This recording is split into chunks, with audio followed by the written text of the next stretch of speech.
Channel asina mayambu amukkasu hana taramna okchari. Channel asibu nungsibirabadi wari khak taraga thokpiki. Adom madongi mamal yamlabu kubi singaduna subscribe amadi notification bell icon adada git launa amuktang nambira.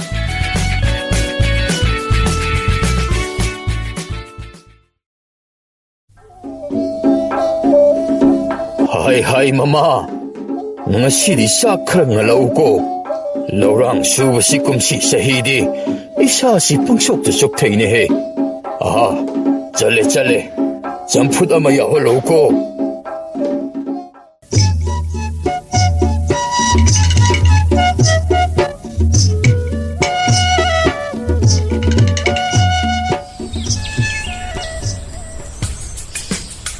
Itaw, laomi. Nang ngay na ay kuidok pangkaw sa honging ising ba? Tabak amat na hindi ba siya? Asumda mo doon na halamadi, kiki kaam din na, purok sumda lo naman nimi. Laki, sida yun na kiyam kansa siya ino, jiyan hong da ngay rin. Kaino kang dimi, mo'y matay mo na wisarayin ba da ay amadi itong tsuksada na kang daro ba ni?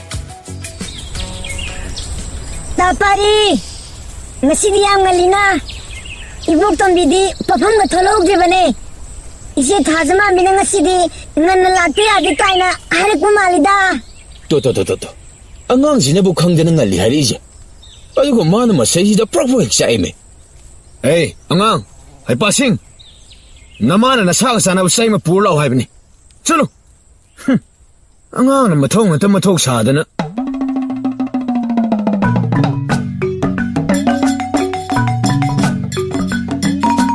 Ay koy pare ji. Singju chaba chatpa malida. Ahoy tada. Tada di kamay kangino. Kangdeda. Nandi taja mamino umorokto tarani toy haibra karino takchindana. Awang kongang makongda larindong no ulietay. Ay koy toy bazo kawang chindana yamwan hona bigredana. Baugtayda. Kaidi wanada tada. Ontok pa. Tada bu kanana tamaino. Hai. Numit tha uwa noi dagi hali basidi. Noi tok bu. Kaido kangoy. Sielini tada. Aduga aina adog wano hana biri meyam adubu managa mana amata tabibsa natteko. Ay wonda monjilaga chikkibu tawre. Saubu leine. Kaya puningre. Maya sida umuro amamu namjilaga chiengra jirabu khallabane. Mase pura mawang amagi mini ko. Oh, nang tada chale he. Morong ni hemalaso singju mahang mang mani ko. Chale.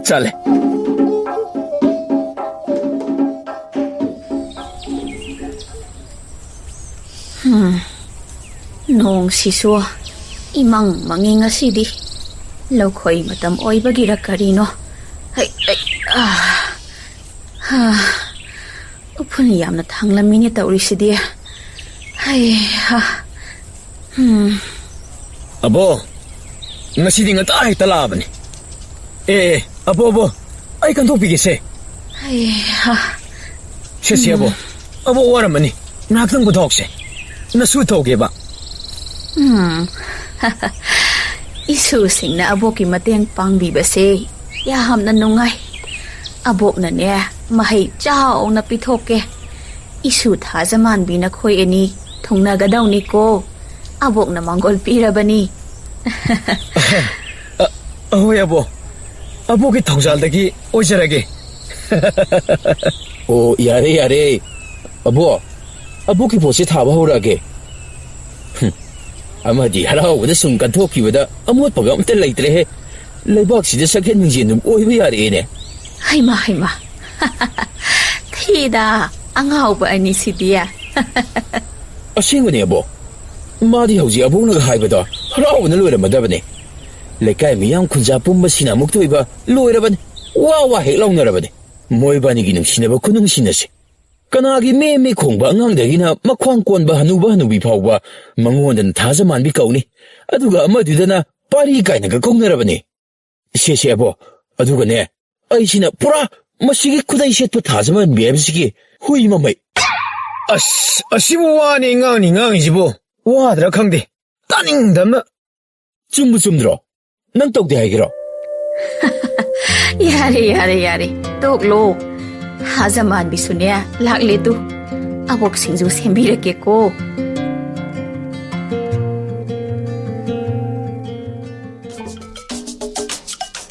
ꯂꯩꯔꯦ two ꯅꯪꯒꯤ ꯃꯥꯟꯖꯁꯤ ꯉꯁꯤꯗꯤ ꯃꯥꯅꯒ ꯉꯥꯏꯗꯅ ꯀꯔꯤ ꯅꯨꯃꯤꯠꯅꯣ ꯏꯁꯤꯜꯍꯧꯔꯣ ꯃꯥꯒꯤ ꯍꯥꯏꯅꯤꯡꯕ ꯑꯃ ꯂꯩꯔꯝꯃꯅꯤ ꯑꯗꯨꯒꯤꯅꯤ ꯅꯠꯇ꯭ꯔꯗꯤ ꯃꯥꯅꯒ ꯍꯥꯟꯅ ꯂꯥꯛꯄꯤꯕꯩ ꯋꯥ ꯂꯩꯇꯦ ꯃꯒꯨꯟ ꯆꯞ ꯆꯥꯅ ꯈꯪꯉꯕꯅꯤ ꯑꯩꯅ ꯉꯁꯤꯗꯤ ꯅꯨꯡꯉꯥꯏꯗꯧꯔꯦꯗꯅ ꯃꯥꯏ ꯇꯥ ꯋꯥꯖꯥꯎ ꯑꯁꯦ ꯀꯗꯥꯏꯗꯒꯤꯅꯣ ꯑꯃꯨꯛ ꯐꯩꯖꯤꯜꯂꯦꯗꯣ ꯇꯥ ꯄꯥꯔꯤꯒꯤ ꯃꯑꯣꯡꯁꯤꯒ ꯏꯇꯥ ꯒꯝ ꯆꯠꯁꯤꯜꯂꯣ ꯈꯠꯅ ꯆꯩꯅꯕ ꯊꯣꯛꯑꯗꯤ ꯅꯨꯡꯉꯥꯏꯇꯦ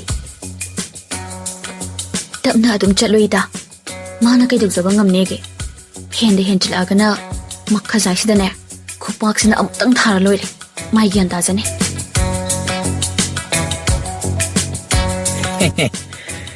ꯀꯔꯤꯅꯣ ꯉꯁꯤꯗꯤ ꯑꯩꯈꯣꯏꯒꯤ ꯁꯛꯍꯦꯟꯕꯤꯁꯤ ꯅꯥꯞꯄꯗ ꯂꯩꯍꯥꯎꯒ ꯑꯃꯠꯇ ꯊꯦꯜꯂꯛꯇ꯭ꯔꯤꯕꯁꯤꯕꯣ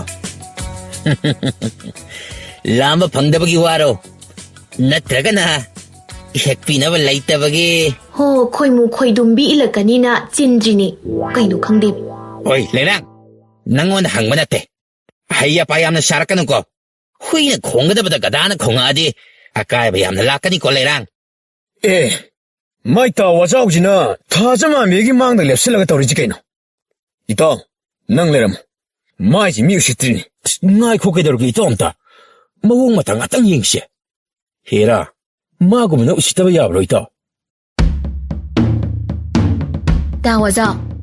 ꯇꯥ ꯋꯥꯖꯥꯎꯅ ꯑꯩꯒꯤ ꯂꯩꯍꯥꯎ ꯆꯤꯟꯕ ꯆꯤꯟꯗꯕꯒꯤ ꯑꯗꯨꯛ ꯁꯦꯟꯅꯕꯤꯔꯤꯕ ꯋꯥꯕꯤꯔꯤꯕ ꯑꯗꯨꯕꯨ ꯇꯥ ꯋꯥꯖꯥꯎꯒꯤ ꯀꯩ ꯅꯊꯧ ꯂꯩꯒꯦ ꯆꯤꯟꯅꯤꯡꯉꯦ ꯀꯨꯁꯤꯅꯦ ꯆꯤꯟꯂꯣꯏꯒꯤ ꯏꯅꯤꯡꯅꯦ ꯋꯥꯕꯤꯌꯨ ꯍꯥꯏꯗꯦ ꯆꯠꯀꯦꯁꯦ ꯂꯝꯕꯤꯁꯦ ꯊꯥꯗꯣꯛꯑꯣ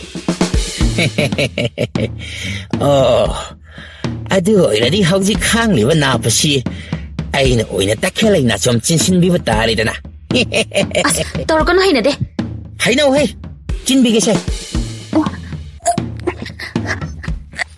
ꯇꯥ ꯋꯥꯖꯥꯎ ꯅꯨꯄꯤꯅꯤꯅ ꯎꯁꯤꯠꯊꯑꯣꯏꯗꯕ ꯇꯧꯅꯨ ꯃꯕꯨꯡ ꯑꯃꯅ ꯅꯥꯆꯣꯝ ꯑꯃꯈꯛ ꯅꯨꯡꯁꯤꯗꯅ ꯆꯤꯟꯕꯤꯒꯦ ꯍꯥꯏꯕꯗꯕꯨ ꯃꯔꯥꯏꯕꯛ ꯐꯔꯦꯗꯤ ꯈꯟꯗ꯭ꯔꯗꯅ ꯑꯩꯅꯒ ꯌꯥꯝꯅ ꯅꯝꯖꯥ ꯅꯝꯊꯦꯛꯅꯕꯗꯧꯅꯒ ꯇꯧꯔꯤꯕ ꯑꯁꯤꯕꯨ ꯃꯗꯨꯕꯨ ꯀꯔꯤꯅꯣ ꯁꯦ ꯆꯤꯟꯕꯤꯒꯦꯁꯦ ꯃꯤꯅ ꯍꯩꯅꯗꯦ ꯍꯥꯏꯔꯗꯤ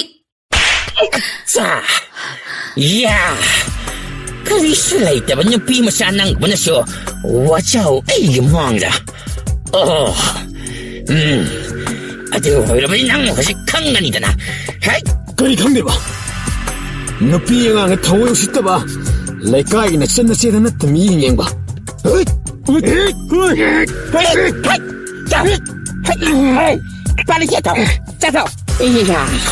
ꯃꯇꯨꯡ ꯃꯅꯥꯎ ꯍꯦꯛ ꯇꯧꯔꯕ ꯅꯊ꯭ꯋꯥꯏꯗ ꯂꯧꯒꯗꯕꯅꯤ ꯈꯪ ꯆꯠꯁꯤꯜꯂꯛꯑꯣ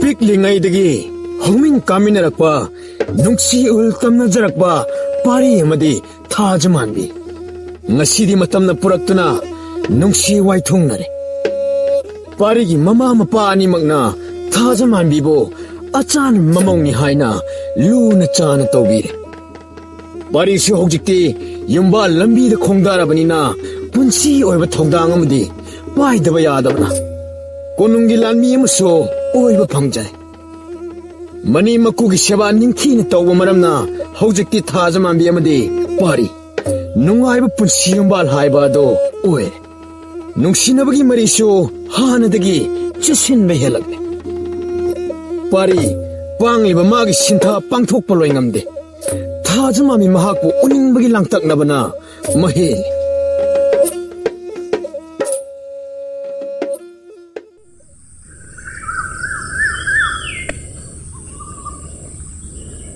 ꯀꯩꯗꯧꯔꯤꯅꯣ 이마! ꯈꯪꯉꯤꯍꯦ ꯀꯩ ꯆꯥꯒꯦ ꯉꯥꯎꯁꯤꯟꯅꯔꯤꯅꯣ ꯋꯥꯟꯊꯔꯝꯂꯗꯤ ꯀꯃꯥꯏ ꯇꯧꯅꯤ ꯋꯥꯟꯊꯔꯁꯨ ꯑꯩ ꯑꯃ ꯏꯆꯥꯎ ꯆꯥꯎꯅ ꯂꯩꯔꯤꯁꯤꯗꯤ ꯑꯗꯨꯏꯁꯨ ꯅꯪꯕꯨ ꯑꯃꯥꯏꯕ꯭ꯔꯣ ꯑꯩ ꯁꯤꯔꯝꯂꯗꯤ ꯀꯃꯥꯏ ꯇꯧꯅꯤ ꯍꯦ ꯑꯗꯨ ꯍꯥꯏꯅꯨ ꯑꯅꯤꯔꯛ ꯁꯨꯅ ꯄꯟꯒꯅꯨ ꯑꯩ ꯅꯨꯡꯉꯥꯏꯇꯦꯕ ꯃꯇꯨꯡ ꯑꯃꯨꯛ ꯍꯟꯅ ꯇꯧꯔꯔꯣꯏꯌꯦ. ꯐꯥꯒꯤ ꯇꯧꯕꯅꯦ ꯑꯉꯥꯎꯕꯁꯤꯗꯤ. ꯀꯩꯒꯤ ꯅꯨꯃꯤꯠ ꯏꯔꯥ ꯆꯦꯜꯂꯤꯕꯅꯣ? ꯃꯤꯅ ꯐꯥꯒꯤ ꯇꯧꯕꯅꯦ ꯍꯥꯏꯔꯒ. ꯅꯪꯗꯤ ꯑꯃꯥꯏꯕꯗꯒꯤ ꯍꯦꯟꯕ ꯑꯃꯥꯏꯕꯅꯦ. ꯅꯍꯥꯟꯋꯥꯏ ꯄꯤꯛꯂꯤꯉꯩ ꯃꯇꯝꯗ ꯅꯪꯅ ꯍꯥꯏꯈꯤꯕꯗꯣ ꯅꯤꯡꯁꯤꯡꯂꯤꯕ꯭ꯔꯥ? ꯀꯔꯤ ꯍꯥꯏꯔꯤꯕ? ꯑꯩꯁꯦ ꯃꯄꯣꯛ ꯀꯌꯥꯔꯛꯇꯁꯨ ꯄꯣꯛꯁꯅꯨ, ꯅꯪꯅ ꯑꯗꯨꯝ ꯊꯤꯔꯛꯀꯅꯤ, ꯑꯗꯨꯒ ꯅꯪꯒꯤ ꯑꯗꯨꯝ ꯑꯣꯏꯗꯣꯏꯅꯤ. ꯍꯟꯗꯛꯀꯤ ꯃꯄꯣꯛꯁꯤꯃꯁꯨ ꯅꯪꯒꯤ ꯁꯣꯏꯗꯅ ꯑꯣꯏꯒꯅꯤ, ꯅꯪꯅ ꯇꯠꯇꯅ ꯍꯥꯏꯈꯤꯕꯗꯣ. ꯉꯁꯤꯗꯤ ꯅꯅꯥꯛꯇ ꯑꯩꯁꯦ ꯄꯨꯟꯁꯤ ꯆꯨꯞꯄꯒꯤ ꯑꯣꯏꯅ ꯂꯩꯔꯦꯗꯅ. ꯅꯪꯒꯤ ꯋꯥꯈꯜꯕꯨ ꯑꯣꯟꯊꯣꯛꯅ ꯂꯩꯔꯝꯃꯤꯗꯅ. ꯑꯩꯗꯤ ꯄꯨꯡꯀꯥꯎ ꯍꯦꯛ ꯀꯥꯎꯔꯨꯔꯦ. ꯀꯥꯎꯅꯤꯌꯦ ꯅꯪꯗꯤ. ꯍꯧꯖꯤꯛꯇꯤ ꯅꯅꯥꯛꯇ ꯂꯩꯔꯕꯅꯤꯅ ꯂꯥꯏꯊꯣꯛꯄ ꯑꯃꯁꯨ ꯌꯥꯎꯔꯤ. ꯑꯦꯍꯦ, ꯀꯩꯗꯧꯔꯒꯦ? ꯀꯩꯗꯧꯔꯒꯦ ꯍꯥꯏꯕꯅꯤ? ꯑꯩꯅ ꯑꯗꯨꯈꯛ ꯍꯥꯏꯕꯒꯤꯔꯣ ꯅꯪꯅ ꯅꯨꯡꯉꯥꯏꯇ꯭ꯔꯤꯗꯣ? ꯁꯦ, ꯑꯗꯨꯃꯥꯏꯅ ꯇꯧꯅꯨ. ꯑꯩ ꯅꯨꯡꯉꯥꯏꯇꯤꯌꯦ. ꯉꯁꯤꯒ ꯑꯩꯈꯣꯏ ꯑꯅꯤ ꯍꯦꯛ ꯌꯨꯝ ꯄꯥꯜꯂꯛꯄꯗꯒꯤ 3ꯂꯛ ꯁꯨꯕ ꯄꯨꯔꯅꯤꯃꯥ ꯅꯨꯃꯤꯠꯅꯤ. ꯆꯍꯤ 3 ꯍꯥꯏꯔꯛꯂꯦ. ꯀꯩꯗꯧꯔꯕ ꯑꯗꯣ? ꯑꯩꯁꯤꯕꯨ ꯑꯉꯥꯡ ꯑꯃꯒꯤ ꯃꯃꯥ ꯃꯤꯡꯊꯣꯜ ꯐꯥꯎ ꯐꯪꯂꯔꯣꯏꯗ꯭ꯔꯥ? ꯊꯥꯖꯃꯥꯟꯕꯤ, ꯑꯩꯁꯨ ꯏꯃꯤꯠꯁꯤꯗ ꯅꯨꯡꯁꯤꯔꯕ ꯏꯆꯥꯒꯤ ꯃꯁꯛ ꯑꯗꯣ ꯎꯅꯤꯡꯉꯦ. ꯑꯗꯨꯕꯨ ꯂꯥꯏꯕꯛꯁꯤꯗ ꯇꯝꯕꯤꯔꯝꯗ꯭ꯔꯕ ꯃꯥꯜꯂꯦ. ꯑꯩ ꯋꯥꯈꯜ ꯑꯁꯦ ꯂꯩꯇꯥꯕ ꯉꯝꯗꯦ. ꯄꯥꯔꯤ ꯏꯃꯣꯝ ꯁꯥꯠꯇꯕꯤꯅꯤ ꯍꯥꯏꯅ ꯏꯅꯦꯝ ꯏꯀꯨꯅꯁꯨ ꯑꯩꯕꯨ ꯃꯤꯔꯥꯏꯕꯤꯔꯕ꯭ꯔꯥ ꯍꯥꯏꯅ ꯋꯥꯈꯜꯁꯤꯅ ꯃꯋꯟ ꯈꯜꯂꯛꯂꯦ. ꯁꯦ, ꯏꯃꯥ ꯄꯥꯕ ꯍꯣꯏꯅ ꯑꯗꯨꯒꯨꯝꯕ ꯀꯔꯤꯝꯇ ꯈꯜꯂꯝꯃꯣꯏ. ꯑꯗꯨꯒ ꯑꯩꯅꯁꯨ ꯀꯔꯤꯝꯇ ꯈꯟꯕ ꯂꯩꯇꯦ. ꯋꯥꯈꯜꯗꯣ ꯄꯪꯈꯟꯗ ꯈꯟꯖꯤꯟꯒꯅꯨ. ꯃꯗꯨꯅ ꯍꯦꯟꯅ ꯅꯁꯥꯗꯣ ꯋꯥꯅꯕꯅꯦ. ꯂꯥꯛꯂꯤꯕ ꯍꯟꯗꯛꯀꯤ ꯅꯣꯡꯃꯥꯏꯖꯤꯡ ꯅꯨꯃꯤꯠꯁꯤꯗꯁꯨ ꯈꯨꯜꯒꯤ ꯏꯕꯨꯙꯧꯗ ꯍꯩꯀꯠ ꯇꯝꯕ ꯆꯠꯂꯨꯁꯤ. ꯏꯁꯣꯔ ꯈꯨꯔꯨꯝꯕ ꯂꯦꯞꯇ꯭ꯔꯒ ꯂꯣꯏꯔꯦꯗ. ꯅꯣꯡꯃꯗꯤ ꯁꯣꯏꯗꯅ ꯃꯄꯨ ꯃꯍꯥꯛꯁꯨ ꯊꯧꯖꯥꯟꯕꯤꯔꯛꯀꯅꯤꯗ. ꯂꯥꯛꯑꯣ, ꯆꯥꯛ ꯏꯁꯤꯡ ꯍꯧꯅꯕ ꯇꯧꯔꯁꯦ. ꯏꯃꯥ ꯄꯥꯕ ꯍꯣꯏ ꯂꯥꯝꯂꯝꯂꯅꯤ.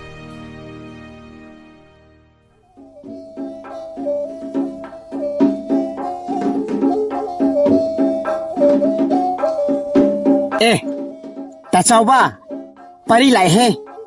ꯉꯁꯤꯗꯤ ꯅꯪꯅ ꯍꯥꯟꯅ ꯍꯦꯛꯇ ꯍꯧꯔꯛꯑꯣꯀꯣ. 이봐, ꯅꯪꯗ ꯑꯩꯅ ꯍꯪꯂꯤꯕ ꯋꯥꯍꯪꯒꯤ ꯄꯥꯎꯈꯨꯝ ꯃꯇꯤꯛ ꯆꯥꯅ ꯈꯨꯝꯂꯒ ꯌꯩꯔꯛꯎꯅꯦ. ꯃꯈꯥ ꯇꯥꯕꯒꯩꯗꯤ ꯅꯌꯥꯝꯕ ꯍꯥꯏꯔꯦꯗꯅ. ꯍꯣꯏꯅꯦ. ꯑꯗꯨ ꯃꯥꯗꯤ ꯑꯁꯣꯝꯗꯕꯨ ꯆꯠꯈꯤꯗꯧꯔꯦꯅꯦ. ꯍꯥꯟꯅ ꯑꯝꯇ ꯀꯧꯍꯧꯈꯤꯁꯦ. ꯄꯥꯔꯤ! ꯍꯥꯏ, ꯄꯥꯔꯤ!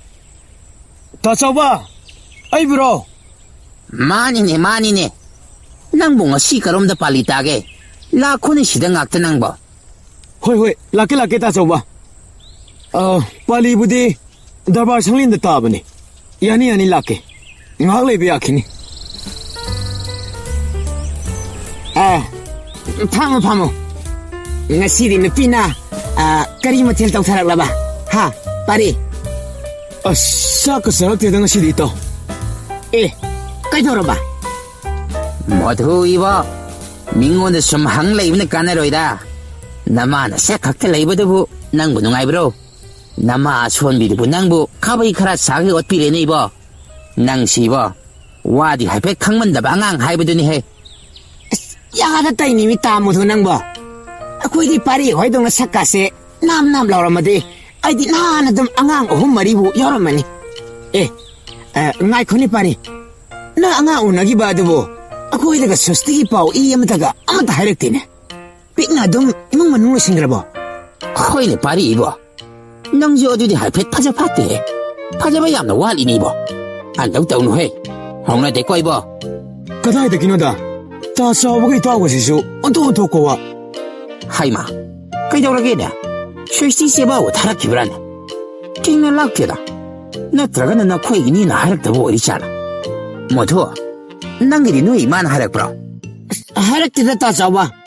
ꯑꯩꯈꯣꯏꯒꯤꯗꯤ ꯃꯪꯒꯣꯜꯗ ꯑꯗꯨꯝ ꯊꯦꯠꯄꯅꯤ. ꯍꯥꯏꯔꯛꯑꯁꯨ ꯍꯥꯏꯔꯛꯇ꯭ꯔꯁꯨ ꯂꯥꯛꯑꯗꯤ ꯑꯩꯅ ꯑꯗꯨꯝ ꯎꯅꯤ ꯀꯩꯅꯣ.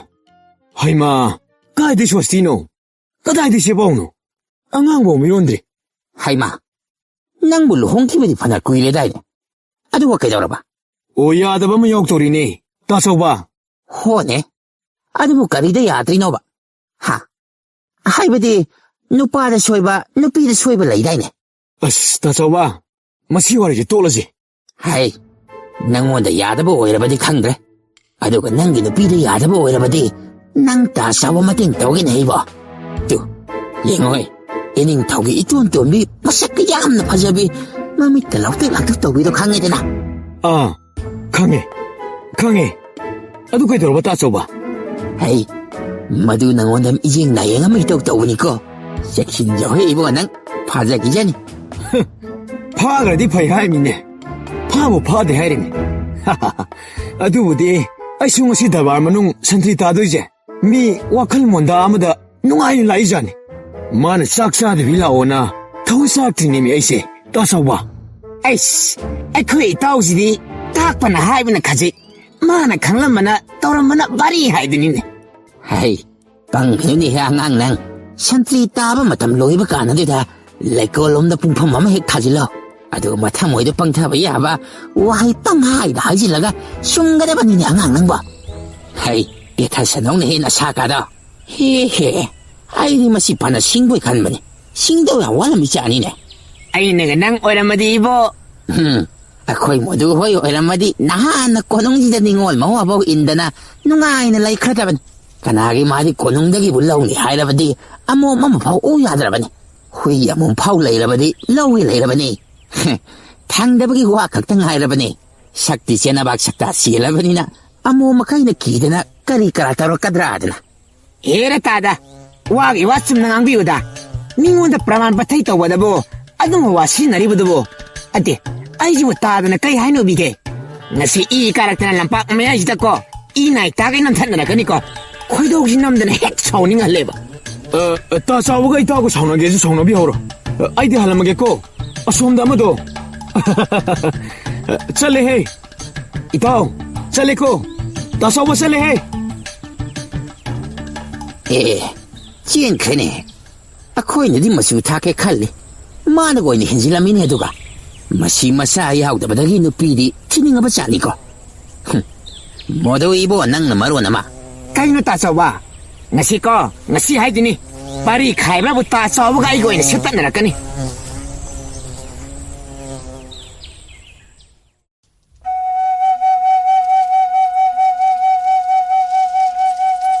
ꯑꯍꯤꯡꯒꯤ ꯃꯇꯝꯅꯤ ꯃꯩꯔꯥꯒꯤ ꯃꯉꯥꯜꯅ ꯀꯣꯅꯨꯡꯒꯤ ꯗꯔꯕꯥꯔ ꯑꯗꯨ ꯑꯉꯛꯄ ꯐꯪꯅ ꯅꯤꯡꯊꯤꯖꯩ ꯄꯥꯔꯤ ꯃꯥꯒꯤ ꯂꯥꯟꯃꯤꯒꯤ ꯐꯤꯖꯣꯜ ꯑꯗꯨ ꯅꯤꯡꯊꯤꯅ ꯁꯦꯠ ꯆꯥꯔꯒ ꯑꯁꯥꯡꯕ ꯊꯥꯡꯁꯥꯡ ꯑꯃꯒꯁꯨ ꯂꯣꯏꯅꯔꯗꯨꯅ ꯁꯟꯇ꯭ꯔꯤ ꯇꯥꯗꯨꯅ ꯂꯩꯔꯤ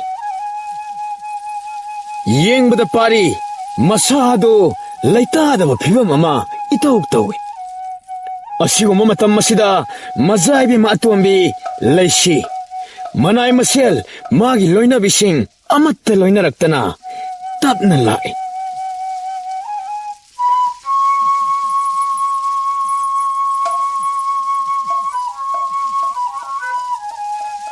ꯑꯍꯤꯡꯒꯤ ꯃꯇꯝꯗ ꯁꯟꯇ꯭ꯔꯤ ꯇꯥꯕꯒꯤ ꯊꯧꯗꯥꯡ ꯂꯧꯕꯁꯦ ꯑꯔꯥꯏꯕꯗꯤ ꯅꯠꯇꯦ ꯅꯠꯇ꯭ꯔ ꯄꯥꯔꯤ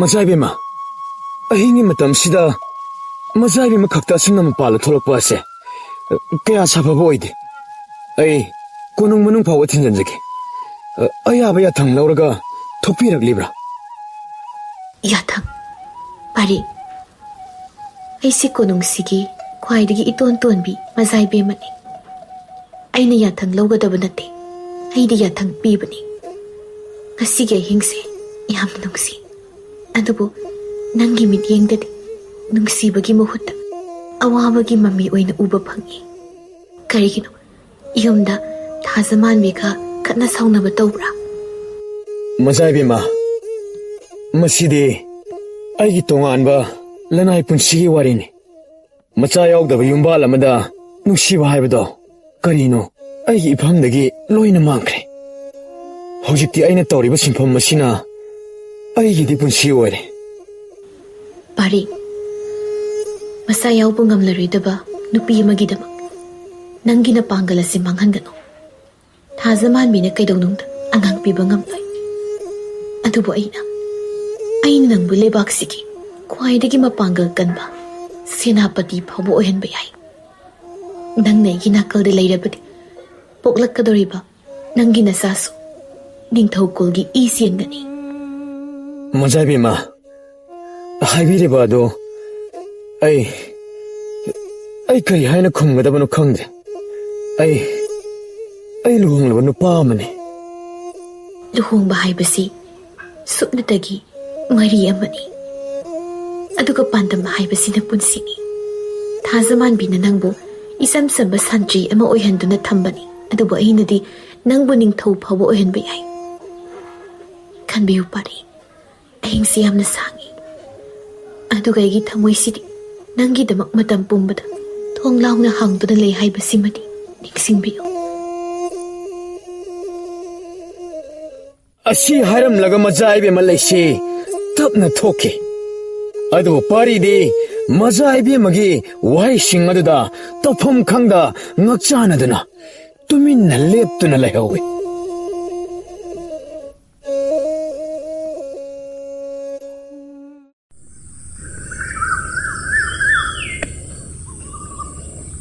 ꯅꯣꯡꯉꯥꯜꯂꯦ. ꯄꯥꯔꯤ ꯀꯣꯅꯨꯡꯒꯤ ꯁꯤꯟꯊꯥ ꯂꯣꯏꯔꯗꯨꯅ ꯃꯥꯒꯤ ꯃꯄꯣꯠ ꯃꯆꯩ ꯐꯤꯔꯣꯜꯅꯆꯤꯡꯕ ꯄꯥꯏꯔꯗꯨꯅ ꯃꯌꯨꯝ ꯊꯣꯡꯒꯥꯜ ꯆꯪꯂꯛꯏ. ꯄꯥꯔꯤꯒꯤ ꯁꯛꯐꯝ ꯌꯦꯡꯕꯗ ꯇꯨꯝꯗꯕꯒꯤ ꯃꯤꯠꯐꯝ ꯏꯇꯥ ꯇꯥꯕ ꯑꯃꯗꯤ ꯃꯖꯥꯏꯕꯦꯝꯃꯒꯤ ꯋꯥꯍꯪꯁꯤꯡ ꯑꯗꯨꯒꯤ ꯇꯧꯐꯝ ꯈꯪꯗꯕ ꯈꯟꯖꯥꯟꯅꯕꯒꯤ ꯃꯃꯤꯁꯨ ꯃꯥꯏꯊꯣꯡꯗ ꯇꯥꯏ. ꯊꯥꯖꯃꯥꯟꯕꯤ ꯊꯣꯡꯒꯥꯜꯗ ꯄꯥꯔꯤꯕꯨ ꯉꯥꯏꯔꯝꯕꯅꯤ. ꯄꯥꯔꯤ ꯎꯕꯗ ꯊꯥꯖꯃꯥꯟꯕꯤ ꯏꯁꯤꯡ ꯆꯥꯏꯁꯦꯟ ꯑꯃ ꯄꯨꯔꯒ ꯇꯞꯅ ꯆꯪꯁꯤꯜꯂꯛꯏ. ꯅꯨꯡꯗꯥꯡ ꯁꯥꯟꯇꯤ ꯇꯥꯔꯨꯕꯒꯤ ꯑꯍꯤꯡ ꯇꯨꯝꯗꯕ ꯌꯥꯝꯅ ꯋꯥꯔꯝꯂꯅꯤ. ꯁꯦ, ꯏꯁꯤꯡꯁꯦ ꯑꯃꯨꯛꯇ ꯊꯛꯆꯤꯜꯂꯨ. ꯃꯤꯠꯇꯨꯁꯨ ꯃꯤꯠꯐꯝ ꯏꯇꯥ ꯇꯥꯅ ꯎꯔꯦ. ꯅꯪꯒꯤ ꯃꯤꯠꯌꯦꯡꯗꯣ ꯌꯥꯝꯅ ꯋꯥꯕꯒꯤ ꯃꯃꯤ ꯑꯣꯏꯅ ꯎꯏ.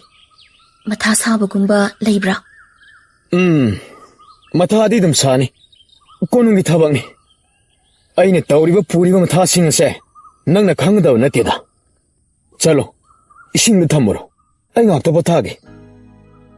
ꯄꯥꯔꯤ, ꯑꯩꯈꯣꯏ ꯑꯅꯤ ꯋꯥꯔꯤ ꯐꯖꯅ ꯁꯥꯕ ꯐꯪꯂꯛꯇ꯭ꯔꯤꯁꯦ ꯀꯨꯏꯔꯦ.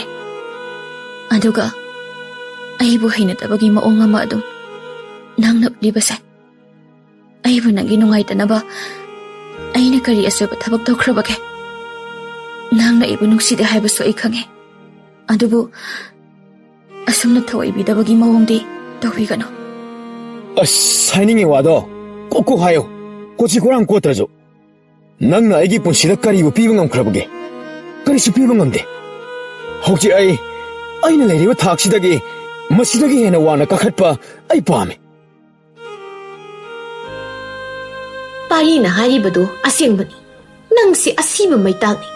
ꯁꯥꯒꯩꯁꯤꯕꯨ ꯃꯨꯠꯊꯠꯅꯕ ꯃꯥꯡ ꯇꯥꯛꯍꯟꯕ ꯂꯥꯛꯂꯤꯕꯅꯤ. ꯅꯪꯅ ꯅꯆꯥ ꯑꯃꯐꯥꯎ ꯄꯣꯛꯄ ꯉꯝꯗ꯭ꯔꯕꯅꯤꯅ ꯏꯆꯥꯅꯨꯄꯥꯁꯦ ꯍꯧꯖꯤꯛꯇꯤ ꯉꯥꯎꯔꯦ. ꯄꯨꯡꯃꯥꯡ ꯃꯥꯡꯉꯕꯅꯤ. ꯃꯖꯥꯏꯕꯦꯝꯃ ꯂꯩꯁꯤꯅ ꯑꯩꯒꯤ ꯏꯆꯥ ꯄꯥꯔꯤꯕꯨ ꯅꯨꯡꯁꯤ ꯍꯥꯏꯕꯁꯦ ꯀꯣꯅꯨꯡꯒꯤ ꯃꯤ ꯄꯨꯝꯅꯃꯛꯅ ꯈꯪꯅꯔꯕꯅꯤ. ꯅꯪꯅ ꯄꯥꯔꯤꯕꯨ ꯅꯨꯡꯁꯤꯔꯕꯗꯤ ꯃꯥ ꯊꯥꯗꯣꯛꯎ. ꯃꯥꯅ ꯁꯦꯅꯥꯄꯇꯤ ꯑꯣꯏꯕꯗꯨ ꯅꯪ ꯎꯕ ꯄꯥꯝꯗꯕ꯭ꯔꯣ?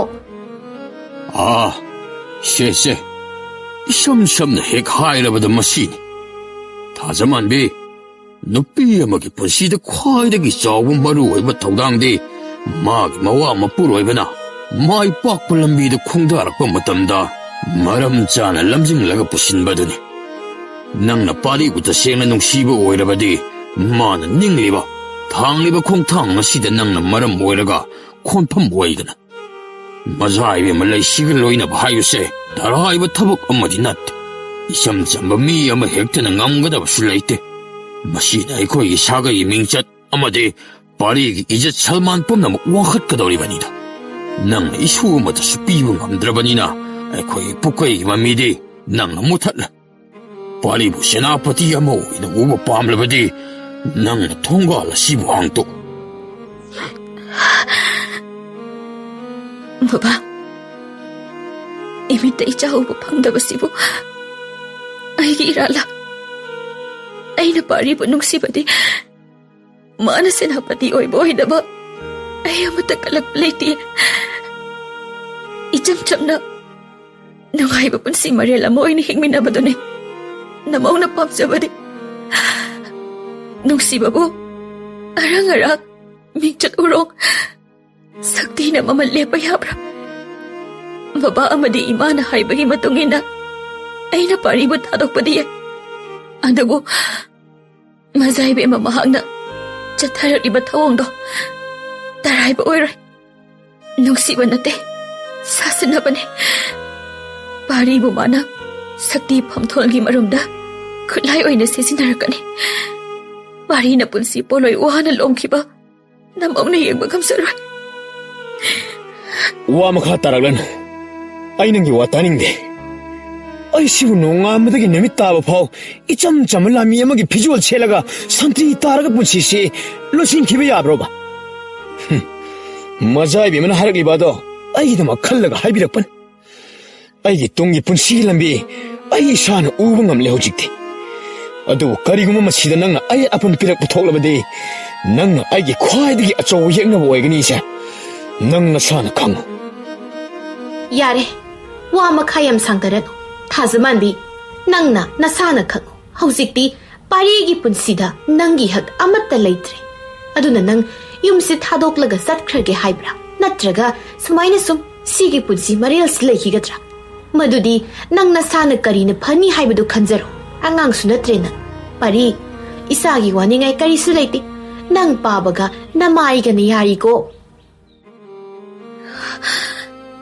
ꯄꯥꯔꯤ, ꯅꯪꯒꯤ ꯐꯤꯔꯦꯝꯅ ꯑꯗꯨꯝꯅ ꯍꯣꯡꯗ꯭ꯔꯕꯗꯤ ꯑꯩꯒꯤ ꯋꯥꯍꯩꯒꯤ ꯑꯥꯔꯊ, ꯋꯥꯍꯟꯊꯣꯛ ꯀꯔꯤꯁꯨ ꯆꯟꯅꯐꯝ ꯂꯩꯇꯦ.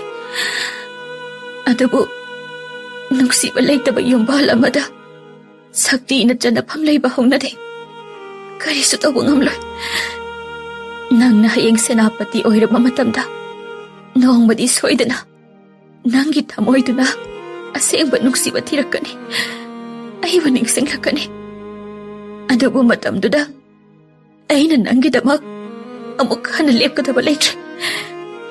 ꯑꯩꯒꯤ ꯃꯃꯤꯁꯨ ꯅꯪꯒꯤ ꯅꯐꯝꯗꯒꯤ ꯇꯥꯡꯒꯣꯏ ꯇꯥꯅ ꯃꯥꯡꯍꯟꯈ꯭ꯔꯣ. ꯑꯩꯕꯨ ꯅꯤꯡꯁꯤꯡꯗꯕ ꯉꯝꯕ ꯑꯣꯏꯕꯤꯌꯨ. ꯃꯇꯝꯗꯨꯒꯤ ꯋꯥꯔꯤ ꯃꯇꯝꯗꯨꯗ ꯈꯟꯅꯁꯤ. ꯄꯥꯔꯤ, ꯃꯁꯤ ꯃꯇꯪꯗꯤ ꯅꯤꯡꯁꯤꯡꯕꯤꯌꯨ. ꯅꯪꯅ ꯑꯊꯣꯏ ꯑꯍꯦꯟꯒꯤ ꯂꯝꯕꯤ ꯊꯛꯇ ꯀꯥꯈꯤꯕꯗ ꯃꯈꯥ ꯇꯥꯕ ꯃꯤꯑꯣꯏꯁꯤꯡꯕꯨ ꯍꯟꯅ ꯑꯃꯨꯛ ꯌꯦꯡꯊꯔꯛꯀꯅꯨ. ꯃꯈꯣꯏꯕꯨ ꯅꯪꯅ ꯀꯥꯎꯊꯣꯛꯈꯤꯕꯅ ꯍꯦꯟꯅ ꯐꯩ. ꯃꯔꯝꯗꯤ ꯅꯪꯅ ꯀꯨꯝꯊꯔꯛꯄ ꯃꯇꯝꯗꯁꯨ ꯃꯈꯣꯏꯅ ꯅꯪꯒꯤꯗꯃꯛ ꯑꯃꯨꯛ ꯍꯟꯅ ꯃꯇꯦꯡ ꯄꯥꯡꯂꯔꯣꯏ. ꯃꯖꯥꯏꯕꯦꯝꯃꯒꯤ ꯑꯅꯤꯡꯕ ꯑꯄꯥꯝꯕꯗꯣ ꯅꯨꯡꯁꯤꯕ ꯅꯠꯇꯦ, ꯑꯔꯪ ꯑꯔꯥꯡꯅ ꯀꯣꯏꯌꯣꯝꯕ ꯅꯥꯊꯣꯛꯄ ꯉꯝꯂꯣꯏꯗꯕ ꯁꯅꯥꯒꯤ ꯀꯩꯁꯨꯝꯁꯪꯅꯤ. ꯀꯔꯤ ꯀꯩꯁꯨꯝꯁꯪ ꯍꯥꯏꯕ? ꯊꯥꯖꯃꯥꯟꯕꯤ, ꯁꯤꯒꯨꯝꯕ ꯌꯨꯝ ꯏꯪꯈꯣꯜ ꯄꯨꯟꯁꯤ ꯃꯔꯦꯜꯁꯤꯗ ꯍꯤꯡꯕꯅ ꯃꯁꯤꯅ ꯍꯦꯟꯅ ꯀꯩꯁꯨꯝꯁꯪ. ꯑꯩꯅ ꯌꯨꯝꯗ ꯍꯜꯋꯥꯏꯔꯛꯄ ꯃꯇꯝꯗ ꯅꯪꯅ ꯏꯁꯤꯡ ꯆꯥꯏꯁꯦꯜ ꯑꯃ ꯄꯥꯏꯔꯒ ꯉꯥꯏꯔꯝꯕ ꯄꯨꯟꯁꯤ ꯃꯍꯤꯡ ꯑꯁꯤꯕꯨ ꯅꯨꯡꯁꯤꯕ ꯀꯧꯕ꯭ꯔꯣ? ꯑꯩꯅ ꯍꯥꯏꯔꯤꯁꯦ ꯅꯪ ꯃꯨꯟꯅ ꯇꯥꯎ. ꯑꯩ ꯍꯧꯖꯤꯛ ꯀꯣꯅꯨꯡꯒꯤ ꯁꯪꯒꯥꯏꯗ ꯊꯥꯡꯁꯥꯡ ꯄꯥꯏꯗꯨꯅ ꯀꯣꯅꯨꯡꯒꯤ ꯐꯤꯗꯝꯅꯕ ꯊꯥꯛ ꯑꯃꯗ ꯂꯩꯕ ꯄꯥꯝꯃꯤ. ꯅꯪꯒꯤ ꯅꯑꯣꯡ ꯅꯇꯧ ꯅꯪꯕꯨ ꯎꯔꯒ ꯑꯩꯒꯤ ꯋꯥꯈꯜ ꯑꯁꯦ ꯃꯅꯤꯡ ꯍꯜꯍꯜꯂꯦ. ꯅꯪ ꯉꯁꯤꯃꯛ ꯑꯩꯒꯤ ꯅꯥꯛꯇꯒꯤ ꯂꯥꯞꯅ ꯆꯠꯈ꯭ꯔꯣ. ꯆꯠꯄ ꯉꯝꯂꯣꯏ ꯍꯥꯏꯔꯒꯅ ꯅꯉꯛ ꯁꯝꯗꯨ ꯄꯥꯏꯔꯒ ꯑꯩꯅ ꯂꯥꯛꯇꯨꯅ ꯏꯟꯒꯅꯤ. 이샤기 와이 파제해. 하이 이샤디 허두 뭐 통화 시행가다보니. 다저만베 이빠와 하이기. 낭나 하우직 파워나 사하마테 여부 감들어바디나. 아이코 이샤가 이망라 나마타 우고 방들. 마사이베바나 파리부 뭉시비리 바다. 아이코 이들 라이브 얌나 파바니. 마시르 낭나 낭기도 빠시기 마욕다. 우망고기 마삭고 했는가다. 그리고 낭나 파리부터 생나 뭉시르바디. 마부 마닝땀나 타도. 어두가 마기 안하고 푸시. 세나파티기 색로나도. 낭시 우봉 암나 보나. ꯑꯁꯦꯡꯕꯅꯤ, ꯅꯨꯄꯤ ꯑꯃꯒꯤ ꯃꯄꯨꯡ ꯐꯥꯕ ꯄꯨꯟꯁꯤ ꯍꯥꯏꯕꯁꯤꯗꯤ ꯅꯨꯄꯤꯗꯨꯅ ꯃꯥꯒꯤ ꯈꯣꯏꯖꯤ ꯈꯥꯗ ꯃꯆꯥꯅꯨꯄꯥ ꯑꯃ ꯃꯤꯇꯝꯂꯒ ꯇꯥꯏꯕꯪꯕꯪ ꯐꯥꯎꯅꯍꯟꯕꯗꯨꯅꯤ. ꯑꯗꯨꯒ ꯃꯗꯨꯁꯨ ꯉꯝꯗꯕ ꯅꯪꯅ ꯄꯥꯔꯤꯒꯤ ꯅꯨꯡꯉꯥꯏꯕ ꯇꯥꯟꯈꯠꯂꯛꯄ ꯂꯝꯕꯤꯗ ꯊꯤꯡꯖꯤꯟꯗꯨꯅ ꯊꯝꯕ ꯍꯥꯏꯕꯁꯤꯗꯤ ꯅꯪꯒꯤ ꯀꯂꯛ ꯃꯤꯍꯧꯕꯅꯤ ꯍꯥꯏꯅ ꯑꯩꯈꯣꯏꯅ ꯈꯜꯂꯤ. ꯃꯖꯥꯏꯕꯦꯝꯃꯒꯤ ꯅꯨꯡꯁꯤꯕꯗꯨꯅ ꯄꯥꯔꯤꯕꯨ ꯂꯩꯕꯥꯛꯁꯤꯒꯤ ꯃꯃꯥꯡꯗ ꯃꯃꯥ ꯃꯄꯥ ꯑꯣꯏꯕ ꯑꯩꯈꯣꯏꯒꯤꯁꯨ ꯆꯥꯎꯊꯣꯛꯆꯅꯤꯡꯉꯥꯏ ꯑꯣꯏꯒꯗꯧꯔꯤꯕꯅꯤ. ꯕꯕꯥ, ꯏꯃꯥ, ꯅꯨꯡꯁꯤꯕ ꯍꯥꯏꯕꯁꯦ ꯀꯠꯊꯣꯛꯄꯅꯤ ꯍꯥꯏꯕ ꯑꯩꯁꯨ ꯈꯪꯉꯦ ꯑꯗꯨꯕꯨ ꯉꯥꯏꯍꯥꯛꯀꯤ ꯏꯈꯧ ꯂꯥꯡꯕꯗꯨꯅ ꯅꯨꯡꯁꯤꯕ ꯁꯛꯀꯗꯕꯗꯤ ꯅꯠꯇꯦ ꯐꯔꯦ ꯄꯥꯔꯤ ꯅꯪ ꯁꯦꯅꯥꯄꯇꯤ ꯑꯣꯏꯕ ꯄꯥꯝꯗꯦ ꯍꯥꯏꯕ ꯅꯠꯇ꯭ꯔꯥ ꯑꯗꯨ ꯑꯣꯏꯔꯕꯗꯤ ꯑꯩꯅ ꯅꯪꯒꯤ ꯅꯥꯀꯥꯗ ꯊꯤꯡꯕꯒꯤ ꯍꯛꯁꯨ ꯂꯩꯇꯦ ꯑꯗꯨꯕꯨ ꯅꯨꯡꯁꯤꯕ ꯂꯩꯇꯕ ꯃꯐꯝꯗ ꯀꯩꯗꯧꯅꯨꯡꯗ ꯑꯍꯦꯟꯕ ꯁꯛꯇꯤ ꯈꯛꯅ ꯅꯪꯕꯨ ꯀꯔꯝꯅ ꯅꯨꯡꯉꯥꯏꯍꯟꯒꯅꯤ ꯃꯗꯣ ꯑꯩ ꯌꯦꯡꯂꯒꯦ ꯉꯁꯤꯗꯒꯤ ꯑꯩꯒꯤ ꯄꯨꯟꯁꯤ ꯑꯅꯧꯕ ꯂꯝꯃꯥꯏ ꯑꯃ ꯍꯥꯡꯂꯦ ꯊꯥꯖꯃꯥꯟꯕꯤ ꯅꯪ ꯆꯠꯂꯣ ꯑꯃꯨꯛ ꯍꯟꯅ ꯑꯩꯒꯤ ꯃꯥꯡꯁꯤꯗ ꯅꯪ ꯎꯠꯂꯒꯅꯨ ꯑꯩꯒꯤ ꯄꯥꯟꯗꯝꯗꯤ ꯀꯣꯅꯨꯡꯒꯤ ꯅꯤꯡꯊꯧꯀꯣꯜꯗ ꯑꯗꯨꯒ ꯁꯦꯅꯥꯄꯇꯤ ꯑꯃ ꯑꯣꯏꯅ ꯊꯥꯡꯁꯥꯡꯕꯗꯨ ꯄꯥꯏꯕ ꯅꯨꯡꯁꯤꯕ ꯍꯥꯏꯕꯁꯦ ꯀꯔꯤꯅꯣ ꯑꯩꯁꯨ ꯆꯞ ꯆꯥꯅ ꯈꯪꯉꯤ ꯅꯪ ꯆꯠꯂꯣ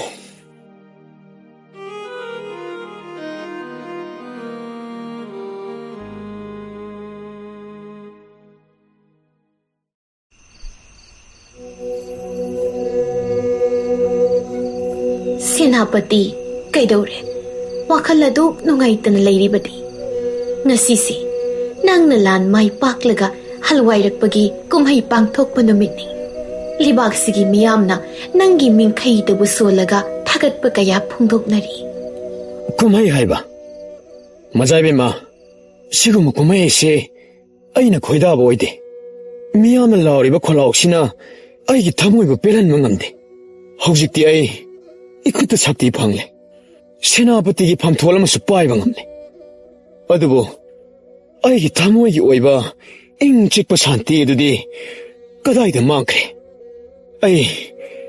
아이 산티 빠메 그리 잉직바 산티 하이바 마두디 아손바 미싱기다막니 낭 하우직디 세나아버티 예모 오이라바니 ꯅꯪꯅ ꯅꯁꯥꯒꯤ ꯅꯊꯧ ꯄꯥꯡꯊꯣꯛꯄ ꯃꯇꯝꯗ ꯊꯃꯣꯏꯒꯤ ꯅꯨꯡꯁꯤꯕ ꯅꯤꯡꯁꯤꯡꯕ ꯌꯥꯗꯦ ꯅꯪ ꯊꯥꯖꯃꯥꯟꯕꯤꯕꯨ ꯅꯤꯡꯁꯤꯡꯕ꯭ꯔꯥ ꯍꯣꯏ ꯅꯤꯡꯁꯤꯡꯉꯤ ꯌꯥꯝꯅ ꯅꯤꯡꯁꯤꯡꯉꯤ ꯃꯔꯝꯗꯤ ꯃꯥꯅ ꯑꯩꯕꯨ ꯄꯥꯔꯤ ꯑꯣꯏꯅ ꯅꯨꯡꯁꯤꯕꯤꯈꯤꯕꯅꯤ ꯁꯦꯅꯥꯄꯇꯤ ꯑꯃ ꯑꯣꯏꯅ ꯅꯨꯡꯁꯤꯈꯤꯕ ꯅꯠꯇꯦ ꯅꯪꯅ ꯑꯩꯕꯨ ꯅꯨꯡꯁꯤꯕꯗꯤ ꯑꯩꯅ ꯄꯥꯏꯔꯤꯕ ꯊꯥꯡꯁꯥꯡ ꯑꯁꯤꯗ ꯅꯨꯡꯁꯤꯕꯅꯤ ꯀꯔꯤꯒꯨꯝꯕ ꯑꯩꯅ ꯂꯥꯟ ꯃꯥꯏꯊꯤꯔꯕꯗꯤ ꯑꯩꯕꯨ ꯁꯣꯏꯗꯅ 타도록그니 하이바 아이캉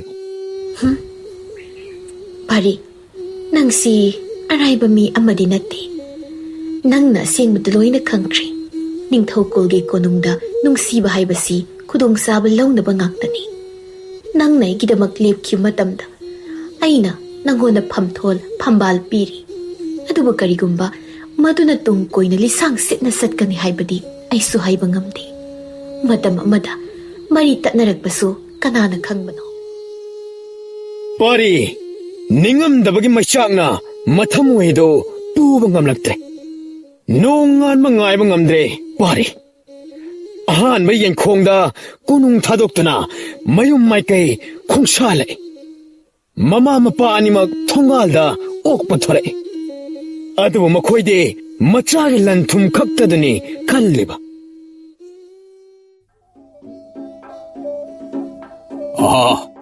이샤 할래? 호이 바바. 마땅부디 샤드리 하이바부. 이샤는 핵 마자이베 먹을 루홍키바 너밋 아디다기 하우르가 만창 샤나할로 빠싱아드디 나 하우직 락파들 로이네락브라. 이샤는 사가 예식이 밍세다세 해는 레카이 미야 마망시도 왕한바니도. 바바. 이마 그리고 아이는 너코이도 선할로 빠싱 비봉감나바 톡라바디 너코이는 아이보 마차 모이네 럭신가다 타즈만비가 아이가 람나 키바마땀다 너코이는 아이보 타와약장 야우나 통나 합키바니 ngasi기 아이 세나아버티기 팜마마 빠이레 아두고 아이기 타모이시디 타즈만비 마학 야우드라바다 ꯆꯪꯅꯐꯝ ꯂꯩꯇ꯭ꯔꯕ ꯄꯨꯟꯁꯤ ꯑꯃꯒꯨꯝ ꯏꯍꯥꯡ ꯍꯥꯡꯂꯦ ꯏꯃꯥꯏ ꯍꯦꯛꯄꯦꯝꯃ ꯑꯩ ꯏꯁꯥꯅꯕꯨ ꯑꯗꯨꯛ ꯊꯃꯣꯏ ꯁꯣꯟꯊꯕ ꯍꯦ ꯑꯗꯨꯝꯕ ꯋꯥ ꯃꯇꯨꯡ ꯃꯅꯥꯎ ꯉꯥꯡꯒꯅꯨ ꯅꯈꯨꯠꯇꯕꯨ ꯐꯝꯕꯥꯜ ꯐꯝꯊꯣꯜ ꯁꯛꯇꯤ ꯑꯃꯈꯛ ꯍꯦꯛ ꯂꯩꯈꯤꯕꯗ ꯅꯨꯄꯤꯒꯤ ꯋꯥꯗꯤ ꯅꯪꯒꯤ ꯈꯨꯀꯥꯞꯄꯤ ꯑꯃ ꯇ꯭ꯔꯦꯛ ꯂꯥꯎꯅ ꯀꯥꯞꯈꯤꯕꯗ ꯑꯗꯨꯝ ꯐꯪꯂꯗꯕꯅꯤꯅꯦ ꯃꯗꯨꯒꯤꯗꯃꯛ ꯅꯪꯅ ꯀꯔꯤꯒꯤ ꯂꯥꯏꯃꯟ ꯑꯣꯏꯔꯤ ꯅꯠꯇꯦ ꯏꯃꯥ ꯍꯣꯏ ꯅꯨꯄꯤꯗꯤ ꯐꯪꯈꯤꯕ ꯌꯥꯏ ꯑꯗꯨꯕꯨ ꯊꯥꯖꯃꯥꯟꯕꯤꯒꯨꯝꯕ ꯑꯩꯒꯤ ꯊꯃꯣꯏꯁꯤꯅ ꯅꯨꯡꯁꯤꯖꯕ ꯃꯤꯗꯤ ꯑꯃꯨꯛ ꯍꯟꯅ ꯐꯪꯂꯔꯣꯏ ꯀꯣꯅꯨꯡꯒꯤ ꯌꯨꯔꯦꯝ ꯆꯥꯔꯦꯝ ꯑꯩ ꯄꯦꯜꯂꯦ ꯑꯗꯨꯉꯩ ꯑꯩꯅ ꯍꯜꯂꯛꯄ ꯈꯨꯗꯤꯡ ꯆꯝꯖꯔꯕꯤ ꯃꯍꯥꯛꯅ ꯏꯁꯤꯡ ꯆꯥꯏꯁꯦꯜ ꯑꯃ ꯄꯥꯏꯔꯒ ꯑꯩꯕꯨ ꯉꯥꯏꯔꯝꯈꯤꯕ ꯄꯨꯟꯁꯤ ꯃꯔꯦꯜ ꯑꯗꯣ ꯍꯧꯖꯤꯛꯇꯗ ꯑꯩ ꯌꯥꯝꯅ ꯄꯥꯝꯂꯛꯂꯦ ꯌꯥꯝꯅ ꯅꯤꯡꯉꯝꯂꯛꯇ꯭ꯔꯦ ꯃꯇꯝ ꯀꯌꯥ ꯃꯪꯂꯥꯟꯒꯤ ꯏꯄꯥꯛꯇ ꯑꯩ ꯏꯔꯥꯛꯅꯔꯨꯔꯦ ꯍꯧꯖꯤꯛꯇꯤ ꯑꯁꯦꯡꯕꯅ ꯀꯔꯤꯅꯣ ꯁꯦꯡꯗꯕꯅ ꯀꯔꯤꯅꯣ ꯍꯥꯏꯕ ꯃꯌꯦꯛ ꯁꯦꯡꯅ ꯎꯕ ꯉꯝꯂꯦ ꯀꯣꯅꯨꯡꯒꯤ ꯐꯝꯕꯥꯜ ꯐꯝꯊꯣꯟꯒꯤꯗꯃꯛ ꯃꯤꯍꯧꯔꯕꯅ ꯏꯅꯥꯛꯇ ꯂꯦꯡꯗꯅ ꯂꯩꯖꯔꯝꯕ ꯑꯁꯦꯡꯕ ꯃꯅꯤ ꯑꯗꯨꯗꯤ ꯑꯩꯅ ꯃꯁꯛ ꯈꯪꯂꯨꯗ꯭ꯔꯦ ꯍꯧꯖꯤꯛ ꯑꯩ ꯃꯥꯒꯤ ꯃꯐꯝꯗ ꯆꯠꯇꯨꯅ ꯍꯥꯏꯖꯔꯨꯒꯅꯤ ꯑꯩ ꯁꯦꯅꯥꯄꯇꯤꯒꯤ ꯐꯝꯊꯣꯟ ꯉꯁꯤꯗꯒꯤ ꯊꯥꯗꯣꯛꯂꯒꯅꯤ ꯑꯃꯨꯛ ꯍꯟꯅ ꯑꯩ ꯄꯥꯔꯤ ꯑꯣꯏꯅ ꯍꯤꯡꯕ ꯄꯥꯝꯃꯤ ꯅꯪ ꯉꯥꯎꯔꯦ 이점 점버 미야마 딜라이르드나 고농기 앙엄 마타욱 싱나보 방기 ngam드라보 밤투올라마보 쿠덕도 똑게 하이브 ngam바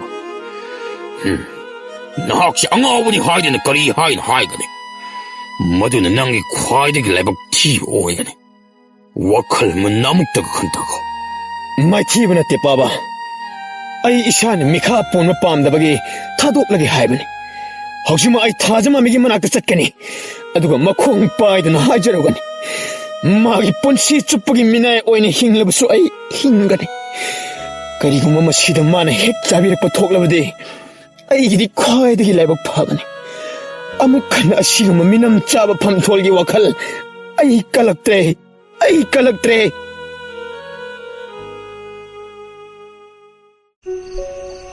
ꯋꯥꯔꯤ ꯊꯤꯟꯊꯕ ꯇꯧꯗꯦ ꯈꯨꯗꯛꯇ ꯊꯥꯖꯃꯥꯟꯕꯤꯕꯨ ꯈꯣꯡꯒꯨꯜ ꯂꯤꯅꯕꯒꯤꯗꯃꯛ ꯈꯣꯡꯁꯥꯟꯕ ꯍꯧꯈ꯭ꯔꯦ ꯑꯆꯤꯛꯄ ꯑꯍꯤꯡꯒꯤ ꯃꯇꯝꯅꯤ ꯊꯥꯕꯜꯅ ꯄꯨꯡꯉꯥꯟ ꯉꯥꯜꯂꯦ ꯃꯤ ꯄꯣꯡ ꯆꯠꯅꯗꯦ ꯖꯤꯕ ꯄꯥꯟꯕ ꯑꯃꯠꯇꯒꯤ ꯈꯣꯟꯖꯦꯜ ꯇꯥꯕ ꯐꯪꯗꯦ ꯄꯥꯔꯤ ꯊꯥꯖꯃꯥꯟꯕꯤꯒꯤ ꯊꯣꯡꯒꯥꯜ ꯌꯧꯁꯤꯜꯂꯛꯏ ꯇꯞꯅ ꯆꯪꯁꯤꯜꯂꯛꯏ ꯊꯥꯖꯃꯥꯟꯕꯤꯒꯤ ꯁꯪꯒꯥꯏ ꯇꯝꯅ ꯑꯗꯨꯒ ꯇꯞꯅ ꯃꯥꯒꯤ ꯊꯣꯡꯅꯥꯎꯅ ꯂꯩꯔꯤꯕ ꯃꯄꯥ ꯑꯗꯨ ꯇꯝꯅ ꯇꯅꯤꯛꯄ ꯈꯣꯟꯖꯦꯜꯗ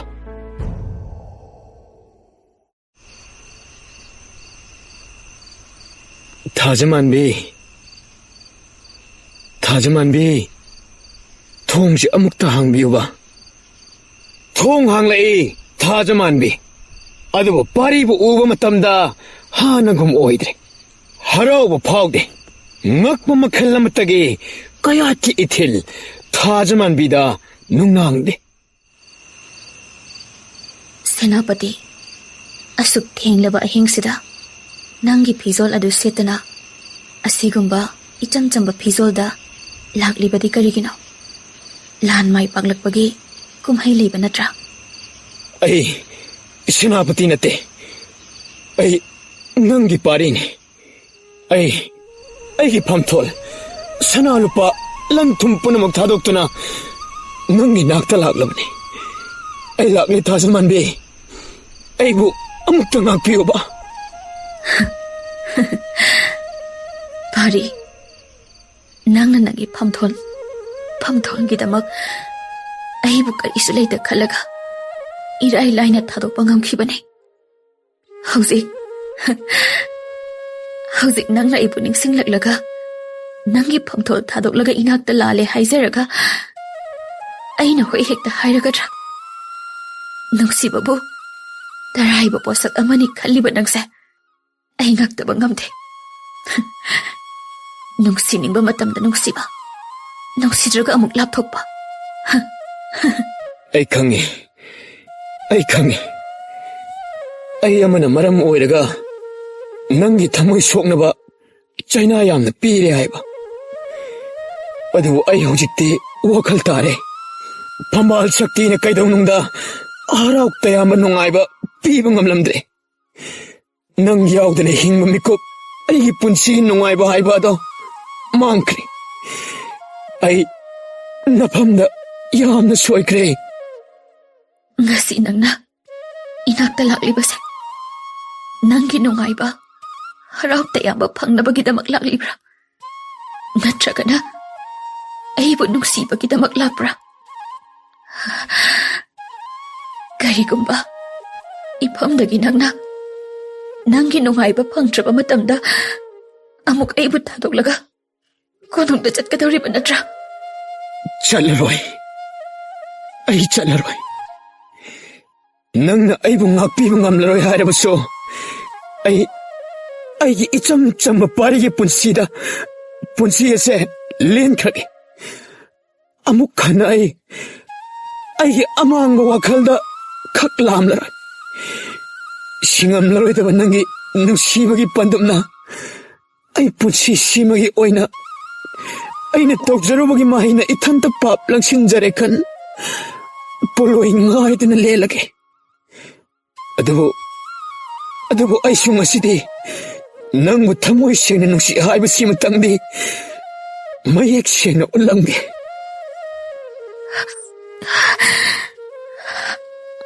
ꯄꯥꯔꯤ ꯑꯩꯅ ꯅꯪꯕꯨ ꯉꯥꯛꯄꯤꯕ ꯉꯝꯃꯦ ꯑꯗꯨꯕꯨ ꯊꯥꯖꯕ ꯑꯃꯨꯛ ꯅꯧꯍꯧꯅꯅ ꯁꯦꯝꯒꯠꯄꯗꯤ ꯃꯇꯝ ꯈꯔ ꯆꯪꯒꯗꯕ ꯃꯥꯜꯂꯦ ꯄꯥꯔꯤ ꯅꯪꯅ ꯁꯦꯅꯥꯄꯇꯤ ꯑꯃ ꯑꯣꯏꯔꯒ ꯅꯪꯒꯤ ꯈꯨꯖꯤꯡ ꯃꯈꯥꯗ ꯅꯪꯅ ꯅꯤꯡꯊꯤꯅ ꯂꯥꯂꯣꯡ ꯌꯥꯠꯂꯒ ꯂꯥꯟ ꯃꯥꯏ ꯄꯥꯛꯄ ꯉꯝꯂꯦ ꯇꯥꯕꯗ ꯑꯩꯅꯁꯨ ꯅꯪꯕꯨ ꯌꯥꯝ ꯊꯥꯒꯠꯂꯦ ꯑꯗꯨꯕꯨ ꯍꯧꯖꯤꯛ ꯅꯪꯅ ꯑꯩꯒꯤ ꯊꯃꯣꯏꯁꯤꯕꯨ ꯑꯃꯨꯛ ꯈꯨꯗꯨꯝ ꯆꯟꯅ ꯃꯥꯏ ꯄꯥꯛꯅꯕꯒꯤꯗꯃꯛ ꯍꯥꯟꯅꯒꯨꯝ ꯏꯆꯝ ꯆꯝꯕ ꯄꯥꯔꯤꯒꯤ ꯄꯨꯟꯁꯤꯗ ꯊꯕꯛ ꯑꯃ ꯄꯥꯡꯊꯣꯛꯀꯗꯕꯅꯤ ꯅꯪ ꯉꯝꯒꯗ꯭ꯔꯥ ꯑꯩ ꯉꯝꯒꯅꯤ ꯈꯣꯡꯐꯝ ꯑꯃꯐꯥꯎ ꯂꯦꯡꯗꯅ ꯅꯪꯒꯤ ꯊꯣꯡꯒꯥꯜꯁꯤꯗ ꯑꯩ ꯅꯣꯡꯉꯥꯟꯗ꯭ꯔꯤ ꯐꯥꯎꯕ ꯅꯌꯥꯊꯪ ꯉꯥꯏꯗꯨꯅ ꯂꯩꯖꯒꯦ ꯊꯥꯖꯃꯥꯟꯕꯤ ꯑꯩꯅ ꯅꯪꯕꯨ ꯊꯥꯗꯣꯛꯂꯒ ꯆꯠꯈꯤꯕ ꯅꯨꯃꯤꯠꯇꯨꯅ ꯑꯩꯒꯤ ꯄꯨꯟꯁꯤꯕꯨ ꯃꯃꯤ ꯁꯥꯝꯈꯤꯒꯅꯤ ꯍꯥꯏꯕ ꯃꯤꯀꯨꯞꯇꯨꯗ ꯑꯩ ꯈꯟꯊꯕ ꯉꯝꯈꯤꯗ꯭ꯔꯦ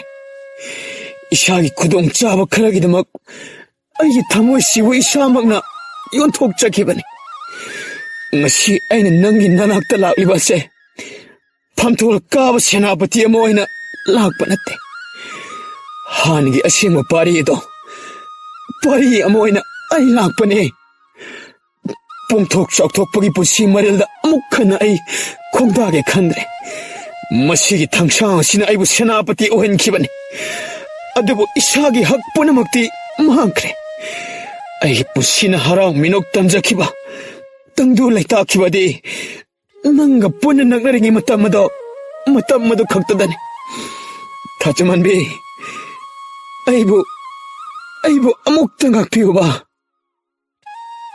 ꯄꯥꯔꯤ ꯊꯥꯡꯁꯥꯡ ꯑꯁꯤꯅ ꯅꯪꯕꯨ ꯅꯄꯥꯡꯒꯜ ꯀꯜꯍꯟꯈꯤ ꯑꯗꯨꯕꯨ ꯃꯁꯤꯅꯁꯨꯅꯤ ꯑꯩꯒꯤ ꯊꯃꯣꯏꯕꯨ ꯊꯨꯒꯥꯏꯔꯝ ꯅꯪꯒꯤ ꯊꯃꯣꯏꯅ ꯅꯨꯡꯒꯨꯝ ꯀꯟꯈꯤꯕꯁꯨ ꯍꯣꯏ ꯅꯪꯒꯤ ꯐꯝꯊꯣꯜꯒꯤꯗꯃꯛ ꯑꯩꯕꯨ ꯀꯥꯎꯈꯤꯕꯗꯨꯗꯤ ꯑꯩꯅ ꯉꯥꯛꯄꯤꯕ ꯌꯥꯏ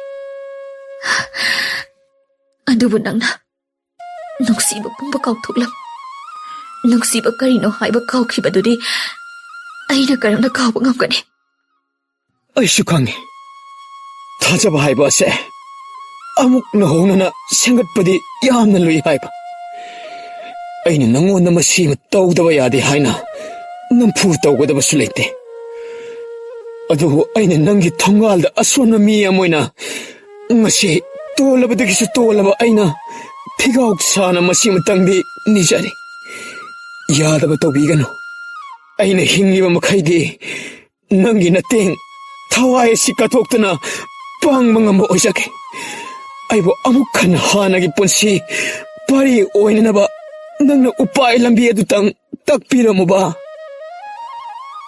ꯊꯥꯖꯃꯥꯟꯕꯤ ꯄꯥꯔꯤꯕꯨ ꯇꯞꯅ ꯍꯧꯒꯠꯄꯤ ꯑꯗꯨꯕꯨ ꯃꯥꯕꯨ ꯅꯨꯡꯁꯤꯕꯒꯤ 이hulꯗ ꯀꯣꯟꯁꯤꯟꯕꯃꯛꯇꯤ ꯀꯣꯟꯁꯤꯜꯂꯝꯗꯦ ꯊꯥꯖꯃꯥꯟꯕꯤꯅ ꯄꯥꯔꯤꯒꯤ ꯃꯈꯨꯠꯇ ꯊꯥꯡꯁꯥꯡ ꯑꯗꯨꯒꯤ ꯃꯍꯨꯠ 이ꯆꯝ ꯆꯝꯕ ꯋꯥꯅ ꯁꯥꯕ ꯕꯥꯁꯤ ꯖꯟꯇ꯭ꯔ ꯑꯃ ꯄꯤꯕꯤꯔꯦ ꯁꯦꯅꯥꯄꯇꯤꯒꯤ ꯊꯥꯡꯁꯥꯡꯅ ꯃꯤ ꯑꯃꯒꯤ ꯄꯨꯟꯁꯤꯕꯨ ꯀꯔꯤꯁꯨ ꯂꯩꯇꯅ ꯊꯋꯥꯏ ꯂꯧꯕ ꯉꯝꯃꯤ ꯑꯗꯨꯕꯨ ꯃꯁꯤꯒꯤ ꯄꯥꯁꯤ ꯑꯁꯤꯅꯗꯤ ꯃꯤ ꯑꯃꯒꯤ ꯊꯃꯣꯏꯕꯨ ꯅꯨꯡꯁꯤꯍꯟꯕ ꯉꯝꯃꯤ ꯅꯪꯅ ꯑꯁꯦꯡꯕ ꯄꯥꯔꯤ ꯑꯣꯏꯕ ꯄꯥꯝꯂꯕꯗꯤ ꯅꯪꯒꯤ ꯊꯃꯣꯏꯒꯤ ꯏꯁꯩ ꯑꯗꯣ ꯑꯃꯨꯛ ꯍꯟꯅ ꯁꯛꯎ. ꯂꯝꯕꯤꯁꯦ ꯌꯥꯝꯅ ꯁꯥꯡꯉꯦ.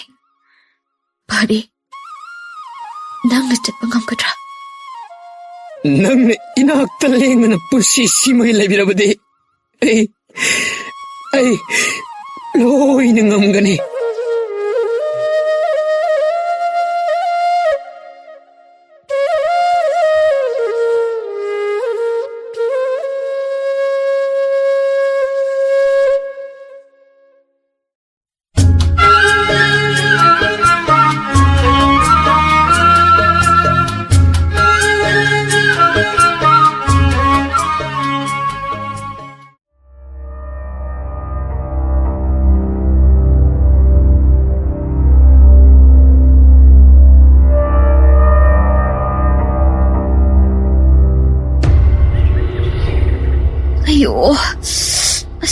ꯑꯩꯕꯨ ꯀꯩꯁꯨ ꯆꯥꯕꯁꯨ ꯅꯠꯇꯦ.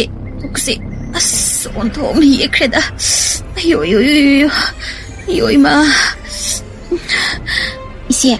이씨의 푹 예쁘다. 아무 허락라브라. 나나오 푹 예뻐 파는 놈의 히닥도 샘자라기 약다 강비람. 토이노, 난 기땅 들어게라. 호이 이씨, 아이 꾸렸도. 이씨의 약당 강비람. 아요, 시래요 이마. 아요. 아와타 비시기 톡나 하오크레다. 다시행나 오이남나 좀 하오이. 이나, 낭부 다 lep라가 낭나 아와타비 짜리바도보. 아예 까리마타 따우더브로. 이제 나나오이 코이디 이씨 호이군만 나때다. 마시다 이닥 마칼 짜라가 나이가 이애가 좀 떠리도. 아두부냐 나나오이 코이디냐 마시다 아와타비 아문바 타르부자가 짜라 파우보다 계속 떠비바 나때다. 사복 나우부바 얌나 파이 하이다나 미니 얌 깔락짜리바니다 나나오이 코이디. 나시 코이디 이나오금나 사복 나우부바 얌나 파바 하이바도 오이드레. 아두부네 이나오 낭나 짜리바 신작 아도 나사다 그이수 떠우드라바수 아강 아두다디 까리 오이니 하이바 까리마타 칸다브로. 이세 이베마 아이기 엄마디 이사기 칸비바두기 칼루라디 얌나 타가짜리. 아두부네 이세 이베마 아이기 엄마디 이사기 와비바기 마훗 이세기 나사도 아마디 이북농다 나우뿌리바 아강 아두기 오이나도 와비우다. 이나오 이베마 나시 애기디 그이수 칼루누다. 이사기수 아소이 앵암 야우다나바 하이나 아이나 깐나 섹시나 호나이다. ngang sarisi taning tabana loire.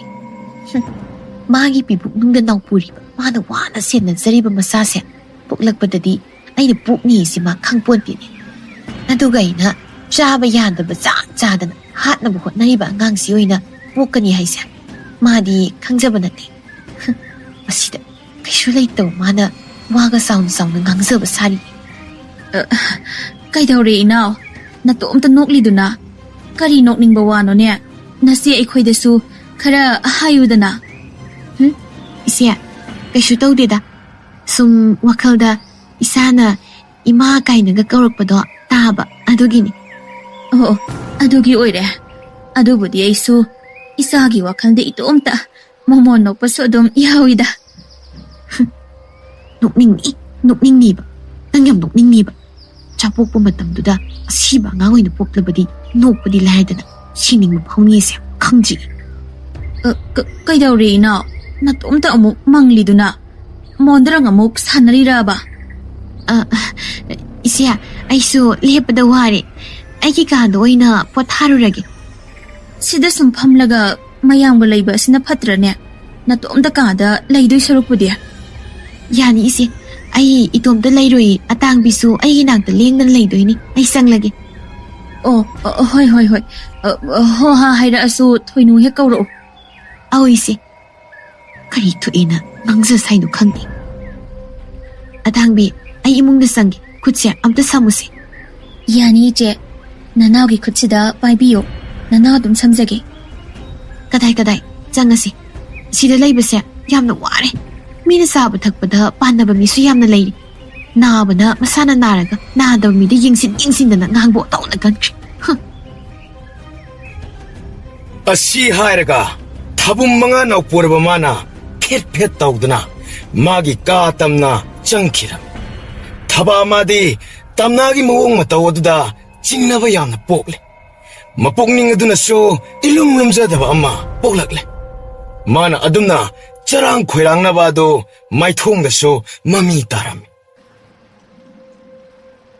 ꯏꯆꯦꯕꯨ ꯀꯩꯗꯧꯔꯒꯦ ꯊꯣꯏꯅꯨ ꯀꯩꯒꯤꯅꯣ ꯈꯪꯗꯦ ꯑꯩꯒꯤ ꯄꯨꯛꯅꯤꯡꯁꯦ ꯌꯥꯝꯅ ꯆꯔꯥꯡꯅꯩ ꯑꯩꯒꯤ ꯋꯥꯈꯜꯅꯔ ꯀꯔꯤꯅꯣ ꯈꯪꯗꯦ ꯍꯧꯖꯤꯛꯇ ꯅꯆꯦꯇꯣꯟꯅ ꯑꯋꯥꯊꯕꯤ ꯆꯥꯔꯒ ꯑꯩꯅ ꯑꯣꯏꯅ ꯅꯥꯕꯗꯧꯅ ꯇꯧꯏ ꯑꯗꯨꯒꯤꯗꯤ ꯑꯩꯁꯨ ꯈꯜꯂꯤꯕꯅꯤ ꯏꯆꯦꯗꯤ ꯑꯗꯨꯒꯨꯝꯕ ꯃꯤꯔꯣꯟꯕꯤꯅ ꯆꯥꯕ ꯌꯥꯗꯕ ꯆꯤꯟꯖꯥꯛ ꯑꯃꯠꯇ ꯆꯥꯕ ꯅꯠꯇꯦ ꯑꯗꯨꯒꯤ ꯃꯍꯨꯠ ꯑꯐꯕ ꯆꯤꯟꯖꯥꯛ ꯍꯤꯗꯥꯛ ꯑꯣꯏꯕ ꯉꯥꯛꯇꯅꯤ ꯏꯆꯦꯅ ꯆꯥꯔꯤꯕ ꯑꯗꯨꯒ ꯏꯆꯦꯇꯣꯟꯗꯤ ꯅꯨꯡꯇꯤ ꯅꯨꯃꯤꯠ ꯈꯨꯗꯤꯡꯒꯤ ꯑꯋꯥꯊꯕꯤꯒꯨꯝꯕ ꯗꯔꯕꯨꯖꯒꯨꯝꯕ ꯑꯗꯨꯝ ꯈꯖꯤꯡꯒꯨꯝꯕ ꯉꯥꯛꯇ ꯈꯟꯗꯨꯅ ꯆꯥꯔꯤꯕꯅꯤ ꯑꯗꯣ ꯃꯥꯗꯤ ꯀꯩꯁꯨ ꯇꯧꯗꯦꯃꯤ ꯑꯗꯨꯅꯦ ꯑꯩꯁꯨ ꯈꯜꯂꯤꯁꯦ ꯅꯍꯥꯟ ꯃꯈꯩꯗꯤ ꯃꯁꯤꯁꯤꯡꯁꯦ ꯊꯣꯏꯅ ꯈꯟꯖꯤꯜꯂꯨꯗꯕꯅꯤ ꯑꯗꯨꯕꯨ ꯉꯁꯤꯒꯤ ꯊꯧꯗꯣꯛ ꯑꯗꯨꯅ ꯑꯩꯁꯦ ꯆꯤꯡꯅꯕ ꯉꯥꯛꯇ ꯉꯥꯏꯍꯜꯂꯦ ꯏꯆꯦ ꯆꯨꯝꯅ ꯇꯥꯟ ꯆꯥꯔꯨꯕ ꯑꯣꯏꯔꯝꯕꯁꯨ ꯌꯥꯏꯗ ꯃꯗꯨ ꯃꯥꯟꯗꯦ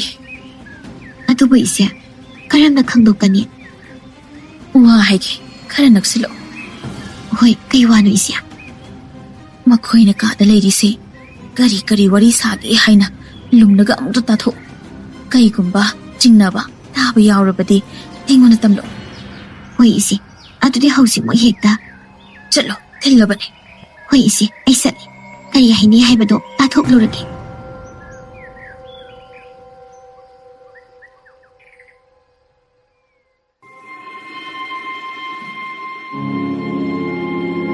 ꯑꯇꯥꯡꯕꯤ ꯃꯔꯨꯝ ꯃꯌꯥꯗꯒ ꯃꯤ ꯂꯩꯕ꯭ꯔꯥ ꯍꯥꯏꯅ ꯌꯦꯡꯉꯨ ꯑꯩ ꯊꯕꯛ ꯇꯧꯒꯦ ꯍꯣꯏ ꯏꯆꯦ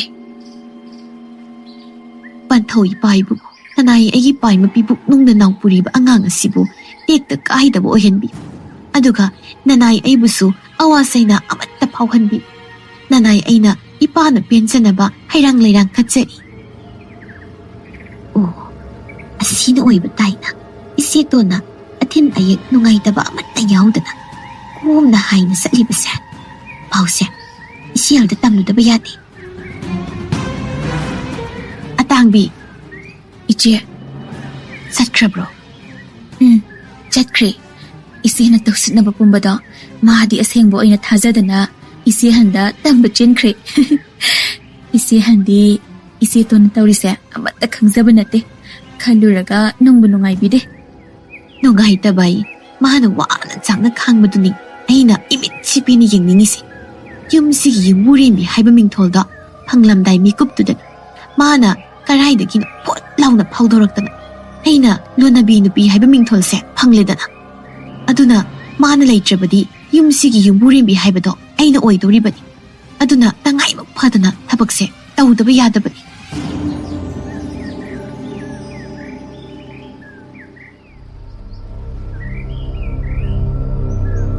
ꯀꯔꯤ ꯍꯥꯏꯅꯍꯧꯒꯦ ꯏꯆꯦ ꯀꯩꯁꯨ ꯊꯣꯏꯗꯣꯛꯄꯗꯤ ꯍꯥꯏꯅꯍꯧꯗꯦ ꯑꯗꯣ ꯏꯆꯦꯇꯣꯟꯅ ꯃꯁꯥꯗ ꯑꯊꯤꯟ ꯑꯌꯦꯛ ꯑꯃꯠꯇ ꯇꯧꯗ꯭ꯔꯤꯕ ꯑꯗꯨꯒ ꯃꯥꯒꯤ ꯄꯤꯕꯨꯛꯅꯨꯡꯗ ꯂꯩꯔꯤꯕ ꯑꯉꯥꯡ ꯑꯁꯤꯅ ꯐꯔꯤꯕꯒꯤ ꯃꯔꯝ ꯑꯃꯗꯤ ꯂꯩꯔꯝꯃꯤ ꯀꯔꯤ ꯃꯔꯝꯅꯣꯅꯦ ꯊꯣꯏꯅꯨ ꯅꯪꯕꯨ ꯇꯝꯃꯣ ꯑꯩꯕꯨ ꯇꯥꯅꯤꯡꯕꯅ ꯂꯣꯏꯔꯦꯅꯦ ꯏꯆꯦ ꯑꯇꯩ ꯑꯃꯠꯇꯅ ꯑꯣꯏꯔꯝꯗ꯭ꯔꯤ ꯏꯆꯦꯇꯣꯟꯒꯤ ꯀꯥꯗ ꯂꯣꯟꯅ ꯂꯥꯏ ꯑꯃ ꯂꯥꯛꯏ ꯃꯗꯨꯒꯤ ꯊꯧꯖꯥꯜꯅ ꯑꯣꯏꯔꯝꯃꯤ ꯅꯪ ꯍꯥꯏꯗꯨꯕꯨ ꯁꯦꯡꯂꯕ꯭ꯔꯅꯦ ꯍꯣꯏ ꯏꯆꯦ ꯑꯩ ꯏꯃꯤꯠꯃꯛꯅ ꯎꯖꯔꯛꯂꯕꯅꯤ ꯑꯗꯨꯕꯨꯅꯦ ꯊꯣꯏꯅꯨ ꯋꯥꯈꯜꯁꯤꯅꯗꯤ ꯊꯥꯖꯧ ꯍꯥꯏꯕ ꯏꯌꯥ ꯌꯥꯗꯦ ꯑꯗꯨꯃꯛ ꯆꯤꯡꯅꯗꯨꯅ ꯂꯩꯔꯦ ꯏꯆꯦ ꯀꯔꯤꯁꯨ ꯊꯣꯏꯅ ꯈꯟꯖꯤꯟꯕꯤꯔꯨꯅꯨꯗ ꯑꯗꯨꯒꯤ ꯁꯔꯨꯛ ꯏꯆꯦ ꯑꯩꯈꯣꯏꯁꯨ ꯃꯥꯏꯕ ꯑꯃ ꯇꯥꯟꯅꯅꯕ ꯇꯧꯕꯅ ꯐꯒꯗ꯭ꯔꯥ ꯈꯜꯂꯦ ꯑꯩꯗꯤ ꯅꯪꯅ ꯍꯥꯏꯔꯤꯗꯨꯁꯨ ꯈꯟꯅꯕ ꯌꯥꯕ ꯋꯥꯅꯤ ꯑꯗꯨꯕꯨꯅꯦ ꯑꯩꯅ ꯑꯣꯏꯔꯤꯕ ꯐꯤꯕꯝꯁꯤꯗ ꯃꯥꯏꯕ ꯃꯥꯏꯕꯤ ꯇꯥꯟꯅꯕ ꯍꯥꯏꯗꯣ ꯑꯃꯨꯛ ꯏꯆꯦ ꯑꯗꯨꯒꯤꯗꯤ ꯀꯔꯤꯝꯇ ꯋꯥꯔꯨꯅꯨ ꯅꯅꯥꯎ ꯂꯩꯔꯤꯁꯤꯗꯤ ꯑꯩꯅ ꯑꯗꯨꯝ ꯆꯠꯂꯒ ꯁꯤꯗ ꯍꯥꯏꯅꯔꯒ ꯂꯣꯏꯔꯦ ꯇꯉꯥꯏꯃꯛ ꯐꯗ꯭ꯔꯕ ꯀꯥꯟꯗ ꯃꯥꯏꯕꯗꯣ ꯌꯨꯝꯁꯤꯗ ꯀꯧꯔꯁꯨ ꯍꯣꯏꯅꯦ ꯑꯗꯨꯝ ꯍꯥꯏꯅ ꯇꯧꯔꯁꯨ ꯌꯥꯏꯅꯦ ꯑꯩꯁꯦ ꯏꯇꯣꯝꯇꯗꯤ ꯋꯥꯈꯜ ꯑꯃꯠꯇ ꯊꯣꯛꯇ꯭ꯔꯕꯅꯦ ꯇꯧꯐꯝ ꯈꯪꯗꯗꯅ ꯅꯪꯅ ꯁꯨꯃꯥꯏꯅ ꯍꯥꯏꯔꯛꯄꯁꯦ ꯌꯥꯝꯅ ꯅꯨꯡꯉꯥꯏꯔꯦ ꯁꯤꯅꯅꯦ ꯅꯪꯅ ꯂꯩꯅꯤꯡꯕ ꯀꯩꯅꯣ ꯂꯩꯖꯧ ꯌꯥꯔꯅꯤꯗ ꯏꯆꯦ ꯑꯩꯒꯤꯗꯤ 이세는 와클 농가이바도다니 빰자바. 이세는 농숙 농사는 레이바도 잉마 얌 농가이티. 이세 세록실세 이세는네 이나우니 칼라가 농시드나 삐바니 낭나 러드라디 이세 얌나 농가야로. 아도디 라우라기고 이세야. 호이네 록실로.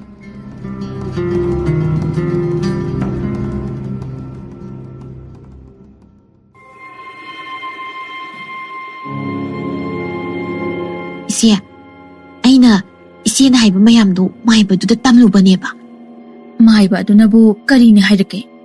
이세야, 아싸. 땀바다부 기부 꽉낙더니 마이바두나 하이락리바세. 토이누 낭부 아목 땀맥 생나 땀무 그이다오게. 아이네 랑딱나바나 로이레 그이다오게. 이세야, 마이바두나 하이바다 이세다 떠오리세.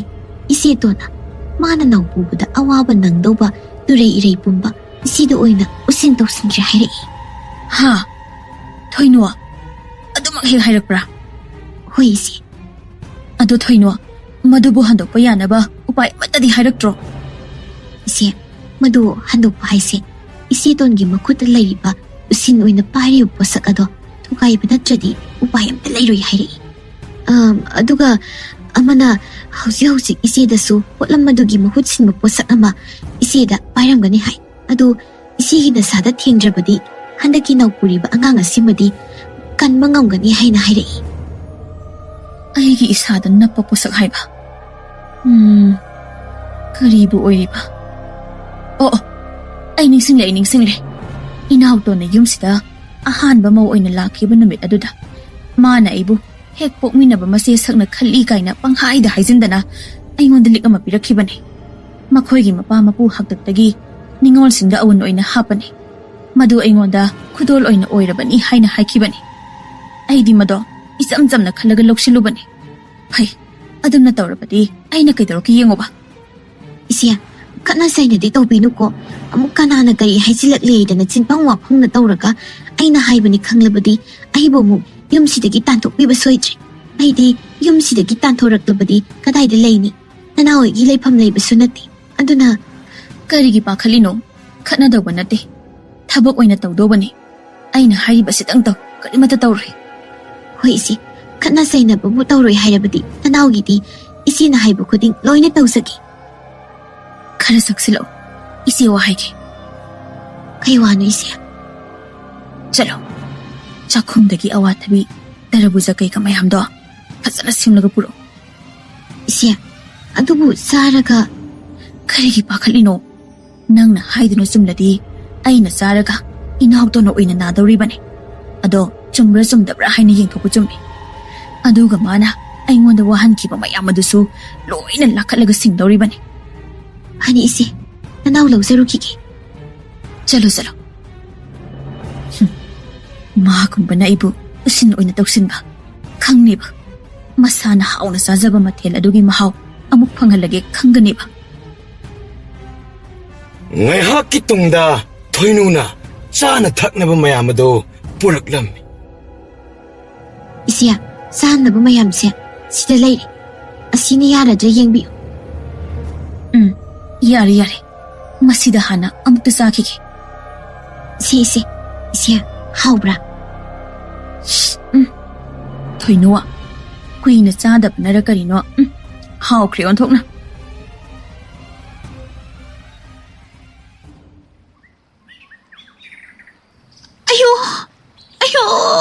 아유, 이마.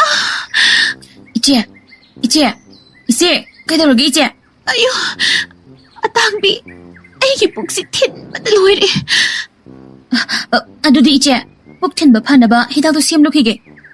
ngaiko atakbi, adugi sarug, masiyaldo, kari-kari saruy, amukta yengmuso, makari sari yengmuso. hoy 이제. 아유, 이마, 마두기 누비도 나, kari-kari mo charido kange. 이제 한도 아와타비 따라부자나 징바 마얌 짜라가 레호웨. kari haiba, manado chabananidana, ayna somda anana herisidi. Atangbi, kutsiyamda samo, ay, magi manak chatke. hoy 이제.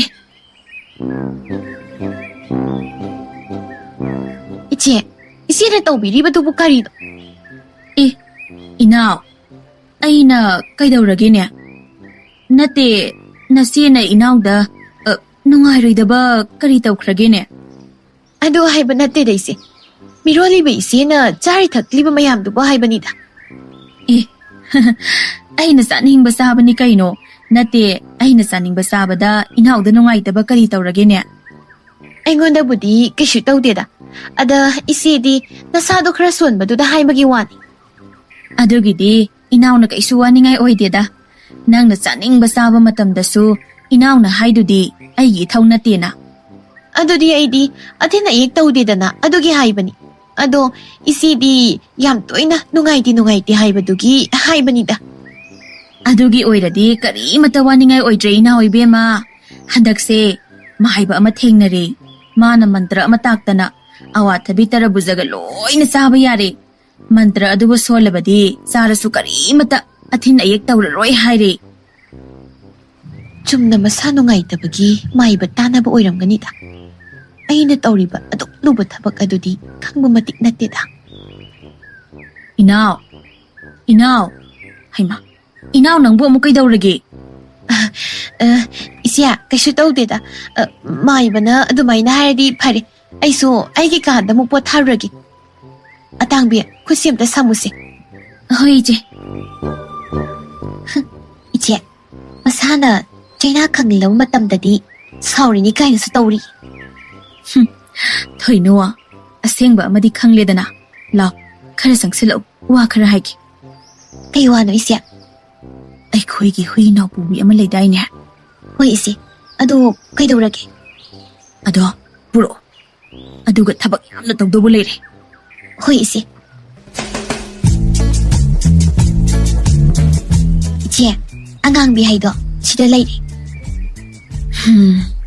ꯑꯉꯥꯡꯕꯤ, ꯅꯪ ꯋꯥꯔꯧꯅꯨꯀꯣ. ꯏꯆꯦꯅ ꯅꯪꯕꯨ ꯆꯥꯡꯌꯦꯡ ꯑꯃ ꯑꯣꯏꯅ ꯁꯤꯖꯤꯟꯅꯔꯦ. ꯑꯁꯤꯒꯤꯗꯃꯛꯇ ꯅꯪ ꯋꯥꯔꯧꯅꯨ. ꯊꯣꯏꯅꯣ, ꯑꯉꯥꯡꯕꯤꯁꯦ ꯉꯁꯤꯗꯒꯤ ꯂꯣꯠꯁꯤꯜꯂꯒ ꯃꯤꯅ ꯎꯔꯣꯏꯗꯕ ꯃꯐꯝ ꯑꯃꯗ ꯊꯝꯈ꯭ꯔꯣ. ꯍꯣꯏ ꯏꯆꯦ. ꯅꯨꯃꯤꯠ ꯅꯤꯅꯤ ꯍꯨꯝꯅꯤ ꯍꯧꯈ꯭ꯔꯕ ꯃꯇꯨꯡ ꯍꯨꯏ ꯑꯃꯣꯝ ꯑꯗꯨꯅ ꯌꯦꯛꯄ ꯊꯤꯟꯕ ꯇꯧꯗꯨꯅ ꯂꯩꯔꯤꯕ ꯑꯗꯨ ꯇꯝꯅꯥꯗ ꯑꯣꯏꯅ ꯊꯤꯟꯕ ꯌꯦꯛꯄ ꯇꯧꯔꯛꯂꯝꯃꯤ.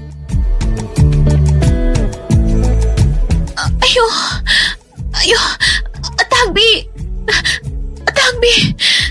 ꯏꯆꯦ, ꯀꯔꯤ ꯑꯃꯨꯛ ꯇꯧꯔꯒꯦ? ꯏꯆꯦ, ꯀꯩꯗꯧꯔꯒꯦ ꯃꯤ? ꯈꯨꯠꯁꯤ ꯁꯝ. ꯍꯧꯖꯤꯛꯃꯛ ꯏꯆꯦꯒꯤ ꯃꯅꯥꯛꯇ ꯆꯠꯁꯤ. ꯍꯣꯏ ꯏꯆꯦ.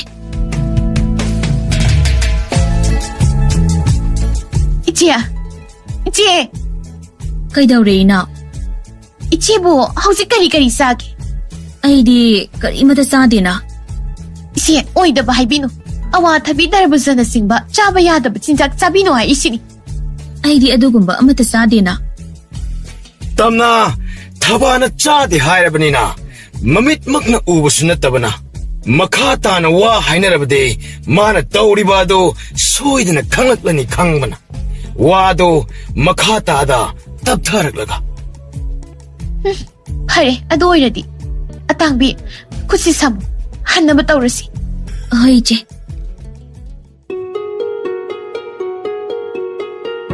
ꯑꯁꯨꯝꯅ ꯊꯥ 4ꯒꯤ ꯃꯇꯨꯡꯗꯗꯤ ꯊꯕꯥ ꯑꯃꯗꯤ ꯇꯝꯅ ꯃꯇꯝ ꯑꯃꯠꯇꯗ ꯑꯉꯥꯡ ꯎꯅꯅꯕ ꯍꯥꯏꯅ ꯀꯟꯅ ꯃꯥꯌꯣꯛꯅꯕꯤꯅ ꯀꯣꯏꯆꯦꯟ ꯆꯦꯜꯂꯤ. ꯇꯟꯖꯥ ꯑꯗꯨꯗ ꯍꯦꯟꯅ ꯉꯛꯂꯤꯕꯗꯤ ꯊꯕꯥꯅ ꯂꯣꯠꯇꯨꯅ ꯊꯝꯂꯤꯕ ꯍꯨꯏ ꯑꯃꯣꯝ ꯑꯉꯥꯡꯕꯤꯗꯁꯨ ꯃꯀꯨꯝ ꯃꯊꯥ ꯁꯨꯗꯅ ꯄꯨꯟꯅ ꯃꯆꯥ ꯎꯅꯕꯒꯤ ꯃꯇꯝ ꯑꯣꯏꯔꯛꯂꯝꯃꯤ. ꯏꯕꯨꯡꯉꯣ ꯑꯆꯧꯕ, ꯅꯪꯒꯤ ꯂꯣꯏꯅꯕꯤ ꯑꯍꯜꯗꯣ ꯃꯆꯥꯅꯨꯄꯥ ꯑꯃ ꯐꯪꯖꯔꯤꯅꯦ. ꯑꯁ, ꯏꯅꯦ, ꯌꯥꯝꯅ ꯅꯨꯡꯉꯥꯏꯖꯔꯦ. ꯑꯗꯣ ꯏꯅꯦ, ꯑꯩꯒꯤ ꯅꯨꯄꯤ ꯑꯇꯣꯝꯕꯤ ꯑꯗꯨꯒꯤꯁꯨ ꯁꯣꯏꯗꯅ ꯍꯣꯠꯅꯕꯤꯔꯣ. ꯍꯣꯏ ꯏꯕꯨꯡꯉꯣ.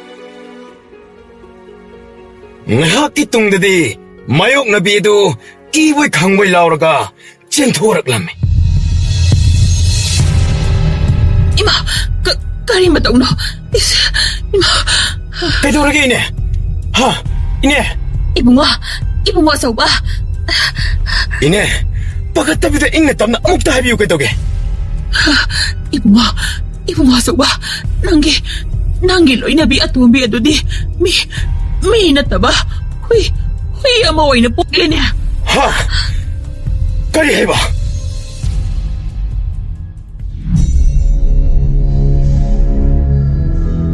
Ay, Chapiyo! Chapiyo! Ay, Chapiyo! Tamna, nang mungaurabo. Huidubu kamaina ichawin yokadorige. Huidu nati, ay naisi. Ichino pukliba angang do, ay gichane. Kaino nang haidubo. Mana pukliba angang adubu kamaina nangi angang oigedorige. Mana so idana maibi tanaraga usinda woirini. Angang do, ay gini. Taningde. Tabaya wakrangang. Atangbi. Nasi mapaipa thongandana nang nakana sino. Ay daso.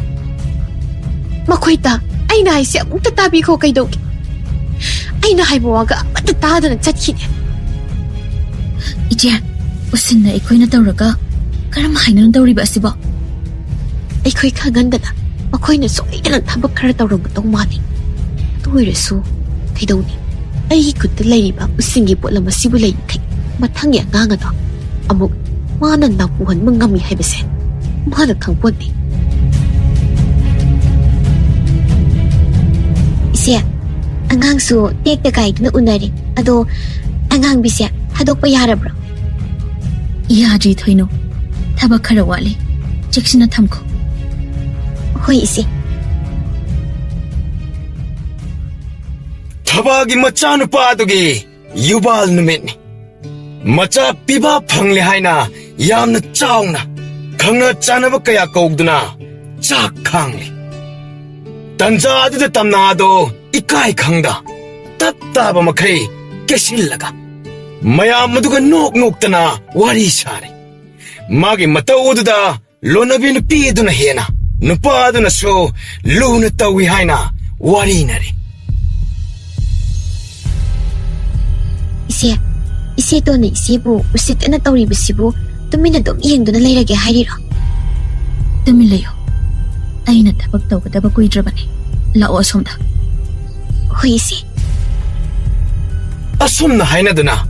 Tiliba mi singaduna uroidaba marum mamada changsillam. Chalo. Yen marumarang mayam daw. Sida loy na puro. Hoy isi. Mida usin daw yam na haiba nupi ama. Hausik nungay daw rabani. Si yara jayego. Yara ni. Karay, angang bidya. Sida layri. Angang bi. Se. Asumna hui adugi mamangda yen maphaygi marudu utlaga laknari. Hui adu so kanna khongli. Mayam tiliba. Wow! Asumna wadu haiba loida tiliba mayam aduda onsillaga hui dongna khongjillamme. Chik tawbagi mong kasu tawba aduda mayam adudi kiboy pakhatboy kai dana chena khiramme. Hai nupi tamna kainu nang tawriba sibo. Ay bu kaidorage. Kaidowai hui ngau bidona mi khudingi chikki tawriba dubu karigino. Aina khangbro dubu. Asumna hairamlaga amukso huigi mawongda khongduna mawada hochillaga chikki tawramme. Achauba matu atomigi phibam maduda pakhatpoi kaiboy khanglaugduna chen khiramme. Imai asidi phibam amanine. Tamna wakhal amuk laktuna. Ngaiko nupa nang bom ta ngaiko as kaino masina tori mayam sibo. Atangbi. Iche ay basi pigano ima. Atangbi duso asumna lauramlaga chen khiramme. Kaino makoy mayam na tori basibo. Ay sibo hingsabi oina urabra khangde.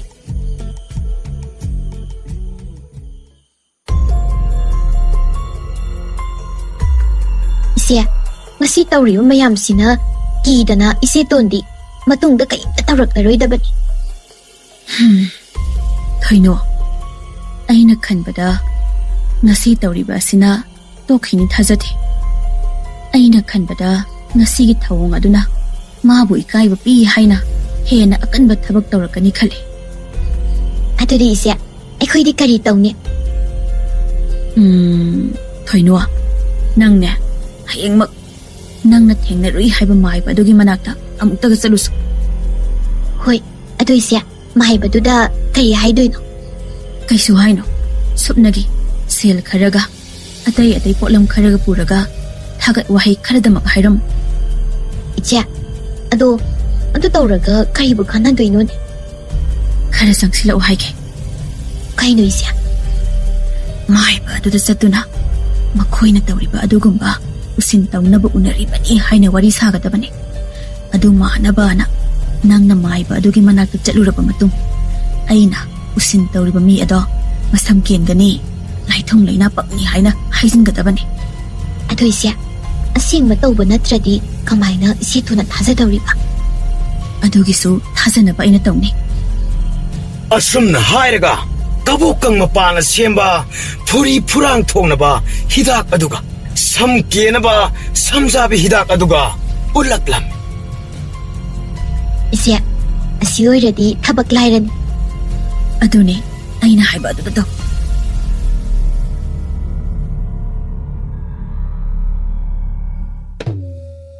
thoinu isya aina haiba thabak tudi chalurabra hoi ise ado maiba adunabu kari kari hairake ise du usin tori misanada ise ge mu usin tawsin krabani aduna kuiraroi usin gi madik mayaina masamana kendana laithong laina paktawba wari yedu tabada lumduna taramba atangbi do khangpre khangna machin na tapna kari ise tonbu masamana kendana laithong laina paklagadaba pause ise tonda tamludaba yade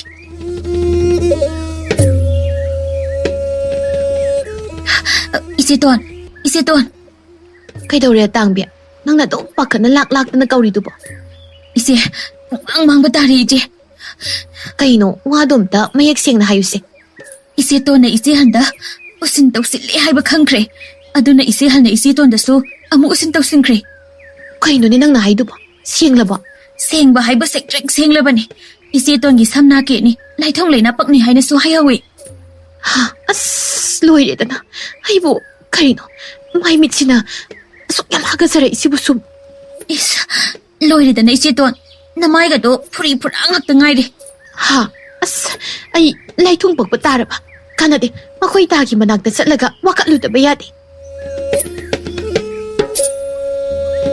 makhoi ta o makhoi ta nanai na pina kauri se amukta tabiyo kaidauge eh tamna namai du dikadoriba isina tawrini nachena nate nasida kaidodanoba aduna toriba adubo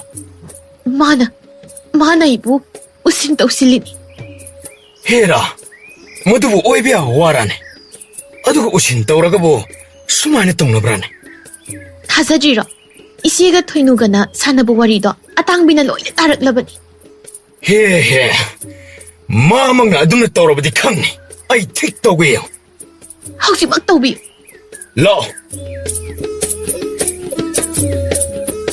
nupi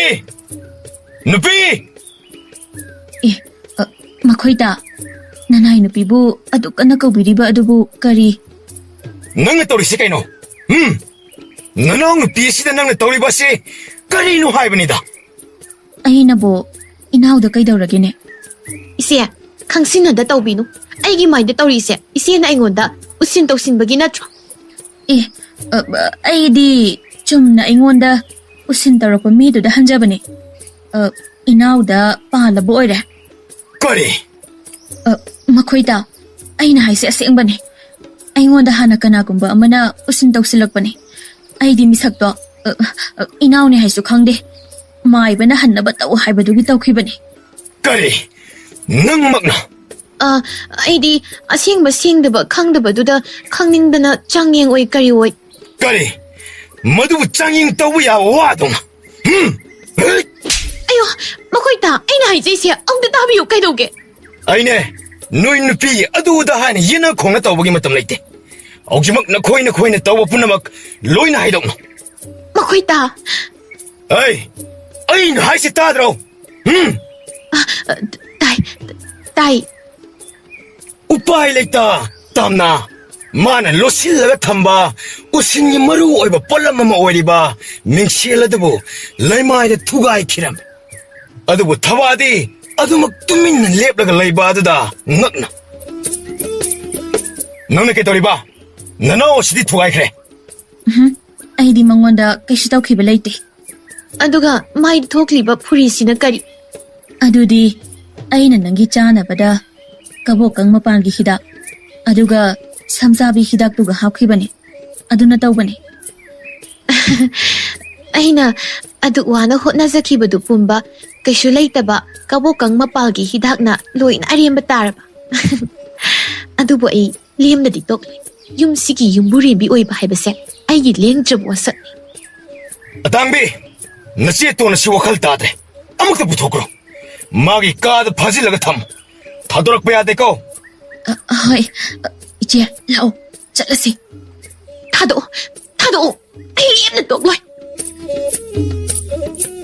Asi haina mana thokpa lao khongnam. Atangbi na namna chinglaga pukhiram. Numit adudagi hauna tamna do wakal choiradna angau bi haiba do oikhiram.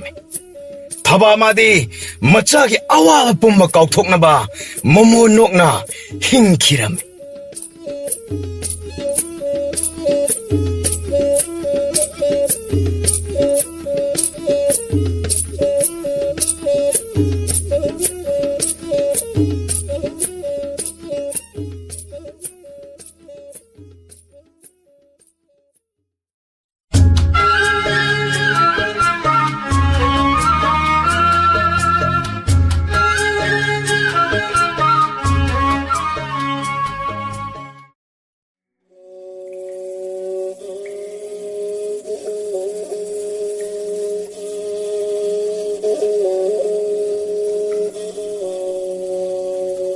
Ariba matam mamagi wari.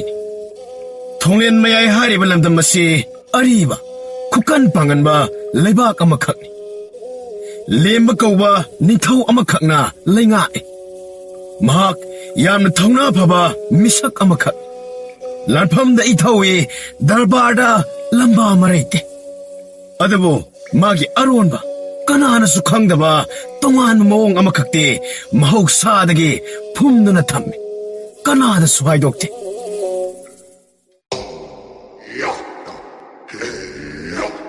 Hai. Lalu kaba. Ngasidi sagola ni thorang tawran. Se. Masigi sana kuzai se. Nang laujara. Hai biri basibu ining thaw. Hai ma. Laurone. Nuksidana pibanine. Nanai ehakpu Mangla Wachuing alaglano. To yare. Yengwe. Ay sagula ma thorang tawro. Tillavan. Ay sanalam yan yengba thuna magsattaba yadre. Adobo ining thaw. Ima ibi masukko nung ngasida laytabanina. Madugi tabalni. Ay na nangonda sanagi senjeng ama piribada. Ay kangi. Nama ibi ma mapamlamdam khongsan kiyaiba. Ay amadi nama ibi malaytrabaso ay na nang muthajari. Aduna kari susingnaba laytaban. Adobo di ining thaw gi thawjalni. Nama ibi malalga wahang pahang torolabaso sa thokibada ngairi. Lambi da thengnabiraktabra thokibada ngairi khumgadabaniko. Gyan tare ko. Ahoy tajare ining thaw.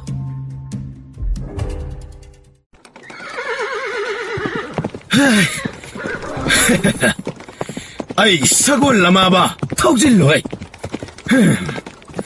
Nangna yang na thawriba makai lembagi punsije nangna pura kanbige doriba. Nangi show pasaba sagol ni pama ay simbiganida warugan. Hay may. Ay lamaba. Hay lamaba. ꯅꯪꯕꯨ ꯇꯥꯗꯕ꯭ꯔꯥꯅꯦ ꯑꯃꯨꯛꯇ ꯂꯦꯞꯈꯣꯅꯦ ꯊꯃꯣꯏ ꯍꯨꯒꯦ ꯇꯧꯕ ꯇꯝꯕ ꯑꯃ 아드 서식 파안드는 레이레니 하이 레포네 라마바 하이 나시데 아이 코에니 나피 깍리우세 잉실로 바타레 레박시에 오이는데 나피 보톡 얌나 파잖아 보톡 레바니 마시쇼 마루 얌나 오이리바니 오래 나마 마하라니나 까리까리 떠라이 까다이 찰리 항락라바데 까리수 똑데 까리임도 우디에다나 쿵가다바니고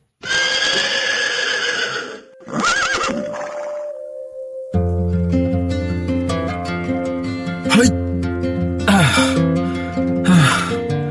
하이씨 농사시 레커찡아이다 크라이암나 발호게 하이바부 멍암 이제 zet방암 되니세 하이씨 와리 호이다 아이기 이샤싱도 마북 람바는 로이람라니 ꯑꯩ ꯀꯥꯟꯅꯕ ꯇꯧꯔꯒꯦ ꯅꯨꯃꯤꯠ ꯈꯔ ꯂꯩꯊꯔꯛꯄꯒ ꯑꯃꯨꯛ ꯃꯔꯥꯛꯄ ꯍꯥꯏꯕꯗꯨꯅꯤ ꯍꯣꯏ ꯇꯣꯛꯒꯦꯗ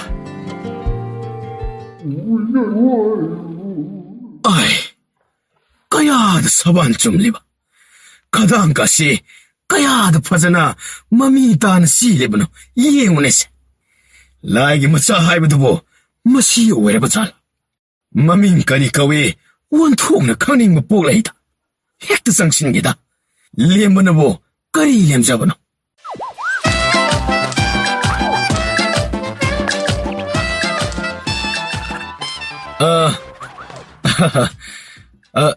니빠 나학 레람레. 이닝토 나나이나 뿌니엠자리도. 이닝토보 마팜 마시다 까리 마름 예. ꯅꯪꯕꯨ ꯌꯦꯡꯕ ꯂꯥꯛꯂꯝꯂꯤꯕꯅꯤꯗꯅ ꯂꯧꯔꯣꯛꯁꯤꯡꯅꯣ ꯀꯔꯝ ꯇꯧꯔꯤ ꯌꯦꯡꯁꯤꯜ ꯂꯥꯛꯂꯝꯂꯤꯕꯅꯤꯗꯅ ꯉꯥꯏꯈꯣꯅꯦ ꯅꯪꯕꯨ ꯁꯖꯤꯛ ꯐꯥꯟꯕꯁꯤꯕꯨ ꯄꯨꯡꯗ ꯀꯌꯥꯗꯤ ꯐꯥꯟꯕ ꯉꯝꯃꯤ 이닝ꯊꯧ ꯄꯨꯡꯗꯕꯨꯗꯤ ꯃꯄꯨꯜ ꯑꯃꯒꯨꯝꯕꯗꯤ ꯐꯥꯟꯕ ꯉꯝꯖꯩ ꯈꯨꯆꯠꯄ ꯀꯌꯥ ꯑꯣꯏꯗ꯭ꯔꯤꯗ 이닝ꯊꯧ ꯍꯩꯃꯥ ꯅꯪꯒꯤ ꯅꯁꯛ ꯑꯗꯨꯒ ꯍꯥꯏꯔꯨꯔꯕꯗꯤ ꯑꯍꯨꯝꯒꯨꯝꯕ ꯐꯥꯟꯒꯗꯕꯅꯤꯅꯦꯍꯦ 하이비리베시보 이닝토 삭나부 까름나 나피 판가다바시보 나민 까리까웨 모이랑 버콕제 이닝토 오 마밍 시보디 셋달레세 낭디 나피 눅디 팔리미도 어드보 농마다 낭기 나마이드디 깨아묵kum마디 타이 이닝토 아니라kum마디 타제 ꯑꯌꯨꯛꯇ ꯑꯃ ꯅꯨꯡꯗꯥꯡꯗ ꯑꯃ ꯑꯣ ꯌꯦꯡꯕꯗ ꯃꯣꯟ ꯃꯣꯟ ꯂꯥꯎꯒꯗꯕ ꯃꯥꯜꯂꯤ ꯂꯩꯍꯥꯎ ꯌꯥꯝꯅ ꯐꯔꯝꯒꯗꯕ ꯃꯥꯜꯂꯤꯅꯦ ꯆꯨꯝꯅ ꯑꯃꯨꯛꯇ ꯂꯦꯞꯄꯨꯁꯦ ꯈꯖꯥꯏꯗꯣ ꯑꯃꯨꯛꯇ ꯄꯥꯏꯔꯒ ꯌꯦꯡꯒꯦ 이닝ꯊꯧ ꯑꯩꯒꯤ ꯈꯖꯥꯏ ꯍꯣꯏꯅꯦ ꯍꯦꯛ ꯄꯥꯏꯕꯗ ꯑꯗꯨꯝ ꯈꯪꯒꯅꯤꯁꯦ ꯀꯔꯤꯒꯨꯝꯕ ꯑꯩꯒꯤ ꯋꯥꯈꯜꯗ ꯃꯄꯥ ꯆꯨꯝꯅ ꯐꯥꯎꯔꯛꯂꯕꯗꯤ ꯅꯪꯒꯤ ꯅꯥꯄꯤ ꯐꯥꯟꯕꯁꯦ ꯐꯥꯟꯗ꯭ꯔꯕꯁꯨ ꯌꯥꯔꯅꯤ 이닝ꯊꯧꯒꯤ ꯁꯒꯣꯜ ꯃꯈꯣꯟꯁꯤ ꯅꯣꯛꯏꯕ꯭ꯔꯥ ꯈꯣꯡꯏꯕ꯭ꯔꯥ ꯑꯃꯗꯤ ꯇꯧꯔꯤ 이닝ꯊꯧ ꯍꯩ ꯂꯃꯥꯕ ꯑꯃꯨꯛꯇ ꯂꯥꯡꯉꯛꯈꯤꯅꯨꯅꯦ ꯅꯪꯕꯣ ꯑꯩꯅ ꯅꯪꯉꯣꯟꯗ ꯀꯔꯤ ꯍꯥꯏ ꯈꯣꯡꯕꯗꯣ ꯇꯥꯅꯤꯡꯕ ꯐꯥꯎꯗ꯭ꯔꯦꯅꯦ ꯃꯤꯍꯨꯜꯅ ꯃꯤꯍꯨꯜ ꯆꯣꯡꯉꯨꯅꯦ ꯅꯪꯅ ꯃꯔꯣꯜ ꯑꯃ ꯅꯪꯗꯤ ꯃꯍꯩ ꯃꯔꯣꯡ ꯂꯧꯎ ꯁꯤꯡꯎꯕꯒꯤ ꯃꯥꯏꯊꯣꯡ ꯄꯥꯜꯂꯤꯗꯅ ꯊꯧꯅꯥ ꯌꯥꯝꯅ ꯐꯩꯅꯦ ꯍꯥꯏꯕꯤꯔꯤꯕꯁꯤꯕꯨ 이닝ꯊꯧ ꯍꯥꯏꯕꯗꯤ ꯅꯪꯒꯤ ꯃꯣꯟ ꯃꯣꯟ ꯂꯥꯎꯕ ꯈꯖꯥꯏꯁꯤꯅ ꯅꯣꯛꯐꯦꯠ ꯅꯣꯛꯐꯦꯠꯇꯃꯛ ꯇꯧꯔꯒ ꯍꯤꯡꯕ ꯆꯥꯕ ꯌꯥꯒꯅꯤ ꯍꯥꯏꯕ ꯀꯔꯤꯒꯨꯝꯕ ꯅꯪꯅ ꯁꯨꯝ ꯅꯥꯄꯤ ꯐꯥꯟꯕꯁꯦ ꯋꯥꯔꯛꯂꯕꯗꯤ ꯑꯩꯒꯤ ꯀꯣꯅꯨꯡꯗ ꯂꯥꯛꯄꯒꯤ ꯑꯌꯥꯕꯗꯣ ꯉꯁꯤ ꯄꯤꯔꯝꯂꯒꯦꯀꯣ 하이비리베시보 이닝ꯊꯧ ꯊꯕꯛꯀꯤ ꯑꯣꯏꯒꯗꯧꯔꯤꯕ꯭ꯔꯥ ꯃꯥꯅꯤ ꯀꯣꯅꯨꯡ ꯃꯅꯨꯡꯒꯤ ꯌꯥꯝꯅ ꯂꯨꯕ ꯊꯕꯛ ꯑꯃꯒꯤ ꯁꯦ ꯑꯁꯣꯝꯗ ꯇꯞꯅ ꯑꯃꯨꯛꯇ ꯂꯩꯊꯣꯛꯎꯁꯦ ꯀꯩꯅꯣꯝꯃ ꯌꯦꯡꯒꯦ ꯂꯩꯊꯣꯛꯄ 마yon ꯂꯣꯏꯅ ꯌꯦꯡꯒꯗꯧꯔꯤꯕꯅꯤ ꯁꯣꯏꯕ ꯌꯥꯎꯕ꯭ꯔꯥ ꯌꯥꯎꯗꯕ꯭ꯔꯥ ꯀꯨꯞꯅ ꯌꯦꯡꯁꯤꯟꯒꯗꯧꯔꯤꯕꯅꯤ ꯃꯤ ꯂꯣꯏꯅ ꯇꯧꯅꯔꯤꯅꯦ ꯑꯅꯧꯕ ꯃꯤ ꯂꯧꯕ ꯈꯨꯗꯤꯡ 이마 마하라니 공도이래. 이마 마하라니 공도이래. 이마 마하라니 공도이래. ꯀꯔꯤ ꯃꯍꯥꯔꯥꯅꯤ ꯂꯥꯛꯑꯦ ꯍꯥꯏꯕ?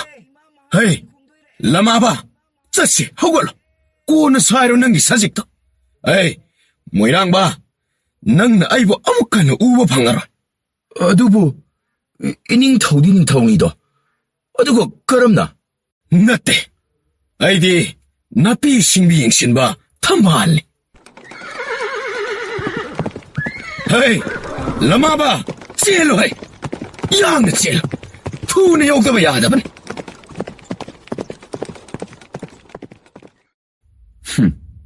ꯑꯉꯛꯄ ꯅꯤꯡꯊꯧꯅꯤꯀꯣ. ꯀꯔꯤ ꯀꯔꯝꯕ ꯃꯈꯜꯒꯤ ꯈꯨꯌꯦꯡꯁꯟꯅꯣꯕ? ꯀꯣꯛꯀ ꯉꯥꯎꯏꯗ.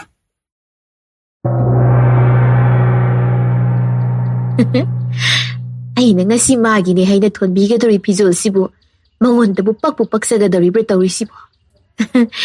ꯃꯥꯗꯤ ꯃꯥꯅ ꯄꯥꯝꯈꯤꯕ ꯐꯤꯖꯣꯜꯗꯤ ꯅꯣꯡꯈꯣꯡꯗ꯭ꯔꯤꯐꯥꯎ ꯊꯥꯗꯣꯛꯇꯝꯅꯤꯁꯦ.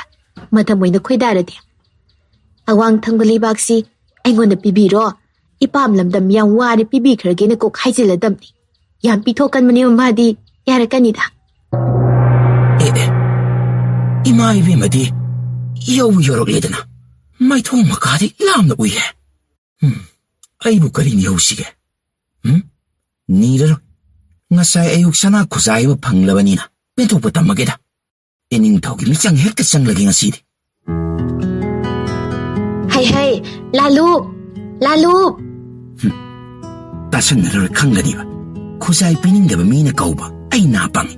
Kumo?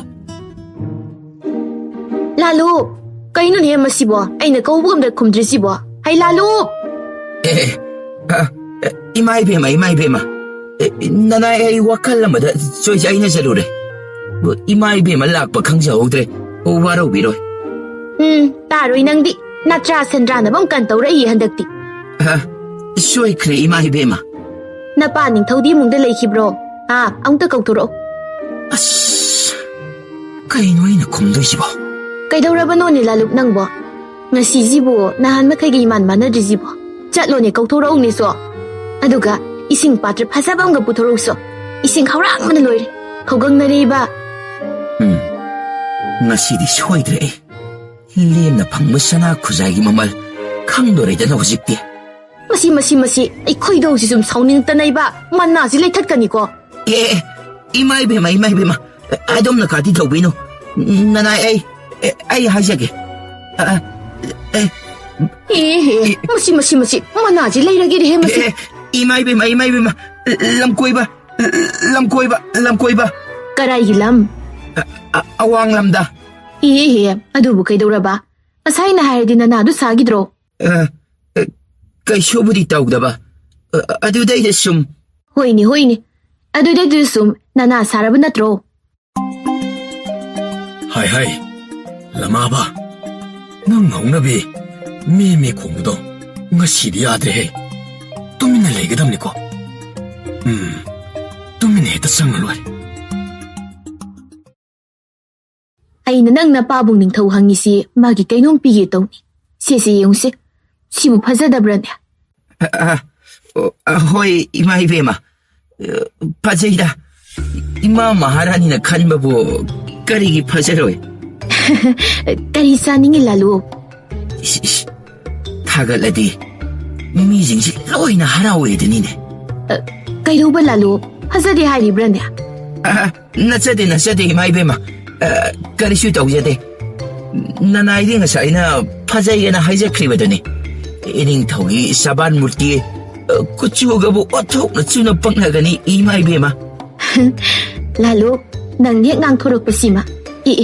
Ining tawdi ada lakpula inya. Ay, lalo, ay masigi padar marum sida lungge ko. Nang ay sida layin haidog yate ko. Ining tawsi nga sidi kangan gengo. Ay tawgi ba yengo ba?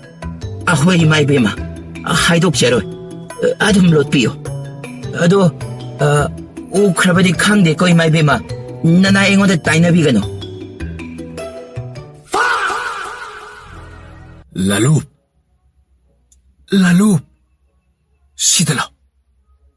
Sidalaw minang bo. Ining tao. Tak na nga ngunay nang bo. ꯀꯔꯤꯅꯣ ꯅꯪꯅ ꯋꯥ ꯑꯃ ꯉꯥꯡꯕꯗ ꯇꯟꯖꯥ ꯃꯦꯟꯖꯥ ꯑꯁꯨꯛ ꯈꯪꯗ꯭ꯔꯤꯕꯁꯤꯕꯨ? ꯅꯅꯥꯏꯁꯤ ꯑꯩ ꯅꯃꯥ ꯏꯕꯦꯝꯃ ꯏꯃꯨꯡ ꯂꯩꯈꯤꯕ꯭ꯔꯥ? ꯀꯗꯥꯏ ꯂꯩꯒꯦ? ꯏꯅꯤꯡꯊꯧ ꯃꯥꯏ ꯂꯥꯂꯨꯞ ꯑꯁꯤ ꯑꯩꯅ ꯍꯥꯏꯗꯣꯛꯄ ꯌꯥꯗꯦꯀꯣꯅ ꯑꯁꯨꯛ ꯐꯖꯅ ꯁꯤꯟꯅꯔꯒ ꯍꯥꯏꯗꯣꯛꯇꯣꯔꯕ ꯀꯩꯅꯣꯝ ꯇꯧꯔꯤꯅꯦ ꯃꯁꯤꯒꯤ ꯕꯨꯗꯨ ꯑꯁꯦ. ꯍꯩ, ꯀꯩꯗꯧꯔ ꯋꯥꯅꯣ ꯂꯥꯂꯨꯞ ꯏꯕꯨꯡ ꯅꯪꯕꯣ? ꯅꯃꯥ ꯏꯕꯦꯝꯃꯗꯣ ꯀꯗꯥꯏꯗ ꯂꯩꯇꯦ ꯍꯥꯏꯌꯨ ꯍꯥꯏꯔꯒ ꯅꯃꯤꯠ ꯅꯅꯥꯗꯣ ꯁꯨꯝ ꯑꯣꯠꯇꯨꯅ ꯂꯩꯔꯤꯗꯨꯕꯣ? ꯑꯗꯨꯕꯨꯗꯤ ꯍꯥꯏꯌꯨꯗꯅ ꯂꯥꯂꯨꯞ ꯏꯕꯣ ꯅꯪ. ꯍꯥꯏꯔꯨꯅꯦ ꯂꯥꯂꯨꯞ, ꯑꯩ ꯁꯥꯎꯔꯛꯀꯗꯣꯏ. ꯑꯩ ꯃꯁꯤꯡ ꯊꯤꯕ ꯍꯧꯒꯅꯤ. 5 ꯐꯥꯎ ꯊꯤꯔꯒ ꯀꯔꯤꯒꯨꯝꯕ ꯍꯦꯛ ꯍꯥꯏꯔꯛꯇꯕ ꯊꯣꯛꯂꯕꯗꯤ ꯉꯁꯥꯏꯒꯤꯗꯨꯃꯨꯛ ꯂꯧꯁꯟꯕ ꯇꯥꯔꯦꯗꯅ. ꯑꯁ, ꯀꯔꯤꯅꯣ ꯑꯩꯅ ꯇꯧꯒꯗꯕꯁꯤꯕꯣ? ꯅꯨꯡ ꯑꯅꯤꯒꯤ ꯃꯔꯛꯇ ꯂꯩꯕ ꯀꯔꯤꯑꯕ? ꯑꯁ, ꯀꯩꯅꯣꯝꯗꯤ ꯍꯥꯏꯕꯅꯤꯅꯦ, ꯀꯥꯎꯈ꯭ꯔꯦꯅꯤꯁꯦ. ꯑꯗꯨꯅꯤꯅꯦ ꯄꯨꯔꯥ ꯑꯩꯁꯦ ꯑꯣꯟꯊꯣꯛꯄ ꯂꯥꯏꯕꯛꯅꯤꯗꯀꯣ ꯑꯩꯁꯦ.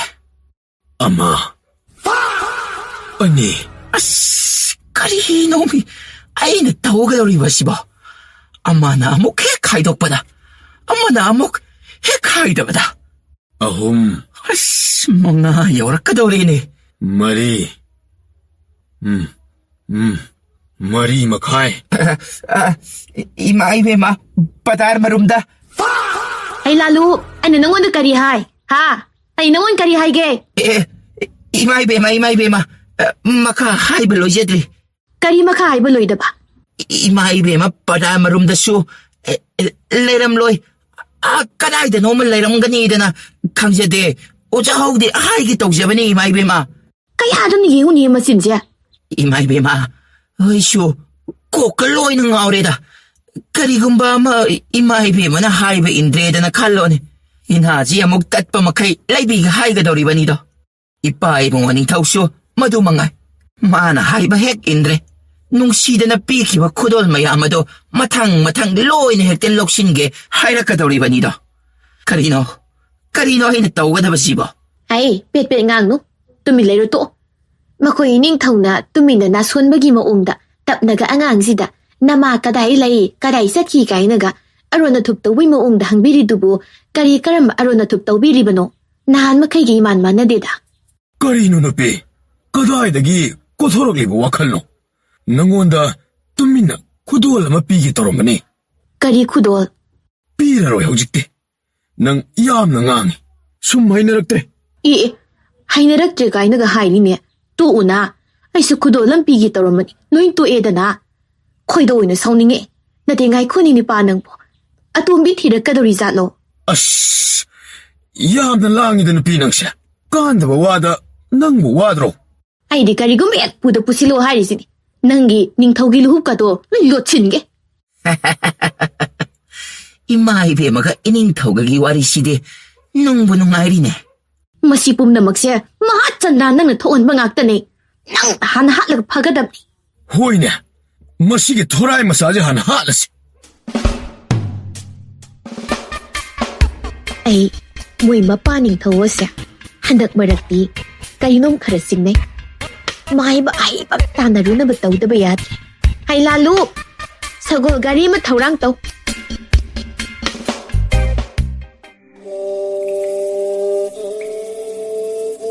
숙고이나 아이네 앵락바보 시기 마이야 시대 시 파우보다 까나무더니 앵게 하이락겠네시 광카탕 오이드나 떠올라가더라 마시바 담바모 락샤와 하이브dun이다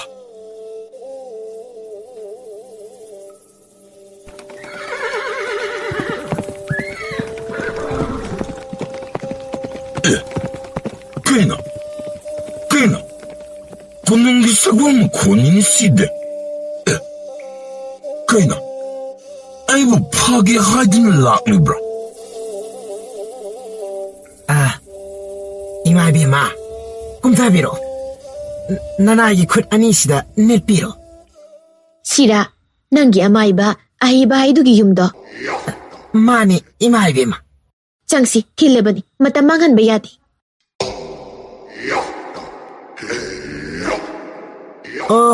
Ocha my bow.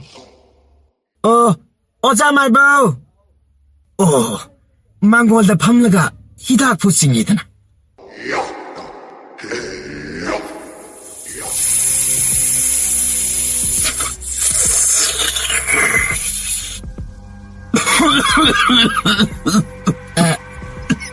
오자 말봐. 이마 아이비무수 여러리. 아이코이 고농덕이 오자기 윰땀나 락자리바. 이마이베마. 나나이 우자 하우드래. 오하로 비로. 야래. 오하로 비로 이마. 그리 못도 안게. 그리 따나 시가. 이렇게 똑사비우다. 히타 타즈드는 락버세. 나나이디 바깥자 그래도. पाखत यादी नंग तानद्रदी यामना फरक तागदवम लेरी अदुगिनी नंगिना तेंगौता लौजगेदना लाक्लिबसी अदुमना हाइबिगनुदा इमाइबेमा हेक्ता तौथाबियुदा ननाई अंगंबा मवंगदा येंगजाबा हाइबदुनी सुमदौबनेबो जामाइबा नोयिना पानिंग थौसी हंदक्सी हानगा मानदब मवंग कयाम तौरेबको अइगी Mona यानिंगबो ओइदबा महाक्सी कोनुंगसिदने ngahak talay tana lang ning mapokti. Lam ko'y tukoy na nakarahe na taway yarok pagum itaw tawi. Ay yaw na satmi na si haibasu. Karigum makara irot-lot pa. Aron lalong sinmagi mawong utlay ba. Hang madasu haidi. Adon na aroy ba upay da. Ay nasumkalak pa day ba ko. Amay ba yeng madatari. Natrari upay lay taba. Ay gi inaw lalo. Mahak na. Ay ko'y gilay baksida. Kway di mayisum na mapayeng masi. Ibungo ni haye. Adon laksarim ni. Masimtang hausi karatu na yengbidaba yadre. 그리 신웅사 TV로가는 이마이베마. 봄나막 나나이나 파즈나 신사라기 하우직디. 야르바디 카라카지 양신비와 오자마이바. 하이, 그리 너이붕아. 넌 양하이라가 이니 양가다. 보고도 타바그사. 망이로. 나때 오자마이바. 이마이비마나 바카짜바지기 칼라가 숨 호두 오이르가는 낭문이 이행하게 하이그라. 아이고 포가. 이당마카 싱어를 도크로라. 이붕어. 아dom나가 떠비르디 소이레고. 야데 옌비키도. 줌라바디 이붕어기 라이상 아싸우바 마카자가더리니. 에라루 낭 투밀레로 야레. 낭 나카란 푸바지 푸이다고. 낭 나카란 푸바지. 아이보 이마이베마. 파기낙 독자반이 이마이베마. 녹시해라 독자반이. 이마이베마 호이씨. 파기 야비다바라. 가해나 노링다바 마리코. 호시키 파기다. 아이쇼. 파기 떠오르르이 간자반이.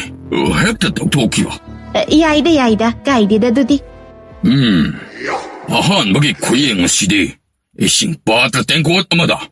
아무 타도 오가 셀할라가 옌가다 오리바니. 아이마, 아무 타도 오가 옌가바데. 아이씨, 아마이바 아이바니나 마얌다기 핵다 톱톱파이네. 오사마이바.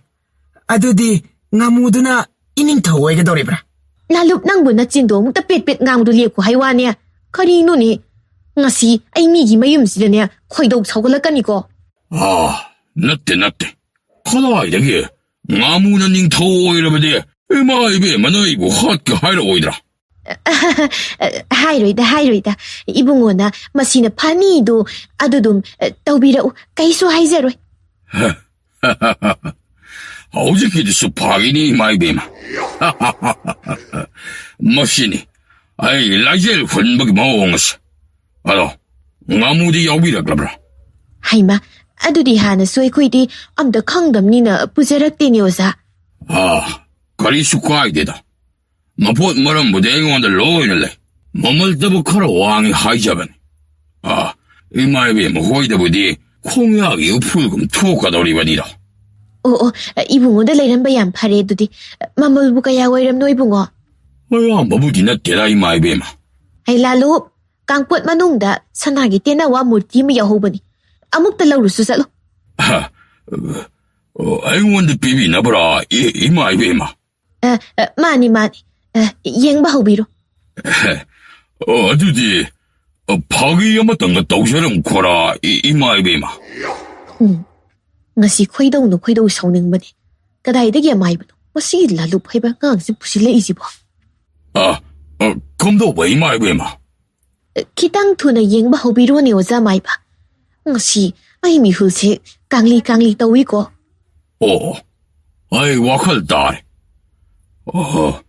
ꯑꯩꯒꯤ ꯉꯥꯃꯨꯗꯨꯕꯨ, ꯑꯩꯒꯤ ꯉꯥꯃꯨ, ꯁꯤꯗ ꯂꯩꯔꯦ.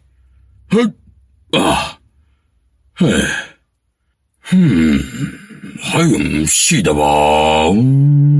나무가 공부한가 나누가. 하여금데 나빠한데. 어이 옛. 가람 뿐신 야니. 하이 쇼. 마이버 꼭라 애기 야탕니. 우람다버 우러, 셴엄다버 셴. 미타옥 다우링아이 우링 원누. 에쇼. 이마이비 마이메베마. 나무지 마탄타 마마이사 속자그래네. 오사마이바. 암때 예문에. 나무지 까리노 마나 마마이 마탄타 사속자래지고. 까이나. 어이라 손모락도 털리보자. 허이바.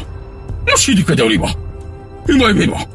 마시디 로이나 막 아니마자 다리드나. 허이라 손 수원가다 뭐 수고하네. 허이씨. 아스쿠아는 야망아마 게노마카이 와나 라쇼다 오르가 마이베마 어리마다 또 한번씩이 아이마카 옌방 남자나 아무것도 옌비람 코바 오자 마이바 오자나 또 와이바 쿠딩도 떠우자라게 하이 라로 짤로 토라이 마사는 예쁘지 예리다고 짤로 라도 짤로 오자 아토포 파임땅 티르가 옌비로 아이 아둠 뚜미는 옌자라게 레이박시다 하이토이 싱토이보다 오자 마이바부 하이나리바니 마빙 짤림니도 헤라루 깡폿 마탁다 합락키바 사나 카우자우도 아웅도 보러우소 짤로 마라목바니바 하이씨 마시 방라바디 아이디 야래 어두보 그럼 나노 아이디 옌가더리 바시와 옌가 야바수 로이디 옌 이마이비마 시달라이자래 타모 야래 뚜 난 오자 마이비 만학시드냐 탐비로 또 가이라 밑에 오자 마이바 사나네 야라니 야무 야만카 옌가 파워 옌들이 하라보나 타갓보다 볼 따로 이돌이 이마이베마 낙타당아이래 하라오가다봐 그이도 왜봉아 까리쇼 하이자데 이행가다봐 우빠이 TV로 하이자바니 시터 와이기 마하이야마디 레하우리 마시디 빡빡 heb다 시진다마니나 아이슈 꽉 톡루레 빡빡 딜라이르잖아 송신 빡 시진나드레 아드 와이 아목다디 이행게 짠디 샤나가다봐 만데해 니 타우라 춤나 떠롱가니 타자디야바 옌비로 오자기 마이 나시디 강라네 하우비로 하욤 시다바 아이 주나비 짜나비 갑시나비 신나비 싱와이로 하이나데 하와이와이로 짜이락네 에카카 몰라 샤켄비 곤따랑덕이 나따랑 밑따랑덕이 콩따랑 롬다 팍팍 하이마 까이노이는 우리 마시다 하이마 막 톡부스 아니잖아 하이기 고르는 딱비야 마시다 나 할마카이 아이나디 깡카탕 오이르가 토코니 칼로리 와시디 하이나 아란도 따람레드나 고르는 쇼마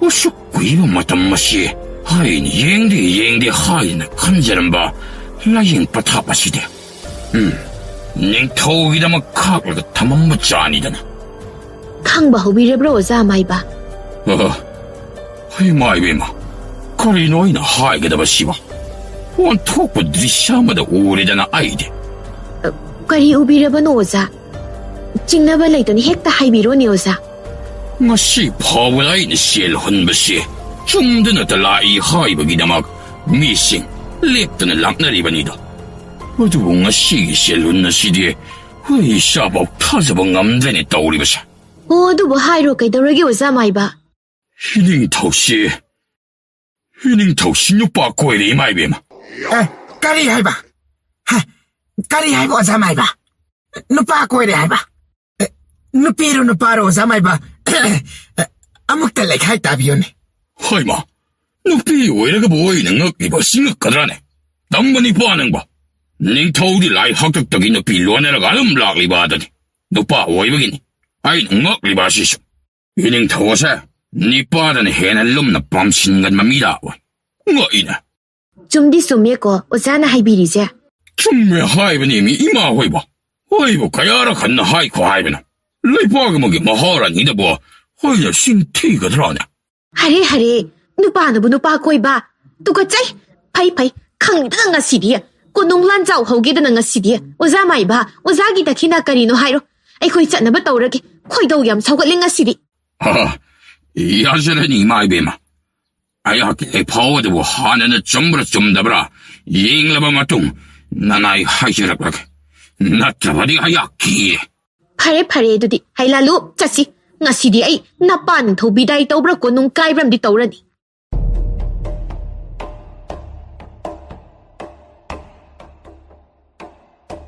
Karino, ngasi ay ko'y ginintawin matawasiba. 아두니네. 누피 뿌락뿌디 카라카나위야. 이마 마라니 에톰비 오이도리바니. 아두가 까다이다기 온톡부모. Itaw, ay di tabak ka loy na totok nga po anida. Kanana kang mano. Itaw daga suwa mo, ko'y gikay tawradi. Inintawin atumba, ani suwa kaya na harak ka tawribanine. totooda. Nasinari kiyang daw ba? Nanga ko'y nagsusalo. Ay di, ngasi itong yumdahan garani. Tabak loy ito ani.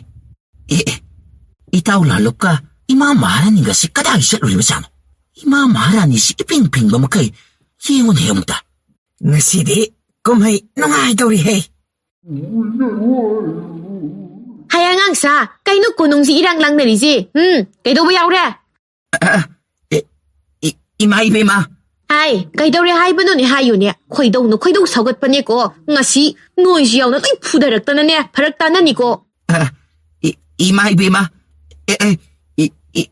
이닝톡도 까이도르게 하유네 이닝톡도 마기 분시 콩레이 오이니이드나 니빠 아마 뿌르갈라 이마이베마.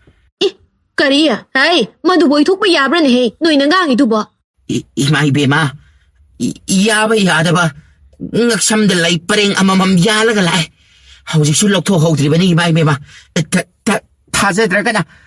Amukta yang biro imaibema. Amukta sang biyo. Kariya. La iba nupadusu masamdu kudang yitlaga ne. Prang haidatke kangnida na ngasi. Ining tao. Kaino tawbiri si ining tao na? Ha? Angang singsin hai si sumbray ba? Kaino ba ngang singsin hai di si? Kaidawre maharani. Nang aduk sauna laglibde. Is kaidawre kainaga. Nupa ma ining tao na taloy oy ni na pubira i hai si. Jumla ba natro? Jummi maharani. Nang sauba yadre. Ay, yadadana tawbani.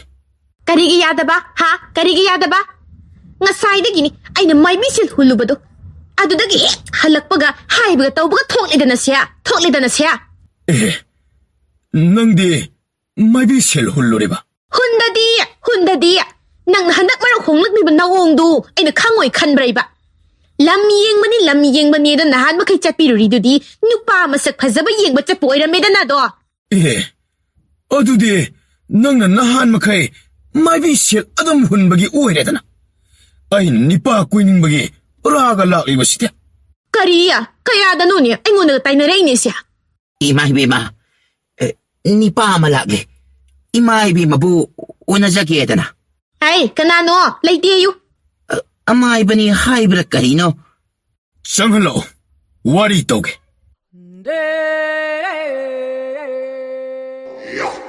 이마이베마 나나이나 하이샤보드 점라바나트라 숑드라바디 파크라니 하이샤기 락샤리바니 Sumi oza maiba. Masak azi yengningi yeng. Masidayda lakriba nupa si yengo to. Man hairiba masapok pangamni ye. Mi singsi jat ni ko saita jat ni. 그래야봐 이마이베마 뭐샤리 뽀뽕아 무이다 먹고쇼 모두디 어이나 깝기를 내와도 쉬어오기다 Kari haiba. Kari haiba ujikida. Lewa kapa haiba. ꯂꯩꯃꯟꯗꯗꯅ ꯂꯩꯃꯟꯗꯗꯅꯗꯤ ꯀꯔꯤ ꯍꯥ ꯂꯩꯃꯟꯗꯗꯅꯗꯤ ꯀꯔꯤ ꯅꯣꯏꯕ ꯁꯥꯎꯕꯤꯕꯗꯤ ꯌꯥꯗꯦ ꯍꯥꯏꯕꯕꯨ ꯅꯅꯥꯏ ꯂꯥꯏꯔꯃꯟꯗꯅ ꯂꯥꯏꯔꯕ ꯀꯣꯛꯅꯅꯕ ꯗꯈꯤꯅꯥ ꯆꯥꯎꯅ ꯐꯪꯅꯅꯕ ꯎꯄꯥꯏ ꯊꯤꯖꯔꯛꯄꯗ ꯑꯩꯅ ꯆꯍꯤ ꯑꯃꯒꯤ ꯃꯃꯥꯡꯗꯒꯤ ꯑꯀꯟꯕ ꯂꯩꯋꯥ ꯑꯃ ꯀꯥꯞꯆꯈꯤꯕꯅꯤ ꯃꯗꯨꯒꯤ ꯇꯦꯡꯕꯥꯜꯂꯤꯕꯅꯤ ꯍꯧꯖꯤꯛꯇꯤ ꯅꯤꯄꯥꯁꯤꯒ ꯈꯥꯏꯗꯣꯛꯅꯕ ꯌꯥꯔꯔꯣꯏ ꯃꯁꯤ ꯄꯨꯝꯅꯃꯛꯀꯤꯗꯃꯛ ꯑꯩ ꯁꯣꯏꯈ꯭ꯔꯦꯅ ꯍꯥꯏꯖꯒꯦ ꯂꯥꯛꯆꯔꯤꯕꯅꯤ ꯀꯔꯤ 이야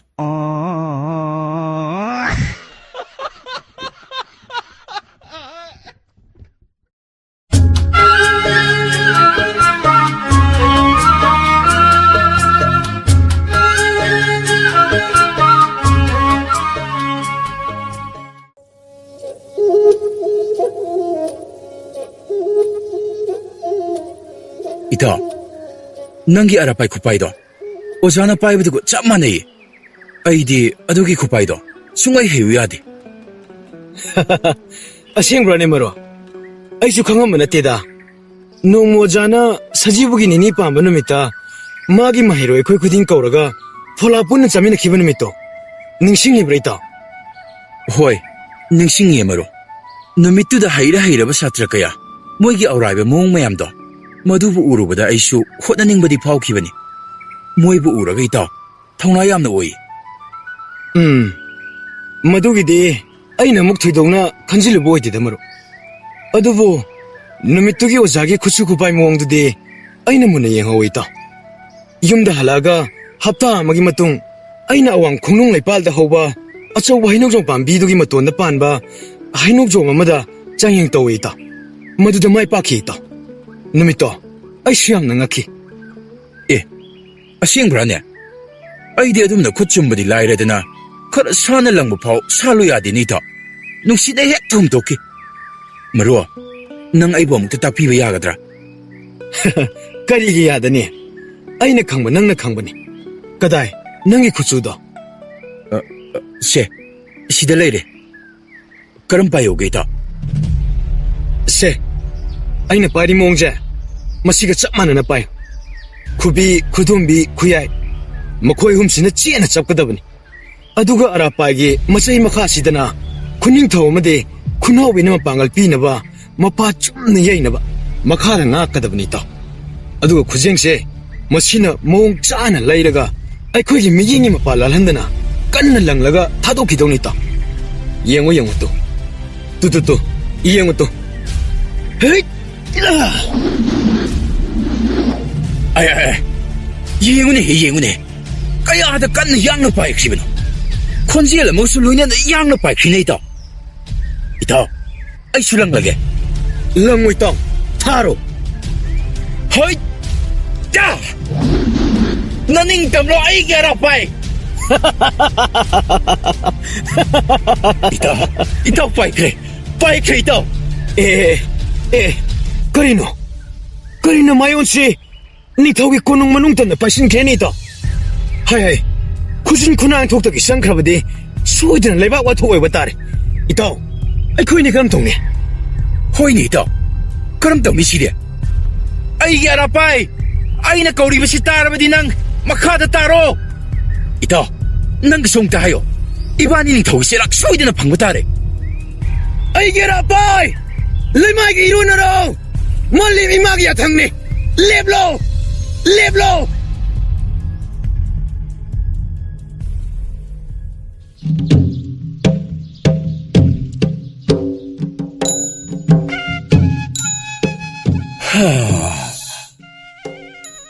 ꯉꯁꯤꯗꯤ ꯑꯩꯒꯤ ꯄꯥꯏꯃ ꯄꯨꯛꯅꯤꯡꯁꯤ ꯑꯣꯟꯊꯣꯛꯅ ꯃꯀꯥ ꯂꯥꯝꯃꯤꯗ ꯊꯃꯣꯏꯅ ꯈꯣꯏꯗꯥꯖꯕ ꯅꯨꯡꯁꯤꯕ ꯇꯥꯂꯣꯏꯅ ꯃꯍꯥꯔꯥꯅꯤꯒꯤ ꯐꯝꯊꯣꯜꯗ ꯐꯝꯕꯥꯜꯂꯕꯗ ꯅꯤꯡꯊꯧ ꯀꯣꯔꯧ ꯑꯩꯒꯤ ꯑꯋꯥꯠꯄ ꯑꯃꯠꯇ ꯂꯩꯇ꯭ꯔꯕ ꯍꯥꯏꯕꯗꯣ ꯃꯗꯨꯒꯨꯝꯅ ꯍꯦꯛ ꯐꯥꯎꯕꯒꯨꯝ ꯀꯌꯥꯗ ꯄꯦꯟꯖꯔꯤꯕ ꯑꯃꯨꯛꯇꯕꯨ ꯀꯧꯔꯒ ꯄꯦꯟꯅ ꯌꯦꯡꯒꯦ ꯍꯣꯏ ꯃꯗꯨꯕꯨ ꯀꯗꯥꯏ ꯂꯩꯈ꯭ꯔꯕꯅꯣꯅꯦ ꯎ ꯂꯥꯛꯇꯦꯅꯦ ꯍꯥꯏ ꯃꯍꯥꯔꯥꯅꯤ ꯍꯥꯏ ꯅꯨꯡꯁꯤ ꯊꯣꯏꯕꯤ 하이 미쳤비. ꯇꯥꯔꯦ. 하이 ꯑꯃꯨꯛꯇ ꯂꯥꯎꯅꯦ. ꯑꯔꯨꯕ ꯋꯥ ꯑꯃ ꯈꯟꯅꯒꯗꯕ ꯂꯩꯔꯦꯅꯦ. ꯂꯥꯛꯆꯔꯦ. ꯃꯈꯣꯏ ꯅꯤꯡꯊꯧꯗ ꯅꯍꯥꯟ ꯄꯣꯏꯔꯩꯅ ꯑꯋꯥꯡ ꯆꯤꯡꯃꯥꯏꯗꯒꯤ ꯍꯦꯛꯂꯛꯄ ꯍꯩꯈꯥꯗꯣ ꯃꯍꯥꯎ ꯑꯃꯨꯛꯇꯪ ꯌꯦꯡꯍꯟꯖꯅꯤꯡꯗꯅ ꯍꯩꯈꯥꯗꯣ ꯑꯐꯕ ꯈꯜꯂꯝꯕꯅꯤ. ꯄꯨꯔꯦ. ꯍꯣꯅꯦ. ꯂꯥꯎ. ꯃꯁꯤꯗꯕꯨ ꯑꯩꯅ ꯍꯥꯏꯖꯤꯟꯅꯩ ꯍꯥꯏꯒꯦꯔꯕ? ꯑꯁꯨꯛ ꯅꯨꯡꯁꯤꯕ, ꯑꯁꯨꯛ ꯈꯥꯎꯅ ꯂꯣꯟꯆꯠ ꯈꯪꯕ ꯃꯍꯥꯔꯥꯅꯤ ꯑꯁꯤꯕꯨ ꯃꯥꯂꯦꯝꯒꯤ ꯐꯥꯎꯔꯦ ꯍꯥꯏꯔꯤꯕ ꯂꯩꯕꯥꯛꯁꯤꯡ ꯑꯗꯨꯗꯕꯨ ꯃꯈꯣꯏꯒꯤ ꯃꯍꯥꯔꯥꯅꯤꯁꯤꯡ ꯑꯗꯨꯅꯕꯨ ꯁꯨꯃꯥꯏꯅ ꯇꯧꯕꯤꯔꯝꯒꯗ꯭ꯔꯥꯅꯦ? ꯀꯣꯔꯧꯋꯩꯒꯤ ꯂꯥꯏꯕꯛꯁꯦ ꯀꯌꯥꯗ ꯐꯈ꯭ꯔꯕꯅꯣ? ꯃꯤ ꯇꯥꯔꯕꯗꯤ ꯃꯇꯨ ꯊꯥꯒꯠꯂꯤ ꯍꯥꯏꯈꯤꯅꯤ. ꯑꯗꯨꯕꯨ ꯐꯗꯤ ꯐꯩꯍꯦ ꯑꯩꯒꯤ ꯃꯍꯥꯔꯥꯅꯤ ꯑꯁꯦ. ꯍꯩꯃꯥ, ꯇꯞꯅ ꯂꯥꯛꯎꯅꯦ ꯅꯪꯕꯣ. ꯇꯨ ꯂꯥꯛꯀꯅꯤꯅꯦ. ꯇꯨꯁꯟꯐꯝ ꯆꯥꯗꯅ ꯁꯣꯛꯄꯟꯒ ꯌꯥꯎꯔꯕꯗꯤ ꯃꯥꯡꯖꯔꯦꯗꯅ ꯀꯣꯔꯧꯋꯩꯗꯤ. ꯑꯣꯍꯣ, ꯊꯝꯃꯣ ꯑꯗꯨꯗ. ꯉꯛꯁꯪ ꯍꯦꯛ ꯉꯥꯡꯉꯗꯅ ꯈꯣꯏꯊꯨꯝꯅꯒꯗꯕ ꯃꯥꯜꯂꯤꯅꯦ ꯃꯍꯥꯎꯗꯣ. ꯃꯈꯣꯏ ꯏꯅꯤꯡꯊꯧꯅ ꯍꯥꯕꯤꯕꯗ ꯈꯟꯗꯅ ꯆꯥꯗ꯭ꯔꯕꯁꯨ ꯌꯥꯅꯅꯕ, ꯃꯇꯝ ꯃꯥꯡꯗꯅꯕ ꯍꯥꯏꯗꯅ ꯅꯅꯥꯏ ꯅꯨꯕꯤꯅ ꯅꯤꯡꯊꯤꯅ ꯁꯦꯝ ꯁꯥꯖꯔꯛꯂꯕꯅꯤ. ꯀꯌꯥꯗ ꯅꯨꯡꯁꯤꯔꯤꯕꯅꯣꯅꯦꯁꯦ. ꯉꯥꯡꯊꯣꯔꯛꯄ ꯅꯋꯥꯍꯩꯗꯤ ꯈꯣꯏꯊꯨꯝꯃꯤꯍꯦ. ꯑꯗꯨ ꯍꯧꯖꯤꯛꯀꯤ ꯅꯪꯒꯤ ꯀꯔꯤꯌꯦ? ꯅꯅꯥꯏ ꯅꯨꯕꯤ ꯍꯥꯏꯕ꯭ꯔꯥ? ꯍꯣꯏꯅꯦ, ꯅꯅꯥꯏ ꯅꯨꯕꯤ ꯍꯥꯏꯕ ꯋꯥꯍꯩ ꯑꯗꯨꯃꯇꯪꯗꯤ ꯂꯧꯊꯣꯛꯎꯍꯤ ꯃꯍꯥꯔꯥꯅꯤ. ꯍꯩ, ꯃꯗꯨ ꯅꯤꯡꯊꯧ ꯑꯣꯏꯅ ꯇꯥꯕꯗ ꯀꯌꯥ ꯏꯅꯨꯡ ꯅꯨꯡꯉꯥꯏꯇꯦ. ꯅꯍꯥꯛꯁꯦ ꯐꯔꯕꯁꯨ ꯐꯠꯇ꯭ꯔꯕꯁꯨ ꯂꯩꯄꯥꯛ ꯃꯔꯤ ꯉꯥꯛꯂꯤꯕ ꯅꯤꯡꯊꯧ ꯀꯣꯔꯧꯋꯩꯒꯤ ꯑꯃꯠꯇ ꯉꯥꯟꯊꯣꯏꯖꯕꯤ ꯃꯍꯥꯔꯥꯅꯤꯅꯤꯅꯦ ꯅꯪꯁꯦ. ꯏꯅꯤꯡꯊꯧꯒꯤ ꯊꯧꯖꯥꯟꯕꯨ ꯄꯨꯟꯁꯤ ꯆꯨꯞꯄꯒꯤ ꯃꯇꯣꯟ ꯂꯣꯝꯅ ꯊꯧꯒꯜ ꯐꯪꯖꯒꯦ ꯈꯟꯖꯔꯤꯕꯤ ꯂꯩ ꯃꯇꯣꯟ ꯑꯩꯒꯤ ꯏꯐꯝꯗꯗꯤ ꯀꯔꯤꯁꯨ ꯊꯣꯏꯅ ꯍꯦꯟꯅ ꯈꯟꯖꯤꯟꯖꯕ ꯂꯩꯖꯗꯦꯗ. ꯃꯤꯡꯊꯣꯜ ꯍꯥꯏꯕꯁꯤꯗꯤ ꯃꯤꯡꯊꯣꯜꯅꯤ. ꯃꯔꯨ ꯑꯣꯏꯔꯤꯕꯗꯤ ꯏꯅꯤꯡꯊꯧꯅ ꯑꯩꯕꯨ ꯑꯁꯨꯝꯅ ꯑꯗꯨꯝ ꯅꯨꯡꯁꯤꯕꯤꯕꯁꯦ, ꯃꯁꯤ ꯈꯛꯇꯅꯤ ꯑꯩꯅ ꯅꯤꯖꯔꯤꯕ. ꯑꯩꯒꯤ ꯃꯍꯥꯔꯥꯅꯤꯁꯤ ꯑꯋꯥꯠꯄ ꯑꯃꯠꯇ ꯍꯦꯛ ꯂꯩꯇꯦꯗ. ꯁꯩꯇ ꯁꯔꯤꯁꯣ. ꯁꯛꯇ ꯆꯤꯡꯗ ꯍꯥꯏꯔꯣ, ꯑꯋꯥꯠꯄ ꯑꯃꯠꯇ ꯂꯩꯇꯦ. ꯌꯦꯡꯕꯒꯤ ꯄꯦꯟꯕ ꯍꯦꯛ ꯅꯥꯍꯟꯗꯦꯕ. ꯂꯝꯆꯠ ꯊꯧꯒꯜꯂꯣꯟꯗ ꯑꯃꯨꯛ ꯂꯥꯝꯁꯤꯜꯂꯨꯔꯦ, ꯃꯒꯨꯟꯅ ꯄꯨꯝꯌꯣꯡ. ꯋꯥꯄꯥꯎ ꯍꯨꯟꯕꯥꯎꯅꯕ, ꯄꯨꯛꯃꯦꯟ ꯄꯥꯎꯃꯦꯟꯅꯕꯗꯁꯨ ꯅꯤꯡꯊꯧ ꯑꯩ ꯐꯥꯎꯕ ꯃꯌꯥ ꯐꯦꯡꯗ꯭ꯔꯕ ꯅꯣꯡꯁꯥꯒꯨꯝ ꯀꯨꯝꯗꯅ ꯍꯦꯛ ꯇꯣꯛ. ꯋꯥꯠꯇꯦꯀꯣ. ꯃꯁꯤ ꯑꯩꯅ ꯍꯥꯏꯒꯦ ꯌꯥꯎꯅ ꯍꯥꯏꯖꯤꯟꯅꯕ ꯅꯠꯇꯦ. ꯑꯈꯪꯕ ꯑꯩꯇꯅ ꯈꯪꯒꯗꯕꯅꯤ. ꯌꯥꯔꯦ, ꯂꯦꯞꯄꯤꯔꯣ. ꯑꯇꯥꯕ ꯀꯅꯥꯅ ꯇꯥꯈ꯭ꯔꯒ ꯃꯈꯣꯏ ꯏꯅꯤꯡꯊꯧꯁꯦ ꯉꯥꯎꯔꯦꯗꯅ ꯁꯣꯏꯗꯅ ꯍꯥꯏꯅꯈ꯭ꯔꯅꯤꯌꯦ. ꯑꯗꯨꯒꯤ ꯁꯔꯨꯛꯄꯨꯗꯤ ꯌꯥꯗ ꯑꯗꯨꯝ ꯀꯥꯊꯣꯛꯄꯤꯔꯣ. ꯅꯅꯥꯏ ꯅꯨꯕꯤ ꯍꯩꯈꯥ ꯑꯃꯇꯪ ꯏꯟꯖꯔꯛꯀꯦ. ꯍꯥꯏꯁ, ꯏꯀꯥꯏꯍꯦ.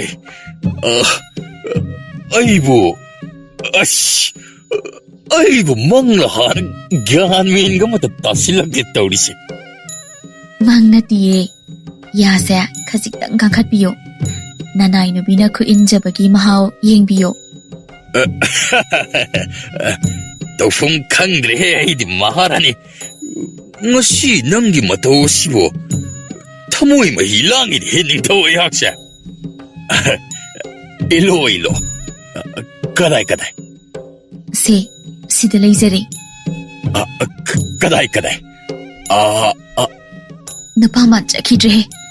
ꯈꯔ ꯂꯥꯎꯅ ꯀꯥꯊꯣꯛꯄ ꯌꯥꯗꯕ꯭ꯔꯣ ꯌꯥꯗꯨꯕꯣ? ꯏꯄꯥ ꯑꯃ ꯐꯥꯖꯤꯟꯕꯗꯧꯅ ꯇꯧꯕꯤꯔꯤꯕ ꯑꯗꯨꯕꯨ ꯏꯀꯥꯏꯕ ꯍꯥꯏꯕꯗꯨꯔꯣ? ꯅꯠꯇꯦꯗ. ꯀꯥꯊꯣꯛꯀꯦ.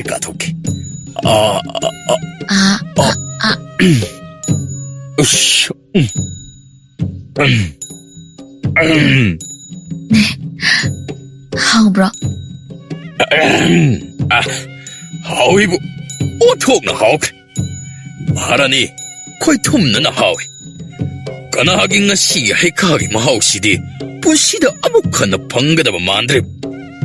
ꯑꯔꯩꯕ ꯃꯍꯥꯎ ꯄꯨꯝꯅꯃꯛ ꯂꯣꯏꯅ ꯈꯜꯁꯨꯅ ꯌꯥꯎꯕꯒꯨꯝꯃꯤꯅꯦ ꯃꯍꯥꯔꯥꯅꯤ. ꯑꯁꯦꯡꯕ? ꯍꯩꯃꯥ, ꯑꯩꯁꯤꯕꯨ ꯌꯥꯝꯅ ꯊꯥꯖꯗꯕꯒꯤ ꯋꯥꯅꯤꯅꯦ. ꯑꯗꯨꯏ ꯅꯠꯇꯦꯕ, ꯁꯨꯝ... ꯂꯩꯍꯧꯗ꯭ꯔꯕꯔꯥ ꯃꯍꯥꯔꯥꯅꯤ? ꯂꯩꯍꯧꯏꯅ ꯕꯥꯔꯤꯗꯃ. 부르코라. 부럭లను. 좀 황번이다. 좀 빠무잡아도 로이토키가들 칸나. 하이마, 던져드라.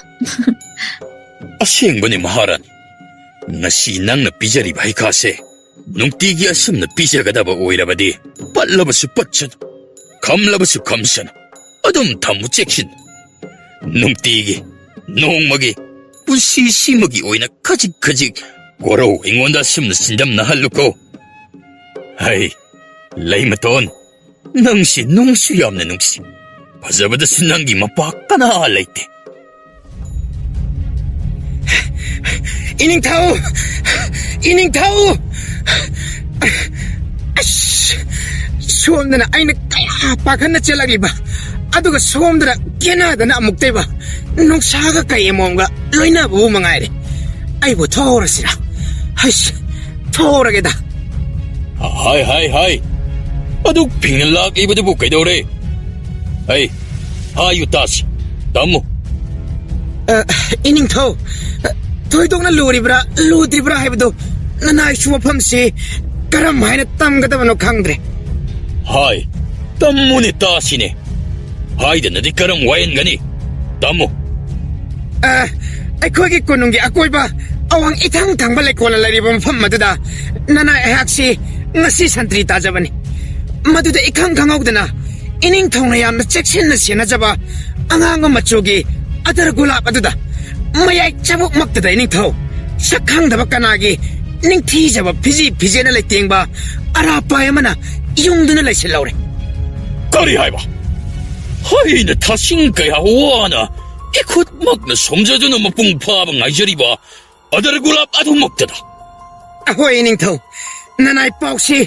ꯃꯁꯤꯕꯨ ꯍꯥꯟꯅꯅ ꯇꯝꯖꯒꯦꯗꯅ ꯌꯥꯡꯅ ꯆꯦꯟꯖꯔꯛꯄꯅꯤ ꯀꯔꯤꯒꯨꯝꯕ ꯃꯗꯨꯗ ꯈꯨꯠꯄꯥꯏ ꯆꯥꯗꯅ ꯁꯠ ꯈꯣꯠꯇꯅ ꯇꯧꯔꯨꯔꯕꯗꯤ ꯅꯤꯡꯊꯤꯖꯕ ꯂꯩꯅꯥ ꯃꯌꯥꯝ ꯑꯗꯨ ꯂꯩꯃꯥꯏꯗ ꯆꯣꯏꯖꯥꯏꯅꯅ ꯀꯦꯟꯈꯤꯗ꯭ꯔꯥ ꯈꯟꯅ ꯅꯅꯥꯏ ꯀꯔꯤꯃꯠꯇ ꯊꯦꯡꯖꯔꯝꯗꯦ 이닝ꯊꯧ ꯄꯥꯎ ꯍꯥꯟꯅ ꯄꯤꯕ ꯂꯥꯛꯆꯔꯤꯕꯅꯤ 이야 강건이되나 쌀이셔 닝터와이기 란까이불란 씨는 맞도이나바 샤리바 땀만한 부카나노 고로와이기 틱강오이드라도 하이 마하라니 낭의 학당 포타르글레라 아이야 목대 예행로기 하가니 닝타오 아도 까리노 까람노 닝티나 따레 따라 톡나 칸타비라바 동다 와일 타우다싱도 빵톡비우고 야라바디 나나이 누비 아이몬다수 카직당 오이라바수 북멘 바무이나비라모 호이 마하라니 하이 쩌치 멍토 헤헤 파가니 이닝ꯊꯧ 네 얄파레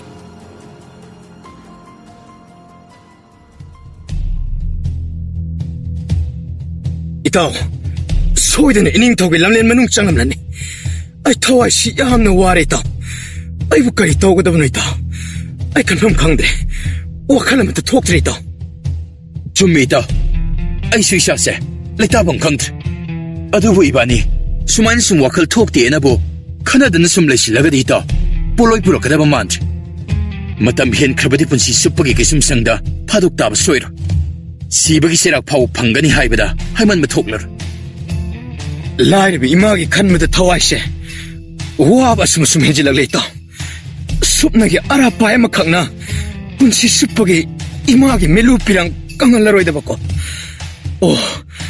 ꯀꯌꯥꯗ ꯐꯠꯇ꯭ꯔꯤꯕ ꯃꯆꯥꯅꯣ ꯑꯩꯁꯦ ꯏꯇꯥꯎ ꯈꯟꯗꯅ ꯂꯩꯕꯒꯤ ꯃꯇꯝ ꯅꯠꯇ꯭ꯔꯦ ꯂꯥꯛꯑꯣ ꯑꯣꯖꯥ ꯗꯥꯃꯨꯒꯤ ꯃꯅꯥꯛꯇ ꯆꯠꯂꯒ ꯃꯇꯦꯡ ꯈꯖꯤꯛ ꯅꯤꯔꯨꯁꯤ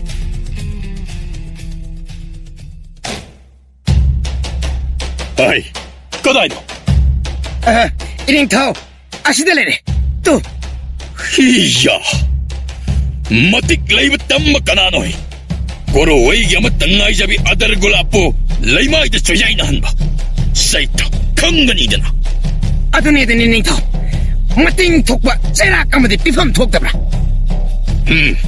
가리기 톡다니 하이 나코이 참 쿠닥트 토랑 셈사 나코트 토리 마골 빠이게다바니 아두가 가라마나 뱅골 공어드나 뻑탕 라우라우라드나 싹가다바니 나코이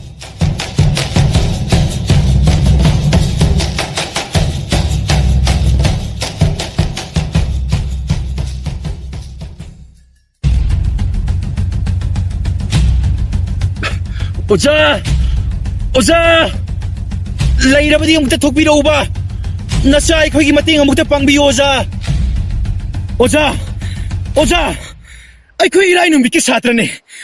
오자 레비라버디 아무튼 독비로우바!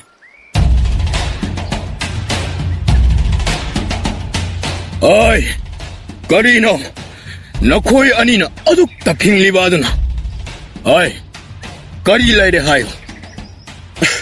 숨더보니 오자! 깡레이 에코이니세! 마야이 레카이기 콜기 람팍 아두다 아라파이 훈마 땀자람바네! 아두부! 아이! 아두부 까이더오라게 하요네! 아두부 강옥드나! 야암나 타즈다바 모ong다 눅싯기 망타나 빠이 기바나 이닝통나 레이바 꼬농마농 땀나 따신크레! 까리! 이닝턱에 꼬농마농다!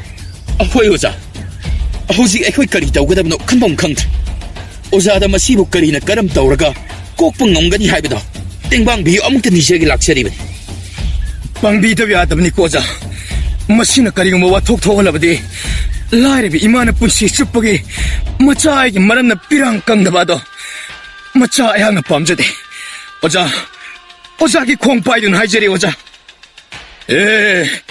toide 야레세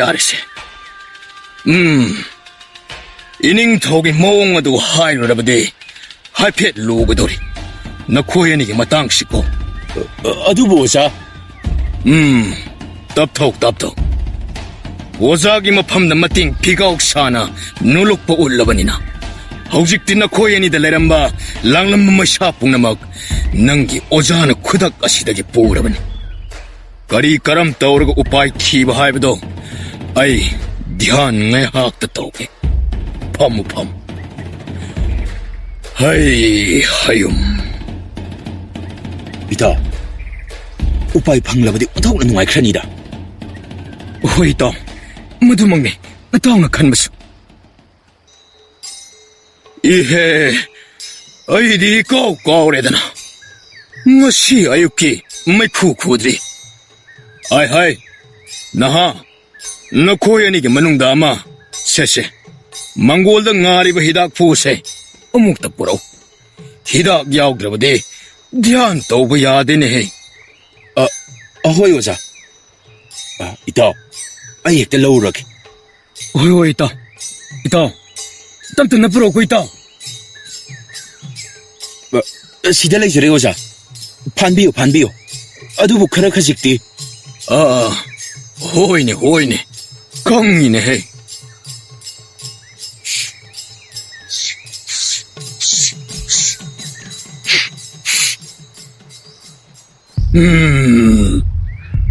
하욤 시다바 이슈 하이 오자 까리 더비래 까리 더비래 오자 하이 머시디 레박 와톡 오에게 도래네 닝토기와 칼조에게 마하라니 코양 마나이 머시엘라마 또 왔다 사무 마마이 오레나 가름 동시디 거리 유파이 빵마니 오자 와판마두부 아무따 메이킹나 나사이 코이 록신만 감자드려 오자 마붕오 마기 꿈하이니 mahakna sananing mamawang da sanabat taibang miyoy ay kuwagi mapong kakbayaran o'y taba asum to hayda na lamay lising kaya da ido na laikrabani dasagi manay ni miyoy ba tingna ba tabani kari di upay lady haibiri ba siboza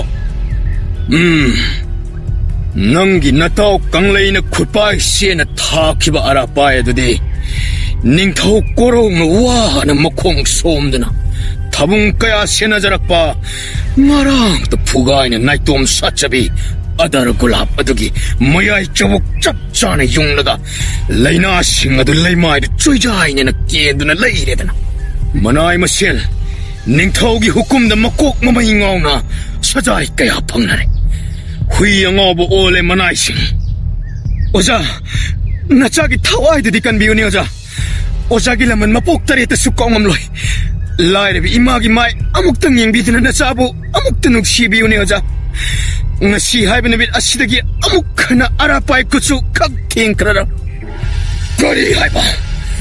Nawahay anirak suraway. Tati hawi napani mak. Kari haiba jikita. Kuchu kak tiyang karoy haiba. Oja. Oja. Anirak sunaygi mangda madugi wado hek palaglaba. Nating pangbugi mahot nahaku ay na utoy na tumna olan gani. Oja. Ay ma isaw namang magtadalay ni ngay. Karigi aduk punging sontabana. Wala magkay ni mayok na gani. Tauge. Ay tauge. Ngasi di ulage. Kulagi marumdam mantralay haibase mayek siyang natalage. Ayo. Nakakari-kari tauge di hay. Madugi matung ina ay tauge. Oja. Ay karisway jade.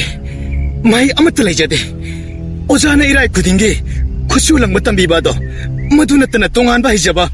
Amatalay jade oja. Ay, wontok panita. Arubat jaban taba matamdade. Nasagi ojaban natik amade. Siyendaba sugya magyataban. Ay na pananangin nating panglage. Lising lakmayong yarabaso upay lero. Ngamme hayda na hektiyaban ate. Maside, yam na lukraba. Minam jaba yadaba. Isorga kusam naraga. Kamgadaba mantrani. Masay siyoy na hay krabadani. Miyoy ba hayba side. Dasagi manay ni haydana. Untok mapok ni dako. Kanglay egi mapok siya. Asuk nongdam tina nongdam biram liba sibo. Mamang mapok da kari karamba. Aran away lang jakrabana. Ngasi hayba namit aside. Ay gidi mahay ginasayaw. Punsigi na poloy hayba do. Uy kita robo ko. Apopi. Nachabo waro gano ko.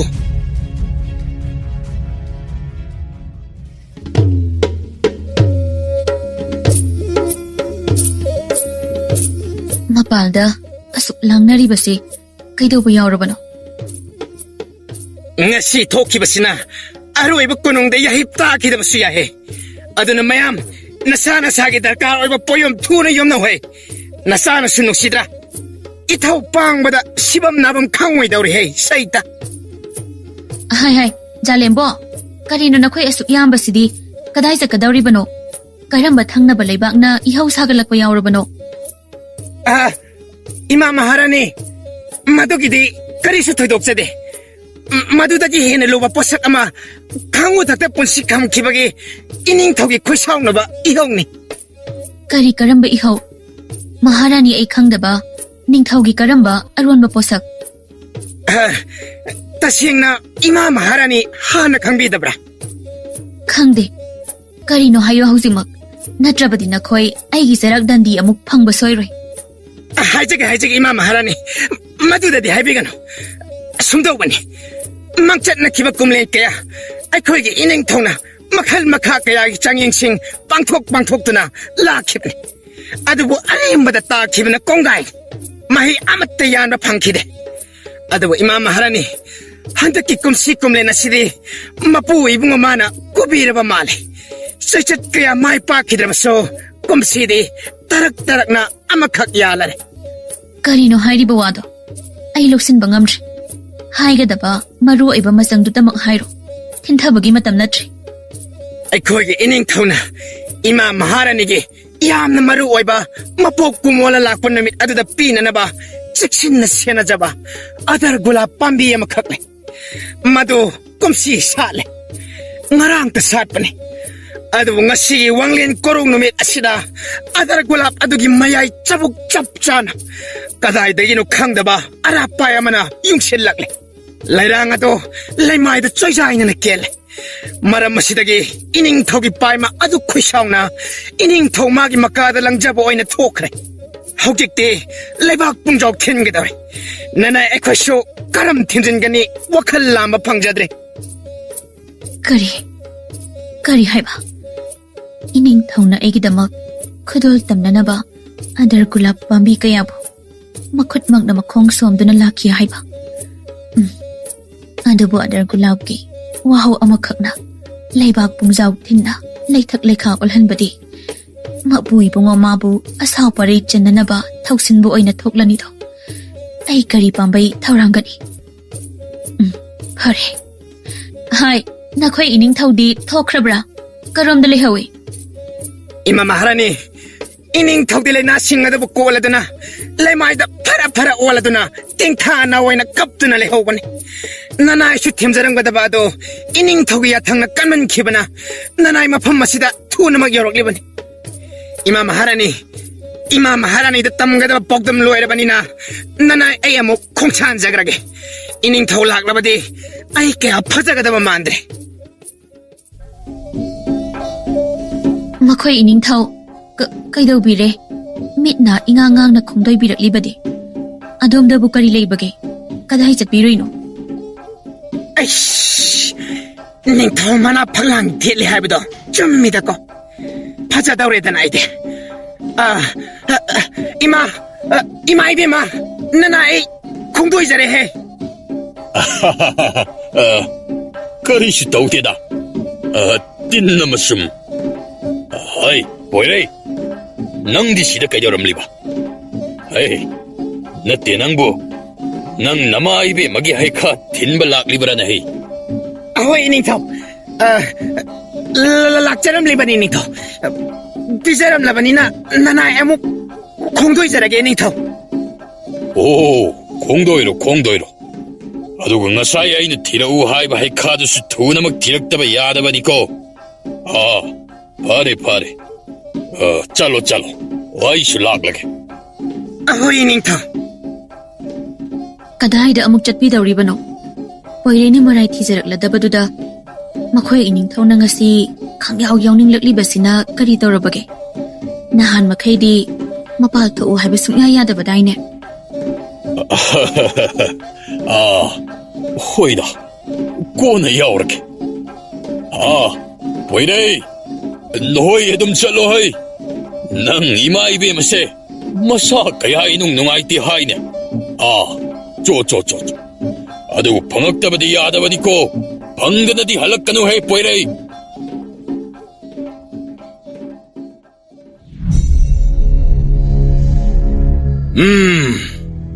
ahayba sinpham mamatangdi hayo mi oina poklaga haijarakpa pithokpa gun mahei amadi soidana laifam thoi wakhal tawni pa macha nangi punsi hojek atat akhangdi langdaida tat kadabagi yanduna leirabani adu punamak soisano nangi oza leiri wakhal munna dhyan taw matam leitrabani kari noina tawgadaba siba karma mapoke karma changeng no mapok asida aina thengnariba phangliba changeng asiba itaw nang aina kasum sangda bondi oina laikhraba tungda ai ima bu chiksina luna chana nang bu hek pok piribi ima mangni khanna nataw gi damak shena biramuko phattaba machane aidi itaw karigi adum haibano nangi damak ai leisidi nangi ima aigi imani aigi ima nangisu imani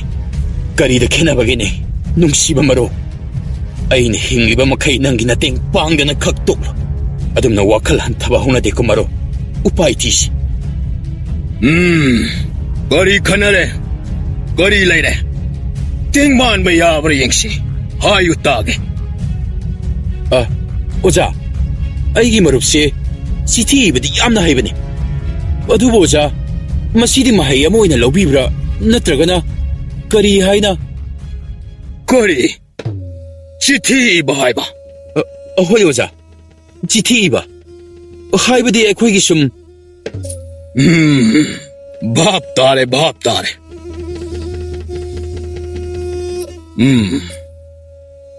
ningthau koro kisak pitlingai dagi nang ai hongmin kaminarakpani ipana puremba oiringi matam madudagi hauna nang ai marup sanaduna lakibani adubu ipana laikhidraba matung aina sare pharaklaba matamdadi nang aibu karisu leitana khongyagi upulgum kanna nahaki yeti pambom maichau magi sinpham phawa tolaba jati ni haina hanna phawa yengbiraktana ikai piba ngamba pai laibak phawani nahak senaramba ꯍꯧꯖꯤꯛꯇꯤ ꯑꯩ ꯅꯍꯥꯛꯅ ꯃꯤꯔꯥꯏꯕꯗꯅ ꯖꯒꯠ ꯀꯌꯥꯕꯨ ꯂꯩꯊꯛ ꯂꯩꯈꯥ ꯑꯣꯟꯅ ꯊꯣꯏꯕ ꯉꯝꯕ ꯃꯟꯇ꯭ꯔ ꯀꯌꯥꯒꯤ ꯃꯄꯨ ꯑꯣꯏꯗꯨꯅ ꯂꯩꯔꯤ ꯅꯪꯅ ꯉꯝꯕꯅ ꯅꯈꯨꯠꯇ ꯄꯥꯏꯖꯕ ꯁꯥꯁꯟ ꯁꯛꯇꯤ ꯑꯗꯨꯅ ꯂꯩꯕꯥꯛ ꯈꯔ ꯈꯛꯇꯒꯤ ꯃꯌꯥꯝꯁꯤꯡꯕꯨ ꯅꯪꯒꯤ ꯅꯈꯥꯗ ꯊꯝꯖꯕ ꯉꯝꯖꯕꯅꯤ ꯑꯗꯨꯕꯨ ꯑꯩꯒꯤ 이ꯈꯨꯠꯇ ꯂꯩꯔꯤꯕ ꯁꯛꯇꯤ ꯑꯁꯤꯗꯤ ꯃꯥꯂꯦꯝꯒꯤ ꯋꯥꯔꯤꯗꯤ ꯇꯣꯛꯈꯣ ꯖꯒꯠ ꯀꯌꯥ ꯃꯔꯣꯜ ꯃꯔꯣꯜ ꯁꯦꯝꯗꯨꯅ ꯂꯩꯔꯤꯕ ꯏꯁꯣꯔꯒ ꯐꯥꯎꯕ ꯃꯨꯛꯅꯕ ꯉꯝꯕꯒꯤ ꯁꯛꯇꯤꯁꯤꯡ ꯁꯨꯄꯥꯏ ꯄꯥꯏꯁꯤꯟꯗꯨꯅ ꯊꯝꯕ ꯉꯝꯂꯕꯅꯤ ꯉꯁꯤꯗꯤ ꯅꯪꯒꯤ ꯅꯊꯛꯇ ꯂꯃꯟ ꯑꯩꯅ ꯈꯨꯝꯕ ꯇꯥꯔꯦꯗꯅ ꯋꯥꯔꯧꯕ ꯌꯥꯗꯦꯀꯣ ꯅꯤꯡꯊꯧ ꯀꯣꯔꯧ ꯀꯩꯗꯧꯕꯤꯔꯦ ꯑꯣꯖꯥ ꯌꯥꯔꯔꯣꯏ ꯍꯥꯏꯔꯤꯕ꯭ꯔꯥ ꯃꯗꯨ ꯅꯠꯇꯅ ꯑꯩꯒꯤꯗꯤ ꯍꯥꯏꯖꯕ ꯀꯔꯤꯁꯨ ꯂꯩꯖꯗꯦ ꯃꯗꯨꯁꯨ ꯍꯩ ꯍꯥꯏꯅꯁꯨ ꯅꯣꯡꯃꯇ ꯑꯩ ꯈꯟꯈꯤꯕ ꯂꯩꯇꯦ ꯃꯔꯨꯞꯅ ꯍꯥꯏꯔꯕꯅꯤꯅ ꯆꯨꯝꯂꯝꯂꯒꯅꯤ ꯈꯟꯖꯕꯇꯅꯤ ꯑꯣꯖꯥ ꯀꯔꯤꯁꯨ ꯇꯧꯗꯦ ꯅꯪꯒꯤ ꯃꯍꯩ ꯑꯗꯣ ꯆꯞ ꯆꯥꯔꯦ ꯑꯩꯅ ꯄꯥꯝꯕꯗꯨꯁꯨ ꯃꯗꯨꯃꯛꯅꯤ ꯅꯪꯒꯤ ꯏꯃꯥꯒꯤ ꯃꯥꯏ ꯑꯩꯅ ꯉꯥꯛꯂꯒꯦ ꯅꯪꯒꯤ ꯅꯇꯦꯡ ꯑꯣꯖꯥꯅ ꯄꯥꯡꯂꯒꯦ ꯑꯗꯨꯕꯨ ꯅꯪꯅꯗꯤ ꯑꯩꯒꯤꯗꯃꯛ ꯀꯔꯤ ꯇꯧꯕꯤꯕ ꯉꯝꯒꯅꯤ ꯑꯣꯖꯥ ꯀꯔꯤꯁꯨ ꯈꯪꯖ ꯍꯩꯖꯗꯕ ꯅꯆꯥꯅꯅ ꯑꯩꯍꯥꯛꯅꯗꯤ ꯀꯔꯤꯕꯨ ꯈꯨꯝꯒꯅꯤ ꯑꯣꯖꯥꯅ ꯃꯁꯤꯃ ꯇꯧ ꯍꯥꯏꯕꯗꯣ ꯃꯗꯨꯃꯛ ꯇꯧꯖꯒꯦ ꯑꯣꯖꯥꯅ ꯄꯦꯟꯕꯤꯔꯣꯏ ꯍꯥꯏꯕꯇꯅꯤ ꯃꯇꯦꯡ ꯄꯥꯡꯕꯤꯔꯒꯦ ꯍꯥꯏꯕ ꯌꯥꯋꯥꯗꯤ ꯌꯥꯝꯅ ꯑꯄꯦꯟꯕ ꯐꯥꯎꯖꯩꯗꯣ ꯑꯗꯨꯗꯤ ꯅꯪꯅ ꯍꯩꯔꯤꯕꯅ ꯍꯩ ꯑꯗꯣ ꯏꯊꯣꯛꯇ꯭ꯔꯕꯁꯨ ꯆꯤꯡꯍꯥꯏ ꯑꯣꯏꯅ ꯈꯨꯗꯛ ꯑꯁꯤꯗ ꯑꯃꯈꯛ ꯍꯥꯏꯕ ꯉꯝꯒꯗ꯭ꯔꯥ ꯃꯗꯨ ꯉꯝꯂꯕꯗꯤ ꯍꯧꯖꯤꯛꯃꯛ ꯐꯣꯜ ꯄꯨꯔꯛꯄ ꯉꯝꯒꯅꯤ ꯍꯣꯏ ꯑꯣꯖꯥ ꯃꯇꯦꯛ ꯑꯃ ꯍꯥꯏꯖꯒꯦ ꯂꯩꯃꯀꯣꯜꯒꯤ ꯔꯥꯅꯤꯅꯤ ꯅꯪꯗꯤ ꯅꯁꯦꯛ ꯅꯉꯥꯜꯅ ꯆꯨꯝꯊꯥꯡ ꯈꯜꯂꯤꯕꯤ ꯃꯥꯏꯊꯣꯡ ꯌꯦꯡꯉꯤ ꯅꯨꯡꯉꯣꯜꯂꯤ ꯀꯣꯂꯣꯏ ꯇꯥꯔꯨꯏ ꯃꯅꯨꯡꯁꯤ ꯂꯝꯉꯥꯏ ꯆꯤꯡꯁꯥꯡ ꯅꯥꯄꯣꯝꯅ ꯅꯨꯡꯁꯤ ꯆꯥꯅ ꯅꯥꯀꯣꯟꯕꯤ ꯍꯤꯅ ꯌꯥꯏꯅ ꯐꯨꯗꯣꯡꯕꯤ ꯁꯅꯥ ꯂꯩꯐꯥꯡ ꯊꯣꯜꯂꯤꯕꯤ ꯁꯨꯃꯖꯥꯏ ꯄꯨꯕꯤ ꯆꯤꯡꯂꯧ ꯁꯛꯇꯝꯅꯤ ꯏꯪꯅ ꯆꯤꯛꯅ ꯇꯣꯝꯊꯤꯟ ꯉꯥꯜꯂꯤꯕꯤ ꯂꯩꯅꯝꯅ ꯂꯩꯍꯥꯎ ꯂꯩꯔꯦꯟꯒꯨꯝ ꯂꯩꯅꯝꯅ ꯂꯩꯍꯥꯎ ꯂꯩꯔꯦꯟꯒꯨꯝ ꯑꯌꯥꯡ ꯂꯩ ꯃꯄꯥꯟ ꯊꯣꯏꯕꯤ ꯅꯨꯡꯁꯤ ꯈꯣꯡꯆꯠꯇꯤ ꯄꯥꯟꯊꯣꯡꯐꯝ ꯁꯝꯂꯥꯡꯅ ꯌꯥꯏꯔꯤ ꯁꯥꯌꯣꯟꯕꯤ ꯅꯣꯡꯄꯣꯛ ꯅꯤꯡꯊꯧ ꯈꯨꯕꯝ ꯇꯥꯕꯨꯅꯨꯡꯒꯤ ꯋꯥꯔꯤꯅ ꯁꯅꯔꯤꯛ ꯄꯔꯦꯡꯒꯨꯝ ꯇꯥꯕꯨꯅꯨꯡꯒꯤ ꯋꯥꯔꯤꯅ ꯁꯅꯔꯤꯛ ꯄꯔꯦꯡꯒꯨꯝ ꯀꯣꯅꯨꯡꯒꯤ ꯂꯟꯒꯩ ꯄꯨꯛꯀꯩ ꯃꯑꯣꯏꯔꯤ ꯂꯂꯩ ꯃꯅꯤ ꯅꯪꯗꯤ ꯍꯤꯄꯣꯛ ꯌꯥꯏꯄꯣꯛꯄꯤ ꯀꯪꯂꯩ ꯅꯣꯡꯄꯣꯛ ꯍꯦꯟꯊꯣꯏꯕꯤ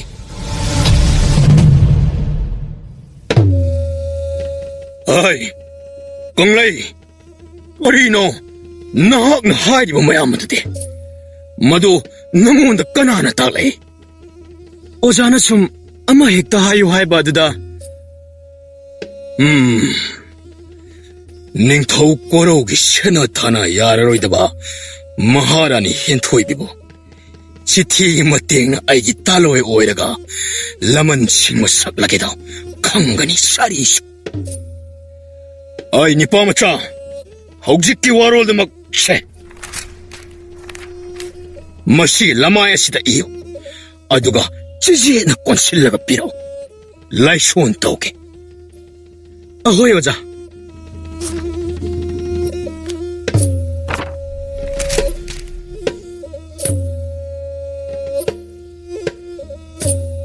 ꯑꯣꯖꯥ ꯁꯤꯗ ꯂꯩꯖꯔꯦ ꯑꯃꯠꯇ ꯋꯥꯠꯇꯅ ꯏꯖꯔꯕꯅꯤ ꯑꯣꯖꯥ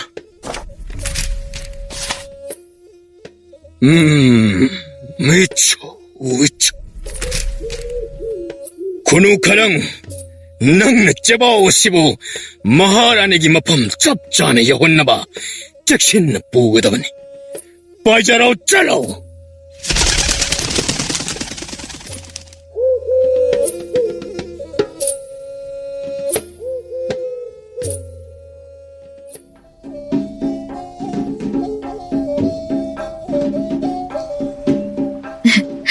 야리세 야리바 다도바 하이카 일로 하이라가 쿠비세 헤헤지 이시부 그레기노 낭나 눅티기 카지카직 쏙 찍바다 닥팜나 로이리 미 앙앙 마망다 쿠비 탕독바 이카이라바니 아이디 닝타울람 헨복 앙앙싱다나 마롤라마 사티바 사신나리바 아잉온다나 아묵도이바 게신나리바 삭롯바 하이리시니 ꯃꯁꯤꯕꯨ ꯃꯤ ꯈ꯭ꯋꯥꯏꯅ ꯆꯠꯅꯗꯕ ꯏꯇꯧꯔꯥꯅꯤ ꯑꯗꯨꯏꯁꯨ ꯐꯔꯦꯁꯦ ꯅꯤꯡꯊꯤꯅ ꯄꯣꯊꯥꯗꯨꯅ ꯂꯩꯔꯝꯃꯨ ꯑꯩ ꯑꯁ꯭ꯋꯥꯏ ꯐꯥꯎꯕꯗꯪ ꯈꯣꯡꯗꯣꯏ ꯏꯍꯨꯜ ꯇꯝꯂꯨꯒꯦ ꯊꯨꯅ ꯂꯥꯛꯀꯦ ꯑꯩꯕꯨ ꯉꯥꯏꯔꯝꯃꯨ ꯍꯣꯏ ꯑꯗꯣ ꯅꯁꯥꯅ ꯑꯩꯒꯤꯗꯃꯛ ꯄꯥꯡꯕꯣꯝ ꯇꯤꯡꯂꯤꯅꯤ ꯍꯥꯏꯅ ꯋꯥꯈꯜ ꯈꯟꯊꯕꯤꯗ꯭ꯔꯕꯗꯤ ꯃꯤꯌꯥꯝꯅ ꯅꯪꯕꯨ ꯂꯥꯟꯅ ꯄꯥꯎꯖꯅꯈꯤꯅꯤ ꯅꯁꯥꯅ ꯑꯩꯕꯨ ꯇꯁꯦꯡꯅ ꯅꯨꯡꯁꯤꯕꯤꯔꯕꯗꯤ ꯍꯥꯏꯖꯕꯁꯨ ꯈꯔ ꯈꯖꯤꯛ ꯇꯥꯕꯤꯌꯨꯀꯣ ꯆꯠꯄꯤꯌꯨꯔꯣ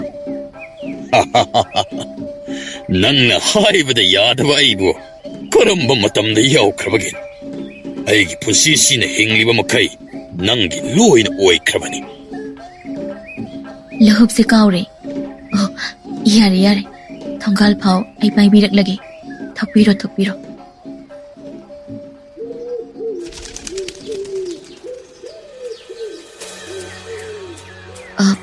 ꯀꯩꯗꯧꯕꯤꯔꯒꯦ ꯆꯞ ꯂꯦꯞꯇꯅ ꯑꯃꯨꯛ ꯂꯩꯕꯤꯔꯒꯦ ꯀꯔꯤ ꯑꯀꯥꯎ ꯄꯔꯤ ꯆꯟꯕꯤꯍꯧꯔꯒꯦ ꯑꯩꯕꯨ ꯉꯁꯤꯁꯤꯕꯨ ꯅꯍꯥꯟ ꯃꯈꯩꯒ ꯏꯃꯥꯟ ꯃꯥꯟꯅꯗꯕ ꯃꯑꯣꯡ ꯑꯃ ꯑꯩꯒꯤ ꯏꯁꯥꯗ ꯐꯥꯎꯔꯤꯕ ꯑꯁꯤꯕꯨ ꯀꯩꯗꯧꯕꯤꯔꯒꯦ ꯑꯣꯏꯒꯤ ꯄꯥꯝꯕꯣꯝ ꯑꯁꯦ ꯀꯟꯅ ꯆꯣꯡꯈꯠꯂꯛꯏ ꯀꯩꯁꯨ ꯇꯧꯔꯣꯏꯗ ꯀꯥ ꯍꯦꯟꯅ ꯋꯥꯈꯜꯗꯁꯨ ꯑꯗꯨꯛ ꯍꯥꯡꯅ ꯊꯥꯖꯁꯟꯕ ꯐꯠꯇꯦ ꯈꯔ ꯈꯖꯤꯛꯁꯨ ꯈꯟꯗꯣꯛꯄ ꯃꯐꯩ ꯀꯗꯥꯏ ꯑꯩꯒꯤ ꯂꯨꯍꯨꯞꯇꯨ ꯄꯤꯔꯣ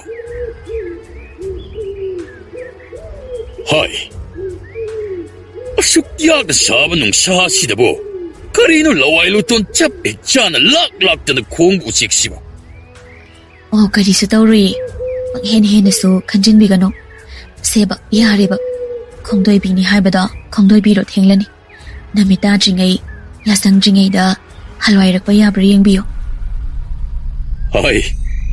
ꯑꯩꯕꯨ ꯃꯤꯍꯨꯜ ꯑꯁꯤ ꯆꯅꯤꯡ ꯑꯃ ꯏꯇꯥ ꯇꯥꯗꯅ ꯆꯣꯡꯈꯠꯂꯛꯏꯅꯦ ꯃꯍꯥꯔꯥꯅꯤ ꯃꯤꯠ ꯅꯥꯀꯥꯁꯤ ꯀꯔꯤꯅꯣ ꯃꯑꯣꯡ ꯑꯃ ꯏꯇꯧ ꯇꯧꯔꯛꯏꯅꯦ ꯆꯣꯡꯕꯗ ꯁꯦ ꯐꯔꯣ ꯐꯔꯗꯝꯅꯤꯁꯦ ꯀꯩꯝ ꯈꯟꯖꯤꯜꯂꯨꯅꯨ ꯃꯔꯛ ꯇꯧꯕꯗꯤ ꯍꯧꯅꯁꯥꯅꯤ ꯃꯤ ꯂꯣꯏ ꯇꯧꯅꯔꯤꯅꯦ ꯆꯠꯄꯤꯌꯨꯔꯣ ꯑꯩ ꯆꯪꯉꯦꯀꯣ ꯅꯤꯡꯊꯤꯅ ꯂꯩꯔꯝꯃꯨꯀꯣ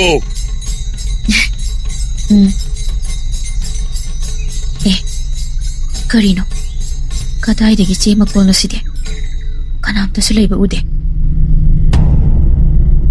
ꯃꯍꯥꯔꯥꯅꯤꯗꯣ ꯀꯣꯅꯨꯡ ꯃꯅꯨꯡ ꯍꯦꯛ ꯆꯪꯁꯤꯟꯒꯦ ꯈꯣꯡꯀꯥꯞ ꯑꯅꯤ ꯑꯍꯨꯝꯈꯛ ꯊꯥꯡꯂꯛꯄ ꯍꯧꯕꯒ ꯁꯃꯤꯜ ꯑꯃꯅ ꯃꯥꯕꯨ ꯉꯥꯏꯈꯣ ꯈꯥꯝꯕꯒꯨꯝ ꯇꯠꯇꯅ ꯃꯅꯤꯡ ꯍꯟꯅ ꯌꯦꯡꯊꯣꯛꯍꯟꯅꯤꯡꯕ ꯐꯥꯎꯍꯜꯂꯛꯏ ꯇꯨꯡ ꯍꯟꯗꯨꯅ ꯌꯦꯡꯊꯣꯛꯂꯨꯕ ꯃꯇꯝꯗꯗꯤ ꯉꯁꯥꯏ ꯊꯣꯡꯒꯥꯜꯗ ꯃꯥꯒꯤ ꯃꯃꯥꯡꯃꯛꯇꯗ ꯇꯥꯔꯛꯄ ꯆꯦ ꯃꯀꯣꯜ ꯑꯗꯣ ꯃꯥꯒꯤ ꯍꯦꯛ ꯃꯅꯤꯡꯃꯛꯇꯗ ꯅꯦꯠꯀꯗꯕ ꯈꯖꯤꯛꯇ ꯉꯥꯏꯍꯟꯕꯒꯤ ꯑꯔꯥꯞꯄ ꯃꯑꯣꯡꯗ ꯇꯥꯗꯨꯅ ꯂꯩꯔꯝꯃꯤ ꯈꯟꯖꯤꯜꯂꯨꯕ ꯇꯧꯗꯦ ꯃꯍꯥꯔꯥꯅꯤ ꯃꯃꯥꯏ ꯐꯠ ꯂꯩꯊꯣꯛꯇꯨꯅ ꯑꯃꯨꯛ ꯆꯪꯁꯤꯟꯕ ꯍꯧꯔꯛꯏ इखंग खंगौदना हंदकते मागी ममांग मक्तदा चे मकोलदो तादना लेर ngakpa amadi kiba phaurai maharani tauriba mawong aduda konung aduso hulakliba arapa gi mapudu kanano sakhangba loina khongdoinaki unwai mung pungchik che maharani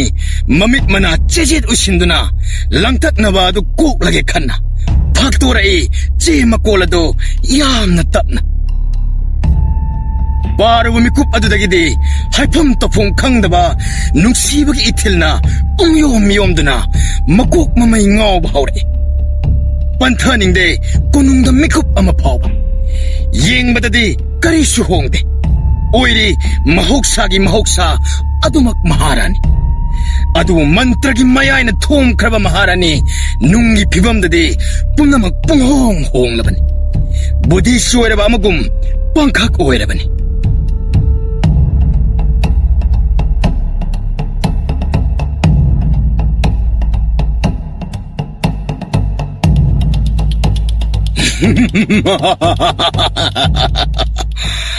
아이 닝마 통래 아이 닝마 송래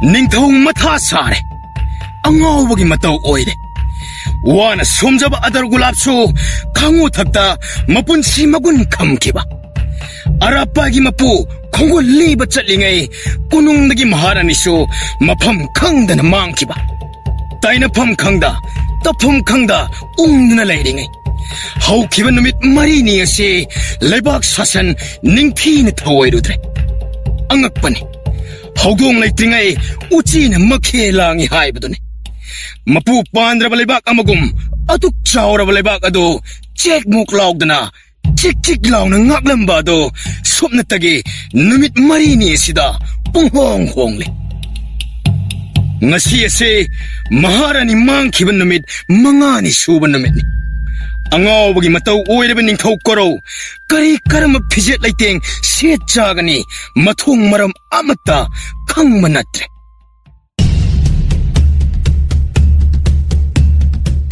hau kiban numit marini adidagi hauraga konung asigi maharanina mahaki hek pam lang asi lengsin riba makai darbar mi pam magi ware akak balai tena yai tokle lairi bai gi lalok makai nakoi kangbu sem laduna maharani tibagi kongchet among asi dagi hauga bani ningthau ai yauna koneng bani hai senapati nahak ai gi ihut sileraga ain halakti pabu kubam masibu ningtina ngak silangadabani antaki kongset matang asidi nahak uyang satpagina thaudang ado ain pirar madugi mahut ain hairibadani kubam masibu ngak sinduna ningtina leram kumnamak nangbu thazabadagi ain wafam masibu sinnaribani nanai pumnamak wakal tazare iningthau na thaujan bibadi nanai aigiri mapok simagi mahayyan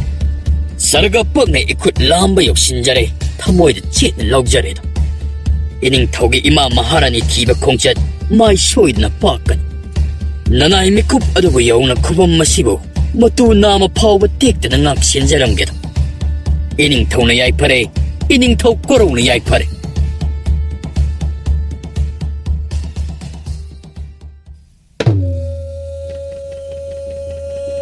땡반 기바 왕렌 놈이때 ngasiga mangani haraglese hadugo karigino ngasi phawbada masana makhongna thongna ai sangaide yauraktribade somdana aina phaklangda leitumna thungumni khanna nungaina khongrai niktana leire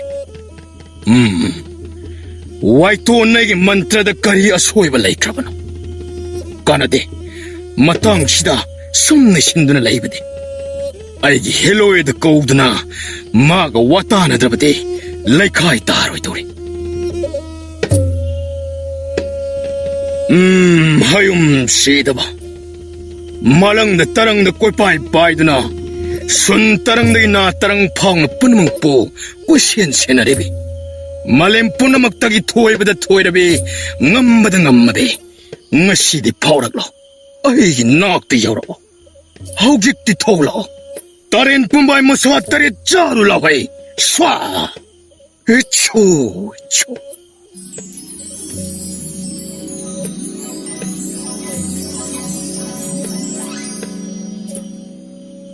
Ay bukaw badi, nangi karina yatang pining malay ba no? Hayo, may upa, may tuan may ba? Lakti dana. Nang budiyam na pabanida ay kangi. Adunabo ay chiraba matamda nang kaurakliban nang natana kanas laite ay gide hayo ay tuan may ba nangonda wam hay gida bale kariwa nang di hay ni raga suhay da ba ngasi di hay da daban hayro ay gisin thayami panga da bitaw nang naloy ba natik to aduda neba aina nangi kwai songning basi nangi namik jamado madune aina yamna hainadribasi hairoida toke koidog hana hektu songning haleba wai don mai ba natat khangi nangi wado hairabasu ai thoidokje nang naibu kaubagi pigada basin thatu tamak piro madubu panglaga ai thunnamak bidai piramna daban nangi nanakta kuina panthaba ai pamdi oh ꯌꯥꯝꯅ ꯄꯣꯡꯊꯣꯛ ꯆꯥꯎꯊꯣꯛꯑꯝꯕꯒꯤ ꯋꯥꯅꯤꯅꯦ ꯐꯔꯦ ꯐꯔꯦ ꯃꯔꯨ ꯑꯣꯏꯕꯇꯃꯛ ꯍꯥꯏꯔꯣ ꯍꯥꯏꯔꯕꯅꯤꯅ ꯍꯥꯏꯔꯒꯦ ꯅꯍꯥꯟꯁꯤ ꯑꯩꯅ ꯃꯟꯇ꯭ꯔ ꯑꯃꯈꯛ ꯑꯗꯨꯉꯩ ꯅꯍꯥꯛꯀ ꯅꯨꯡꯇꯤ ꯅꯨꯃꯤꯠ ꯈꯨꯗꯤꯡꯒꯤ ꯅꯛꯅꯔꯤꯉꯩ ꯋꯥꯡꯂꯦꯟ ꯑꯗꯨꯗ ꯅꯪꯅ ꯑꯩꯉꯣꯟꯗ ꯆꯦꯛꯁꯤꯟꯅ ꯇꯥꯛꯂꯝꯕ ꯃꯍꯩꯁꯤꯡꯒꯤ ꯃꯅꯨꯡꯗꯒꯤ ꯑꯃꯈꯛ ꯑꯩꯅ ꯃꯐꯝ ꯆꯥꯅ ꯁꯤꯖꯤꯟꯅꯕꯅꯤ ꯃꯇꯥꯡ ꯆꯥꯔꯕ ꯈꯛꯇꯗ ꯁꯤꯖꯤꯟꯅꯧ ꯆꯦꯠꯅ ꯅꯪꯅ ꯁꯤꯟꯅꯔꯝꯕꯅ ꯑꯩ ꯃꯇꯥꯡ ꯆꯥꯅ ꯁꯤꯖꯤꯟꯅꯕꯅꯤ ꯑꯗꯨꯕꯨ ꯍꯧꯈꯤꯕ ꯅꯨꯃꯤꯠ ꯃꯔꯤꯅꯤ ꯑꯁꯤꯗ ꯄꯥꯟꯒꯦ ꯍꯥꯏꯔꯕꯗꯤ ꯏꯔꯥꯏ ꯂꯥꯏꯅ ꯄꯥꯟꯕ ꯌꯥꯔꯕꯅꯤ ꯈꯨꯗꯛꯇ ꯄꯥꯟꯒꯗꯕ ꯑꯗꯨꯅ ꯅꯨꯃꯤꯠ ꯀꯌꯥ ꯆꯪꯍꯜꯂꯤꯕ ꯑꯁꯤ ꯃꯇꯧ ꯀꯔꯝꯅꯅꯣ ꯃꯔꯤꯛ ꯆꯨꯝꯅ ꯃꯌꯦꯛ ꯁꯦꯡꯅ ꯍꯥꯏꯌꯣ ꯆꯤꯟꯊꯤꯕꯤ ꯍꯦꯜꯂꯣꯏ ꯋꯥꯏꯇꯣꯟ ꯃꯥꯏꯕ ꯅꯪꯅ ꯇꯧꯕ ꯑꯩꯅ ꯀꯔꯤꯒꯤ ꯈꯪꯂꯣꯏ ꯅꯍꯥꯛꯇꯤ ꯁꯨꯞꯅꯇꯒꯤ ꯑꯩꯅ ꯇꯥꯛꯂꯝꯕ ꯃꯟꯇ꯭ꯔ ꯈꯛꯇꯅ ꯃꯤꯌꯥꯝꯂꯛꯇ ꯇꯤꯟꯖꯕ ꯐꯪꯖꯕ ꯏꯆꯝ ꯆꯝꯕ ꯇꯥꯏꯕꯪ ꯃꯤꯑꯣꯏꯕ ꯑꯃꯈꯛ ꯅꯈꯨꯠꯇ ꯁꯛꯇꯤ ꯂꯩꯔꯦ ꯍꯥꯏꯅ ꯅꯥꯄꯜ ꯊꯣꯏꯆꯠꯅꯕ ꯇꯥꯏꯕꯪ ꯃꯤꯑꯣꯏꯕ ꯅꯁꯥꯒꯤ ꯍꯧꯔꯛꯐꯝꯕꯨ ꯇꯨꯡꯑꯣꯏꯅꯕ ꯅꯪꯅ ꯀꯔꯤ ꯈꯜꯂꯤ ꯀꯔꯤ ꯄꯥꯝꯂꯤ ꯍꯥꯏꯕ ꯑꯩꯅ ꯍꯣꯠꯇ꯭ꯔꯣꯡ ꯍꯣꯟꯅ ꯎꯕ ꯉꯝꯃꯤ ꯅꯐꯝꯗ ꯁꯛꯇꯤ ꯁꯤꯟꯅꯔꯨꯕ ꯉꯁꯤꯗꯤ ꯑꯋꯥꯐꯝꯗ ꯇꯥꯔꯤ ꯅꯌꯥ ꯃꯔꯛꯇꯒꯤ ꯑꯩꯕꯨ ꯅꯥꯊꯩꯕꯤꯔꯕꯅꯤ ꯅꯨꯡꯒꯤ ꯏꯊꯤꯜꯅ ꯂꯥꯞꯊꯣꯛꯄ ꯉꯝꯗꯕꯗꯒꯤ ꯉꯁꯤꯁꯨ ꯅꯪꯅ ꯀꯧꯔꯛꯄꯗ ꯍꯣꯌꯥꯗꯕ ꯉꯝꯗ ꯑꯩ ꯅꯅꯥꯛꯇ ꯌꯧꯔꯛꯂꯤꯕꯁꯤꯅꯤ ꯅꯔꯝ ꯆꯠꯀꯦ ꯍꯥꯏꯔꯨꯔꯕꯗꯤ ꯑꯩ ꯈꯥ ꯆꯤꯛꯇꯨꯅ ꯈꯥꯡꯂꯤꯕꯅꯤ ꯅꯪꯒꯤ ꯃꯟꯇ꯭ꯔꯅ ꯊꯥꯛꯂꯤꯕ ꯇꯥꯏꯕꯪ ꯃꯤꯑꯣꯏꯕꯗꯣ ꯅꯍꯥꯛ ꯀꯅꯥꯅꯣ ꯍꯥꯏꯕꯗꯤ ꯃꯁꯛ ꯈꯪꯂꯕ꯭ꯔꯥ ꯃꯍꯥꯛ ꯑꯗꯣ ꯑꯁꯝꯕ ꯃꯤ ꯑꯃ ꯅꯠꯇꯦ ꯅꯪꯒꯤ ꯃꯟꯇ꯭ꯔ ꯆꯕꯥꯟ ꯊꯥꯐꯝ ꯁꯣꯏꯅꯔꯤ ꯍꯣꯏ ꯆꯨꯝꯃꯤ ꯑꯩꯁꯨ ꯈꯪꯉꯤ ꯃꯍꯥꯛ ꯑꯆꯝꯕ ꯃꯤ ꯑꯃ ꯅꯠꯇꯦ ꯂꯩꯕꯥꯛ ꯑꯁꯤꯒꯤ ꯃꯍꯥꯔꯥꯅꯤ ꯑꯗꯨꯕꯨ ꯀꯩꯗꯧꯏ ꯍꯥꯏꯕꯒꯦ ꯃꯇꯥꯡꯅ ꯃꯇꯝꯅ ꯄꯨꯔꯛꯂꯕꯗꯤ ꯃꯍꯥꯔꯥꯅꯤ ꯑꯣꯏꯔꯕꯁꯨ ꯑꯩꯒꯤ ꯇꯥꯂꯣꯏ ꯑꯣꯏꯕ ꯌꯥꯏꯅ ꯅꯣꯡꯗꯝ ꯊꯤꯕ ꯃꯄꯣꯛꯅꯤ ꯋꯥꯏꯇꯣꯟ ꯃꯥꯏꯕ ꯄꯨꯝꯅꯃꯛ ꯃꯕꯨꯡꯉꯣ ꯃꯥꯒꯤ ꯀꯨꯝꯍꯩ ꯉꯥꯛꯇꯅꯤ ꯃꯍꯥꯛ ꯑꯗꯣ ꯑꯇꯩ ꯀꯅꯥꯁꯨ ꯅꯠꯇꯦ ꯃꯥꯂꯦꯝ ꯑꯁꯤꯗ ꯂꯦꯡꯂꯤ ꯄꯥꯜꯂꯤꯕ ꯍꯤꯡꯂꯤꯕ ꯊꯋꯥꯏ ꯄꯥꯟꯕ ꯑꯃꯗꯤ ꯄꯥꯟꯗꯕ ꯄꯨꯝꯅꯃꯛꯄꯨ ꯁꯦꯝꯕꯤꯔꯤꯕ ꯃꯄꯨ ꯏꯕꯨꯡꯉꯣ ꯃꯍꯥꯛꯀꯤ ꯑꯃꯠꯇ ꯄꯨꯛꯆꯕꯤ ꯇꯣꯝꯊꯤꯟ ꯉꯥꯟꯖꯔꯤꯕꯤ ꯆꯅꯨꯔꯥ ꯏꯕꯦꯝꯃ ꯍꯦꯟꯊꯣꯏꯕꯤ ꯍꯥꯏꯕꯗꯨꯅꯤ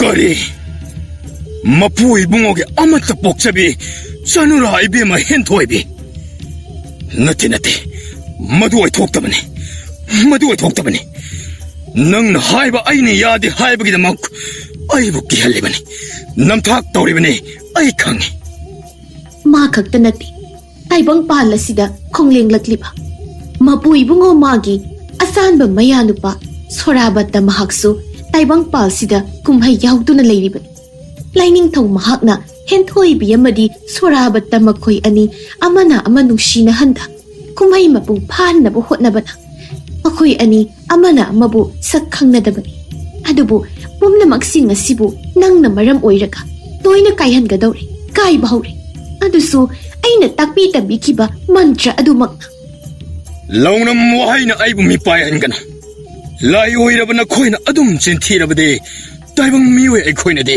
ꯀꯔꯝ ꯇꯨꯃꯤꯟ ꯂꯩꯒꯅꯤ ꯍꯥꯏꯕꯤꯒꯤ ꯇꯥꯖꯧꯍꯩ ꯍꯧꯖꯤꯛꯇꯤ ꯅꯍꯥꯛꯀꯤ ꯃꯇꯝ ꯂꯣꯏꯔꯦ ꯂꯌꯥꯝꯒ ꯃꯥꯌꯣꯛꯅꯕ ꯉꯝꯒꯅꯤ ꯁꯦꯝ ꯁꯥꯗꯨꯅ ꯃꯨꯛꯆꯔꯤꯕ ꯊꯣꯏꯆꯠꯄ ꯅꯆꯠ ꯑꯗꯣ ꯎꯠꯀꯨꯝ ꯎꯐꯨꯜꯒꯨꯝ ꯂꯦꯝꯅꯃꯛ ꯃꯥꯡꯂꯒꯅꯤ ꯍꯦꯟꯊꯣꯏꯕꯤꯕꯨ ꯅꯪꯒꯤ ꯇꯥꯂꯣꯏ ꯑꯣꯏꯕꯗꯤ ꯃꯄꯣꯛ ꯇꯔꯦꯠꯂꯛꯇꯁꯨ ꯃꯇꯨ ꯅꯥꯝꯃ ꯐꯥꯎꯕ ꯁꯣꯛꯉꯝꯂꯣꯏ ꯄꯨꯝꯅꯃꯛ ꯇꯥꯏꯕꯪ ꯃꯄꯨ ꯃꯥꯒꯤ ꯀꯨꯝꯍꯩꯅꯤ ꯃꯟꯇ꯭ꯔꯒꯤ ꯂꯥꯏꯁꯣꯟꯗ ꯃꯕꯨꯡꯉꯣ ꯁꯣꯔꯥꯕꯠꯇꯅ ꯃꯥꯒꯤ ꯑꯔꯣꯏꯕ ꯋꯥꯍꯩꯗ ꯀꯪꯂꯩ ꯅꯣꯡꯄꯣꯛ ꯍꯦꯟꯊꯣꯏꯕꯤ ꯍꯥꯏꯕ ꯋꯥꯍꯩ ꯑꯗꯣ ꯅꯍꯥꯛꯅ ꯂꯧꯊꯣꯛꯍꯧꯗꯕꯅ ꯅꯪꯒꯤ ꯃꯟꯇ꯭ꯔꯒꯤ ꯑꯁꯣꯏꯕ ꯃꯔꯝ ꯑꯣꯏꯈꯤꯕꯅꯤ ꯑꯩꯗꯤ ꯅꯪꯕꯨ ꯅꯨꯡꯁꯤꯕꯅ ꯑꯩꯒꯤ ꯂꯩꯖꯕ ꯄꯨꯝꯕ ꯅꯐꯝꯗ ꯁꯤꯟꯅꯈꯤꯕꯅꯤ ꯑꯗꯨꯕꯨ ꯃꯕꯨꯡꯉꯣ ꯃꯍꯥꯛꯅ ꯍꯧꯖꯤꯛꯇꯤ ꯑꯩꯕꯨꯁꯨ ꯇꯥꯏꯕꯪ ꯄꯥꯟꯕꯕꯨꯁꯨ ꯅꯪꯒꯤ ꯅꯐꯝꯗꯒꯤ ꯀꯜꯂꯕꯅꯤ ꯉꯁꯤ ꯍꯥꯏꯕ ꯀꯣꯔꯧ ꯅꯣꯡꯖꯥ ꯁꯤꯗꯒꯤꯗꯤ ꯅꯪꯅ ꯀꯧꯕ ꯑꯃꯨꯛ ꯍꯟꯅ ꯂꯥꯛꯂꯔꯣꯏ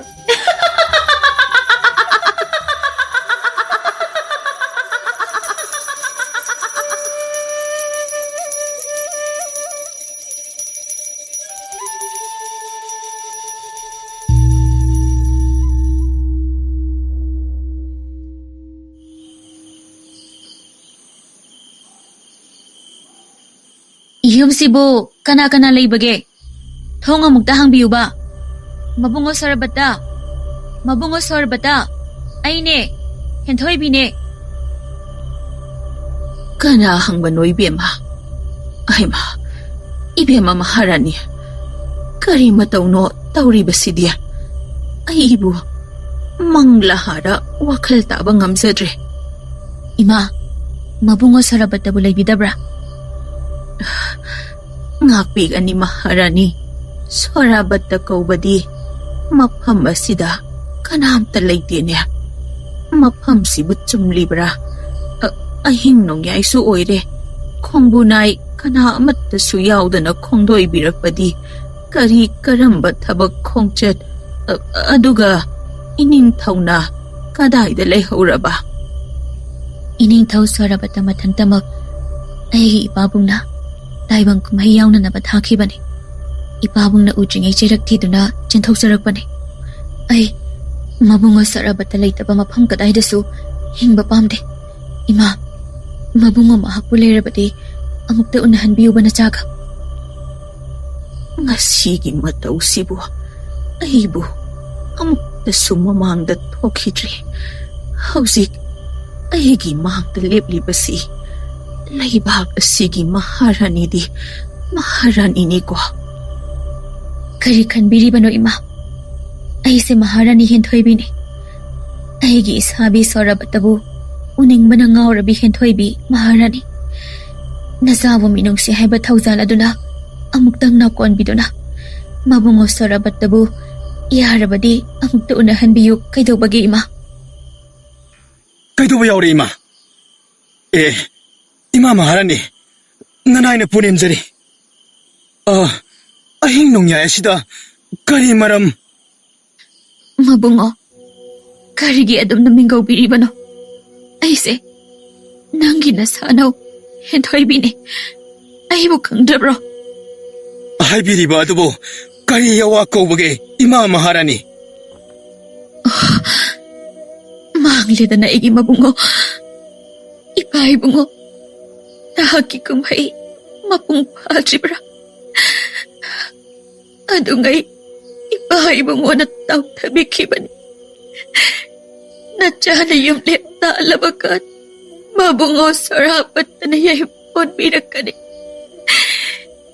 Matam dudada ay ko inigit taibang kumhay mapung pana. Asing ba yung lepta pangalaga ni ay nawasakibado. Karambat siyanging ang mga mukwali bagay. Ay sibu, iba magkihikpok siya ba na sana tabra. Pasok siya'y nakakang na siyanging biribag. Leng daw! Mapamado na lairibat ang makudibag amat na leng bayaro. Chen lang sa tuwa na chen dala ba su yabi taway laugan eh. Kang gani din sariso. Ning tau kolgi asit ako makusen na duna. Koro ning tau ay yabi uweribi taway hentoy bibo. Sheto na hubagi na tikti. Nahaki yabi taway mango na tana. Atay kari karamba upay lairibag. Lairibag di upay haja huraw. Nataway mango idabagi maram. Ay isagi maralayte. Karigi damak wangang aduk kanjaw haliba. Toysat pa na tau di tau pade. Maram sadana. Mi bumaral sibadi. Wayel kati pahiriba. Sagti chukli paiba. Nakoy ginatsyalahay. Isabot tubong namasok labadi. Ning taugi mingaw taugulon yawrakloy kanjaw hay. Iya! Ay sintibe! Nasaan at tao babunang nagkarigiloy at kang mangamgadariba. Ay! Nakoy yung masi ako'y baloy ito ko sindadalayo. Maputak to na lawaw huran bahayban. Maputak lam labdi kudat tangang iba maray adabot tawad. Hay! Masok mapangnay daba. Asi bagi manay ni nakakawrabra. Nanggi Maharani asigidamak nadra.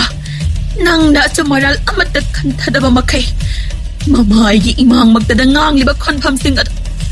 Maral na buseng labadi isabo mamaygi imang magsita. Nahaki aning bapang tokso. Mama ay nanok na. Itagi sor na pikam na kiba. Taway na ponta pikibadok nga ito na lagi. Adubo nahaki wayel aduda. Karigong ba asoy mamachet amatang yawrang batok labadi. Nahaki na tagda isor amadi chaw na layda na. Na mag-isor na ubag kang bangag tani. Nanggi Maharani as na laytra ba matamda. ꯅꯪꯅ ꯋꯥꯅ ꯑꯣꯟꯅ ꯊꯣꯏꯅ ꯈꯥꯡꯕꯒꯤ ꯃꯩꯁꯥꯛ ꯑꯗꯨꯅ ꯍꯦꯟꯅ ꯑꯩꯅ ꯏꯆꯥꯒꯤ ꯑꯔꯣꯏꯕ ꯕꯤꯗꯥꯏ ꯄꯤꯈꯤꯕꯗ ꯈꯥꯡꯕ ꯃꯩꯁꯥꯛ ꯑꯗꯨꯗꯒꯤ ꯁꯔꯨꯛ ꯆꯥꯝꯃ ꯍꯦꯟꯅ ꯑꯣꯏꯔꯁꯅꯨ. ꯍꯩ ꯍꯌꯨꯝ ꯍꯌꯥ ꯍꯩ ꯄꯨꯟꯁꯤꯔꯣꯜ ꯁꯤꯗꯔꯣꯜ ꯌꯀꯥꯏꯔꯣꯜ ꯌꯥꯏꯍꯤꯞꯂꯣꯟ ꯑꯁꯤꯕꯒ ꯑꯍꯤꯡꯕꯒ ꯊꯣꯡꯃꯥꯟꯅꯕ ꯌꯩꯀꯥꯏ ꯃꯤꯀꯞ ꯍꯧꯗꯣꯛꯂꯣ ꯐꯥꯎꯅꯔꯣꯜ ꯂꯩꯀꯪ ꯁꯨꯟꯗ꯭ꯔꯪ ꯁꯣꯔꯥꯔꯦꯟ ꯍꯩ ꯍꯌꯨꯝ ꯍꯌꯥ ꯍꯩ ꯁꯦ ꯁ꯭ꯋꯥ.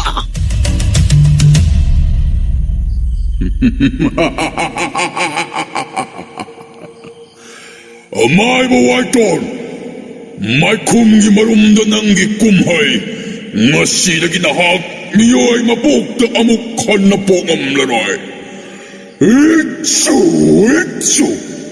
야이땀 마싱바라 헤이 이츠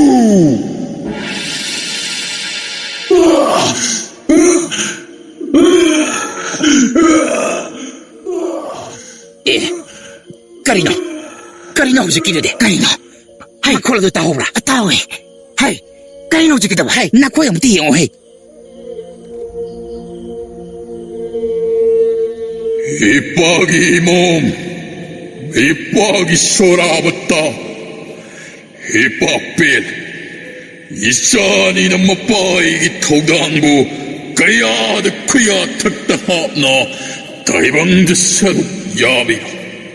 아이닝아이 레이트나 빌, 마빠이기 쌍행부 피가우샤는 나꼭 탁다합박이다막, ngasi 하이브 꼬로우 농자 시덕이, 나코에야니나 라얌 뽐먹이 마삐마파 오이자로 에빠기 소라봤다 아우직대 나하기 망엄 zat분 시보 허묵 건너는 싱방엄마 오이자로 하이 하욤 시다바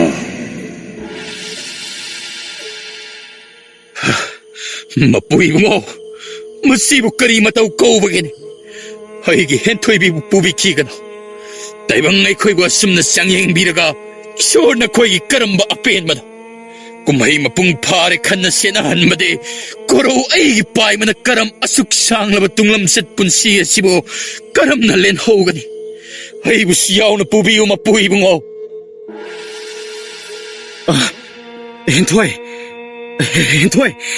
하이 난 그시 똑대고 낭보 우드밤이 꿉 아마따 아이레 따봉 강대 까리누 레리바 따봉 마얌 시보 헨토이 ꯀꯩꯗꯧꯕ ꯌꯥꯎꯔꯦ ꯍꯥꯏꯌꯣ ꯅꯪ ꯀꯩꯗꯧꯔꯒꯦ ꯍꯦꯟꯊꯣꯏ 이사비 마법 따릴락다수 낭보디 아이기 이쁘로이보 이자게고 이사노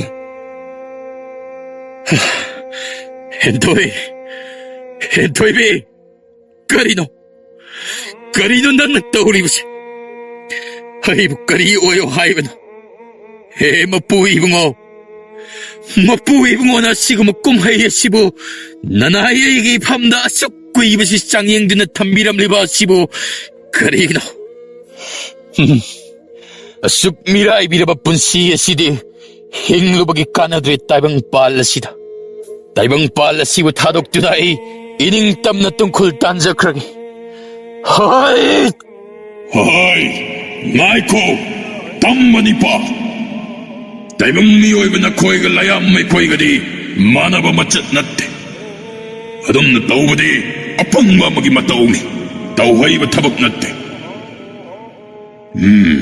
마시디 까나다 라야엄마이 코이 꿈하이브 다이방마 코이나 덤닝싱드나 레호우라바디 가람 꿈하이마 뽕파가디 아이부 아토파 라야엄싱나 소이드나 와롱나 키바따리 마코이 와컬싱드 레람리바이 쾌부닝 싱박이 마미까야시 무탓람라게 하이하욤 하야하이 익수 나띠 밤나때로 나한 밤나할로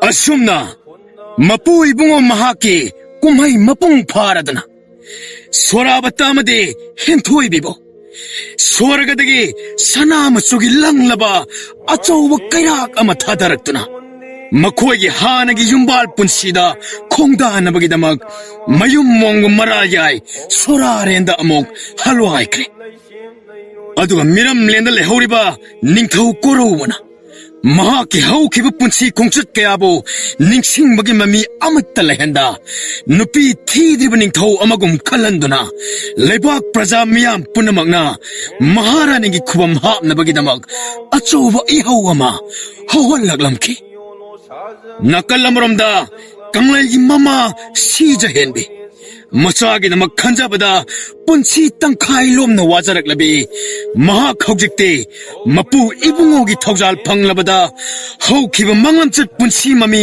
अमत्ता लहेलमदा फजरबी तगत तगत तेकबी नुजा अमा ओइना फजबदा मपा लेत्रबी लेबाक पुम्मना सकना सोनबी मपोक अमदा पोकपीरमले पुनमक मपु महाकी कुमई ngaktane निंगथौ कोरौ लेबाक कया लाना कोइना चटलुरबसो सीजे हेनबी हेक उरु मिकुप अदुदगी मतम कुइना हांगदुना लेरकलबा महारानीगी खुबम मदबो हापलगी इंसिल्लुबा तौदा मथम ओइना मरोमदोम लेपचाखरे सीजे हेनबिसो निंगथौ कोरौबो हेक अहानबो उजबा मिकुपता मथम ओइना ख्वाइदगी खोइदाजबा तम्मनिपा हाइबादो थोखिबना मखोय अनि सजीबुगी नोंग पानबा सगोल से निमितके चैराव निमित अदुदा लेबाक पुंजाउ थिना युम्बाल पुंसीदा खोंदा मिनना नुंगाय याइफाना पान खिरामे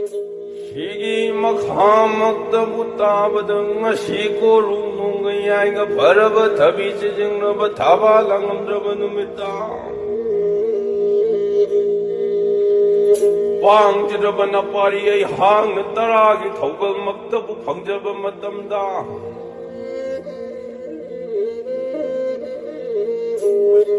Asoy macha mangakbiu ram macha makanbiu haidana Mai kai mari sungdai ni panta kha puri baching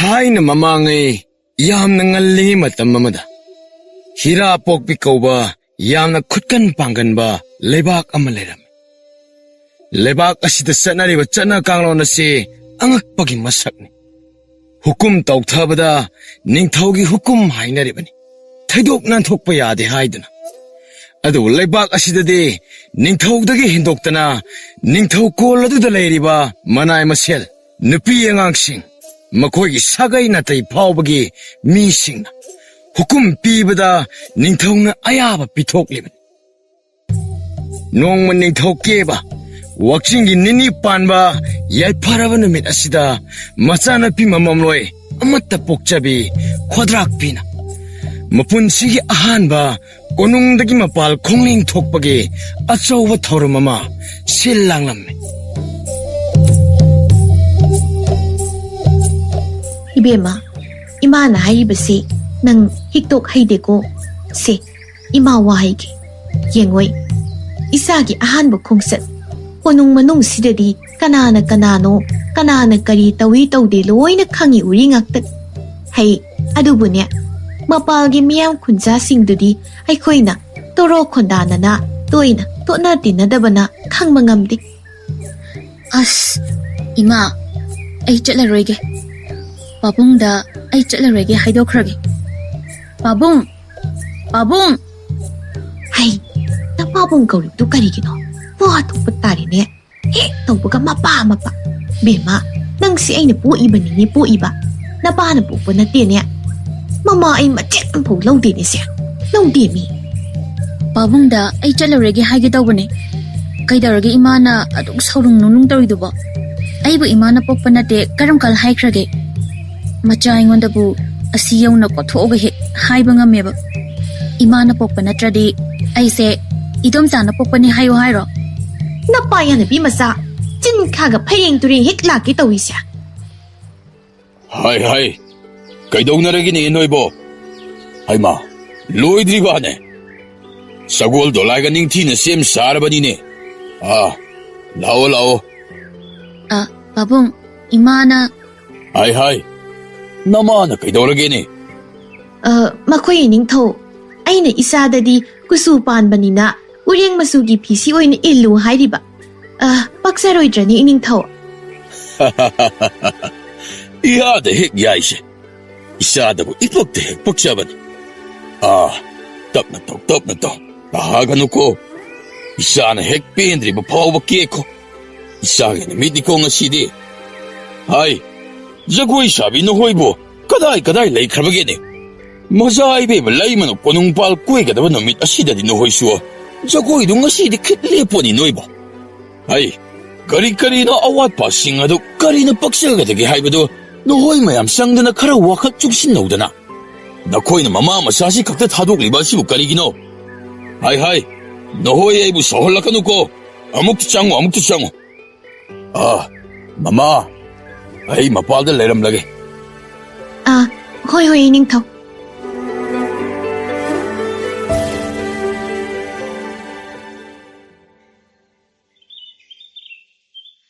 Aibu masigi mahachandan sibune. Karamna ngangnagadabano. Nong pung hek nganbadagina numit hek taba phau. Changan chathoklaga laikai sin hek thungai koi chat pangameba. Mapani bapura. Mapani haijendana lawi. Khetok ningai ga yawba za nate.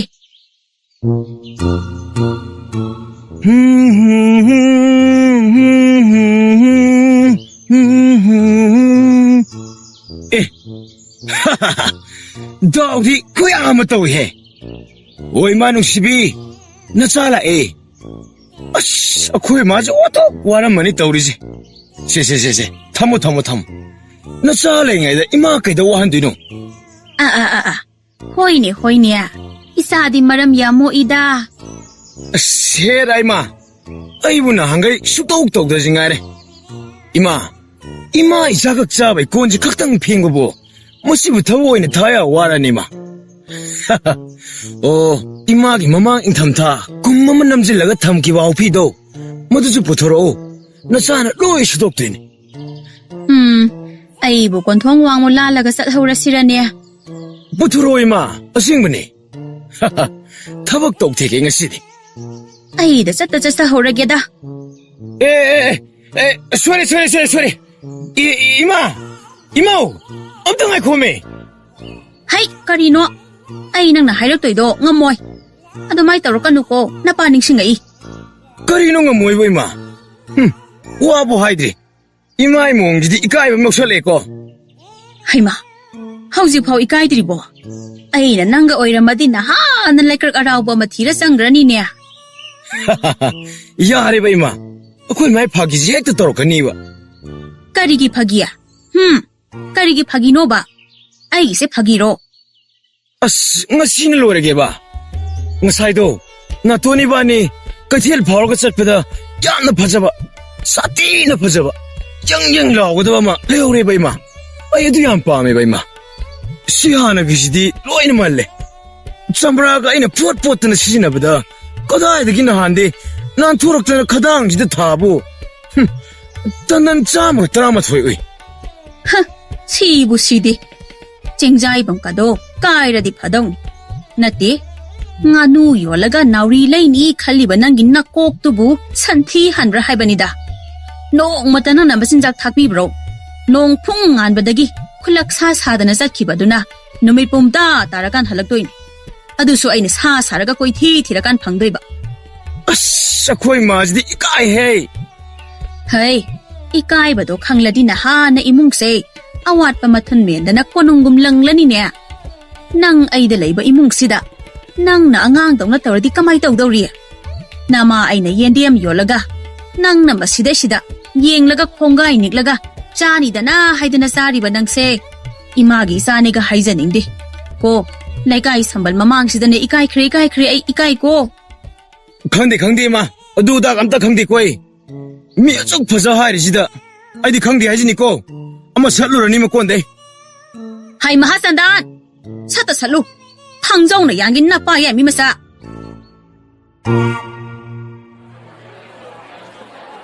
Lakpiro. Asa ayak kisigal loy na layra ba niko? Asi dagi na kung bati na ako ikari dagi supang na loy damne.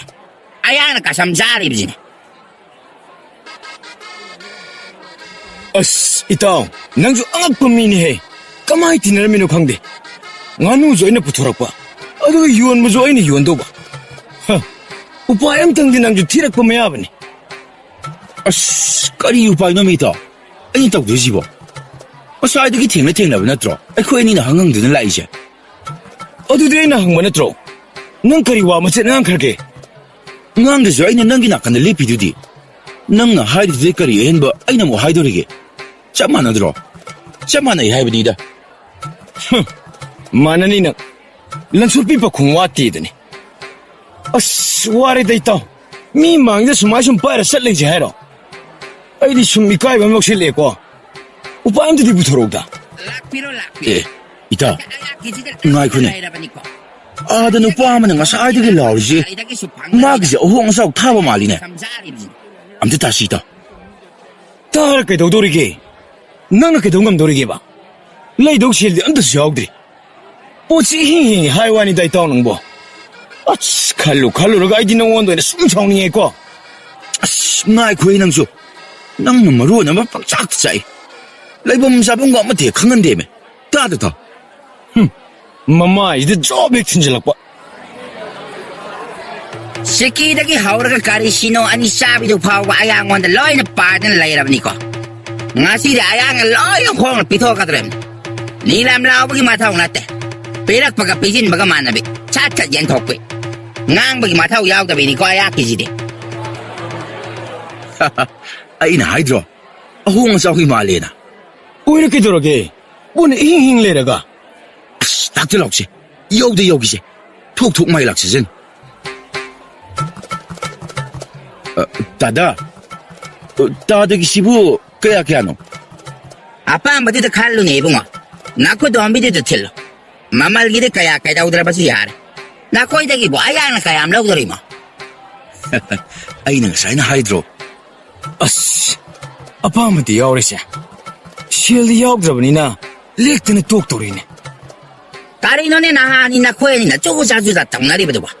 Kalo ne. Aning matida pongo kay daroge na kwe ba. Ito pagka bisin baga manabini ni ayakte. Ay. Nahama nang na pahiri ba nga no tutum hawa ni da. Say talay ma tindum yo liha. Tada. Ay ko si shildi yaw jarak taba. Aduda. Kari. Shil yaw na nakara na lagli ba. Ayan nga say dagi ngang lip si di. Damloy na ba arem tarin tu di. Say talay ma posit hani he. Daw ka yaro. Adu tada. Ngano sigaw na ba di? Kariya kay ba? Hay ma. Tum daw na ba di na koy di. Ayak kita matalay na tarak pagkachap man na rin na. Ako'y na sumlamning jarak pa da. Lairibang mayam jitagi. Tada na ipaparang gadaw su summansa ba? Nungay ne. Tada na haraw yabirak po siya. Tada. Posijang na pabiyo ko. Tsakot pa siya ibiyo. Nanaway ko'y awa ba sa kohan mi ba? Apam ba sa tungan mi ba? Utong na pezare tada. Yare. Nakoy na paman madugo di daya na katok lam. Apang ba do kalo yare. Ani law ni hype tay. Law. Ta sanggom. Santi si apak pa makwa lam ta pero. Apak sa hanjin ge. Kalim ta kan gan ko. Nganu simtang hapsin ge taon. Hore no midang si. Masim ta sar ge wakal taw ba yabre yang ge ta sanggom. Se bungo. Sel di handi hanjalaw ko. Yoli mag-isatamang ne. Laylaya ni Zik kaydane. Untok na sana greda. Hay ma. Nahani na ko'y bukap na chengang tan yengo ne. Hay. Ayak tiyam sati bam lab ni ko. Na ko'y na yum yawra ka yadre. Wakat palak pag yama tayong na dahil ay te. Tok rabadi na ko'y na kanano. Ay na kanano masak na matakang de. Ay di agta hadong mahara kadrom ni ko. Hoy tada. ꯑꯩ ꯁꯤꯡꯗꯅ ꯑꯃꯨꯛꯇ ꯌꯦꯡꯒꯦ. ꯑꯁ, ꯃꯑꯣꯡꯕꯨ ꯐꯅ ꯇꯥꯔꯤꯅꯦ. ꯑꯁ, ꯍꯨꯃꯥꯡꯒ ꯑꯅꯞꯄꯤ ꯀꯥꯡꯕ ꯍꯧꯔꯦꯕꯁꯦ. ꯉꯁꯥꯏꯗꯒꯤ ꯂꯥꯛꯄꯕꯨ ꯄꯣꯊꯥꯁꯤ ꯈꯣꯠꯁꯤꯒ ꯀꯩꯝꯇ ꯍꯥꯏꯗꯦꯕ. ꯈꯅꯥꯎꯀꯥꯁꯦ ꯈꯧꯒꯪꯅꯔꯦ. ꯏꯁꯤꯡ ꯂꯤꯂꯥ ꯑꯃ ꯐꯥꯎꯕ ꯍꯦꯛ ꯊꯛꯁꯤꯒ ꯍꯥꯏꯗꯦꯕ. ꯑꯩꯈꯣꯏ ꯅꯤꯡꯊꯧꯁꯤꯗꯤꯕꯀꯣ. ꯀꯌꯥꯝꯕꯨ ꯂꯥꯞꯅ ꯆꯠꯀꯗꯧꯔꯤꯕꯖꯥꯠꯅꯣ? ꯑꯁ, ꯏꯇꯥꯎ ꯑꯩꯗꯤ ꯑꯩꯈꯣꯏꯒꯤ ꯃꯆꯥ ꯏꯕꯦꯝꯃꯁꯦ ꯅꯣꯡ ꯐꯥꯗꯣꯛ ꯀꯣꯏꯕ ꯆꯠꯄꯒꯤ ꯍꯔꯥꯎ ꯅꯨꯡꯉꯥꯏꯕꯕꯨ ꯃꯥꯟꯁꯤꯜꯂꯛꯇ꯭ꯔꯦꯗ. ꯃꯥꯒꯤ ꯃꯑꯣꯡꯁꯤ ꯁꯨꯝ ꯈꯟꯖꯤꯜꯂꯨꯔꯒ ꯑꯉꯥꯎꯕꯒꯤ ꯃꯤꯈꯨꯜ ꯏꯆꯦꯟ ꯆꯦꯟꯕꯒꯨꯝ ꯃꯥꯟꯁꯤꯜꯂꯛꯑꯦꯗ.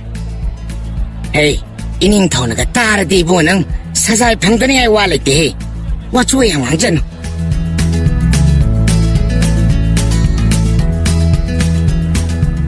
Baba, ada mi mayam ꯂꯩꯔꯤ ꯀꯩꯒꯤꯅꯣ? ꯑꯩ ꯑꯁꯤꯗ ꯆꯠꯅꯤꯡꯉꯦ. ꯆꯠꯂꯨꯁꯦ. ꯑꯁꯤꯕꯨꯔꯥꯅꯦ? ꯑꯣ, ꯑꯁꯤꯅꯤ ꯀꯩꯊꯦꯜ ꯍꯥꯏꯔꯤꯕꯁꯤ. ꯃꯁꯤꯗ ꯐꯪꯗꯕ ꯑꯃꯠꯇ ꯂꯩꯇ꯭ꯔꯦ. ꯀꯅꯥꯒꯤ ꯆꯥꯅ ꯊꯛꯅꯕꯗꯒꯤ ꯍꯧꯔꯒ ꯏꯃꯨꯡ ꯑꯃ ꯄꯥꯟꯕꯗ ꯆꯪꯗ꯭ꯔꯕ ꯌꯥꯗ꯭ꯔꯕ ꯄꯣꯠꯂꯝ ꯀꯔꯝꯁꯤ ꯂꯣꯏꯅ ꯐꯪꯂꯤꯕꯅꯤ. ꯆꯠꯁꯤ. ꯍꯥꯏ, ꯁꯒꯣꯜ ꯄꯥꯅꯕ, ꯃꯥꯡꯗ ꯎꯔꯤꯕ ꯀꯩꯊꯦꯜ ꯑꯁꯤ ꯇꯝꯅ ꯊꯧꯖꯤꯜꯂꯨ ꯍꯥꯏ. ꯏꯆꯥꯅꯨꯄꯤ ꯑꯁꯤ ꯀꯩꯊꯦꯜ ꯌꯦꯡꯅꯤꯡ ꯃꯥꯜꯂꯦ. ꯑꯃꯨꯛꯇ ꯀꯩꯊꯦꯜ ꯃꯥꯏꯀꯩ ꯄꯥꯡ. ꯑꯩꯁꯤꯕꯨ ꯀꯔꯤꯗ ꯁꯣꯏꯕ ꯌꯥꯎꯔꯕꯖꯥꯠꯅꯣ? ꯃꯣꯏ ꯃꯌꯥꯝꯁꯤꯅ ꯑꯩꯉꯣꯟꯗ ꯆꯤꯞꯊꯗꯨꯅ ꯌꯦꯡꯂꯤꯕꯁꯤꯕꯣ? ꯍꯥꯏꯃ, 이ቤ마 ꯅꯪꯕꯨ ꯀꯩꯗꯧꯔꯒꯦꯅꯦ? ꯅꯃꯥꯏ ꯅꯃꯤꯠꯀꯥꯗꯣ ꯏꯉꯥꯡ ꯉꯥꯡꯉꯤꯗꯨꯕꯣ. ꯍꯥꯏ, ꯁꯥꯇꯤꯟ ꯁꯦꯟꯅꯕ, ꯅꯪꯕꯨ ꯈꯔ ꯐꯖꯅ ꯇꯨꯞꯄꯤꯕ ꯌꯥꯗ꯭ꯔꯥꯅꯦ ꯏꯆꯥꯁꯦ?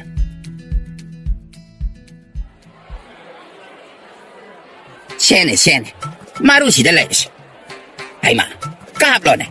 ꯃꯨꯛꯇꯅ ꯂꯩꯕꯅ ꯀꯥꯟꯅꯔꯣꯏꯅꯦ ꯅꯍꯥ ꯑꯃ ꯅꯪꯕ. ꯆꯤꯡꯉꯣꯅꯦ, ꯅꯪꯕꯨ ꯊꯥꯔꯣꯅꯦ. ꯑꯄꯥꯝꯕꯗꯨ ꯀꯥꯞꯂꯣꯅꯦ. 다다, 어디게 레이 하비부 사푸제. 아시 깝게고. 나나오기 굿 예행오바. 야브리자도.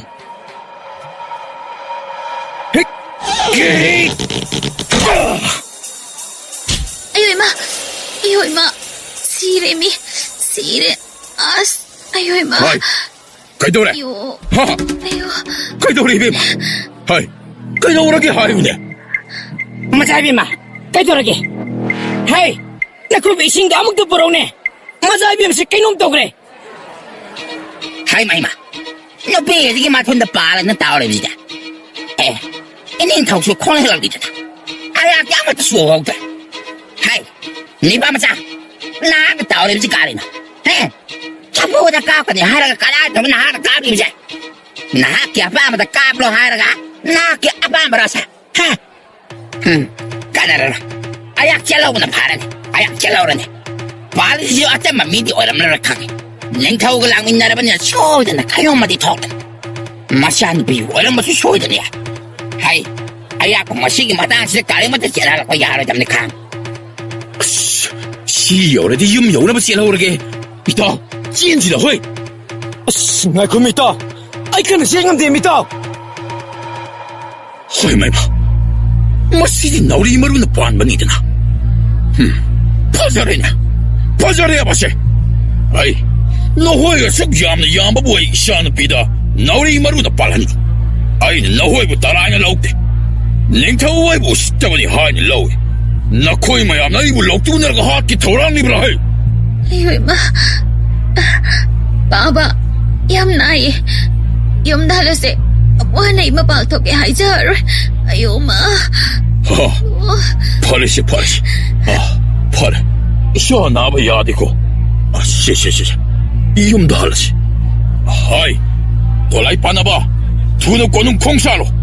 하이, 아두고 나 거의 양카이. 마름 싸바 브라만글로 있는 그 딜스들 라이리와. 나우리 이마루 요나무케 로이드 파갈로. 놈이 나중에 꼬는 요락가다봐. 자로, 돌아이 빠나봐.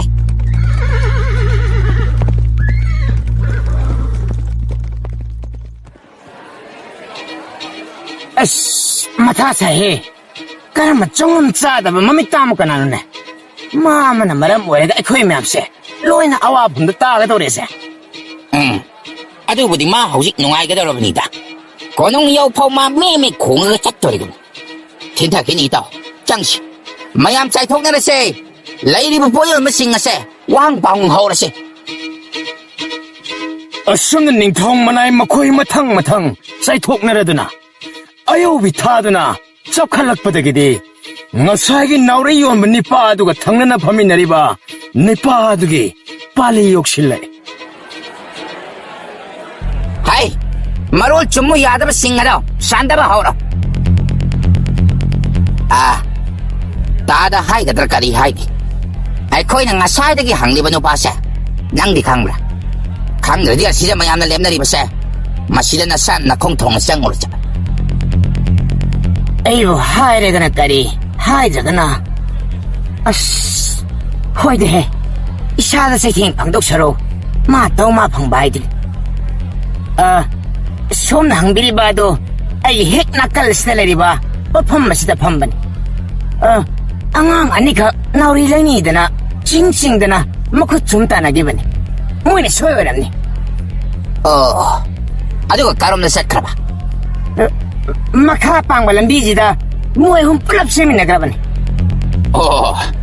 nungai ra di dana hujikta mayam som da law hey leire mayam leire som da law makha pang balam bi som da se khre hari ne sagol yang khat na se mayam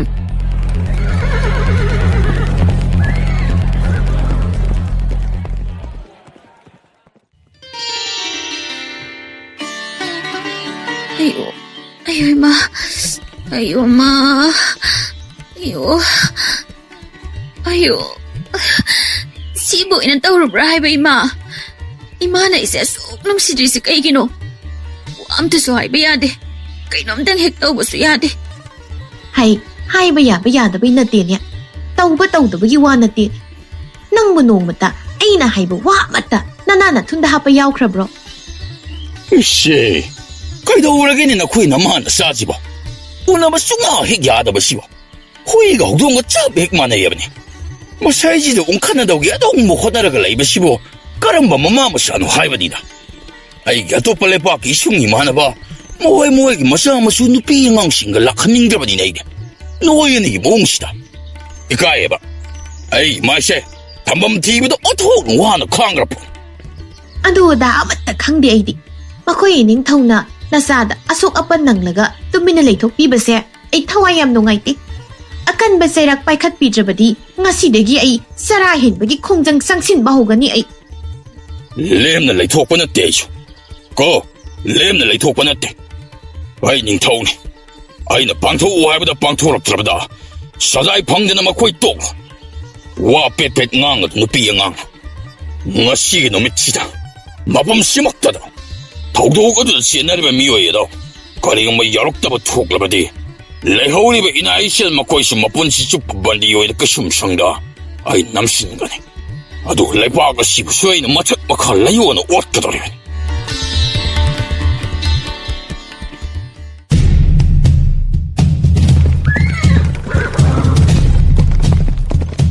Hey, singeno haibrin hey Cielo, cielo! Hey! Cielo, hire magtada sum cielin hey!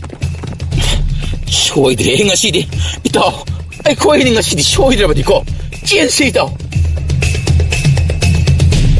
Kanghogde, kudataning thongmanay singado nungsit mang thana yang thokjilakduna makoy aniba pungkoy ko sinduna jinthok pangamhanda thattuna laikre.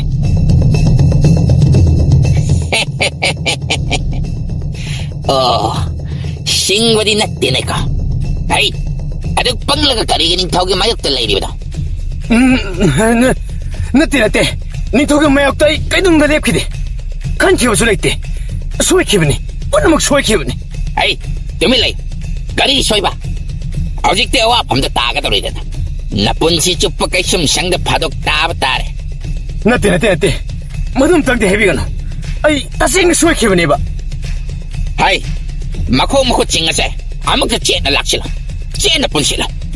Namit takiba na halabadi ay ko'y siyawang na salay panggani. Tintara nun ni na ko'y bo. Hey, love. He. Kay kanda ba da? Gadhana lang tara pa kayo din ha? Noy gisa. ꯅꯣꯛꯄꯨ ꯅꯣꯛꯅꯤꯡꯉꯤ ꯁꯣꯏꯈꯤꯕꯅꯦ ꯑꯩ ꯅꯇꯨꯡ ꯃꯊꯧ ꯒꯙꯥꯁꯤꯗꯤ ꯀꯩꯒꯤꯅꯣ ꯑꯩꯈꯣꯏ ꯄꯨꯟꯗꯣꯏꯁꯦ ꯑꯩꯈꯣꯏꯕꯨ ꯊꯥꯗꯣꯛꯑꯣ ꯍꯦ ꯅꯤꯡꯊꯧꯒꯤ ꯃꯅꯥꯏ ꯑꯩꯈꯣꯏꯗꯒ ꯑꯣꯏꯈꯠꯇꯅꯒ ꯃꯇꯣꯏꯅꯕꯒ ꯁꯥꯔꯤꯅꯦ ꯇꯩꯁꯦ ꯃꯃꯤꯠ ꯃꯅꯥꯒꯁꯤ ꯌꯦꯡꯉꯤ ꯑꯉꯥꯡꯕ ꯃꯁꯤꯃꯗꯤ ꯍꯨꯝꯗꯠꯄ ꯇꯥꯔꯦꯍꯦ ꯍꯩ ꯀꯣꯅꯨꯡ ꯌꯧꯔꯒ ꯅꯤꯡꯊꯧꯒꯤ ꯃꯃꯥꯡꯗ ꯃꯔꯤꯛ ꯆꯨꯝꯅ ꯈꯨꯝꯒꯗꯕꯅꯤ ꯑꯗꯨꯒ ꯅꯅꯝꯗꯨ ꯇꯠꯅꯤꯡꯗ꯭ꯔꯕꯗꯤ ꯋꯥ ꯄꯦꯠ ꯉꯥꯡꯒꯅꯨ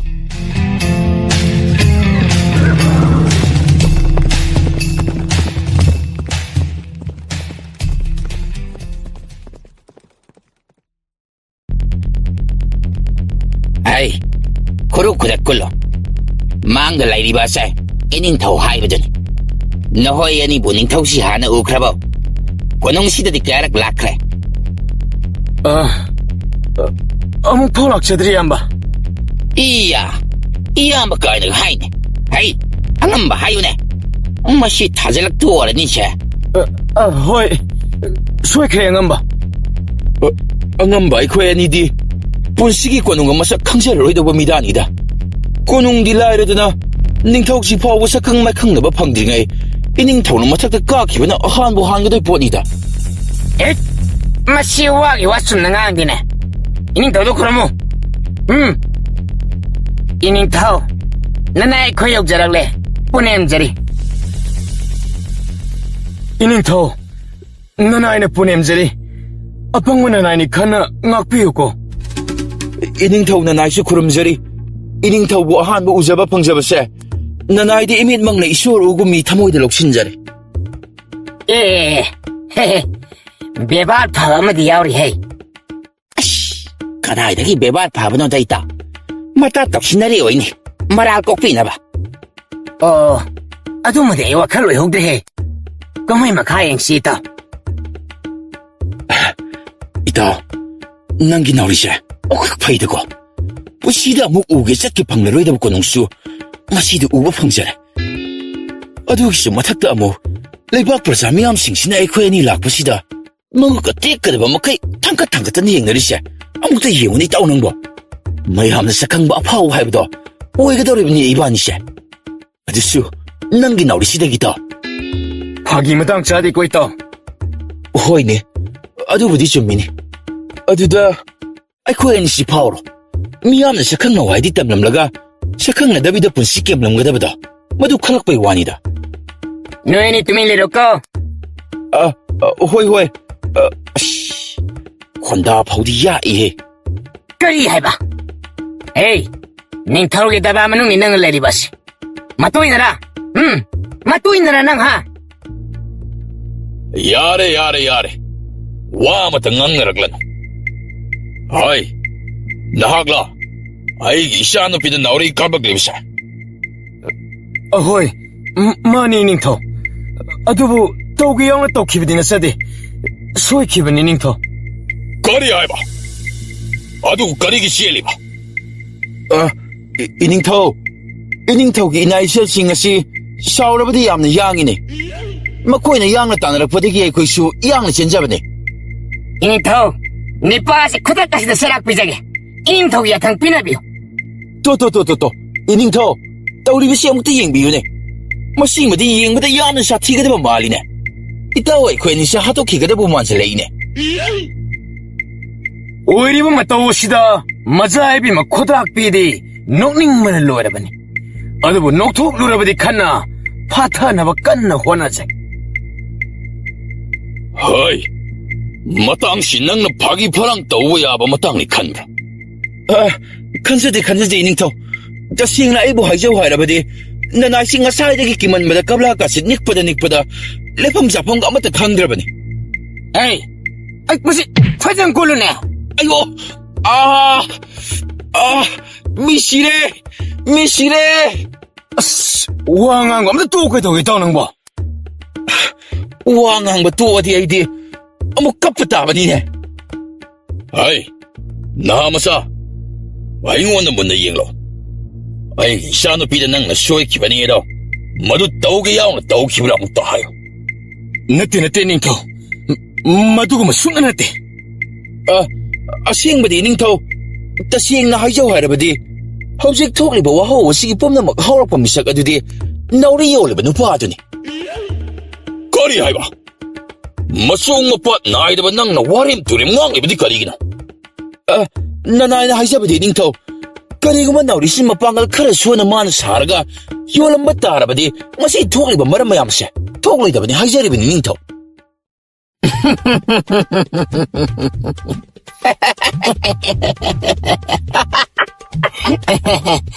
ꯑꯩ ꯃꯐꯝꯁꯤ ꯐꯥꯒꯤ ꯁꯪꯅꯦꯅ ꯈꯟꯕ꯭ꯔꯥ?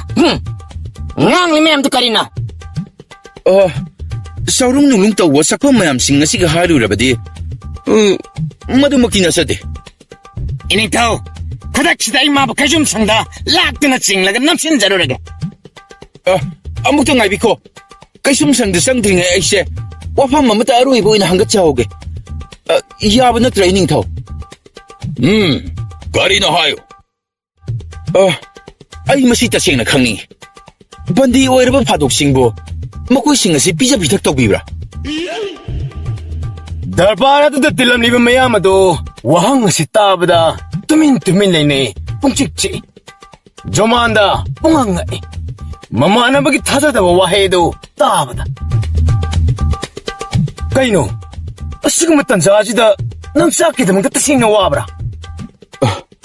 ꯃꯔꯨ, ꯑꯀꯤꯕꯁꯤꯅ ꯑꯩ ꯌꯥꯝꯅ ꯂꯥꯝꯍꯜꯂꯦ. ꯄꯤꯖꯅꯤ. ꯀꯩꯁꯨꯝ ꯁꯪꯃꯟꯒ ꯇꯥꯕ ꯅꯨꯡꯊꯨꯝ ꯃꯌꯥꯝ ꯑꯗꯣ ꯅꯝꯁꯤꯟꯒꯦ. ꯇꯣ, ꯎꯔꯦꯗꯅ ꯃꯐꯝ ꯑꯁꯤꯗ ꯂꯩꯔꯤꯕ ꯃꯤꯁꯤꯡꯁꯦ ꯍꯤꯡꯁꯥꯒꯤ ꯋꯥꯈꯜꯃꯛꯇꯅꯤ.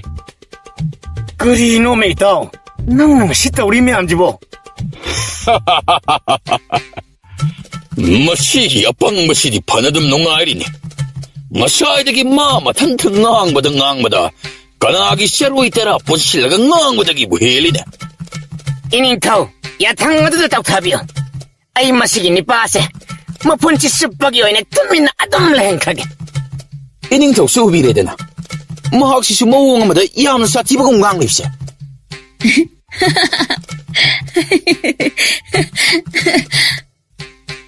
이베마, 머시 닝터콜 고농마시기 오이냐디 머루 오이바 땅깍네. ꯍꯣꯏ, ꯑꯩꯁꯨ ꯈꯪꯉꯦ ꯄꯥꯕꯨꯡ. ꯑꯗꯨꯕꯨ ꯍꯛꯅ ꯐꯠꯇꯕ ꯃꯤꯑꯣꯏꯗꯤ ꯃꯥꯟꯗꯦ. ꯑꯗꯨꯕꯨ ꯃꯈꯣꯏꯅꯗꯤ ꯃꯆꯥꯏꯕꯦꯝꯃꯗ ꯇꯧꯔꯛꯂꯤꯕ ꯑꯁꯤꯗꯤ. 이닝ꯊꯧ, ꯅꯅꯥꯏꯅ ꯏꯀꯣꯛ ꯅꯣꯟꯅ ꯅꯣꯂꯛꯄ ꯎꯆꯔꯤ. ꯑꯩꯕꯨ ꯑꯃꯨꯛꯇ ꯉꯥꯛꯄꯤꯌꯨ 이닝ꯊꯧ. ꯇꯁꯦꯡꯅ ꯑꯩ ꯁꯣꯏꯈꯤꯕꯅꯤ. ꯑꯩꯒꯤ ꯏꯃꯥ ꯄꯣꯛꯄꯤ ꯄꯟꯗꯨꯅ ꯋꯥꯁꯛꯆꯔꯤ. 아두디 하요. 나우리 올리브 누포하드는 시엔크리바드나 까리 마람게.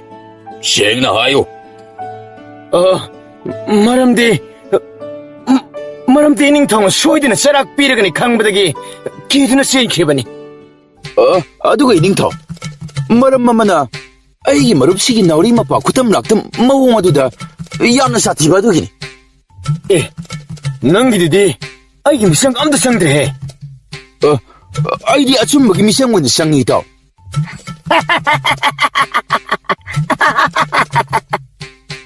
ꯑꯩ ꯅꯈꯣꯏꯅ ꯅꯣꯛꯂꯤꯕ ꯑꯗꯨ ꯀꯔꯤꯒꯤꯅꯣ? ꯃꯁꯤꯗ ꯀꯔꯤ ꯅꯣꯛꯅꯤꯡꯉꯥꯏ ꯌꯥꯎꯏ? 누파 마사. 닝터콜기 이몽 아마다 까리군바 아카에토이 오이라바디.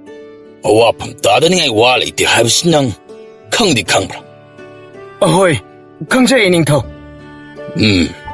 ꯌꯦꯡꯉꯣ, ꯑꯩꯒꯤ ꯏꯆꯥꯅꯨꯄꯤꯅ ꯍꯧꯖꯤꯛ ꯆꯩꯅꯥ ꯈꯥꯡꯂꯤꯕꯁꯦ ꯅꯪꯒꯤ ꯑꯄꯪꯕ ꯊꯧꯑꯣꯡ ꯑꯗꯨꯅ ꯊꯣꯛꯍꯟꯈꯤꯕꯅꯤ. ꯑꯗꯨꯕꯨ ꯀꯔꯤꯒꯨꯝꯕ ꯆꯩꯔꯥꯛ ꯑꯁꯤꯅ ꯐꯪꯗꯕ ꯁꯨꯌꯥꯃꯛ ꯌꯥꯗꯕ ꯊꯣꯛꯂꯕꯗꯤ ꯑꯩꯕꯨ ꯈꯛꯇ ꯐꯪꯍꯟꯕꯤꯌꯨ 이닝ꯊꯧ. ꯑꯩꯒꯤ ꯃꯔꯨꯞ ꯃꯍꯥꯛꯇꯤ ꯀꯔꯤꯁꯨ ꯈꯪꯖꯗꯕꯅꯤ. ꯃꯥꯕꯨꯗꯤ ꯌꯥꯎꯍꯟꯕꯤꯒꯅꯨ. 조만다. ꯃꯖꯥꯏꯕꯦꯝꯃ ꯈꯨꯗ꯭ꯔꯥꯛꯄꯤ ꯖꯃꯥꯟꯗꯒꯤ ꯋꯥꯍꯩ ꯑꯁꯤꯕꯨ ꯇꯥꯕꯗ ꯄꯨꯡꯉꯛ ꯉꯛꯏ.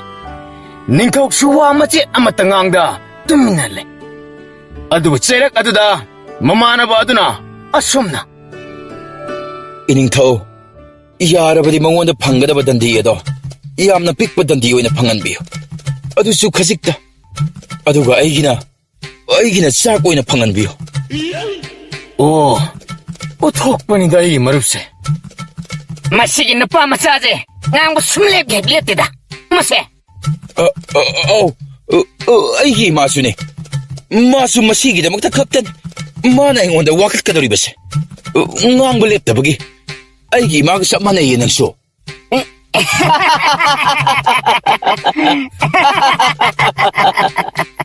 ꯌꯥꯔꯦ ꯇꯨꯃꯤꯟꯅ ꯂꯩꯔꯣ. ꯂꯦꯞꯄꯣ ꯌꯥꯔꯦ. ꯃꯈꯣꯏ ꯑꯅꯤꯒꯤ ꯃꯔꯥꯜ ꯑꯃꯠꯇ ꯂꯩꯇ꯭ꯔꯦ. ꯊꯥꯗꯣꯛꯈ꯭ꯔꯁꯤ. ꯅꯤꯡꯊꯧ ꯃꯥꯒꯤ ꯐꯝꯕꯥꯜ ꯊꯛꯇ ꯋꯥꯈꯜ ꯃꯨꯟꯅ ꯈꯜꯂꯗꯅ ꯃꯈꯣꯏ ꯑꯅꯤꯗ ꯃꯨꯟꯅ ꯌꯦꯡꯗꯨꯅ ꯂꯩꯔꯤ. ꯃꯖꯥꯏꯕꯤ ꯈꯨꯗ꯭ꯔꯥꯛꯄꯤꯅ ꯂꯣꯟꯅ ꯂꯣꯟꯅ ꯍꯨꯔꯥꯟ ꯍꯨꯔꯥꯟ ꯖꯣꯃꯥꯟꯗꯕꯨ ꯌꯦꯡꯖꯔꯤ. ꯏꯇꯥꯎ, ꯃꯖꯥꯏꯕꯤ ꯃꯁꯦ ꯉꯁꯥꯏꯗꯒꯤ ꯅꯉꯣꯟꯗ ꯇꯨꯃꯤꯟ ꯇꯨꯃꯤꯟ ꯌꯦꯡꯗꯅ ꯂꯩꯕ ꯃꯥꯜꯂꯤꯅꯦ. ꯑꯁ, ꯀꯗꯥꯏꯗꯩꯅꯣꯗ ꯏꯇꯥꯎ. ꯅꯪꯁꯨ ꯑꯣꯟꯊꯣꯛꯄ ꯋꯥ ꯉꯥꯛꯇ. ꯅꯆꯤꯟꯗꯣ ꯉꯥꯛꯇ ꯇꯨꯃꯤꯟ ꯂꯩꯌꯨ ꯀꯩꯗꯧꯒꯦ? ꯑꯁꯦꯡꯕꯅꯦ ꯏꯇꯥꯎ, ꯐꯥꯒꯤ ꯅꯠꯇꯦꯃꯦ. ꯑꯝꯇ ꯌꯦꯡꯉꯨ. ꯇꯥꯟ ꯆꯥꯔꯗꯤ ꯃꯖꯥꯏꯕꯤ ꯃꯁꯦ ꯅꯥꯎꯔꯤ ꯁꯥꯊꯤ ꯀꯥꯞꯄ ꯃꯤꯗꯥꯁꯦ ꯄꯥꯝꯕꯕꯨ ꯃꯥꯟꯁꯤꯜꯂꯛꯏꯅꯦ ꯃꯥꯗꯤ. ꯏꯇꯥꯎ, ꯅꯪꯕꯨ ꯊꯋꯥꯏꯁꯤꯗꯗꯤ ꯍꯤꯡꯅ ꯌꯨꯝ ꯌꯧꯁꯤꯒꯦꯗꯧꯒꯦ. ꯑꯝꯇ ꯇꯣꯛꯑꯣ ꯍꯥꯏꯃꯤ. ꯅꯍꯥ ꯃꯆꯥ. ꯍꯥꯏꯕꯤꯌꯨ ꯅꯤꯡꯊꯧ. ꯅꯅꯥꯏ ꯅꯣꯂꯨꯛꯆꯔꯤ. ꯗꯟꯗꯤ ꯐꯪꯂꯕꯁꯨ ꯅꯍꯥꯛ ꯅꯊꯟꯇ ꯐꯪꯕ ꯉꯝꯒꯅꯤ ꯍꯥꯏꯈꯤꯕꯗꯥꯏ. ꯑꯍꯣꯏ ꯅꯤꯡꯊꯧ. ꯍꯧꯖꯤꯛ ꯐꯥꯎꯕ ꯅꯪ ꯅꯍꯥꯛꯀꯤ ꯃꯔꯨꯞꯄꯨ ꯀꯟꯒꯦ ꯊꯧꯔꯥꯡ ꯂꯩꯕ꯭ꯔꯥ? ꯑꯩꯒꯤ ꯃꯔꯨꯞꯇꯤ ꯌꯥꯝꯅ ꯆꯝꯖꯕꯅꯤ ꯅꯤꯡꯊꯧ. ꯐꯥꯗꯣꯛ ꯇꯥꯔꯕ ꯗꯟꯗꯤꯔꯣꯏꯁꯤꯡ ꯑꯌꯥꯝꯕꯗꯤ ꯃꯈꯣꯏ ꯃꯁꯥ ꯃꯁꯥ ꯃꯊꯟꯇꯃꯛ ꯀꯟꯖꯅꯕ ꯍꯣꯠꯅꯖꯈꯤꯕ ꯉꯥꯛꯇꯅꯤ. ꯋꯥꯔꯧꯕꯤꯔꯣꯏ ꯅꯤꯡꯊꯧ. ꯑꯩꯒꯤ ꯏꯄꯥꯅ ꯇꯥꯏꯕꯪ ꯃꯥꯂꯦꯝ ꯑꯁꯤꯗ ꯍꯤꯡꯂꯤꯉꯩ ꯑꯩꯒ ꯂꯣꯏꯅꯔꯤꯕ ꯃꯤꯑꯣꯏꯁꯤꯡ ꯑꯃꯠꯇ ꯃꯤꯔꯥꯏꯗꯨꯅ ꯊꯥꯗꯣꯛꯂꯒ ꯆꯠꯄ ꯃꯌꯥꯗꯦ ꯆꯦꯠꯅ ꯇꯥꯛꯄꯤꯔꯝꯃꯤꯗꯣ. ꯃꯔꯝꯁꯤꯅ ꯑꯩ ꯃꯔꯨꯞꯄꯨ ꯊꯥꯗꯣꯛꯄ ꯉꯝꯖꯔꯣꯏ. ꯅꯅꯥꯏꯕꯨ ꯉꯥꯛꯄꯤꯒꯅꯤ ꯅꯤꯡꯊꯧ. ꯖꯣꯃꯥꯟꯗꯒꯤ ꯑꯁꯤꯒꯨꯝꯕ ꯋꯥꯍꯩꯁꯤꯡ ꯑꯁꯤ ꯇꯥꯔꯨꯕꯗ ꯈꯨꯗ꯭ꯔꯥꯛꯄꯤ ꯃꯖꯥꯏꯕꯦꯝꯃ ꯃꯥꯒꯤ ꯊꯃꯣꯏ ꯊꯥꯅꯨꯡ ꯌꯥꯎꯁꯤꯟꯈꯤ. ꯋꯥꯍꯩ ꯈꯨꯗꯤꯡꯃꯛ ꯑꯃꯠꯇ ꯂꯤꯠꯇ ꯅꯥꯞꯄ ꯆꯤꯛꯅ ꯇꯥꯖꯔꯤ. ꯏꯅꯤꯡꯊꯧ, ꯑꯁꯤꯒꯨꯝꯕ ꯀꯔꯤꯁꯨ ꯂꯩꯇ꯭ꯔꯕ ꯈꯨꯡꯒꯪ ꯅꯤꯄꯥ ꯃꯆꯥ ꯑꯅꯤꯁꯤ ꯊꯥꯖꯔꯣꯏꯁꯤꯗ. ꯄꯥꯕꯨꯡ, ꯅꯆꯥ ꯀꯔꯤꯒꯨꯝꯕ ꯈꯔꯗꯪ ꯍꯥꯏꯖꯕ ꯌꯥꯒꯗ꯭ꯔꯥ? ꯍꯥꯏꯌꯨ. ꯀꯔꯤ ꯋꯥꯅꯣ? ꯑꯩꯗꯤ ꯊꯥꯖꯔꯦ. ꯃꯍꯥꯛ ꯑꯆꯨꯝꯕ ꯉꯥꯡꯕ ꯃꯤꯁꯛ ꯑꯃꯅꯤ. ꯃꯖꯥꯏꯕꯦꯝꯃ. ꯑꯁꯦꯡꯕꯅꯦ. ꯃꯥꯅ ꯉꯥꯡꯂꯤꯕ ꯈꯨꯗꯤꯡ ꯑꯩ ꯀꯨꯞꯅ ꯁꯦꯟꯅꯕꯅꯦ. ꯑꯗꯨꯕꯨ ꯃꯥꯒꯤ ꯃꯐꯝꯗ ꯑꯔꯣꯠꯄ ꯂꯧꯅꯝ ꯅꯝꯊꯥꯛꯀꯤ ꯋꯥꯔꯣꯜ ꯃꯃꯤ ꯑꯃꯠꯇ ꯎꯕ ꯐꯪꯗꯦ. ꯃꯥꯒꯤ ꯑꯀꯤꯕ ꯄꯥꯈꯠꯄ ꯃꯑꯣꯡꯁꯤ ꯈꯛ ꯅꯠꯇꯅ. ꯑꯗꯨꯒ ꯃꯍꯥꯛ ꯇꯁꯦꯡꯅ ꯃꯥꯒꯤ ꯃꯔꯨꯞꯁꯤꯒꯤꯗꯃꯛ ꯊꯋꯥꯏ ꯀꯠꯊꯣꯛꯄꯗꯁꯨ ꯑꯀꯤꯕ ꯄꯥꯝꯃꯨꯕ ꯂꯩꯇꯦ. ꯑꯩꯗꯤ ꯖꯣꯃꯥꯟꯗꯒꯕꯨ ꯄꯨꯟꯁꯤ ꯂꯩꯄꯨꯟ ꯁꯦꯝꯃꯤꯟꯅ ꯂꯨꯍꯣꯡꯕꯕꯨ ꯄꯥꯝꯂꯕꯅꯤ. ꯇꯨꯃꯤꯟ ꯂꯩꯌꯨ ꯍꯩ.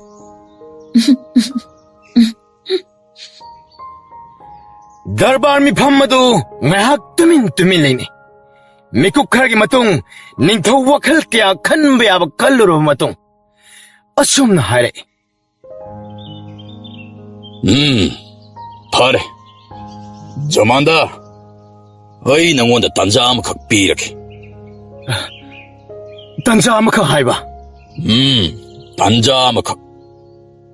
ꯊꯥ 3 ꯑꯩꯈꯣꯏꯒꯤ ꯂꯩꯄꯥꯛꯁꯤꯒꯤ ꯑꯣꯏꯅ ꯅꯤꯡꯊꯧ ꯀꯣꯜꯗ ꯂꯩꯔꯤꯕ ꯂꯥꯟꯃꯤꯁꯤꯡ ꯄꯨꯟꯁꯤꯜꯂꯒ ꯀꯨꯝꯍꯩ ꯑꯃ ꯄꯥꯡꯊꯣꯛꯀꯗꯧꯔꯦ.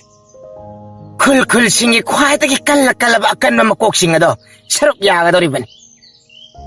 ꯀꯔꯤꯒꯨꯝꯕ ꯀꯨꯝꯍꯩ ꯑꯗꯨꯗ ꯅꯪꯅ ꯃꯥꯏ ꯄꯥꯛꯄ ꯑꯃꯗꯤ ꯅꯊꯧꯅ ꯅꯔꯤꯡꯖꯦꯜ ꯐꯨꯗꯣꯛꯇꯨꯅ ꯅꯤꯡꯊꯧ ꯀꯣꯜ ꯑꯁꯤꯒꯤ ꯃꯃꯥꯡꯗ ꯂꯦꯞꯄ ꯉꯝꯂꯕꯗꯤ ꯍꯧꯖꯤꯛ ꯅꯍꯥꯛꯅ ꯂꯩꯔꯤꯕ ꯅꯔꯥꯜ ꯑꯁꯦ ꯑꯩꯅ ꯄꯨꯡꯀꯣꯛ ꯀꯣꯛꯄꯤꯒꯅꯤ. ꯀꯔꯤ? ꯉꯥꯏꯈꯣꯅꯦ, ꯃꯥꯕꯣ? ꯑꯗꯨꯕꯨ ꯀꯔꯤꯒꯨꯝꯕ ꯃꯗꯨꯗ ꯅꯪꯅ ꯃꯥꯏꯊꯤ ꯍꯧꯕ ꯇꯥꯔꯕꯗꯤ ꯑꯩꯈꯣꯏꯒꯤ ꯅꯤꯡꯊꯧ ꯀꯣꯜ ꯑꯁꯤꯒꯤ ꯑꯀꯟꯕ ꯆꯩꯔꯥꯛ ꯅꯍꯥꯛꯅ ꯍꯤꯛꯇꯣꯛꯄ ꯉꯝꯗꯅ ꯑꯌꯣ ꯆꯩꯅꯥ ꯈꯥꯡꯒꯅꯤ. ꯏꯅꯤꯡꯊꯧ, ꯑꯩꯗꯤ ꯂꯥꯟꯃꯤꯗꯤ ꯅꯠꯆꯗꯦ. ꯑꯗꯨꯗꯤ ꯑꯣꯏꯅꯕ ꯁꯦꯝ ꯁꯥꯔꯣ. ꯀꯩꯊꯦꯜꯒꯤ ꯃꯥꯃꯨꯂꯤ ꯒꯙꯥ ꯑꯃꯅꯗꯤ ꯀꯣꯅꯨꯡꯒꯤ ꯃꯍꯩ ꯅꯤꯡꯊꯤꯅ ꯐꯪꯂꯕ ꯂꯥꯟꯃꯤ ꯑꯃꯗꯗꯤ ꯅꯝꯊꯨꯕ ꯀꯩꯁꯨ ꯉꯝꯂꯣꯏꯗ. ꯑꯆꯨꯝꯕꯅꯦ ꯏꯇꯥꯎ. ꯒꯙꯥꯅꯕꯨ ꯀꯔꯝꯅ ꯃꯤꯒ ꯐꯨꯅꯒꯗꯣꯏꯅꯣ? ꯅꯈꯥꯡ ꯀꯥꯏꯔ ꯇꯣꯛꯀꯅꯤ ꯍꯥꯏꯁꯤ ꯃꯁꯥꯅꯒ ꯑꯃꯠꯇ ꯈꯪꯖꯗ꯭ꯔꯕ ꯃꯥꯜꯂꯦꯗ. ꯒꯙꯥꯅꯤꯅ ꯅꯠꯇ꯭ꯔꯥ ꯏꯇꯥꯎ? ꯀꯔꯤ ꯍꯥꯏꯒꯦ? ꯅꯈꯥꯡꯗ ꯅꯠꯇꯦ ꯏꯇꯥꯎ. 쟁자이밤 파워 까이더리버니네.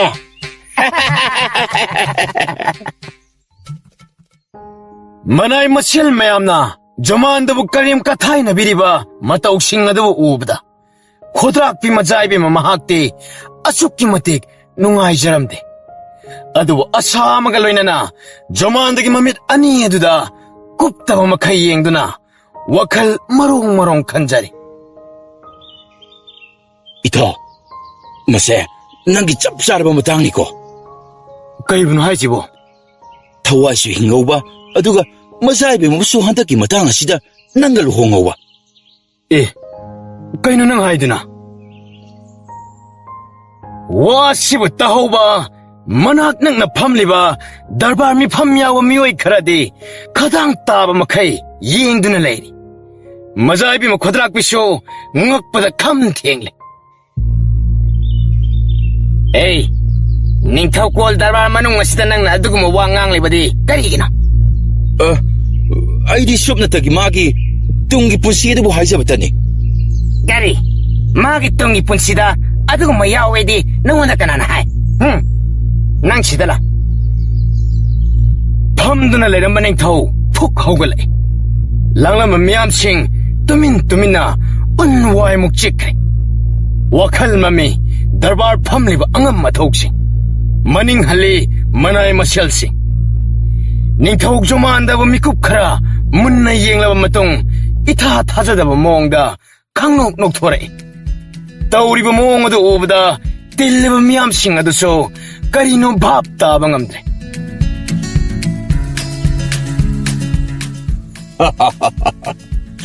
원통은 농아이 그래다. 이닝头. 생내 핵다 하요니 빠마사. 그리고 뭐 혹시 아이 망도 난가 랩입시. 번디에 뭐 오이람들아바디 난 아이 샤는 비에시고 다운아파는 루홍bun가 온 거더라. 이닝터 마두마 망란디 아이 아목도서 사각해발 있지. 이닝터 마디 샤키 망란디 야는 사각잡아네. 아떼 아무때 강세대. 아스 이따오 낭지디. 아이기 샤는 비세. 빅링이 마땀나기 하오나 당나발라이 밖에 닝타오 마사싱 가야라 가이잡을 라크라바네. 아두고 마나 야다는 아송 키다방 악다네. 호이네 좀미네. 자히 그야 닝타오 마사싱 마야함 라키. 아두고 아이코이 마자위미나 마코이다 그야. 타와이와 와이바기 맛도 아마도 얻기다버니 좀미네 아이코이 닝타오는 하리세 아이코이 시야이 아두가 마코이는 콩랭락기바다 이 짬짬나 콩랭락기바 맞다 넣대 가나기 샤나루파 마니 묵다 란미 땡골 명칫 우롱 까야갈로 이내나 콩랭락기바네 다라이 기바 맞다 넣대 아두부 타모이 생바 하이바도디 아마다 로이냐라가 라키바 넣대 mayamsu amukta yengbiyo. Nipa masa sina isya na pise. Kuzin kunan tukti asoga panangan kre. Adu mahag masamaki maral kushin na ba. Kana matata dashin ba di taude. Masagi maral masa na tamoy siyang na yazari. Ining tau. Adu mahag asiri kukangi ichamchamba kunja amakagni. Waning boy jarasano. Magi siyang jaba maramsat asidagidi. Masidagi henba amamuk laitre. 그리kumba mahakse aigi punsigi khonglol oiba phangjarabadi aidi pokpagi mahayalanido mayam pumnamak munna tabiyo karigumba jomandana yarabadi amasung ai ishanupina yarabadi ain makoyani luhongbaga ayabado pithoglabani karinone hogi mohongsibo 노래 좀 겨우시대. 아이 마시 하나 강나버니네. 가리 루홍 바이바. 마빠닝 덕이 와도 따바다 마자이비마 이까이 농시야네. 하이펌도 폼 강디. 니타우 마쿠 탕갈락두나 마얌도 아깐마 와롤 떡타레. 아이기리 아무 하이 크라바디 로이라바니. 아니라 콩팜 홍가다발 라이테. 이닝타우 따위리바마 따와시보 까리 가오바게 마혹 샤나 이닝타우디 아토파 레바키 닝타우 콜라마디 이나 깨라 건매 이몽다 하이나 싱나라가 타자나 바다이나. 마두기 마람 마두는 닝타우 꼴라마디 닝타우 마하라니 니 마락다 짜오나 샤륵 샤힝나발 레카타 키바다 마두나 짜오나 타우당 라우리바니 아두고 아이리 마두 각다우라. 거리 칼리는 빠마사. 이닝타오, 나나이디 이참참바 까리슐레 있다바 미참마마니. 원잉 보이시나 마두디 아이 이샤는 비나 간자가다바니. 마양기 미디엔 구디막 마자이비마다 탐레. 마자이비마 마기 팜팜 랑다기 tapna lakpa hore. Asum lakpana mikap kharagi matong tumina chap leptuna laikre. Aduga jumanda da yenglaga yamna tapna. Aidi aigi hawriba punsise matamsigi kalak mi haw chawba napal ne hena thoisatnaba Rajkumar Singha panthunggadabay saru aigi damak lepiba ngamgadaba bukjel thamoy sengba misak amagi makada aroiba tungkhul tankiba pami. Itaw, nangi wathok sawi naurise masina leibak asida amadi malemda kwaidagi phajaba chanaba mama leiba taloi turoigi para amadi soidana oihorani.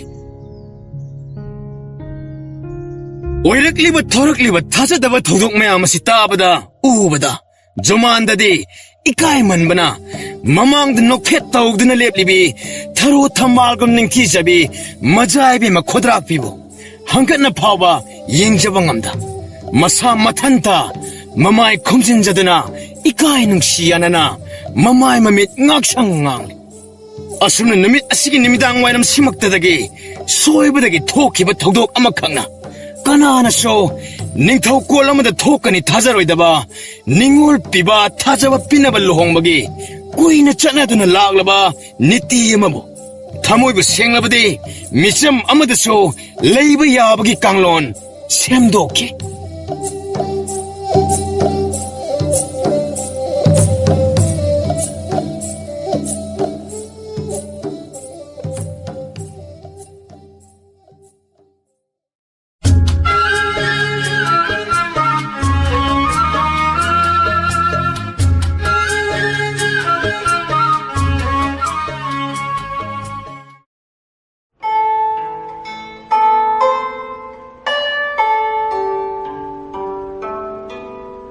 Haina, yamna ngallinge matam amada ningthau ama palami. Hairiba ningthau se mabuk chamba mabuk tapna. Phagi chugai pamjaba adubu sauningma matamdadi hetta sawanba. Pukseng sengwa mi tabu loinaba pamba ningthau amakhak. Mahaki minglen Kaifa haina kawi. Kaifa ningthau mahaki yamna luna chana loina jaba thawai makni khanjaba samu macha amakhak leijarame. Hairiba samu se numit khara haukre. Karimta sa thaktana mong iha hadana lerakli wase. Tauriba matawuda ningthau mabukning leitana leiba ngamnamde. Ningthau kolgi darbar manungda miyam punamak machin namata kangba tawda tumin phamnaduna leiramme. Mantri sawamadi Sanabati Laishemba Ningthaugi oiriba phibamda munna yengduna leiram.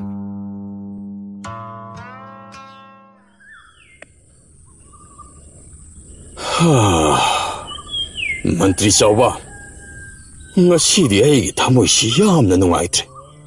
Aigi samu masasina karigumbi amata sada thaktana leiraklibase ngasiga paraga namit masing marini hairakle. Aduga aibu mana hanna yeningba poktabasu yamna koirakle. Ai yamna nungaite. Masibu maram karigina chawba. Iningthau samu macha ase mathwai nungaitaba male. Karigumma kharada mana nungaitabadi soidna leiramgadaba male. Aikhoi myam changlaga magi thamoibu masak khangma ngamba mioi ama thihobana phagadra haina khanjai do iningthau. Ado iningthau nanai aina sum khanjabadadi iningthaugi samu macha se luhoningba soidna oiramgadaba maline. 누피 샤무 어머이네 TV나 박은이 간자이도 닝터. 마치 샤무 누피 아마가 우자라바디 마토아시 카라 자우톡세드나 시오이드나 알아오락까다바 말레. 하이, 레시엠바. 낭기나 고고시 마땀 뽐나 먹다 파기 수가이다 칼라가 라이브 시부거리나. 오직 파기 떠올라보기 마땀 났대. 샤무 마사세. 어이디 타와이니. 마나 농아이뜨나 라이라바디 아이슈 농아이부 하이닝바 마따 파옥대. 까나고 마마나 마학부 녹한 망감라바디 아이는 마학부 마나 마tum 싸워 삐가리. 아도가 거리고만 마두다 감다바 톡라바디 아이는 마분시 쑥박가 힘상드 남신드나 타문가니. 아도 웨이닝 타오. 떠우가더리와 타바가시 따라해보디 났대. 루크라바 타바가마니. 나나이나 하이자바디 미가 와리 사나바디 라이브니다. 아도 사무 엄마가 미마가 와리 사나바디 카랄루나 톡가다바 말리도 웨이닝 타오. 만트리 낭나 파날루이 하이라바쇼 마시붕한바 미디 소든 레이가니 하이나 아이네칸 공강다 빠오삐요 까나고 마사무 마사마 보노칸 망감미 하이바 빠올리쿤 마사마 핵따바다 방바다 틴타바 떠우다 다르바르 상마시데 야홀락가다바다 Maray masil mayam ningthaugi awaba nuaitabadu koklabadi khan ningthaugi maya thangbu laimai thakta tahanda khul sattuna paujel yathang tauthaba haure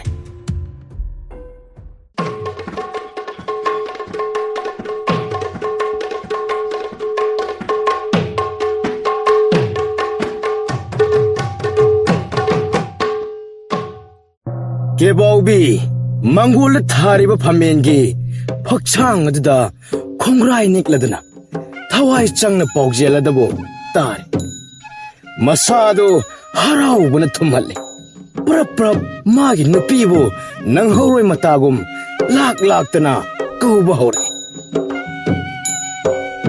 Hai Nupi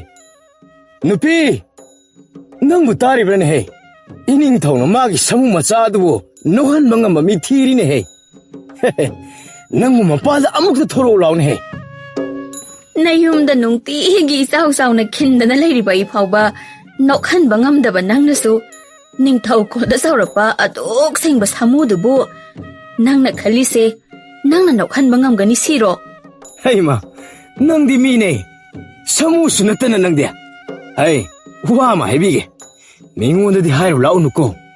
Ay say, samu nohon magi tabagtadi ayaw bitagay hairibani ne. Masigi senpamsidi ay na kwaidagi pamjaba. Adugo laisu yamna laiba tabag ni ne. Ingonda di. Ning thogi manaising na hujik lagliba paugsela do. Ay nahan hugsimak ninthaw kolda yawrudaba yadabani. Bangano na nupi. Samu machadu hek nokpu no halabadi sana lupa khawjaw ni ne ining thongla pirakadoi base nangonda loi kasilaktoini da aigidi thoina darka leite soidre nipa nang khangda tawnu he ning thongna sauradi yam sawi habani go nasana na khongna thongna kaisum sangsang na bagi baton thinbiuranu sanaga oksari ekhoi waninga leite napi Nang na ay giloksin kang na tawri ni ne. Tawbagi budi ay sumatang sara kan sinageda na pangtaw mataw hek tawdaba da nang asu kang daba oy rin. Kanade ay ngasi hoksumak darbar mi phamna yawlu daba yate. Kebaubi nahan makai magi nupi na yum sanglamo sa thoklam gano. Mapamda adumada pibiriso thimbiriso haina Tanaba yaramba khudingado ngasidi punamaktu na thairaga magi wakhal amada chap yung lepkhirame santi mapuroiba bu khamnaba konung maikai tam khidanaba upai makhal sizinaduna them norobaso yaba kawba leite thintaba tawda konung maikai romda aduma khoksan khe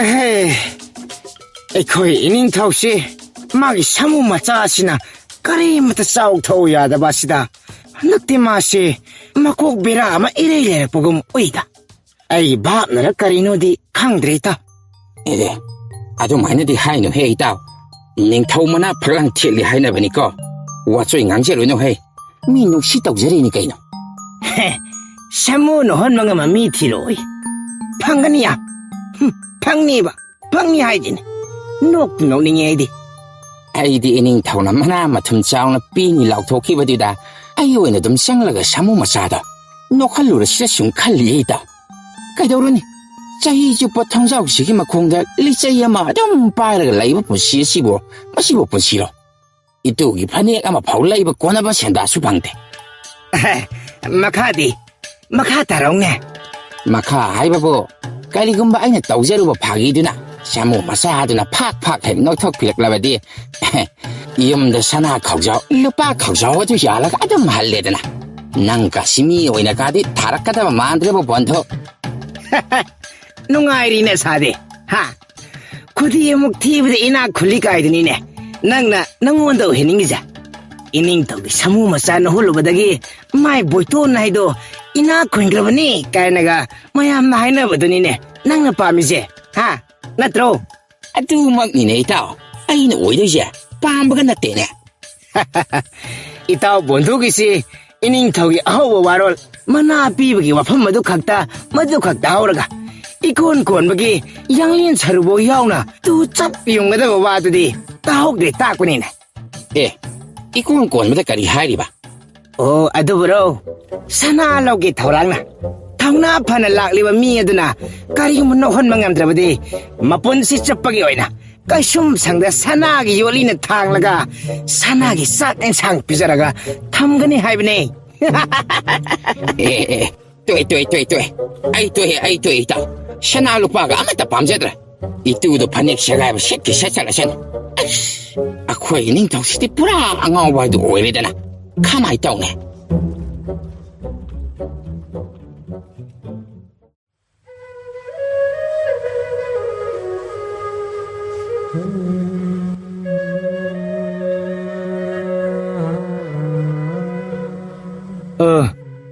ꯑꯃꯨꯛꯇ ꯆꯪꯖꯕ ꯌꯥꯒꯗ꯭ꯔꯥ ꯍꯥꯏ ꯀꯅꯥꯅꯣ ꯌꯥꯔꯣꯏ ꯑꯉꯥꯎꯕꯅ ꯀꯔꯤꯅꯣ ꯍꯦ ꯀꯩ ꯀꯥꯟꯗꯕꯗ ꯑꯉꯥꯎꯕꯅ ꯅꯤꯡꯊꯧꯒꯤ ꯀꯣꯅꯨꯡ ꯃꯅꯨꯡꯗ ꯆꯪꯒꯦ ꯀꯀꯥꯏꯗꯅꯒ ꯍꯩ ꯆꯠ ꯁꯣꯝꯅ ꯈꯟꯕꯤꯔꯤꯕ ꯑꯗꯨ ꯑꯣꯟꯅꯔꯦ ꯍꯩ ꯀꯩꯅꯣ ꯑꯣꯟꯅꯕꯗꯦ ꯑꯉꯥꯎꯕꯅꯕꯨ ꯑꯗꯨ ꯄꯦꯠ ꯉꯥꯡꯕ ꯍꯧꯅꯕ꯭ꯔꯣ ꯀꯩ ꯀꯥꯟꯗꯕꯗ ꯈꯨꯅꯝꯁꯦ ꯆꯤꯠ ꯊꯥꯖꯜꯂꯛ ꯇꯣꯛꯀꯅꯤꯀꯣ ꯉꯁꯥꯏ ꯋꯥꯏꯗ ꯑꯩꯈꯣꯏꯒꯤ ꯈꯨꯜꯗ ꯏꯅꯤꯡꯊꯧꯒꯤ ꯃꯤꯑꯣꯏꯁꯤꯡ ꯂꯥꯛꯂꯒ ꯁꯥꯃꯨ ꯃꯆꯥꯅ ꯍꯨꯟꯕ ꯉꯝꯃꯝꯃꯤ ꯃꯤ ꯊꯤꯕ ꯂꯥꯛꯈꯤꯕ ꯑꯗꯨꯒꯤ ꯅꯅꯥꯏ ꯑꯩꯍꯥꯛ ꯂꯥꯛꯆꯕꯅꯤ ꯐꯔꯦ ꯆꯪꯒꯦꯁꯨ ꯌꯥꯗ꯭ꯔꯕꯅꯤꯅ ꯍꯟꯕꯗ ꯇꯥꯔꯦꯗꯅ ꯀꯩꯗꯤ ꯎꯄꯥꯏ ꯂꯩ ꯌꯧꯖꯔꯦ ꯍꯩ ꯉꯥꯏꯈꯣ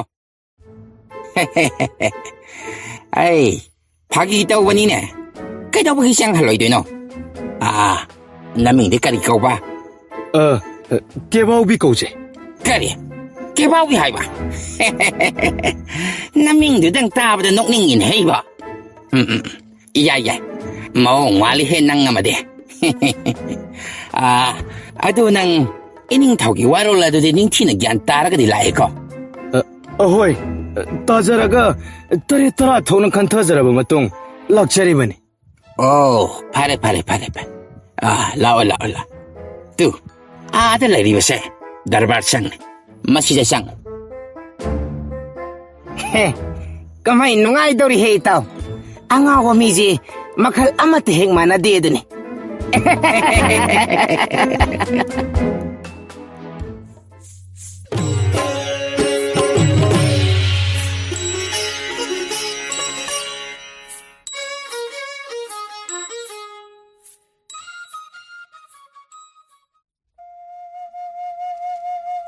이닝ꯊꯧ ꯅꯅꯥꯏꯅ ꯈꯨꯔꯨꯝꯖꯔꯤ ꯌꯥꯔꯦ ꯍꯧꯒꯠꯆꯔꯣ ꯊꯧꯅꯥ ꯐꯕ ꯇꯝꯕꯅꯤꯄꯥ ꯅꯍꯥꯛꯀꯤ ꯀꯣꯂꯣꯏ ꯃꯤꯡꯂꯦꯟꯅ ꯀꯔꯤꯅꯣ ꯅꯌꯨꯝ ꯁꯪꯒꯥꯏ ꯂꯩꯐꯝꯅ ꯀꯗꯥꯏꯋꯥꯏꯗꯒꯤꯅꯣ ꯅꯁꯥꯕꯨ ꯁꯛꯇꯥꯛꯆꯕꯒꯤ ꯇꯥꯟꯖꯥ ꯂꯧꯖꯧ ꯐꯒꯅꯤ ꯏꯅꯤꯡꯊꯧ ꯅꯅꯥꯏ ꯑꯩꯍꯥꯛ ꯃꯃꯥꯡꯒꯤ ꯈꯨꯜ ꯑꯁꯤꯗꯒꯤꯅꯤ ꯀꯣꯂꯣꯏꯅ ꯐꯥꯏꯔꯦꯝꯕꯝꯅꯤ ꯃꯤꯡꯂꯦꯟꯅ ꯀꯦꯕꯥꯎꯕꯤ ꯍꯥꯏꯅ ꯀꯧꯆꯩꯗꯣ ꯑꯩꯅ ꯃꯐꯝ ꯑꯁꯤꯗ ꯂꯥꯛꯆꯕꯒꯤ ꯃꯔꯨꯑꯣꯏꯕ ꯊꯧꯗꯥꯗꯨꯗꯤ ꯏꯅꯤꯡꯊꯧꯒꯤ ꯁꯥꯃꯨ ꯃꯆꯥ ꯑꯗꯨꯕꯨ ꯑꯃꯨꯛꯇꯪ ꯑꯣꯏꯔꯕꯁꯨ ꯅꯣꯛꯍꯟꯖꯒꯦ ꯈꯟꯅ wakal pungning hanthajabat tawda khongsan jarakpani do ningthau.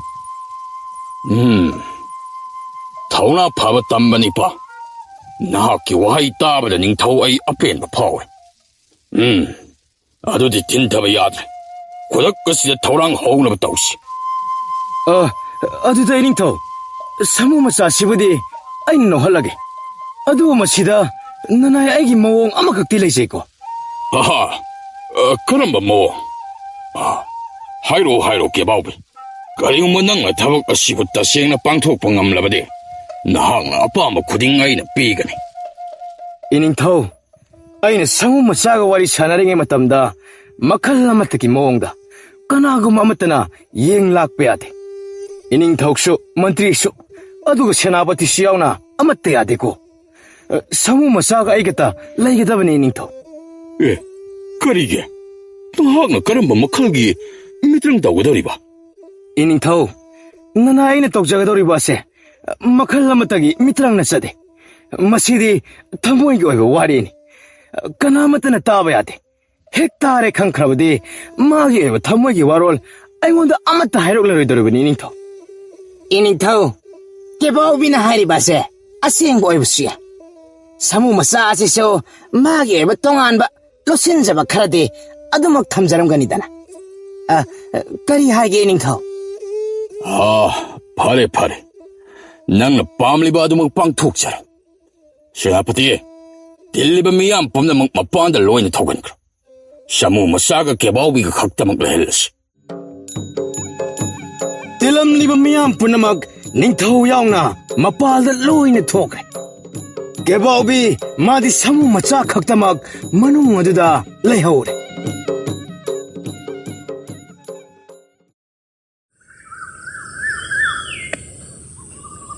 Iningthau masigi kebaubi hairiba nupasina tawrisibo masibu ngambu ngamgadoriba tawrisibo. Iningthaugi samu macha asidi yamna marai tawganbane aduga sausu yamna sauganbane. Iningthauda natrabadi kanamatasu hanna mijing tadabani do made. Masidabu kebaubina kari tawba ngamgadage? Aisu khangdi senapati. Adu waina kebaubi mawong amakhakta mahakna soidana ngamgani haibagi thajaba mami amakhakte uba phang. Karigumma mahakna ngamlabadi aikhoi samu macha ase soidana hingani. Kebaubi samu sangi manungda tapna changle. Adu samu macha adudi yamna wakhal nungaitaba suman yamna hainingdaba suman hanna phawa yanglakte kebaubida.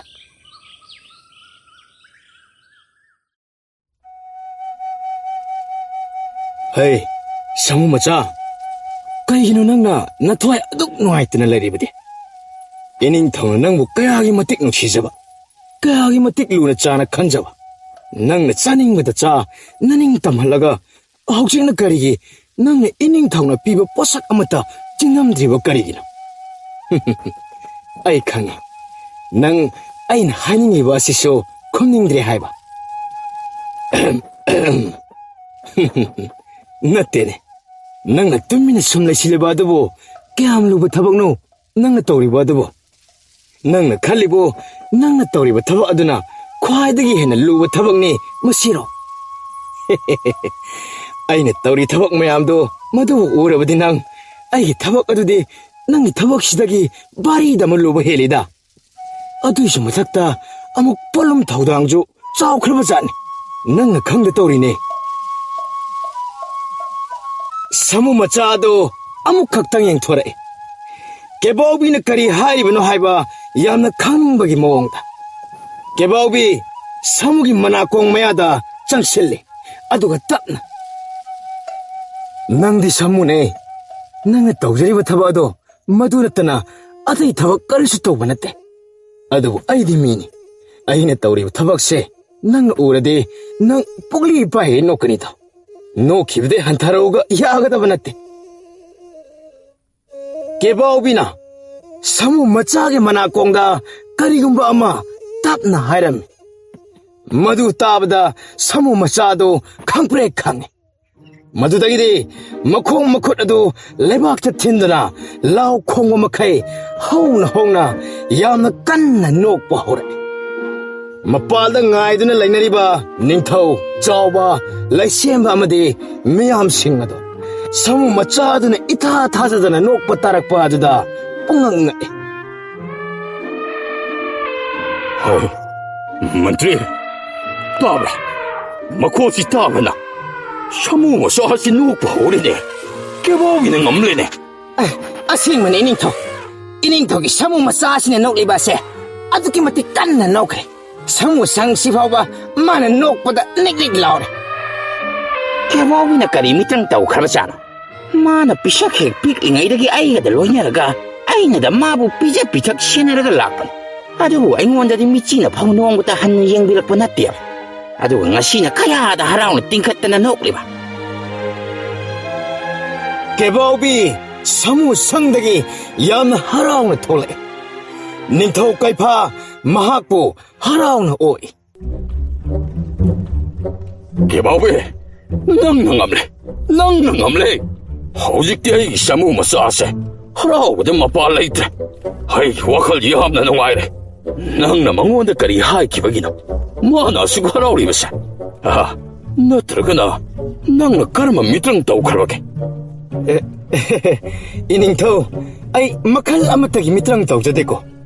ꯁꯨꯞꯅꯇꯒꯤ ꯑꯩꯅ ꯃꯉꯣꯟꯗ ꯑꯁꯦꯡꯕ ꯋꯥꯔꯤ ꯑꯃꯈꯛ ꯍꯥꯏꯕꯒꯤꯅꯤ. ꯀꯔꯤ? ꯑꯁꯦꯡꯕ ꯋꯥꯔꯤ ꯍꯥꯏꯕ? ꯀꯔꯤ ꯋꯥꯔꯤ? ꯑꯩꯈꯣꯏꯁꯨ ꯈꯪꯅꯤꯡꯉꯤꯅꯦ ꯀꯦꯕꯥꯎꯕꯤ. ꯇꯝꯃꯨꯅꯦ ꯑꯩꯉꯣꯟꯗꯁꯨ. ꯏꯅꯤꯡꯊꯧ, ꯃꯁꯤꯗꯤ ꯍꯧꯖꯤꯛ ꯍꯥꯏꯕ ꯌꯥꯗꯦꯀꯣ. ꯍꯧꯖꯤꯛꯇꯤ ꯃꯍꯥꯛ ꯃꯊ꯭ꯋꯥꯏ ꯍꯔꯥꯎꯕ ꯍꯧꯔꯦ. ꯀꯟꯅ ꯅꯣꯛꯂꯤ. ꯑꯗꯨꯕꯨ ꯃꯥ ꯁꯨꯃꯥꯏ ꯁꯨꯝ ꯀꯨꯏꯅ ꯅꯣꯛꯂꯒ ꯂꯩꯔꯒꯗꯤ ꯃꯁꯥꯁꯤ ꯋꯥꯕꯅ ꯂꯣꯏꯔꯅꯤ. ꯑꯗꯨꯅ ꯏꯅꯤꯡꯊꯧ, ꯃꯁꯤꯕꯨ ꯍꯥꯟꯅ ꯂꯦꯞꯍꯟꯅꯕ ꯑꯃꯨꯛ ꯍꯣꯠꯅꯕ ꯇꯥꯏ. ꯑꯆꯨꯝꯕꯅꯤ. ꯃꯥ ꯅꯣꯛꯄ ꯁꯨꯡꯂꯦꯞ ꯂꯦꯞꯇ꯭ꯔꯦ. ꯀꯦꯕꯥꯎꯕꯤ, ꯃꯥꯕꯨ ꯅꯣꯛꯄ ꯑꯃꯨꯛꯇ ꯂꯦꯞꯍꯟꯅꯕ ꯇꯧꯅꯦ ꯅꯪꯕꯣ. ꯏꯅꯤꯡꯊꯧ, ꯅꯣꯛꯍꯟꯕꯒꯤ ꯊꯕꯛꯁꯤꯗꯒꯤ ꯂꯦꯞꯍꯟꯕꯒꯤ ꯊꯕꯛꯁꯤꯅ ꯂꯨꯕ ꯌꯥꯝꯅ ꯍꯦꯜꯂꯤꯀꯣ. ꯅꯅꯥꯏ ꯁꯪꯗ ꯑꯃꯨꯛ ꯆꯪꯖꯔꯛꯈꯤꯒꯦ. ꯀꯅꯥꯝꯇ ꯌꯦꯡꯍꯟꯕꯤꯔꯛꯄ ꯌꯥꯗꯦꯀꯣ ꯏꯅꯤꯡꯊꯧ. ꯍꯣꯏ. ꯆꯪꯉꯣ. ꯍꯥꯏ. ꯃꯗꯨꯕꯨ ꯑꯃꯨꯛ ꯅꯪꯅ ꯀꯔꯤꯒꯨꯝꯕ ꯉꯝꯂꯕꯗꯤ ꯅꯪꯒꯤ ꯃꯅꯥ ꯃꯊꯨꯝ ꯍꯦꯟꯒꯠꯀꯅꯤꯀꯣ. ꯀꯦꯕꯥꯎꯕꯤ ꯁꯪꯗ ꯑꯃꯨꯛ ꯍꯟꯅ ꯆꯪꯈꯤ. ꯁꯥꯃꯨ ꯃꯆꯥ ꯑꯗꯨ ꯅꯣꯛꯄ ꯂꯦꯞꯇ꯭ꯔꯤ. ꯃꯄꯤ ꯇꯥꯕ ꯃꯈꯩ ꯄꯦꯟꯅ ꯅꯣꯛꯂꯤ. ꯑꯗꯨꯕꯨ ꯇꯟꯖꯥ ꯑꯗꯨꯗ ꯀꯦꯕꯥꯎꯕꯤꯅ ꯃꯅꯥꯛꯇ ꯆꯪꯁꯤꯜꯂꯒ ꯀꯔꯤꯒꯨꯝꯕ ꯄꯣꯠꯁꯛ ꯑꯃ ꯄꯨꯊꯣꯛꯇꯨꯅ ꯎꯠꯂꯤ. ꯏꯊꯥ ꯊꯥꯖꯗꯕ ꯃꯑꯣꯡꯗ ꯁꯥꯃꯨ ꯃꯆꯥ ꯑꯗꯨ ꯅꯣꯛꯄ ꯈꯪꯂꯦꯞ ꯂꯦꯞꯈꯤ. ꯑꯗꯨꯒ ꯌꯥꯝꯅ ꯅꯨꯡꯉꯥꯏꯇꯅ ꯃꯊ꯭ꯋꯥꯏ ꯁꯣꯛꯄ ꯃꯈꯩ ꯍꯤꯛ ꯀꯞꯄ ꯍꯧꯔꯛꯏ. ꯃꯄꯤ ꯆꯗꯨꯝ ꯇꯥꯔꯛꯏ. ꯃꯄꯥꯜꯗ ꯉꯥꯏꯗꯨꯅ ꯍꯥꯟꯅꯗꯒꯤ ꯉꯛꯇꯨꯅ ꯂꯩꯔꯤꯕ ꯅꯤꯡꯊꯧ ꯑꯃꯗꯤ ꯃꯤꯌꯥꯝ ꯑꯃꯨꯛꯁꯨ ꯉꯛꯂꯤꯕ ꯑꯗꯨꯗꯒꯤ ꯃꯗꯨꯒꯤ ꯃꯊꯛꯇ ꯑꯉꯛꯄ ꯑꯃꯃꯨꯛ ꯀꯦꯕꯥꯎꯕꯤꯅ ꯃꯅꯨꯡ ꯑꯗꯨꯗꯒꯤ ꯇꯥꯍꯜꯂꯛꯇꯨꯅ ꯄꯨꯡꯉꯛ ꯍꯦꯛ ꯉꯛꯍꯜꯂꯤ. ꯉꯁꯤ ꯍꯥꯏꯕ ꯅꯨꯃꯤꯠꯁꯤꯃꯗꯤ ꯀꯦꯕꯥꯎꯕꯤꯅ ꯃꯌꯥꯝꯒꯤ ꯃꯊ꯭ꯋꯥꯏ ꯁꯨꯛꯂꯤꯕꯨ ꯁꯨꯛꯄꯥꯏ ꯄꯥꯏꯁꯤꯜꯂꯒ ꯁꯥꯟꯅꯅꯤꯡꯕ ꯃꯑꯣꯡꯗ ꯁꯥꯟꯅꯕꯒꯨꯝ ꯊꯥꯖꯗꯕ ꯃꯑꯣꯡ ꯀꯌꯥ ꯎꯍꯟ ꯇꯥꯍꯜꯂꯒ ꯃꯥꯒꯤ ꯂꯧꯁꯤꯡꯅ ꯃꯅꯤꯡ ꯇꯝꯅ ꯁꯥꯟꯅꯔꯤ.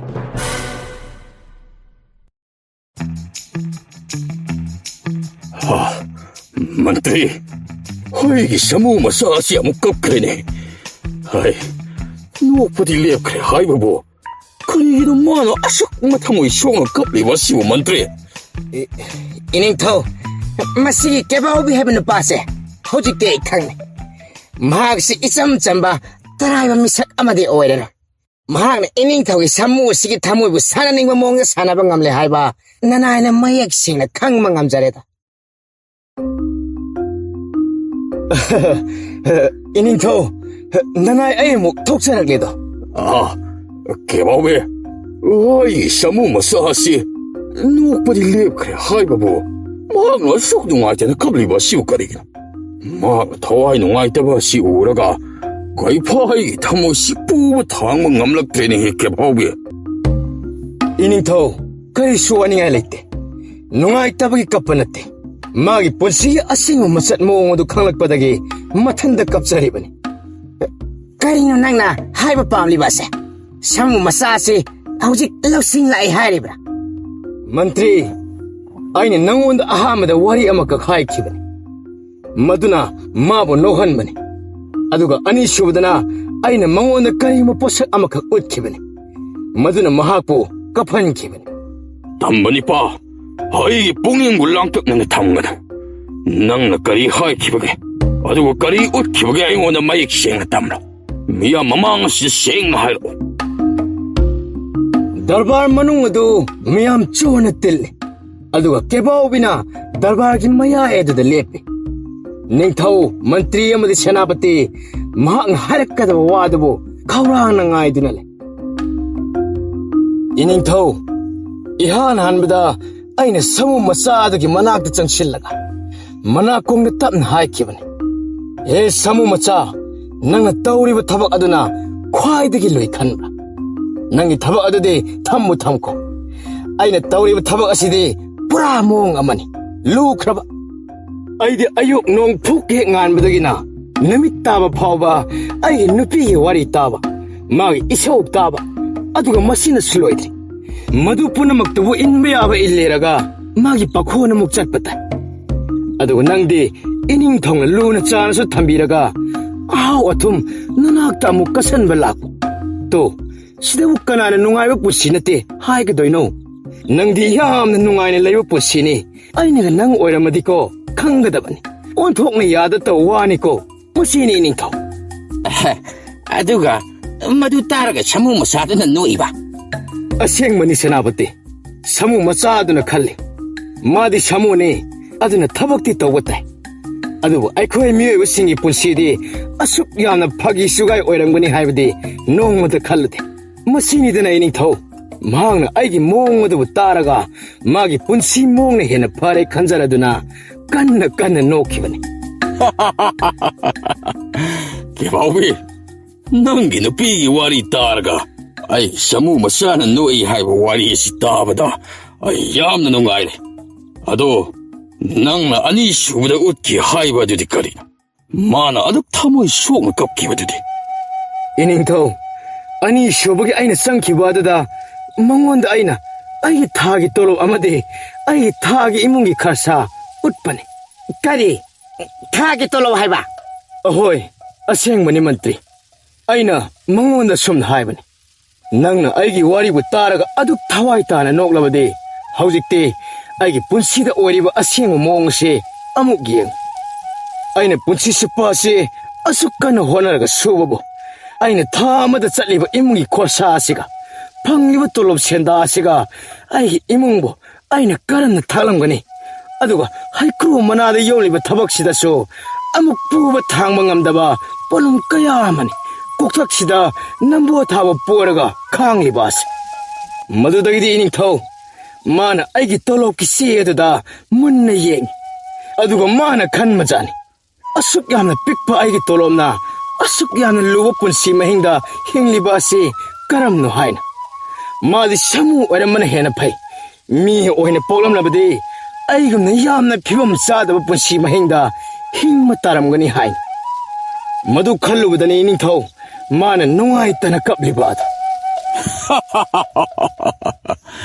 ꯀꯦꯕꯥꯎꯕꯤ ꯅꯪꯁꯤꯗꯤ ꯇꯁꯦꯡꯅ ꯂꯧꯁꯤꯡ ꯂꯩꯅꯦ ꯅꯪꯗꯤ ꯑꯩꯒꯤ ꯁꯃꯨ ꯃꯆꯥ ꯑꯁꯤꯗ ꯅꯣꯛꯍꯟꯕ ꯈꯛꯇ ꯅꯠꯇꯦ ꯃꯥꯒꯤ ꯑꯁꯦꯡꯕ ꯄꯨꯟꯁꯤꯕꯨꯁꯨ ꯅꯪꯅ ꯃꯁꯛ ꯇꯥꯛꯄꯤꯔꯝꯃꯦ ꯏꯅꯤꯡꯊꯧ ꯀꯦꯕꯥꯎꯕꯤꯒꯤ ꯇꯣꯂꯣꯞꯇꯨ ꯎꯔꯒ ꯁꯃꯨ ꯃꯆꯥꯗꯨꯅ ꯀꯞꯂꯕꯗꯤ ꯑꯩꯈꯣꯏꯒꯤ ꯇꯣꯂꯣꯞꯇꯨ ꯑꯃꯨꯛꯇ ꯌꯦꯡꯍꯟꯕ ꯆꯨꯝꯂꯣꯏꯗ꯭ꯔꯥ ꯏꯅꯤꯡꯊꯧ ꯀꯦꯕꯥꯎꯕꯤ ꯅꯪꯅ ꯑꯩꯒꯤ ꯁꯃꯨ ꯃꯆꯥꯕꯨ ꯑꯃꯨꯛ ꯅꯧꯅ ꯍꯤꯡꯍꯜꯂꯦ ꯍꯧꯖꯤꯛꯇꯤ ꯃꯍꯥꯛ ꯆꯥꯕ ꯊꯛꯄ ꯍꯧꯔꯦ ꯃꯔꯝꯗꯤ ꯃꯥ ꯃꯁꯥꯅ ꯈꯪꯖꯔꯦ ꯃꯥꯒꯤ ꯄꯨꯟꯁꯤ ꯑꯁꯤ ꯃꯤꯑꯣꯏꯕꯁꯤꯡꯒꯤ ꯄꯨꯟꯁꯤꯗꯒꯤ ꯍꯦꯟꯅ ꯅꯨꯡꯉꯥꯏꯅ ꯂꯩꯔꯦ ꯍꯥꯏꯕꯁꯤ ꯑꯗꯨꯅ ꯍꯧꯖꯤꯛꯇꯤ ꯍꯥꯏꯔꯣ ꯅꯪꯅ ꯀꯔꯝꯕ ꯃꯅꯥ ꯄꯥꯝꯕꯒꯦ ꯍꯥꯏꯕꯗꯣ ꯏꯅꯤꯡꯊꯧ ꯑꯩꯁꯤ ꯃꯅꯥ ꯃꯊꯨꯝꯕꯨꯗꯤ ꯄꯥꯝꯖꯩ ꯑꯗꯨꯕꯨ ꯊꯣꯛꯈ꯭ꯔꯤꯕ ꯊꯧꯗꯣꯛ ꯑꯁꯤꯒꯤ ꯃꯇꯥꯡꯗꯗꯤ ꯑꯩꯒꯤ ꯅꯨꯄꯤꯗ ꯑꯃꯠꯇ ꯍꯥꯏꯕꯤꯔꯛꯀꯅꯨꯀꯣ ꯏꯅꯤꯡꯊꯧ ꯃꯔꯝꯗꯤ ꯃꯥꯒꯤ ꯋꯥꯔꯤ ꯍꯥꯏꯔꯒ ꯁꯃꯨ ꯃꯆꯥ ꯑꯁꯤ ꯅꯧꯍꯜꯂꯤ ꯃꯍꯥꯛꯅ ꯈꯪꯈ꯭ꯔꯕꯗꯤ ꯑꯩꯕꯨ ꯃꯥꯅ ꯁꯣꯏꯗꯅ ꯌꯨꯝꯗ ꯆꯪꯍꯜꯂꯣ ꯀꯦꯕꯥꯎꯕꯤꯅ ꯍꯥꯏꯖꯕ ꯄꯨꯝꯕ ꯅꯤꯡꯊꯧꯁꯨ ꯍꯔꯥꯎ ꯌꯥꯕꯤꯔꯦ ꯀꯦꯕꯥꯎꯕꯤ ꯃꯅꯥ ꯃꯊꯨꯝ ꯁꯅꯥ ꯂꯨꯄꯥ ꯈꯥꯎꯖꯥꯎ ꯑꯃ ꯌꯥꯜꯂꯗꯨꯅ ꯃꯌꯨꯝꯗ ꯍꯔꯥꯎꯅ ꯍꯜꯂꯛꯏ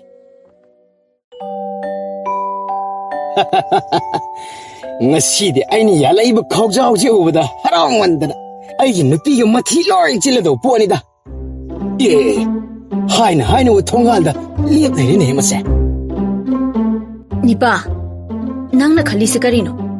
Numit so koi ba se kadai se loge ba. Yum da na thabo inkhang ching mok wang na pai da na leire. Aduga nang na ning thau gi konung da samu masa lakna ba setana le thori ni ba. As nupi sao no ba. Yengoi ai ni iling thau da gi mana ma thum mayam ma pura ba ne. Asuk ya ma se ma gi samu masa no han mangam ba gi madu khakki ni ne he. Ho mana ma thumjibudi phaiye phatte haibanate adubo nangna samu masado no khanbada aigi maramda kari ga sizina khige haiba konongi mi sing haire iko nangna egi wari palaga samu masado no khanlena hayu sengna nang aibu panbra pandabra phagi jugai oina sizina bra ba ise oh adudi samu masado no hanaba aina sum haijan mane nupi nangi tawbu ngamba do samu machana loi khangawrabani madi nangi wari tabada yam hara hobani he ke bawbiya nangi se ibu yolaga ning thawdagi mana lawrakli bani ne ha phai adu oiradi haujiktagi hauna nangna imungi thabo inkhang bahar pumba puba tabani nangi mana mathum sibudi ne ai roksen biraki aduga nangdi chakhumda sang chak thongba hawru chalo mana phanglaba ai iral tare ne sacharam darju phadong ne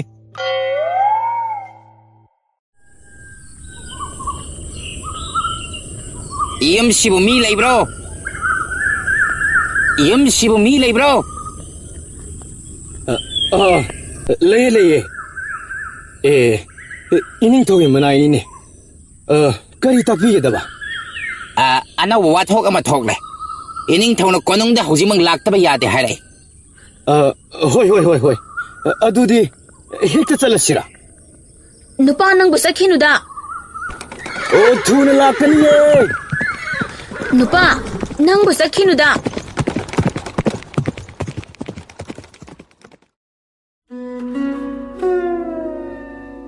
ining tho kaido wi ba yaure samu masado mo magi ningai do horabra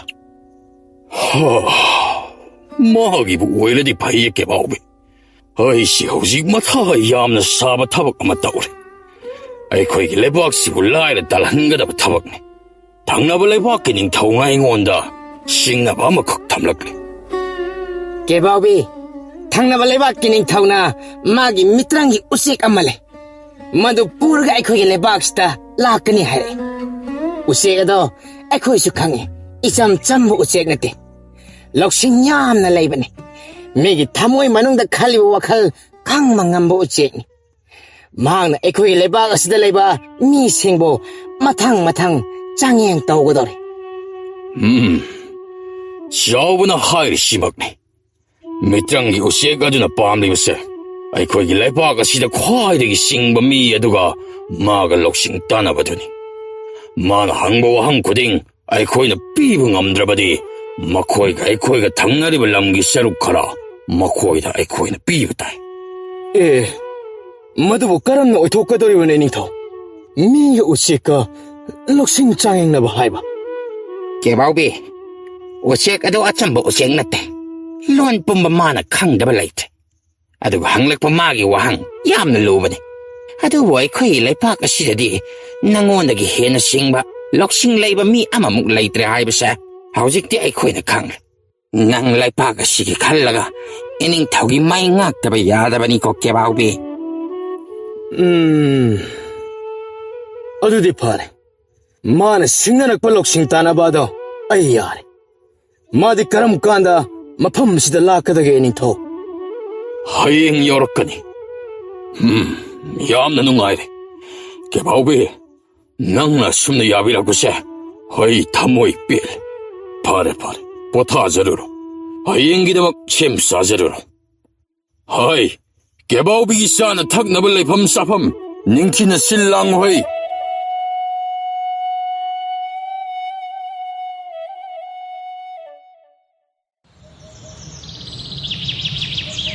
mathanggi namine ꯑꯌꯨꯛꯀꯤ ꯃꯇꯝꯅꯤ ꯀꯣꯅꯨꯡꯗ ꯃꯤꯌꯥꯝ ꯄꯨꯝꯅꯃꯛ ꯆꯣꯅ ꯇꯤꯜꯂꯔꯦ ꯊꯪꯅꯕ ꯂꯩꯕꯥꯛꯀꯤ ꯅꯤꯡꯊꯧ ꯃꯥꯒꯤ ꯃꯤꯇ꯭ꯔꯪꯒꯤ ꯎꯆꯦꯛ ꯑꯗꯣ ꯁꯅꯥ ꯃꯆꯨꯒꯤ ꯂꯪꯂꯕ ꯄꯣꯟ ꯑꯃꯗ ꯍꯥꯞꯂꯗꯨꯅ ꯃꯈꯣꯏꯁꯨ ꯅꯤꯡꯊꯧ ꯀꯩꯐꯥꯒꯤ ꯀꯣꯅꯨꯡ ꯌꯧꯁꯤꯜꯂꯛꯏ ꯎꯆꯦꯛ ꯑꯗꯨꯁꯨ ꯇꯤꯜꯂꯤꯕ ꯃꯤꯌꯥꯝ ꯑꯗꯨꯗ ꯃꯃꯤꯠ ꯑꯗꯨ ꯊꯧꯅ ꯊꯧꯅ ꯍꯨꯠꯅ ꯍꯨꯠꯅ ꯌꯦꯡꯗꯨꯅ ꯂꯩ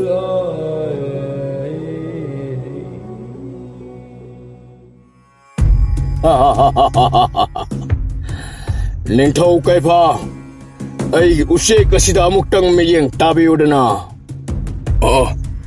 우저래 우저래 얌나 파제 먹은나 뿡요없네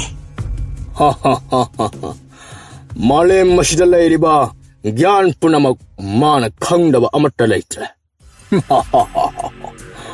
마시나 와리 아마다 탐르세 아이나 키바마 뚱이나 낭기 레박 시다 마학포 마이 티바 피바 ngamgadaba mibo 티바 방비라브로 라이저래 이따오닝 타오 심 사설에 아이 코이 개바오비가 핵트 장잉 할라세 개바오비 라오 솜다 라오 멋시다 리브 라오네 하하 상우원이 까리기 꼬이리노 이닝토 나나이 강제다 beginico 와로 비로이 호이 시대에 텔랩세레 꼬이닝토 마시게 마샴당 가이 핫빡빡 뭐지가 마시게 람바하나 보에 에이부 마판 마시다 뿌라빼 보시다 마링 발세 똥고 똥질로게 다이 콩 함질로게 헤이 컴프레이 가게 헤이 랭바하는 똥질레 헤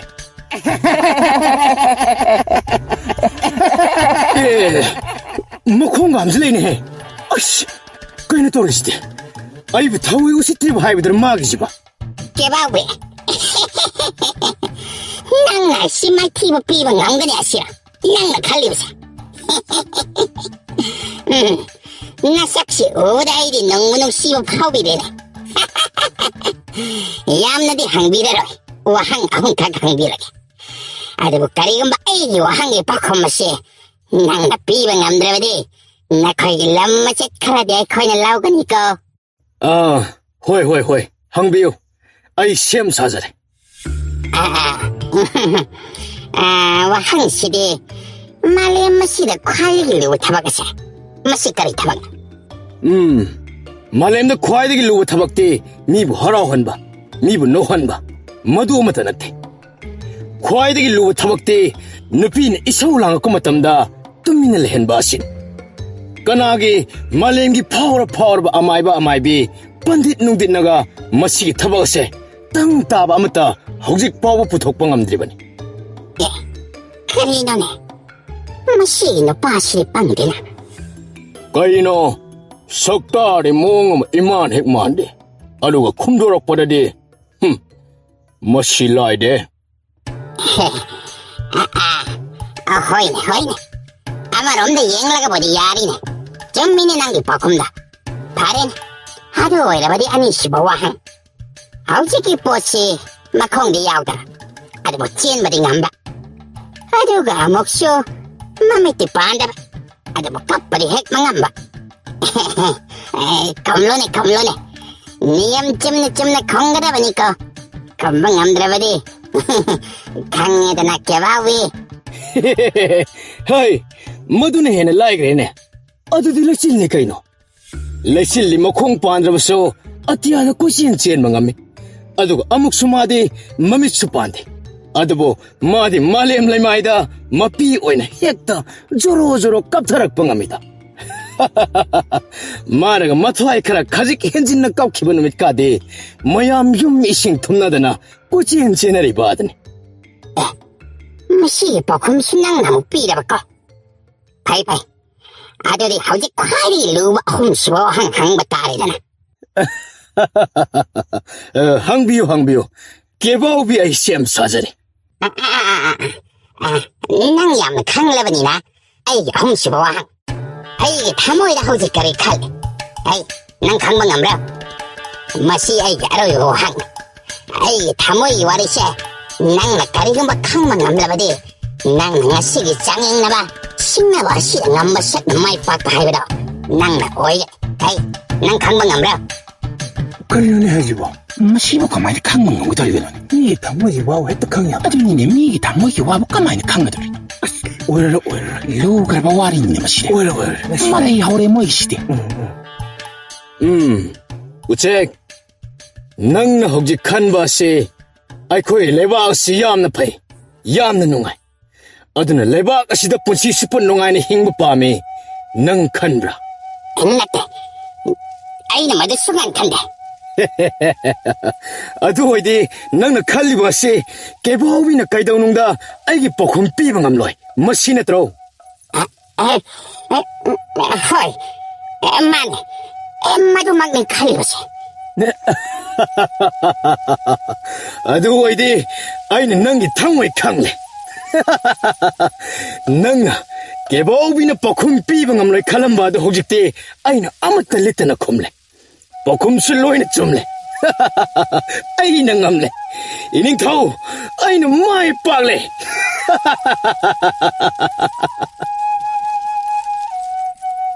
ꯀꯦꯕꯥꯎꯕꯤꯅ ꯃꯤꯇ꯭ꯔꯪꯒꯤ ꯎꯆꯦꯛ ꯑꯗꯨꯕꯨ ꯃꯥꯏꯊꯤꯕ ꯄꯤꯔꯕ ꯃꯇꯨꯡ ꯃꯍꯥꯛꯀꯤ ꯃꯤꯡꯆꯠ ꯂꯩꯕꯥꯛ ꯀꯌꯥ ꯁꯤꯟꯕ ꯊꯨꯡꯅ ꯆꯤꯡꯂꯣꯟ ꯀꯌꯥ ꯂꯥꯟꯅ ꯄꯥꯎ ꯑꯁꯤꯕꯨ ꯁꯟꯗꯣꯛꯈ꯭ꯔꯦ.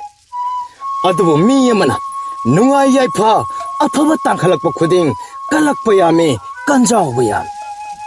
ꯅꯨꯃꯤꯠ ꯈꯔꯅꯤꯒꯤ ꯃꯇꯨꯡ ꯏꯀꯨꯏ ꯀꯨꯏꯗꯅ ꯊꯪꯅꯕ ꯂꯩꯕꯥꯛꯇꯒꯤ ꯌꯥꯝꯅ ꯈꯣꯏꯁꯥꯎꯅꯔꯕ ꯂꯧꯁꯤꯡ ꯂꯩꯕ ꯄꯟꯗꯤꯠ ꯑꯃ ꯀꯦꯕꯥꯎꯕꯤꯕꯨ ꯆꯥꯡꯌꯦꯡꯂꯒ ꯅꯝꯍꯠꯅꯕꯒꯤꯗꯃꯛ ꯅꯤꯡꯊꯧ ꯀꯩꯐꯥꯒꯤ ꯂꯩꯕꯥꯛꯇ ꯌꯧꯁꯤꯜꯂꯛꯏ. ꯑꯗꯨꯒ ꯅꯤꯡꯊꯧꯒꯤ ꯗꯔꯕꯥꯔ ꯁꯪꯗ ꯆꯪꯂꯛꯏ.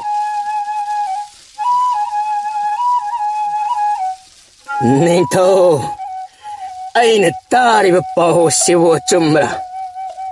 ꯀꯦꯕꯥꯎꯕꯤ ꯀꯧꯕ ꯅꯤꯄꯥ ꯑꯃꯅ ꯃꯤꯇ꯭ꯔꯪꯒꯤ ꯎꯆꯦꯛ ꯑꯗꯨꯒꯤ ꯊꯃꯣꯏꯒꯤ ꯋꯥꯔꯣꯜ ꯄꯨꯝꯕ ꯈꯪꯕ ꯉꯝꯃꯤ ꯍꯥꯏꯔꯤꯕ ꯑꯁꯦ. ꯍꯣꯏ, ꯃꯥꯅꯦ. ꯀꯩꯗꯧꯕꯤꯔꯕꯅꯣ? ꯄꯟꯗꯤꯠꯅ ꯑꯗꯨ ꯈꯣꯏꯁꯥꯎꯅꯕꯤꯔꯤꯕ ꯑꯗꯨꯕꯨ? ꯀꯔꯤꯁꯨ ꯇꯧꯗꯦ, ꯏꯅꯤꯡꯊꯧ. ꯑꯩ ꯃꯉꯣꯟꯗ ꯋꯥꯍꯪ ꯑꯃꯇꯪ ꯍꯪꯒꯦ. ꯃꯍꯥꯛꯅ ꯃꯁꯤꯗ ꯀꯔꯤꯒꯨꯝꯕ ꯋꯥꯍꯪ ꯑꯁꯤꯒꯤ ꯃꯔꯤꯛ ꯆꯨꯝꯕ ꯄꯥꯎꯈꯨꯝ ꯄꯤꯕ ꯉꯝꯂꯕꯗꯤ ꯑꯩꯅ ꯃꯥꯕꯨ ꯈ꯭ꯋꯥꯏꯗꯒꯤ ꯑꯊꯣꯏꯕꯗꯒꯤ ꯊꯣꯏꯔꯕ ꯂꯧꯁꯤꯡꯒꯤ ꯄꯨꯀꯩꯅꯤ ꯍꯥꯏꯅ ꯂꯧꯁꯤꯟꯖꯔꯒꯦ. ꯀꯦꯕꯥꯎꯕꯤ, ꯅꯪꯕꯨ ꯄꯟꯗꯤꯠꯅ ꯍꯥꯏꯔꯤꯕ ꯑꯁꯤꯕꯨ? ꯌꯥꯅꯤ ꯅꯤꯡꯊꯧ. ꯅꯅꯥꯏ ꯀꯦꯕꯥꯎꯕꯤ ꯈꯨꯝꯖꯒꯦ. ꯄꯟꯗꯤꯠꯅ ꯍꯪꯒꯗꯕ ꯋꯥꯍꯪ ꯑꯗꯣ ꯍꯪꯕꯤꯔꯣ. ꯑꯩ ꯈꯨꯝꯅꯕ ꯁꯦꯝ ꯁꯥꯖꯔꯦ. ꯑꯩꯒꯤ ꯈꯨꯠꯇ ꯄꯥꯏꯔꯤꯕ ꯃꯔꯨ ꯑꯁꯤ ꯎꯔꯦꯗꯅ? ꯃꯨꯟꯅ ꯌꯦꯡꯉꯨ. ꯃꯔꯨ ꯑꯁꯤꯕꯨ ꯌꯦꯡꯂꯒ ꯅꯪꯅ ꯃꯁꯤꯗꯒꯤ ꯍꯧꯔꯛꯀꯗꯕ ꯎ ꯄꯥꯝꯕꯤ ꯑꯗꯣ ꯀꯔꯝꯕ ꯃꯑꯣꯡꯒꯤ ꯎ ꯄꯥꯝꯕꯤ ꯃꯈꯜ ꯑꯣꯏꯒꯅꯤ? ꯑꯃꯗꯤ ꯄꯥꯝꯕꯤ ꯑꯗꯨꯗ ꯌꯥꯟꯒꯗꯕ ꯃꯍꯩꯗꯣ ꯀꯌꯥ ꯌꯥꯝꯅ ꯄꯥꯟꯒꯗꯒꯦ ꯍꯥꯏꯕ ꯑꯗꯣ ꯍꯥꯏꯒꯗꯕꯅꯤ. ꯎ ꯃꯔꯨꯈꯛ ꯌꯦꯡꯂꯒꯕꯣ? ꯑꯗꯨꯅꯤ, ꯁꯣꯞꯅꯒꯤ ꯃꯔꯨ ꯑꯃꯈꯛ ꯌꯦꯡꯂꯒ ꯅꯠꯇꯦ, ꯑꯁꯤꯕꯨ ꯑꯣꯏꯊꯣꯛꯀꯗꯧꯔꯤꯕ ꯃꯥꯅ ꯇꯧꯔꯤꯁꯤꯕ? ꯃꯔꯨ ꯀꯌꯥ? ꯀꯔꯤꯅꯣ ꯍꯥꯏꯔꯤꯁꯤꯕ? ꯃꯁꯤ ꯑꯣꯏꯊꯣꯛꯇꯕ ꯋꯥꯅꯤꯀꯣ. ꯃꯍꯩ ꯀꯌꯥ ꯌꯥꯟꯒꯅꯤ ꯍꯥꯏꯕꯁꯤꯕꯨ ꯃꯁꯤꯕꯨ ꯍꯧꯅ ꯋꯥꯔꯣ? ꯅꯠꯇꯦ, ꯑꯣꯏꯊꯣꯛꯇꯕꯅꯤ. ꯃꯁꯤꯕꯨ ꯃꯥꯕꯨ ꯈꯪꯒꯗ꯭ꯔꯕ? ꯄꯟꯗꯤꯠꯀꯤ ꯋꯥꯍꯪ ꯑꯗꯨ ꯌꯥꯝꯅ ꯐꯖꯩ. ꯑꯗꯨꯕꯨ ꯃꯗꯨꯒꯤ ꯄꯥꯎꯈꯨꯝ ꯄꯤꯕꯒꯤ ꯃꯑꯣꯡꯗꯤ ꯃꯇꯝꯗ ꯈꯛꯇ ꯂꯩ. ꯃꯇꯝ ꯉꯥꯏꯃꯤꯟꯅꯕ ꯇꯥꯕꯅꯤ. ꯀꯔꯤ ꯃꯇꯝꯗ? ꯍꯧꯖꯤꯛ ꯍꯥꯏꯕ ꯉꯝꯗ꯭ꯔꯦ ꯁꯤꯔꯥ? ꯃꯗꯨꯒꯤ ꯅꯠꯇꯦ ꯄꯟꯗꯤꯠ. ꯄꯥꯎꯈꯨꯝ ꯑꯗꯨꯗꯤ ꯄꯤꯕ ꯉꯝꯃꯤ.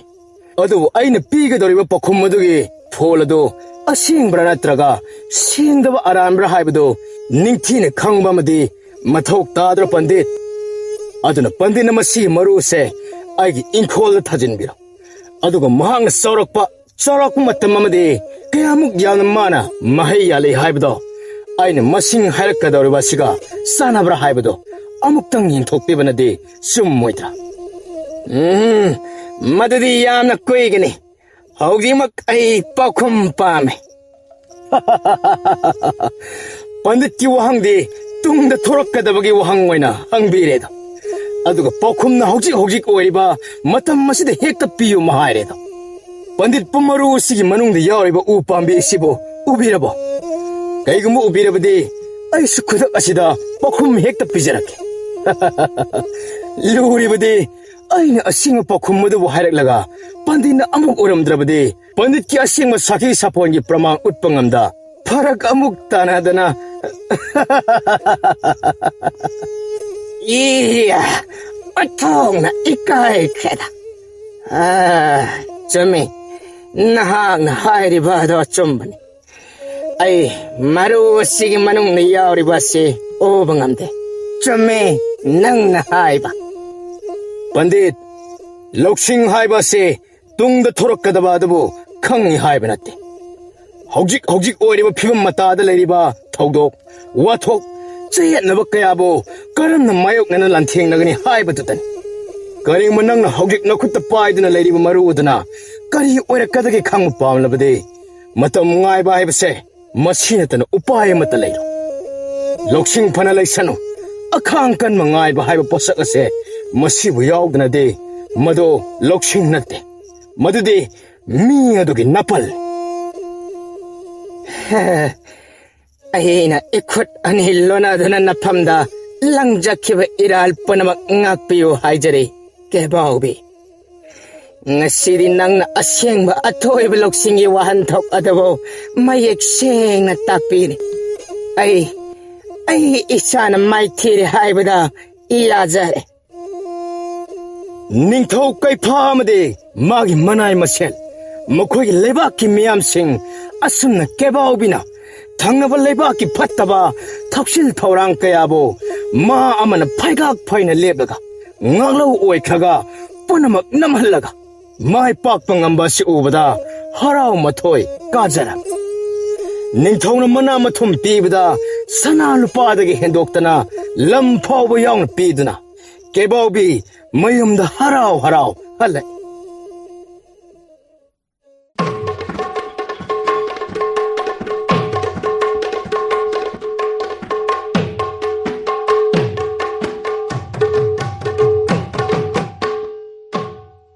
ꯃꯍꯧꯁꯥꯒꯨꯝ ꯃꯥꯒꯤ ꯅꯨꯄꯤ ꯁꯥꯟꯇꯤ ꯊꯣꯡꯒꯥꯜꯗ ꯂꯦꯞꯂꯒ ꯉꯥꯏꯗꯨꯅ ꯂꯩꯔꯝꯃꯤ.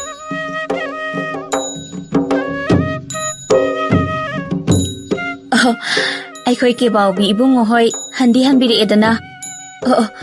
ꯀꯣꯅꯨꯡꯗꯒꯤ ꯑꯃꯨꯛꯁꯨ ꯃꯅꯥ ꯃꯊꯨꯝ ꯄꯨꯕꯤꯔꯛꯂꯤ. ꯍꯧꯖꯤꯛꯇꯤ ꯅꯪꯅ ꯂꯩꯕꯥꯛ ꯑꯁꯤꯒꯤ ꯈ꯭ꯋꯥꯏꯗꯒꯤ ꯃꯔꯨꯑꯣꯏꯕ ꯃꯤ ꯑꯣꯏꯔꯦ.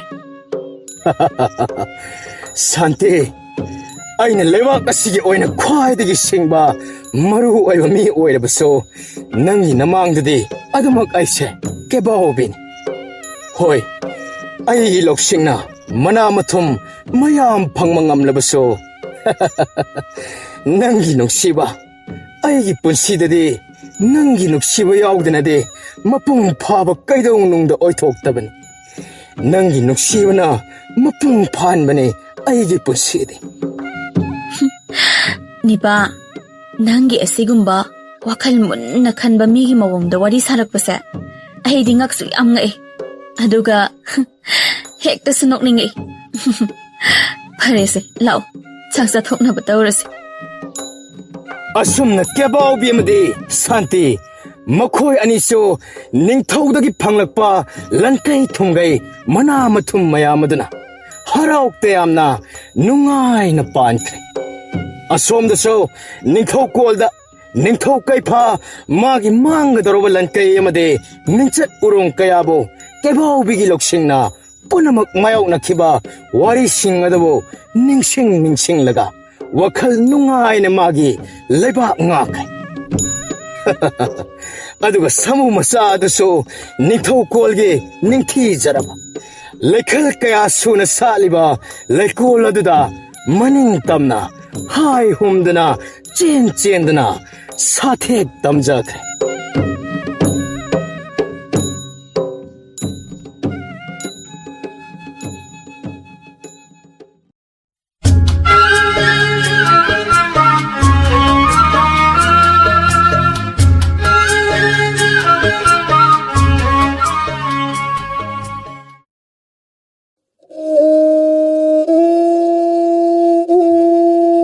ꯃꯇꯝꯗꯨ ꯇꯥꯏꯕꯪ ꯃꯥꯂꯪ ꯑꯀꯣꯏꯕ Malem leimai asida akhoi mioibana mising kharakha khunda leitaraduna leiringi matam amakhakne. Taibang malem asi isingna pungkoi koisiladuna atongba akangba mafam khalladuna mioiba akhoina khundaringai matam maduki warini. Lekang atongba aduda mapa masa anikha ingna chikna palame. Sathaubana Banthau nacha chaw sare phar na pari na wa oringi dagi Banthau apopna chara pikhamna handana chindam birakpa ngasi korong nong dagi naitum pokpa na pari aina lamne na sibu koliba iputogi khong sok lurdana pokpiba laman singlage chara chindam koina chatuna thirurage ninglure do Banthau Kari haiba. Hayu ipari. Ipari Sathauba. Ngasi. Nahang ipada singgoy na riba yawasi. Tamba kanana isagi pukning. Nungol halikliba na. Ipari di. Sawa sari pare haiba tani. Taibang malema kuiba sida di. Togliba singasi amata kangdri. Ugudri tadri banida. Hayu ipari. Kanano, tamba mahak to kanano ipare. Banthau, taibang kana amatagi thawin sinate. Napari ki khumlen manganda, kamnung sawa tan krabi, palim opupi ki singlaw gumana na ba. Saktam amana napari bo, mathanungda, chiye na konsindana. Khumlang pibuk chindam birami. Kari haiba. Palim saklabi idana, Banthau ki puning tabunungda. Kalliba ningliba pumba napari ki oi thangmana konda marik chumna sinabirami. Kari haiba. Oh, nungsairelbe. Nahakti napari Sathubugi khomlen manganda sabhonglakliba oireko. Kari hina nahakna naitom puksaba napari asibu aduk ngai ngamdana punsi sinta pakthok lagi khalliba. Oh, nongdamba nasidi aigi chabu sitna laurge nahak khalak Karino takpiribido Banthau. Karigino nachana Banthau gi mut sinduna taibang sinta panglage haibubu karigi aduk pungning chontariba. Oh, singu maichau purok ngambage. Maichau purok ngambagi laiwang asidi aigi saruk thonglarabako.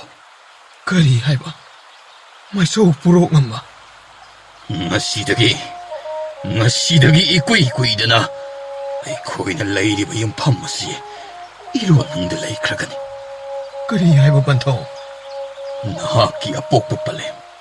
Nahakpu hek pukchaba kumaduda ichikunba wahingi nongyayadada kanghaudana haurakkiba irei puraba ichawaduna ipuktum chingjaw asigi itai oiriba chingi karak asida sentaki. Irei adudagi jingu maisaw purok ngamba mahakti lengbirakladuna ipare nahaki thawai kankibanini. Kari haiba? Kallaba irei adubu yengladuna upai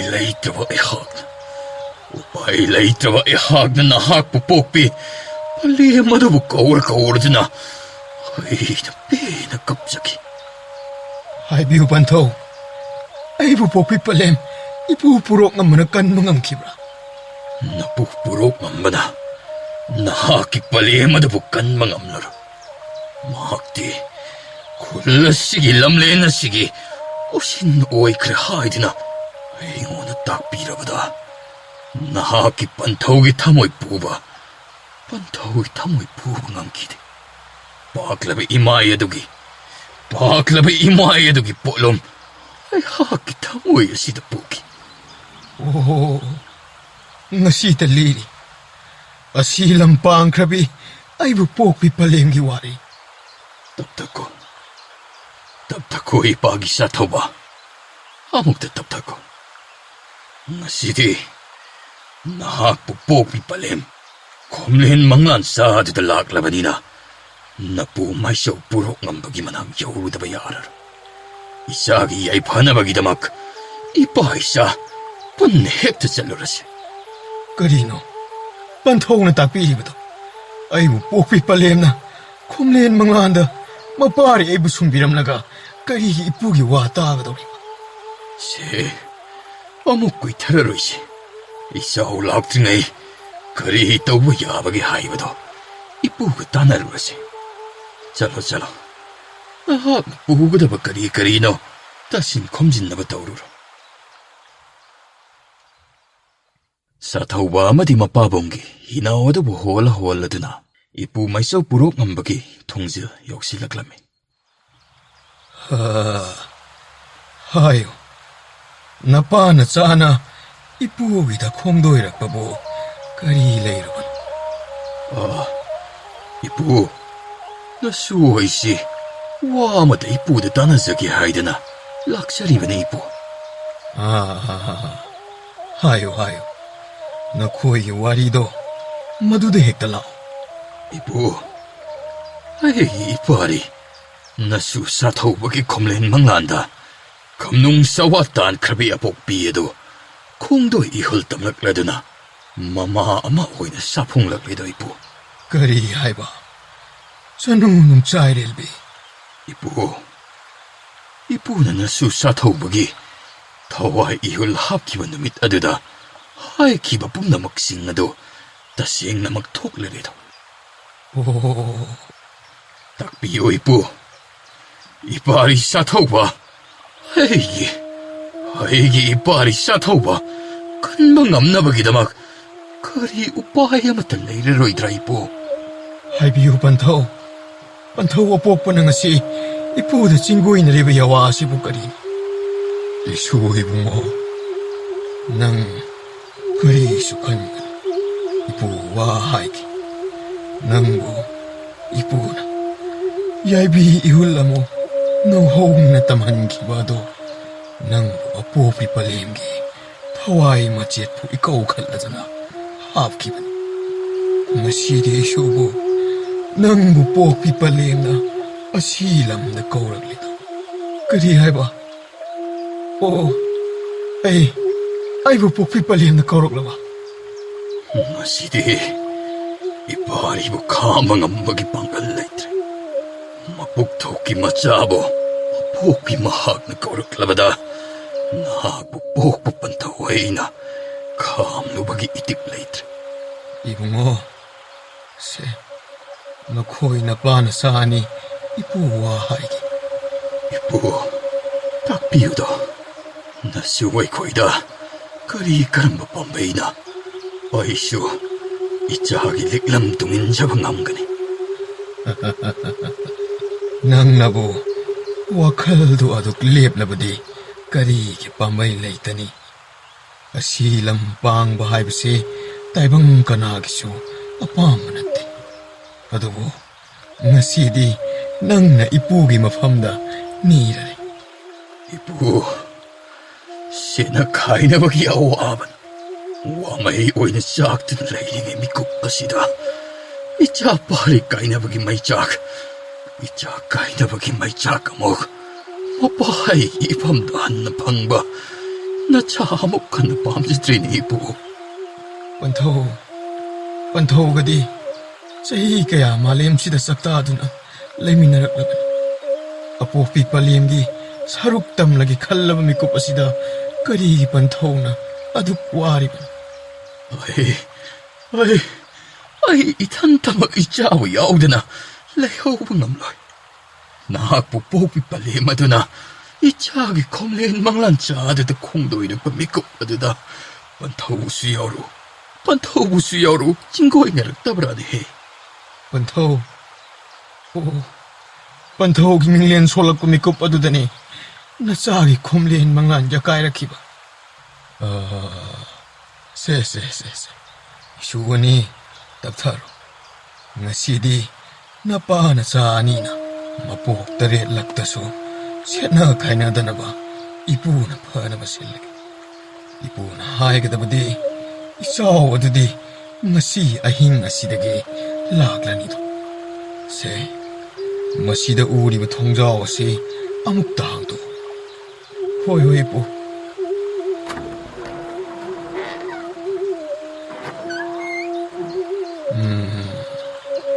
ꯃꯁꯤꯗ ꯂꯩꯔꯤꯕ ꯈ꯭ꯋꯥꯏꯗꯒꯤ ꯆꯥꯎꯕ ꯄꯥꯈꯪꯕ ꯃꯀꯣꯛ ꯄꯥꯜꯂꯕ ꯍꯤꯖꯥꯎ ꯑꯁꯤ ꯅꯄꯥꯅ ꯆꯥꯒꯤꯅꯤ.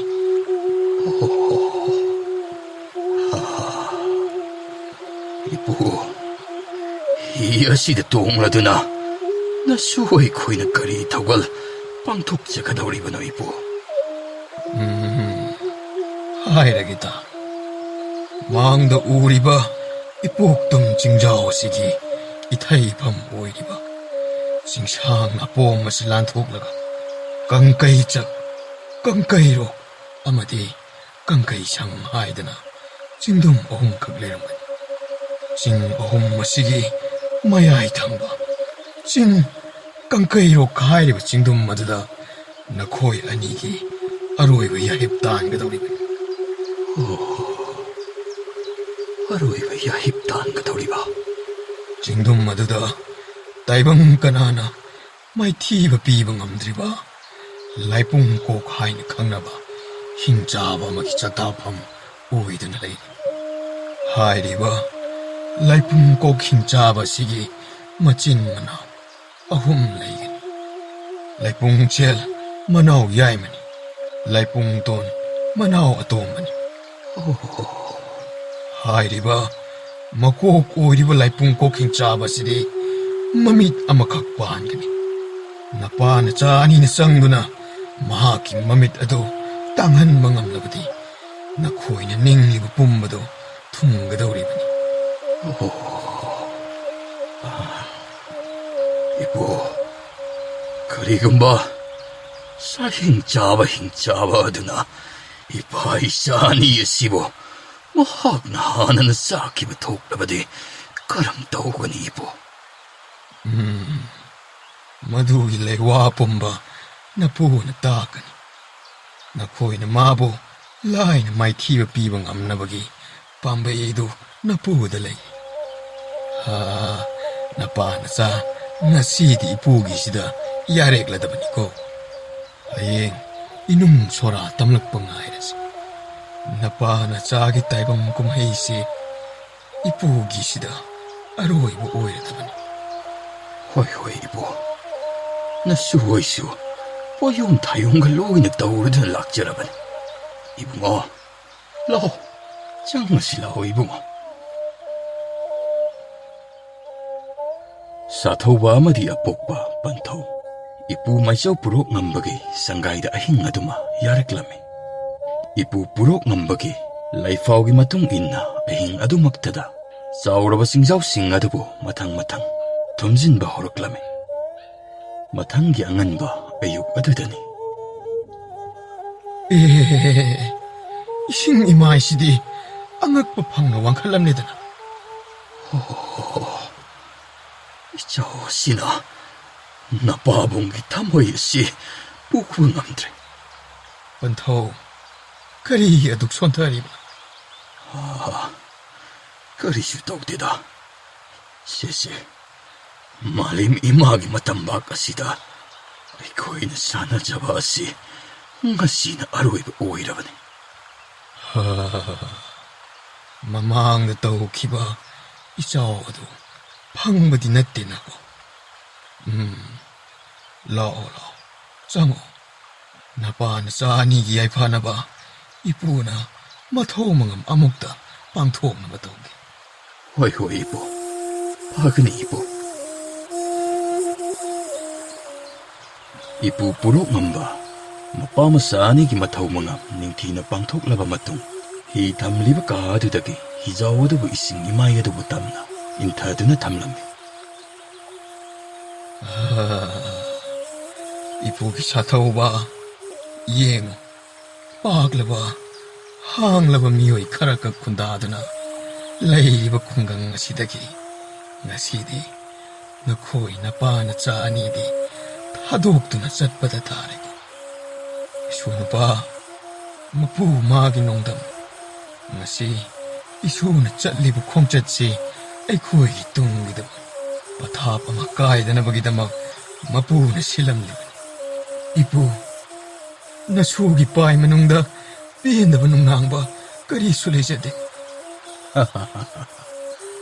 이붕어, 나쁘게 공 속드나 아무튼 구름라마. 야래. 세세, 이쁘나 삐리바 카오시다. 마땀 꾸이는 리드나 탐락라바. 와유 야오리바. 이쁘 와 하이기고. 마시, 나코이는 싱마드다 짱마 마땀다. 수롱 아마각 탱나가니. 수롱 아두다 쌍드나 힝자바드다. 나코이시, 마하기 마낙다. 나코옹나 통나. 진작 오이노기다막 락라바니 땀가다바. 오, 나코이는 와요시 남누나 피탁나보 호나가다바. 나코이는 마진작 오이기 하이라바디 와요시 하나나 레이토안 땅드라바디 마하울레로이 만남지엘로이 따가다바. 마시기 마동다 나코이는 닝리바도 빵톡박이 단자도 방도리바. 이보, 어두디, 나 수아의 거의 하우지막 공산 바 하우에 알아들어. 야라가니 yengo singa si wangmadadi itak ipom laigani akan iraidagi thai-thaidana haina singna hi hongadabani 파가니 이보. isu sathoba napa nacha ipu da bidai piram ipu 사타우바 마빠 마사니도 이쁘 마이초 부록 남박이 아야바 라우라바 마tung 히에도 부호원바 허럭라메 마코이나 asum 홀락바나 이타이 오이리바 싱카락 아두부 란토락라메 이빠기 사타우바 나오도 쳇 바유고 이탁 이보 마시 안토 자옹 라크레 반토 까리수도 이자디 그런 마tam도 부히혼바 아이루리베노바 반토 이야마 캄보이나 또이니 히마이수말 마코이니 와락라바 간다 아이나 나오듬 세네 예 이붕어 서우바 싱둠 어흠 하이바드디 랍 우리드나 농목이 공짓 와이게다 그래 반토 닝티니 야타비 나파리 방갈 푸독드나 투우나막 용나바 혼질라게도 이타이가 서우바 레이리브라 반토 수미 인상 카이나락라게 이붕어 랍 우리바시 이타이 쇼이드나 와이가니 하이네 싱네 히마이 좀 먹고 파가니 반토 사타우바 히에드부 아레이바 마방갈 부톡라드나 깡카이록 싱둠마드다 미징 탐라드나 깐나 홀라메 누미당 와이람기 마탐마드다니 마파마사니도 싱둠마드부 욕실락라메 오 하이 이붕어 히에도 마시기 밤비에시다 찌엔기실람 라오라 상마시 라오 이붕어 반토 무시 오이라디 하르니 붕어 상실라실라 오 반토 수룽 하이브도 까람보 오이기니 마팜 마시디 수룽 무언 통나 마랑 까이나 레이크레 마시기 과이디기 짜오부 수룽 마시다 마시디 핵다 짱라시 파가니 반토 반토기 티민 다시 빠션 비록로도 까다이 온통나 사호크라바 수룽 니드나 그야 무슨 신기다우리바자노니 미힘만 남납니다. 이야, 아숙티는 남락리바 하시되 카이기리나. 마땀 꾸이나 따이방 미어이박이 이탁복 방학드라바니. 하이기 와칼라부 오이리바 잘라네. 헐, 미닐마 콜라마 따르리바 하시나. 마시나 까도온다 너네. 반토 따리브마 콜라시 라이풍 고킹 잡기 콘젤 소이드는 오이기니. 이박이 사타우바 번타우이 뚱모이드 짜라. 번타우 타와이 타바 락루바나 짜기드막 까리기미 빠이리브노. 아로이바 따이방 꿈하이 시디 나빠리 사룩 오이네 담비로다. 이박이 사타우바.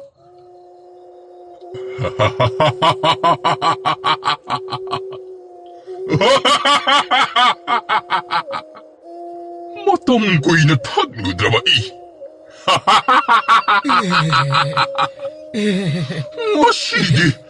Masidi makomatong na lakli na.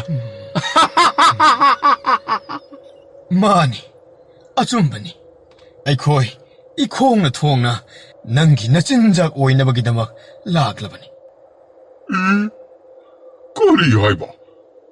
Taibang miyoiba kanagi masildagi. Ohayedudi amagtasi takidrina.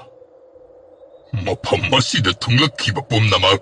Ayna papadina. Setsetra loida sakiba ngaktanida. Naha oiliba. Unsa taga-tigliba nahak na. Nahak na hana ay isinjak oiba taraba. Oihan gani. Nangi apamba soidana tunghan gani. Adubo, aibu sage hairabudi aigi wahana tako. Kori haiba. Sasat hairo. Aigi pukasina hangduna layrak libasi. Ontok na kwesilak lamani. Apuro kulgi wayusi mahaw hana tango.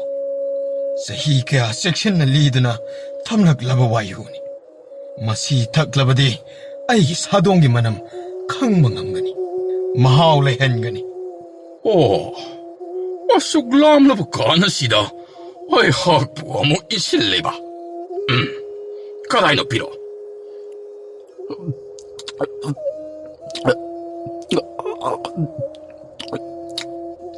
Oh, takre na. Napari itong nalaibiyo.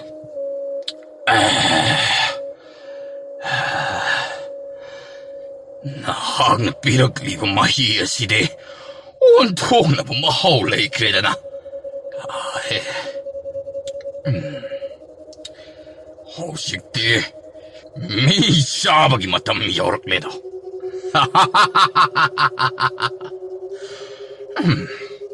Ay. Oh. Karino. Wakala sidi. Kanung hek nungayda ida.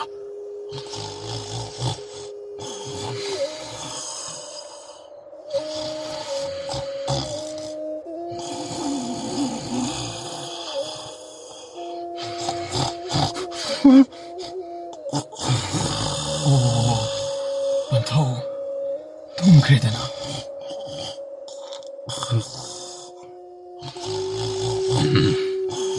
Ipari, dimintado, mataw kong tulo. Bantaw, ipupurok ng manatapi ba dumak pangtok lay. Oh. Hey!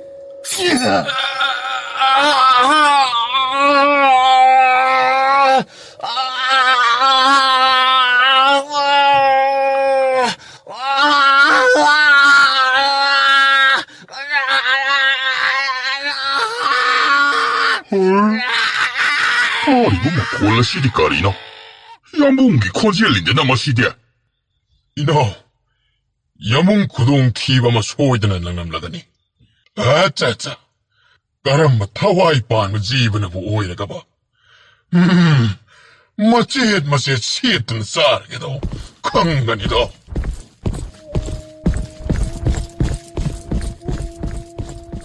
Bantaw, kari mo tong nauwi mo sidi. Ipari, lao, napupurok ng magiyatang marikyum na pangtok labani. Hoksikti, nongdam man at tamba masoy na leram lagani. Ipa isa, mapamasi tadok na tunamak satkra silaw isa.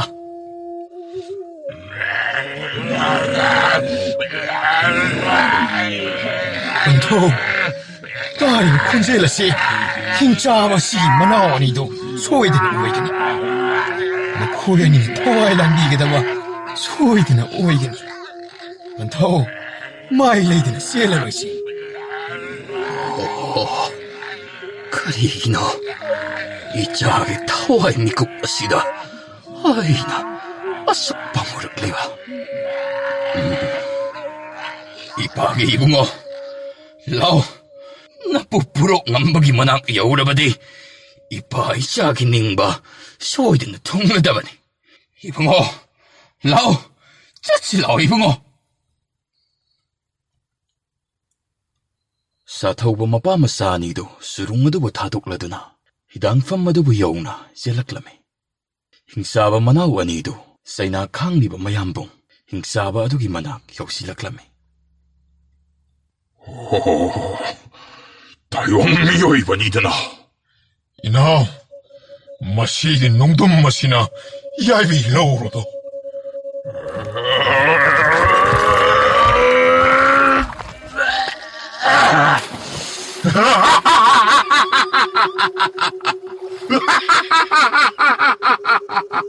번토 흰자와 마실만 옥싱시 거기다 굿타바 호락래도 이소르마 하키 농담 타이펑 까나나부 마이 레이드스 찐가 야르도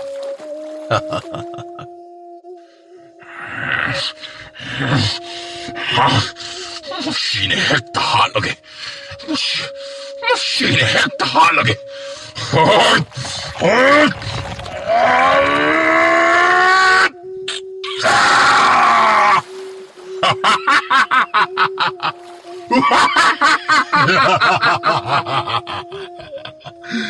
Mapa masani si ilang na kre. Ising imahe sidagi singkat laga hek tinja ko yake.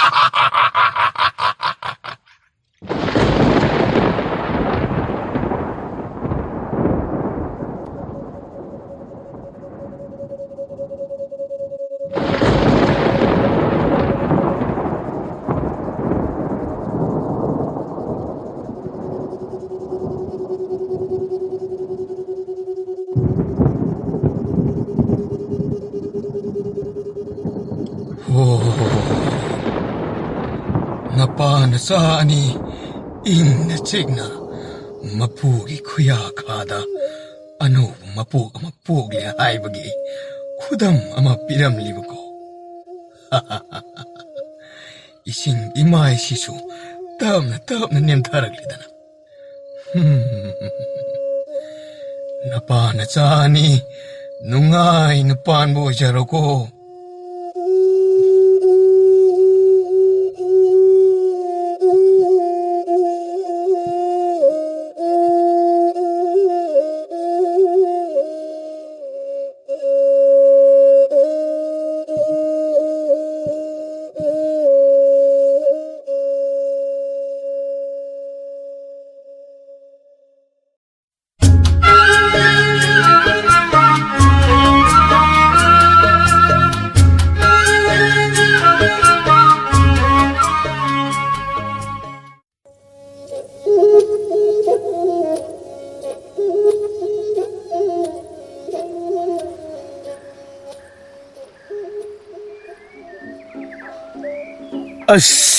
와래다. 타박 까맣다 수드는 레이버 시쇼. 와디 와우자니. 미네디 강다바. 우아이 하이브수 타자로이 도리브니 떠이시. 핵 하이루수 타박 까마 수는 바떠 하이르까 도리브니. 타박도는 아무개는 수도 못달래. 하이비디 모이는 강원나 보태봐. 스카나데다 나 학도 붙음 토게. tumman manungarida. Mangnungay ba mangba? Isor, tabang sidawarasu, mangdadi nungayan biyo ko. asumna ngang-ngang na hitakibana. Muon ga hektay na baga tungtakirami. Ngayhaki tungdadi mang ama mang bahoraklami.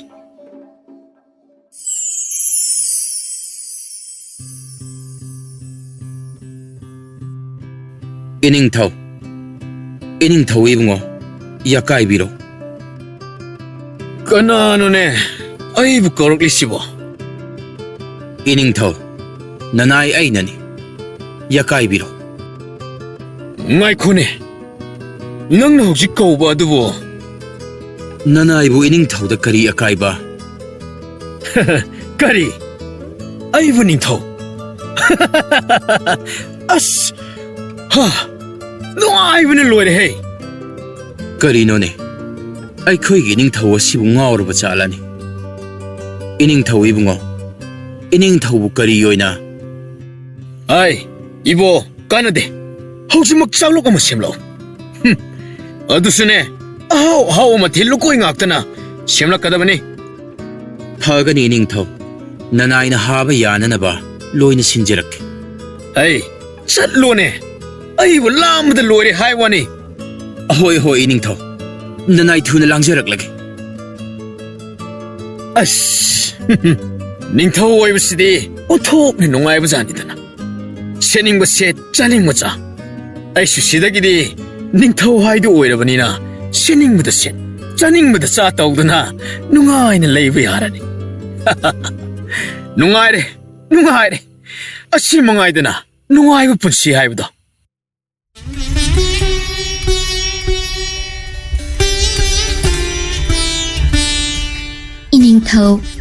이닝타오 이붕어 ngaiko sahenbi nangbu kana oirabno kaino iningthau nanai nupibu khangbidrabo karino nangbo aigi nupi langtrik langbi nangbo aigi nupi kaino da ai wakhal lama ingao-ngaurida aigi nupi dudi masam-mana ipa-pa makok maru ichaw-chawbani ngaiko haibeta naksilawni kaidawragi iningthau nanai nupibu bhab ama aina haisida tawni khara naksilawni ahoi kari karamba nayathang haima khitanga naksilawni nangbo as iningthau sibu ngarang nungpak na pankhiba adugi manin leiribra karino male mitta maida naton chimban se asumusu malagle aidi nang se langtik langlag leramba sida ai nupi manu malu jedana kaino ngasi ngangliba mayam sibo aibu kokse asum ngausilak tawreda mari makhong samnadabu angakta hai ngaurunu nahakse nahan makhaidi aina tharoi khulallaga adum thambani aduna nasadu nandaba aduda yamna thiru bajani adu ngasidi maharani oiramba sidadi mapa laitana phajare he ibema as aida chacha haurageda asum koina leisiraklabadi aisu yauna ngawba tarida hey ngai khuni nangbo nangna lakpagi maramga amata hairamdrine oh haidrasu yare nanai nupina thokpa phanaba sinjakrage masidi ba magi hongnabi mana sinbagi hainabise maharani oire phawda thadoklamdeni mase iningthau ibungo iningthauna haba yananaba haina mathel koi pumba langba loijare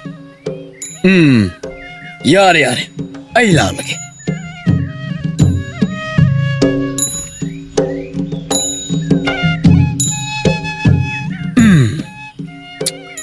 hey sidi onthok hawkrida nga ngawba ka sin hawriba sagem pomba sinaga hawriba uti siso manam onthok nungsikre karino ꯑꯩꯈꯣꯏꯒꯤ ꯅꯤꯡꯊꯧꯁꯤꯕꯨ ꯉꯥꯎꯔꯕ ꯖꯥꯠꯂ ꯈꯪꯗꯦꯅꯦ ꯆꯥꯛꯆꯥ ꯏꯊꯛꯀꯁꯤꯅ ꯑꯣꯟꯊꯣꯛꯅ ꯊꯤꯔꯤꯕ ꯀꯔꯤꯅꯣ ꯑꯃꯨꯛꯇ ꯆꯥꯕ ꯐꯪꯗꯕ ꯃꯤꯗꯧꯅꯒ ꯃꯈꯨꯠ ꯑꯅꯤ ꯆꯪꯗꯅꯒ ꯆꯥꯔꯤꯅꯦ hey kainone ꯑꯗꯨ ꯅꯪꯅ ꯌꯦꯡꯉꯤꯗꯨꯕꯣ ꯅꯠꯇꯦ ꯁꯨꯃꯥꯏꯅ ꯆꯥꯕꯁꯤꯕꯣ ꯃꯃꯥꯅ ꯄꯣꯛꯄꯗꯒꯤ ꯑꯃꯨꯛꯇ ꯎꯗ꯭ꯔꯤꯕꯣ ꯅꯠꯆꯗꯦ ꯅꯤꯡꯊꯧ ꯏꯅꯤꯡꯊꯧꯅ ꯆꯥꯔꯤꯕ ꯈꯨꯆꯥꯗꯣ ꯌꯥꯝꯅ ꯍꯥꯎꯔꯝꯒꯗꯕ ꯃꯥꯟꯕ ꯑꯗꯨꯕꯨꯗꯤ ꯌꯥꯝꯅ ꯍꯥꯎꯅꯅꯤ ꯆꯥꯔꯤꯕꯁꯦ ꯑꯗꯨꯅ ꯍꯥꯎꯅ ꯆꯥꯕ ꯃꯥꯟꯕ ꯇꯥꯕꯅꯤꯅꯦ ꯑꯍꯣꯏ ꯏꯅꯤꯡꯊꯧ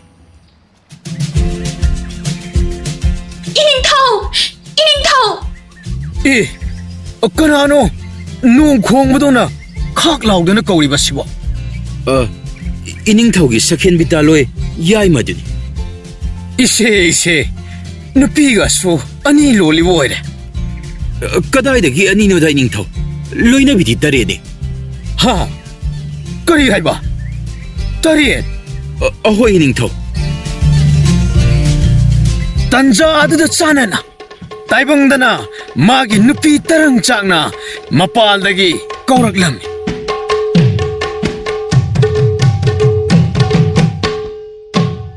Ho nupa nang busirabo kau baka mata tadrisibo ho nupa 하이씨 헤이 실합니다 가이드는 어이부 거우리시보 망다시 그거 뭐 거우이 하시디 머신이 비기 삽더라도 망란 따이방 펑나 보이랍니다나 미는 망가는 농아락을 간다 마땅 어떡나 짜기들이 adoida murum sonduna leiramlibadubu aina ado kana kauribadubu khasik phawba tabidabro ताहे कहीं लाख लाख तने कौरी दुबो मखोर अयाक पादोगा मीने तारगा करी करी तोरबो निंगनी ने ningba ningdaba lairi yumsida nasa singse senna wo haina thamlamlaga kari phibam no balairamlise हाय करी फिवम the लेरम लगे ने मोइबो सुमांग दम सानाउदाइने adunara makhong makhut mapi maron pumbalai khomlai nang hapte itei dana leiramlise हाय अदुदे खंगदे हे आइदि तुनिंग मंदना इमुंग दम चंगलेदना कनाना खंगनी मोइने करी तवीदे khangloye nangdi amata khangloye mapa ama oiraga macha sunuksiba amata khangba nate suna suningri duga natu nasa ga su thini haina thiramliba nangse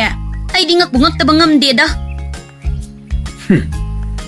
मंगदना लेमलिबा इन तबलिबा fun फजरेबा अदुगा सिंग मताबंग सिददी लोई पुरा हिंसाबिगी सकलोनी लांगलिसे karino natom da murum soliduna angang singse mot pana loiri amtalu thuo अस none को लु जब कैदोगे aidi kaithel da tharoi singse amuk yolu dawriye लोयरगा कोकचत याबदुबो adu tawdana leiradi mina kaithel hanaba matam da oina aina chatlani adumaina tawraga chara henba bungamladro ngamne bo hairadi ai budi tawge hairi bani ne यारे यारे आई तुम तोक जहोरगे आई अचौबा अतोंबो लो लो पाप नोइबु इरु जबिरगे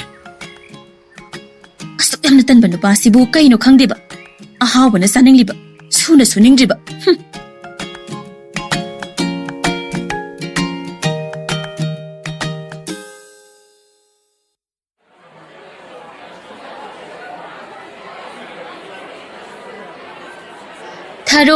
Tharoi kaukta da lupa ani da ne tharoi pamba yauradi lawbi bayani supnagi kaukta da lupa ani da ne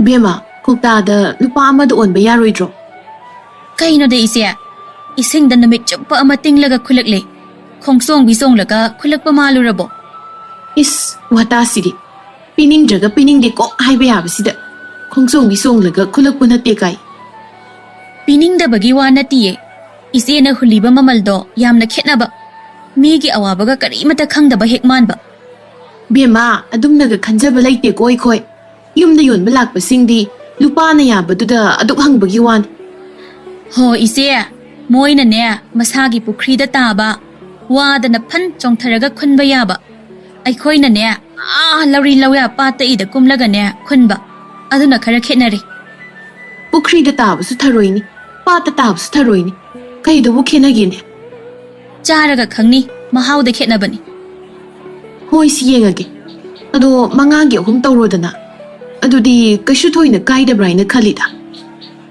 oh hoi ise sidi mataw mandana pot hunbo onthong na heikhre ꯍꯩꯇꯕꯅꯤꯗ ꯁꯨꯝ ꯆꯥꯅꯤꯡꯃꯟꯕꯒꯤ ꯍꯥꯏꯕꯅꯤ ꯈꯪꯉꯤꯗ ꯈꯪꯉꯤꯗ ꯆꯨꯝꯅ ꯆꯥꯅꯤꯡꯕꯒꯤ ꯍꯨꯟꯗꯣꯛ ꯍꯨꯟꯖꯤꯟ ꯈꯔ ꯍꯩꯕꯅꯤ ꯍꯥꯏꯕ ꯁꯦ ꯀꯧꯇꯥ 3 ꯑꯣꯜꯂꯕꯅꯤ ꯈꯔꯁꯨ ꯍꯥꯞꯂꯕꯅꯤ ꯌꯥꯝꯅ ꯁꯤꯠꯄ ꯑꯣꯏꯖꯔꯣ ꯏꯆꯦꯒꯤ ꯕꯣꯔꯗꯒꯤ ꯑꯣꯏꯖꯔꯒꯦ ꯆꯠꯂꯦ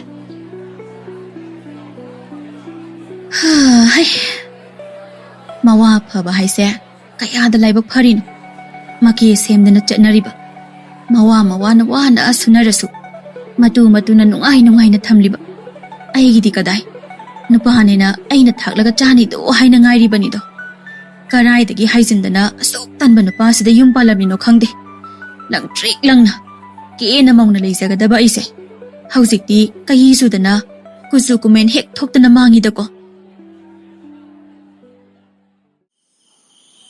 ꯅꯣꯡꯊꯣꯟ ꯑꯗꯨ ꯅꯨꯃꯤꯗꯥꯡꯒꯤ ꯆꯥꯛ ꯍꯦꯛ ꯇꯣꯛꯄꯒ ꯑꯗꯨꯃꯛ ꯐꯃꯨꯡꯗ ꯆꯪꯂꯒ ꯇꯨꯝꯊꯈꯤꯔꯝꯃꯤ ꯃꯁꯤ ꯅꯨꯄꯥꯁꯦ ꯃꯥꯒꯤ ꯍꯧꯅꯕꯤ ꯆꯥꯛ ꯍꯦꯛ ꯇꯣꯛꯄꯒ ꯐꯃꯨꯡ ꯆꯪꯕꯁꯦ ꯇꯧꯅꯨ ꯍꯥꯏꯕ ꯌꯥꯗꯦꯕ ꯆꯥꯔꯤ ꯊꯛꯂꯤꯕ ꯃꯌꯥꯝꯗꯣ ꯈꯤꯇꯁꯨ ꯇꯨꯝꯍꯜꯂꯒ ꯇꯨꯝꯕ ꯆꯪꯉꯣ ꯍꯥꯏꯁꯤ ꯌꯥꯗꯦꯕ ꯐꯃꯨꯡꯗ ꯀꯅꯥꯕꯨ ꯂꯩꯕꯅꯣ ꯈꯪꯗꯦ ꯑꯩ ꯈꯪꯍꯟꯗꯅ ꯂꯣꯟꯅ ꯑꯔꯣꯟꯕ ꯅꯨꯄꯤꯒ ꯊꯝꯂꯕ꯭ꯔꯥ ꯈꯪꯗꯦ ꯅꯣꯡꯊꯣꯟ ꯃꯥꯒꯤ ꯅꯨꯄꯤꯅ ꯉꯥꯡꯂꯤ ꯁꯛꯂꯤꯕ ꯃꯌꯥꯝꯗꯨ ꯇꯥꯔꯗꯨꯅ ꯐꯃꯨꯡꯗꯒꯤ ꯑꯗꯨꯃꯛ ꯀꯟꯇꯛꯅ ꯍꯩ ꯇꯥꯅꯤꯡꯗꯦꯀꯣ ꯑꯔꯣꯟꯕ ꯅꯨꯄꯤ ꯀꯥꯏꯅ ꯆꯥꯕꯁꯨ ꯂꯣꯏꯔꯕꯅꯤꯅ ꯊꯕꯛ ꯏꯪꯈꯥꯡꯁꯨ ꯑꯃꯠꯇ ꯂꯩꯇꯕ ꯑꯗꯨꯗ ꯇꯨꯝꯕ ꯆꯪꯕꯅꯤꯀꯣ ꯍꯣ ꯑꯗꯨꯕꯣꯕ ꯆꯥꯛ ꯆꯥ ꯇꯣꯛꯄꯒꯤ ꯈꯨꯠꯀꯪ ꯅꯪꯗ ꯍꯦꯛ ꯆꯪꯕꯤꯕꯗꯨꯗ ꯍꯥꯏꯖꯔꯤꯕ ꯉꯥꯏꯍꯥꯛꯇꯁꯨ ꯐꯝꯂꯒ ꯂꯩꯕ ꯌꯥꯏ ꯍꯥꯏꯕ ꯅꯆꯥꯁꯤꯡꯁꯦ ꯁꯦꯟꯅꯕ ꯑꯣꯏꯅ ꯊꯕꯛ ꯏꯪꯈꯥꯡ ꯄꯨꯝꯕꯁꯤ ꯂꯣꯏꯔꯒ ꯄꯨꯟꯅ ꯄꯣꯊꯥꯃꯤꯟꯅꯕ ꯌꯥꯕꯁꯦ ꯅꯈꯨꯠ ꯀꯪꯕꯒ ꯅꯪꯗꯦꯕ ꯍꯦꯛꯇ ꯆꯪꯂꯒ ꯇꯨꯝꯈꯤꯅꯦꯕ ꯁꯣꯝꯗꯅ ꯑꯩꯅ ꯊꯕꯛ ꯃꯌꯥꯝꯁꯤꯕꯨ ꯍꯣꯠꯅꯒꯗ꯭ꯔꯥ ꯃꯆꯥꯁꯤꯡꯁꯤꯕꯨ ꯍꯣꯠꯅꯒꯗ꯭ꯔꯥ ꯀꯣꯛꯃꯩ ꯃꯝꯃꯦꯕ ꯅꯣꯡꯊꯣꯟ ꯃꯇꯨꯅ ꯉꯥꯡꯂꯤ ꯁꯛꯂꯤꯕ ꯃꯌꯥꯝ ꯑꯗꯨ ꯑꯃꯠꯇ ꯇꯥꯕꯤꯕ ꯅꯠꯇꯦ ꯃꯥꯒꯤ ꯊꯣꯛꯄ ꯐꯃꯨꯡ ꯐꯥꯅꯨꯡ ꯑꯗꯨ ꯁꯦꯝꯖꯤꯟꯅ ꯃꯆꯤꯟꯗꯁꯨ ꯇꯞꯅ ꯏꯁꯣꯔ ꯏꯕꯨꯡꯉꯣ ꯍꯣꯔꯦꯟ ꯅꯤꯡꯊꯧꯒꯤ ꯃꯪ ꯑꯗꯣ ꯃꯈꯥ ꯆꯠꯊꯍꯟꯕꯤꯌꯨꯀꯣ ꯅꯅꯥꯏ ꯑꯩꯕꯨ ꯇꯥꯏꯕꯪꯗ ꯀꯇꯟ ꯑꯣꯏꯍꯜꯂꯕꯁꯨ ꯃꯪꯗꯗꯤ ꯅꯤꯡꯊꯧ ꯑꯣꯏꯍꯟꯕꯤꯌꯨ ꯑꯁꯨꯝꯅ ꯁꯣꯜꯂꯒ ꯇꯨꯝꯊꯈꯤꯔꯝꯃꯤ ꯉꯥꯏꯍꯥꯛꯀꯤ ꯇꯨꯡꯗ ꯃꯪ ꯑꯗꯨ ꯑꯃꯨꯛ ꯃꯪꯕ ꯍꯧꯔꯛꯂꯝꯃꯤ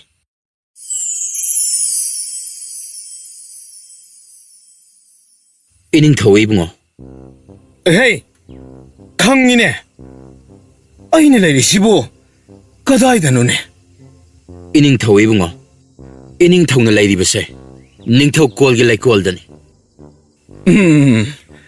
ꯈꯪꯉꯦ ꯌꯥꯔꯦ ꯍꯧꯔꯤꯕ ꯍꯩ ꯂꯩ ꯃꯌꯥꯝꯁꯤ ꯎꯕꯗ ꯑꯩꯁꯨ ꯂꯣꯏꯅ ꯈꯪꯉꯦ ꯌꯥꯔꯦ ꯏꯅꯤꯡꯊꯧ ꯏꯕꯨꯡꯉꯣ ꯍꯩ ꯀꯩꯅꯣ ꯍꯥꯏꯗꯧꯕꯗꯣ ꯁꯠ ꯍꯥꯏꯔꯣꯅꯦ ꯃꯥ ꯍꯥꯏꯗꯅ ꯇꯧꯗꯅ ꯂꯩꯔꯅꯨ ꯑꯍꯣꯏ ꯏꯅꯤꯡꯊꯧ ꯁꯨꯝꯗꯧꯕꯅꯤ ꯍꯥꯏꯔꯃꯛꯇꯗ ꯁꯨꯝ ꯀꯣꯏꯊꯣꯛꯇꯅ ꯂꯩꯅꯦ ꯍꯥꯏꯗꯕ ꯋꯥꯗꯣ ꯁꯠ ꯍꯥꯏꯔꯣ ꯍꯥꯏꯃꯛꯇꯗ ꯍꯥꯏꯖꯒꯦ ꯏꯅꯤꯡꯊꯧ ꯏꯅꯤꯡꯊꯧꯒꯤ ꯇꯥꯂꯣꯏ ꯌꯥꯏꯃ ꯁꯛꯍꯦꯟꯕꯤ ꯑꯗꯣ ꯃꯥꯒꯤ ꯍꯧꯅꯕꯤ ꯊꯥꯁꯤ ꯊꯥꯅꯧ ꯍꯧꯕꯗꯣ ꯑꯃꯨꯛ ꯍꯧꯔꯛꯂꯦ ꯃꯥꯏꯕ ꯃꯥꯏꯕꯤꯒ ꯑꯃꯠꯇ ꯆꯪꯗ ꯐꯅ ꯄꯨꯅꯕ ꯌꯥꯗꯅ ꯂꯩ ꯃꯀꯣꯜꯗ ꯃꯇꯣꯝꯇ ꯂꯥꯎ ꯈꯣꯡꯗꯨꯅ ꯀꯣꯏꯆꯦꯟ ꯆꯦꯜꯍꯧꯔꯦ ꯉꯥꯏꯈꯣ ꯇꯥꯂꯣꯏ ꯌꯥꯏꯃ ꯍꯥꯏꯕꯗꯤ ꯉꯔꯥꯡꯒꯤ ꯈꯪꯂꯥꯎ ꯂꯥꯎꯔꯛꯄ ꯂꯥꯎꯕ ꯈꯣꯡꯕ ꯀꯟꯕ ꯅꯨꯄꯤꯗꯨ ꯅꯠꯇ꯭ꯔꯣ ꯑꯍꯣꯏ ꯏꯅꯤꯡꯊꯧ ꯃꯥꯅꯦ ꯑꯩ ꯑꯗꯨꯗꯤ ꯃꯣꯏꯅ ꯊꯣꯛꯄ ꯑꯗꯨꯝ ꯇꯧꯅꯕ ꯂꯥꯛꯅꯍꯜꯂꯨꯅꯦ ꯑꯗꯨꯕꯨ ꯏꯅꯤꯡꯊꯧ ꯑꯁꯣꯝꯗ ꯇꯥꯂꯣꯏ ꯌꯥꯏꯃꯅ ꯏꯅꯤꯡꯊꯧꯕꯨ ꯎꯖꯒꯦꯗꯅ ꯂꯥꯎ ꯈꯣꯡꯕꯅ ꯂꯣꯏꯔꯦꯅꯦ ꯑꯩ ꯁꯣꯝꯗ ꯂꯩꯕꯥꯛꯀꯤ ꯊꯕꯛ ꯌꯥꯝꯅ ꯌꯦꯡꯁꯤꯜꯂꯤ ꯁꯪꯗꯦ ꯂꯥꯛꯄ ꯐꯔꯛ ꯇꯥꯏ ꯍꯥꯏꯅ ꯈꯨꯝꯈꯣ ꯐꯒꯅꯤ ꯏꯅꯤꯡꯊꯧ ꯅꯅꯥꯏ ꯍꯥꯏꯖꯒꯦ ꯉꯥꯏꯈꯣ ꯑꯗꯨꯒꯅꯦ ꯑꯩꯒꯤ ꯆꯥꯅꯕ ꯑꯏꯪꯕ ꯍꯩ ꯔꯥ ꯈꯔ ꯁꯦꯝꯂꯛꯎ ꯐꯒꯅꯤ ꯏꯅꯤꯡꯊꯧ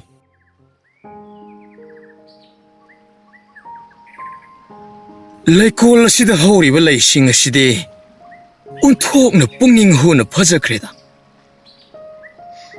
ꯏꯅꯤꯡꯊꯧ ꯏꯕꯨꯡꯉꯣ ꯅꯨꯄꯤ ꯅꯠꯇꯦ ꯂꯩꯃꯔꯦꯝꯕꯤ ꯅꯪꯕꯨ ꯀꯔꯤ ꯍꯥꯏꯅꯤꯡꯒꯦ ꯏꯅꯤꯡꯊꯧꯅ ꯁꯣꯝꯗ ꯂꯩꯀꯣꯜꯁꯤꯗ ꯂꯩꯊꯣꯛꯇꯨꯅ ꯂꯩꯔꯤ ꯑꯁꯣꯝꯗ ꯂꯩ ꯃꯀꯣꯜꯗ ꯑꯃꯨꯛ ꯇꯣꯏꯕ ꯀꯨꯝꯍꯩ ꯑꯃ ꯑꯣꯏꯔꯤꯅꯦ ꯃꯣꯏ ꯑꯇꯩꯗ ꯐꯅꯕ ꯇꯧꯔꯣꯗꯅ ꯁꯤꯟꯅꯈ꯭ꯔꯕꯅꯤ ꯑꯩꯗꯤ ꯏꯅꯤꯡꯊꯧꯅ ꯆꯠꯇ꯭ꯔꯕꯗꯤ ꯐꯒꯗꯕ ꯃꯥꯟꯗꯦꯗ ꯍꯣꯏ ꯍꯣꯏ ꯑꯩ ꯉꯥꯏꯍꯥꯛ ꯆꯠꯂꯨꯔꯒꯦ ꯂꯥꯛꯑꯣ ꯆꯠꯂꯒ ꯊꯦꯝꯕ ꯌꯥꯕ꯭ꯔꯥ ꯌꯦꯡꯂꯨꯔꯁꯤ ꯑꯍꯣꯏ ꯏꯅꯤꯡꯊꯧ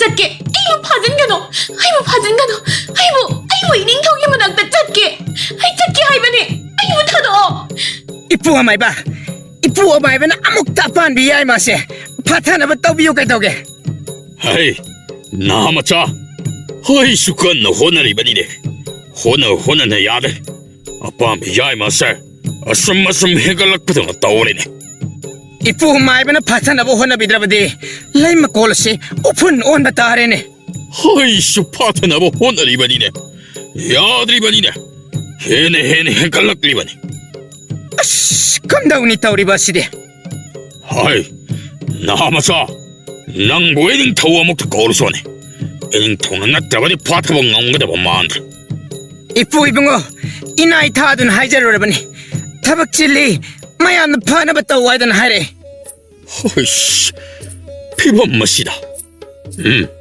लोइरेदना इनिंथौ मक्की मताने तलो याय मसिगी फिबमने कोनोंदा थौमी ओइबे खोइना सलक साब सोइद्रेदना मसिदे कइनो इपुबो करीमता तौबा ngamद्रबो हाय तुमिल्लेयो तंजा सिजबो करीनो इना ngamगari बासिबो अस अदुदि अखोइबो कोनुंगी लाइमिसिन कौशनबना फारोइद्रो हाय मदुस याबा नत्तेने अपाम याय मई मपाबो ngiबो अदुना करीगुम खंग थोक्लबले अखोइ लोइना ngakasi केनगरिबनिने अपाम्बी याय मगी मपाबुंग हाटपसु हाटपा इनिंथौना कोनुंगसे अकाय अतोय थोनबगी हाटपसु हाटपा सीदबो लेरबनिना कोक्लामिसिन कौशनब तौरसि इपो हाय मदु याबा नत्तेने कोनुंग सि अकाय थोय खरा थोकपगिदे इनिंथौना अखोइबो खरा फुरगा चाइरगा तोखिगदौरिबनि अदुबु करीगुम अपाम्बी याय मबु लानमिसिंग थेंगलुब थोक्लबदे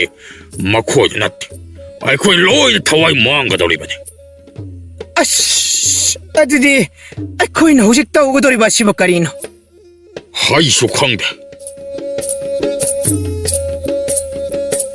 असी हाइना माइबा हल्लदो मराइ बगतु हुमांग कांगा खनफम खंगदबा मचिंद मयेक लफम खंगदबा लाइसोन तिसोन नमगा इयान्या सिन्नना लोल खरा चथोकलगना निंथौ नोंथोनगा लैमरिम बेहल लैमा अदुगा चुमना लागलंबदगी अपान बियाय मगी संगाय अदुगी कोंथोंग हेक यौबगा नोंथोल अदु चप लेबलगा लैखिरमे मतौ अदुदा लोइना बि अहल अदु इंगक ngakna कैदौबिरे इनिंथौ कैसु तौदे ए आइदि इकाबु काविने ngasi nongpok khulengi ibudo odugi thong hangbo numini aisu haikat leka tamgadabani lemerimbi nangna nana odubu saugdanaba khara thim इनिंथौ उद्रबदि इनाउदो सोइदना साउबा तारे माबु थेमलगा एखोइ पुना चटबदि कमदौबा मधु याबनते इबुदो के संगाइदा लैम सीजा मता मखोंग कांखत पयाबनते थिले आई चले को अमता अस चटख्रिने वागा हाइबगा अमता नंगदिने तस सी ओइरदि मखोइ अमतगी मनाक्ता चंग्रेदना आई इतोमतगी ओइगदबा नुपा असिबु मखोइ मयामगा येनबा काइना तरंगचाक आइगी थावाइना लेरि मखै खक ओइथोक्तबनी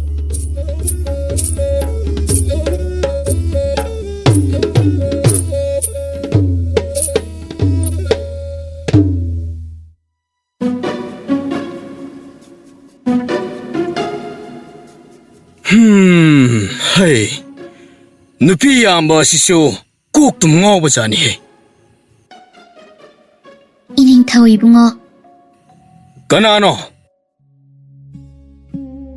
Wa adu hairega nupi adugi singlok saktam madu ubada mamit phawa kuppa kawa makai maya karaga rasine yom labi saji mita tumtak tawina ton tangang labi sinban yeng lubu khuding mit huningai ta oire bi saktam maduda pungaw ngaw ba haibdo oire masado tarang ichatchatna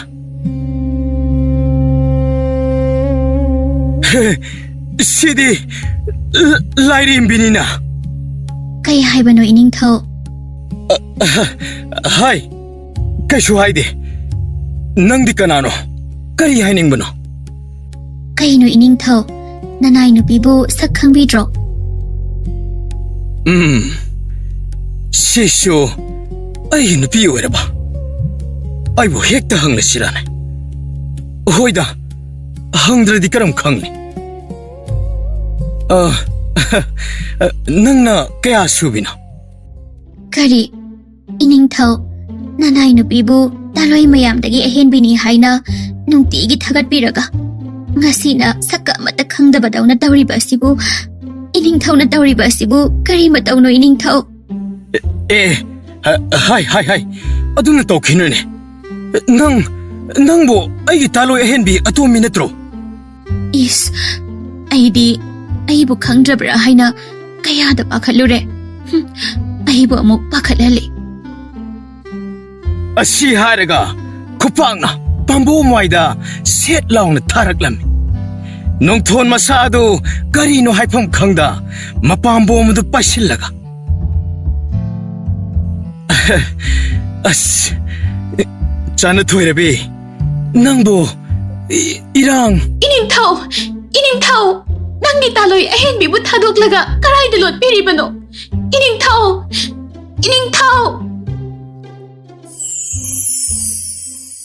asumna nupi ai ma duna khanglau lauba duga mapa hek chana taibangdana magi nupi eduna masa nomduna kanna hekta kauraklammi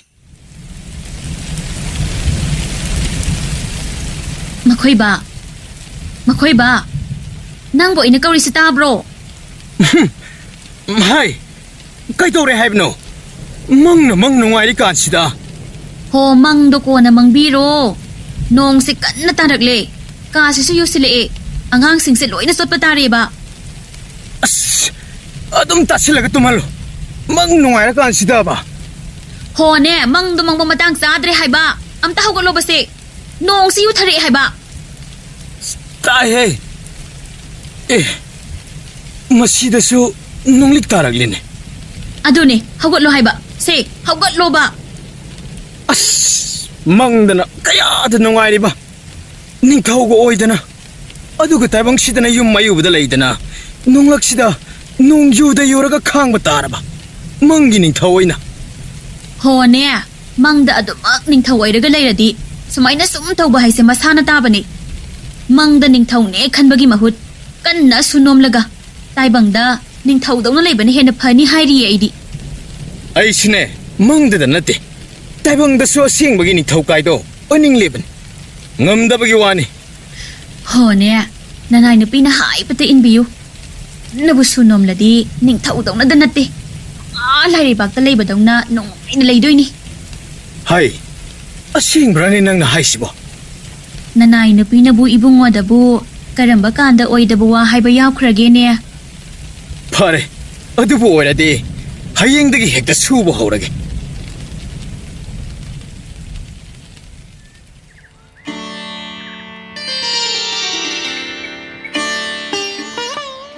Makoy mapa nongali hawat piro kay dawge ngay hak leikige ngarang ahing kay haikige ne Makoy mapabu laire pakta leiba dawna leininge haikiday ne tumdana adum leidubu nong ayubada adum lelage khanbirabro kaidagi no idi lairi baktawna nungaina ni leiba pamli bas la odudi ado mama thabak to hengdagi suba hoba yaroidro ho ne ngasidi numit phai ngasidagi hawhawdradi lairi pakta leiba dawna nungaina leiba phangloidawribani ꯑꯁꯦꯡꯕꯒꯤ ꯑꯩꯅꯕꯨ ꯑꯣꯏꯗꯕ ꯉꯥꯡꯉꯕꯣ? ꯂꯥꯛꯑꯣ ꯑꯗꯨꯗꯤ.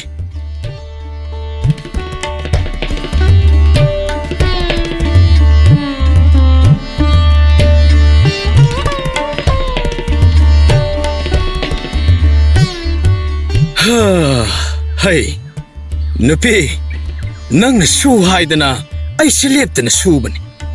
ꯑꯗꯨ ꯑꯩꯈꯣꯏꯕꯨ ꯀꯔꯝ ꯀꯥꯟꯗ ꯂꯥꯏꯔꯩꯕꯥꯛꯇꯧꯅ ꯂꯩꯕ ꯐꯪꯗꯣꯏꯅꯣꯅꯦ? ꯑꯩꯗꯤ ꯅꯪꯅ ꯍꯥꯏꯗꯣ ꯇꯧꯁꯤꯟꯅꯕ ꯁꯨꯝ ꯃꯥꯜꯂꯛꯂꯦꯗ. ꯑꯗꯨꯃꯥꯏꯅ ꯋꯥꯈꯜ ꯍꯜꯂꯗꯤ ꯀꯃꯥꯏꯅ ꯂꯥꯏꯔꯩꯕꯥꯛꯇꯧꯅ ꯂꯩꯕ ꯐꯪꯗꯧꯔꯤꯒꯦ? ꯃꯇꯝ ꯈꯤꯇꯪ ꯋꯥꯠꯂꯤꯕꯒꯤꯅꯦ. ꯑꯩꯅ ꯍꯥꯏꯕꯁꯤꯗ ꯏꯜꯂꯨ. ꯑꯁ, ꯅꯨꯡꯇꯤꯒꯤ ꯁꯨꯕ ꯂꯦꯞꯇ꯭ꯔꯒ ꯂꯥꯏꯔꯩꯕꯥꯛꯇꯧꯅ ꯂꯩꯇ꯭ꯔꯕꯗꯤꯗꯅ ꯑꯩꯗꯤ ꯁꯨꯝ. ꯑꯩꯅ ꯍꯥꯏꯁꯤꯗ ꯌꯥꯎꯁꯦ. ꯑꯗꯨꯕꯨ ꯑꯣꯏꯔꯗꯤ ꯁꯣꯏꯗꯅ ꯂꯥꯏꯔꯩꯕꯥꯛꯇ ꯂꯩꯕꯗꯧꯅ ꯂꯩꯕ ꯐꯪꯗꯣꯏꯅꯤꯁꯦ. ꯍꯣꯏꯁꯦ. ꯍꯦꯛ ꯃꯥꯏꯗ ꯀꯥꯔꯛꯂꯤꯕ ꯍꯨꯃꯥꯡꯁꯤꯗꯨꯝ ꯑꯃꯨꯛꯇ ꯇꯩꯊꯣꯔꯛꯁꯦ. ꯍꯣꯏ ꯍꯣꯏ, ꯅꯅꯥꯏ ꯅꯨꯄꯤ ꯇꯩꯊꯣꯛꯆꯒꯦ.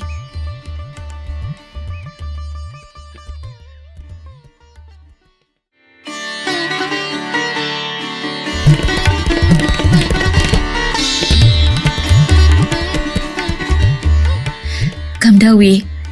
ꯑꯩꯅ ꯍꯥꯏꯕ ꯏꯟꯗꯅ ꯍꯧꯖꯤꯛꯇꯤ ꯂꯥꯏꯔꯩꯕꯥꯛꯇꯧꯅ ꯐꯨꯔꯥ ꯗꯣꯂꯥꯟꯗ ꯃꯣꯟꯇꯨꯝ ꯃꯣꯟꯇꯦꯛꯇ ꯌꯥꯎꯍꯟꯗꯨꯅ ꯍꯤꯡꯂꯤꯗꯅ.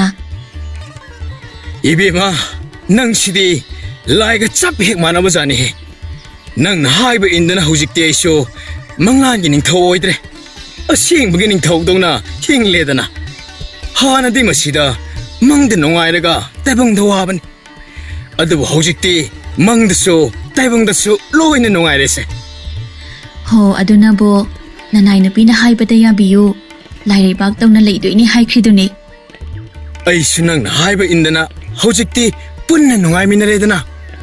ꯍꯥꯟꯅꯗꯨꯅ ꯅꯣꯡ ꯌꯨꯕꯗꯒ ꯂꯩꯗꯅ ꯅꯪꯅꯒ ꯊꯔꯣꯏ ꯈꯨꯟꯕ ꯆꯠꯄꯗꯣ ꯇꯧꯗ꯭ꯔꯦꯗꯅ. ꯍꯣ ꯑꯗꯨꯅꯕꯨ ꯑꯩꯁꯨ ꯍꯥꯏꯖꯔꯤꯁꯤꯅꯦ. ꯅꯅꯥꯏ ꯅꯨꯄꯤꯅ ꯍꯥꯏꯕ ꯏꯟꯕꯤꯌꯨ. ꯄꯨꯟꯅ ꯅꯨꯡꯉꯥꯏꯃꯤꯟꯅꯁꯤ ꯍꯥꯏꯅ. ꯍꯣꯏꯅꯦ ꯍꯣꯏꯅꯦ. ꯅꯪꯒꯤ ꯅꯨꯄꯥ ꯍꯥꯏꯕꯗꯤ ꯅꯪꯅ ꯍꯥꯏꯕꯗ ꯏꯜꯂꯗꯧꯅꯤꯅꯦ. ꯃꯤ ꯑꯇꯩꯅ ꯍꯥꯏꯕꯒ ꯑꯃꯠꯇ ꯏꯜꯂꯔꯣꯏꯗꯕꯅꯤ. ꯑꯦ, ꯑꯩꯅ ꯍꯥꯏꯕ ꯏꯟꯗꯅ ꯀꯅꯥꯅ ꯍꯥꯏꯕ ꯑꯃꯨꯛ ꯏꯟꯒꯦ ꯈꯜꯂꯨꯔꯤꯕ? ꯍꯣꯅꯦ, ꯃꯪꯂꯥꯟꯅ ꯅꯪꯉꯣꯟꯗꯒꯤ ꯍꯦꯟꯅ ꯐꯖꯕꯤ ꯑꯃ ꯍꯦꯛ ꯍꯦꯛ ꯎꯏꯌꯦ. ꯑꯗꯨꯅ ꯍꯥꯏꯕ ꯏꯟꯒꯦ ꯇꯧꯕ. ꯑꯗꯨ ꯑꯣꯏꯔꯗꯤ ꯑꯩꯅ ꯏ ꯀꯥꯔꯛꯇꯅ. ꯐꯥꯒꯤ ꯇꯧꯕꯅꯦꯕ. ꯈꯨꯠ ꯍꯦꯛꯇ ꯌꯥꯎꯔꯛꯀꯦ ꯇꯧꯏ. ꯑꯩꯅ ꯃꯪꯂꯥꯟꯗ ꯎꯏ ꯍꯥꯏꯗꯣ ꯑꯇꯩ ꯅꯠꯇꯦ, ꯅꯪꯅꯦꯕ. ꯏꯁ, ꯍꯥꯏꯖꯅꯩꯗꯣ. ꯑꯁꯦꯡꯕꯅꯦꯕ. ꯑꯗꯣ ꯅꯪꯁꯦ ꯇꯥꯏꯕꯪꯗꯒꯤ ꯃꯪꯂꯥꯟꯗꯅꯗꯤ ꯐꯖꯕ ꯍꯦꯜꯂꯤ. ꯇꯥꯅꯤꯡꯗ꯭ꯔꯦ. ꯃꯪꯂꯥꯟꯒꯤ ꯋꯥꯒ ꯑꯃꯠꯇ ꯄꯟꯕꯤꯔꯛꯂꯅꯨ. ꯄꯟꯅꯦ ꯑꯩꯗꯤ. ꯃꯪꯂꯥꯟꯗ ꯅꯤꯡꯊꯧ ꯑꯣꯏꯕꯗꯣ ꯀꯥꯎꯕꯈꯛ ꯉꯝꯗꯦ. ꯑꯗꯨꯗꯤꯅꯦ, ꯃꯪꯂꯥꯟꯗ ꯅꯤꯡꯊꯧ ꯑꯗꯨꯝ ꯑꯣꯏꯕꯤꯔꯣ. ꯑꯁꯤ ꯍꯥꯏꯅ ꯃꯄꯨꯔꯣꯏꯕꯒꯤ ꯃꯀꯣꯛꯇ ꯃꯈꯨꯠ ꯈꯨꯇꯨꯝ ꯑꯗꯨꯅ ꯊꯣꯝꯂꯛꯂꯝꯃꯤ. ꯁꯤ ꯑꯣꯏꯔꯗꯤ ꯐꯔꯤꯅꯤ. ꯇꯥꯂꯣꯏ ꯑꯍꯜ, ꯇꯥꯂꯣꯏ ꯌꯥꯏꯃ, ꯇꯥꯂꯣꯏ ꯑꯇꯣꯝꯕꯤ. ꯑꯁ, ꯑꯩ ꯉꯥꯎꯔꯦꯗ.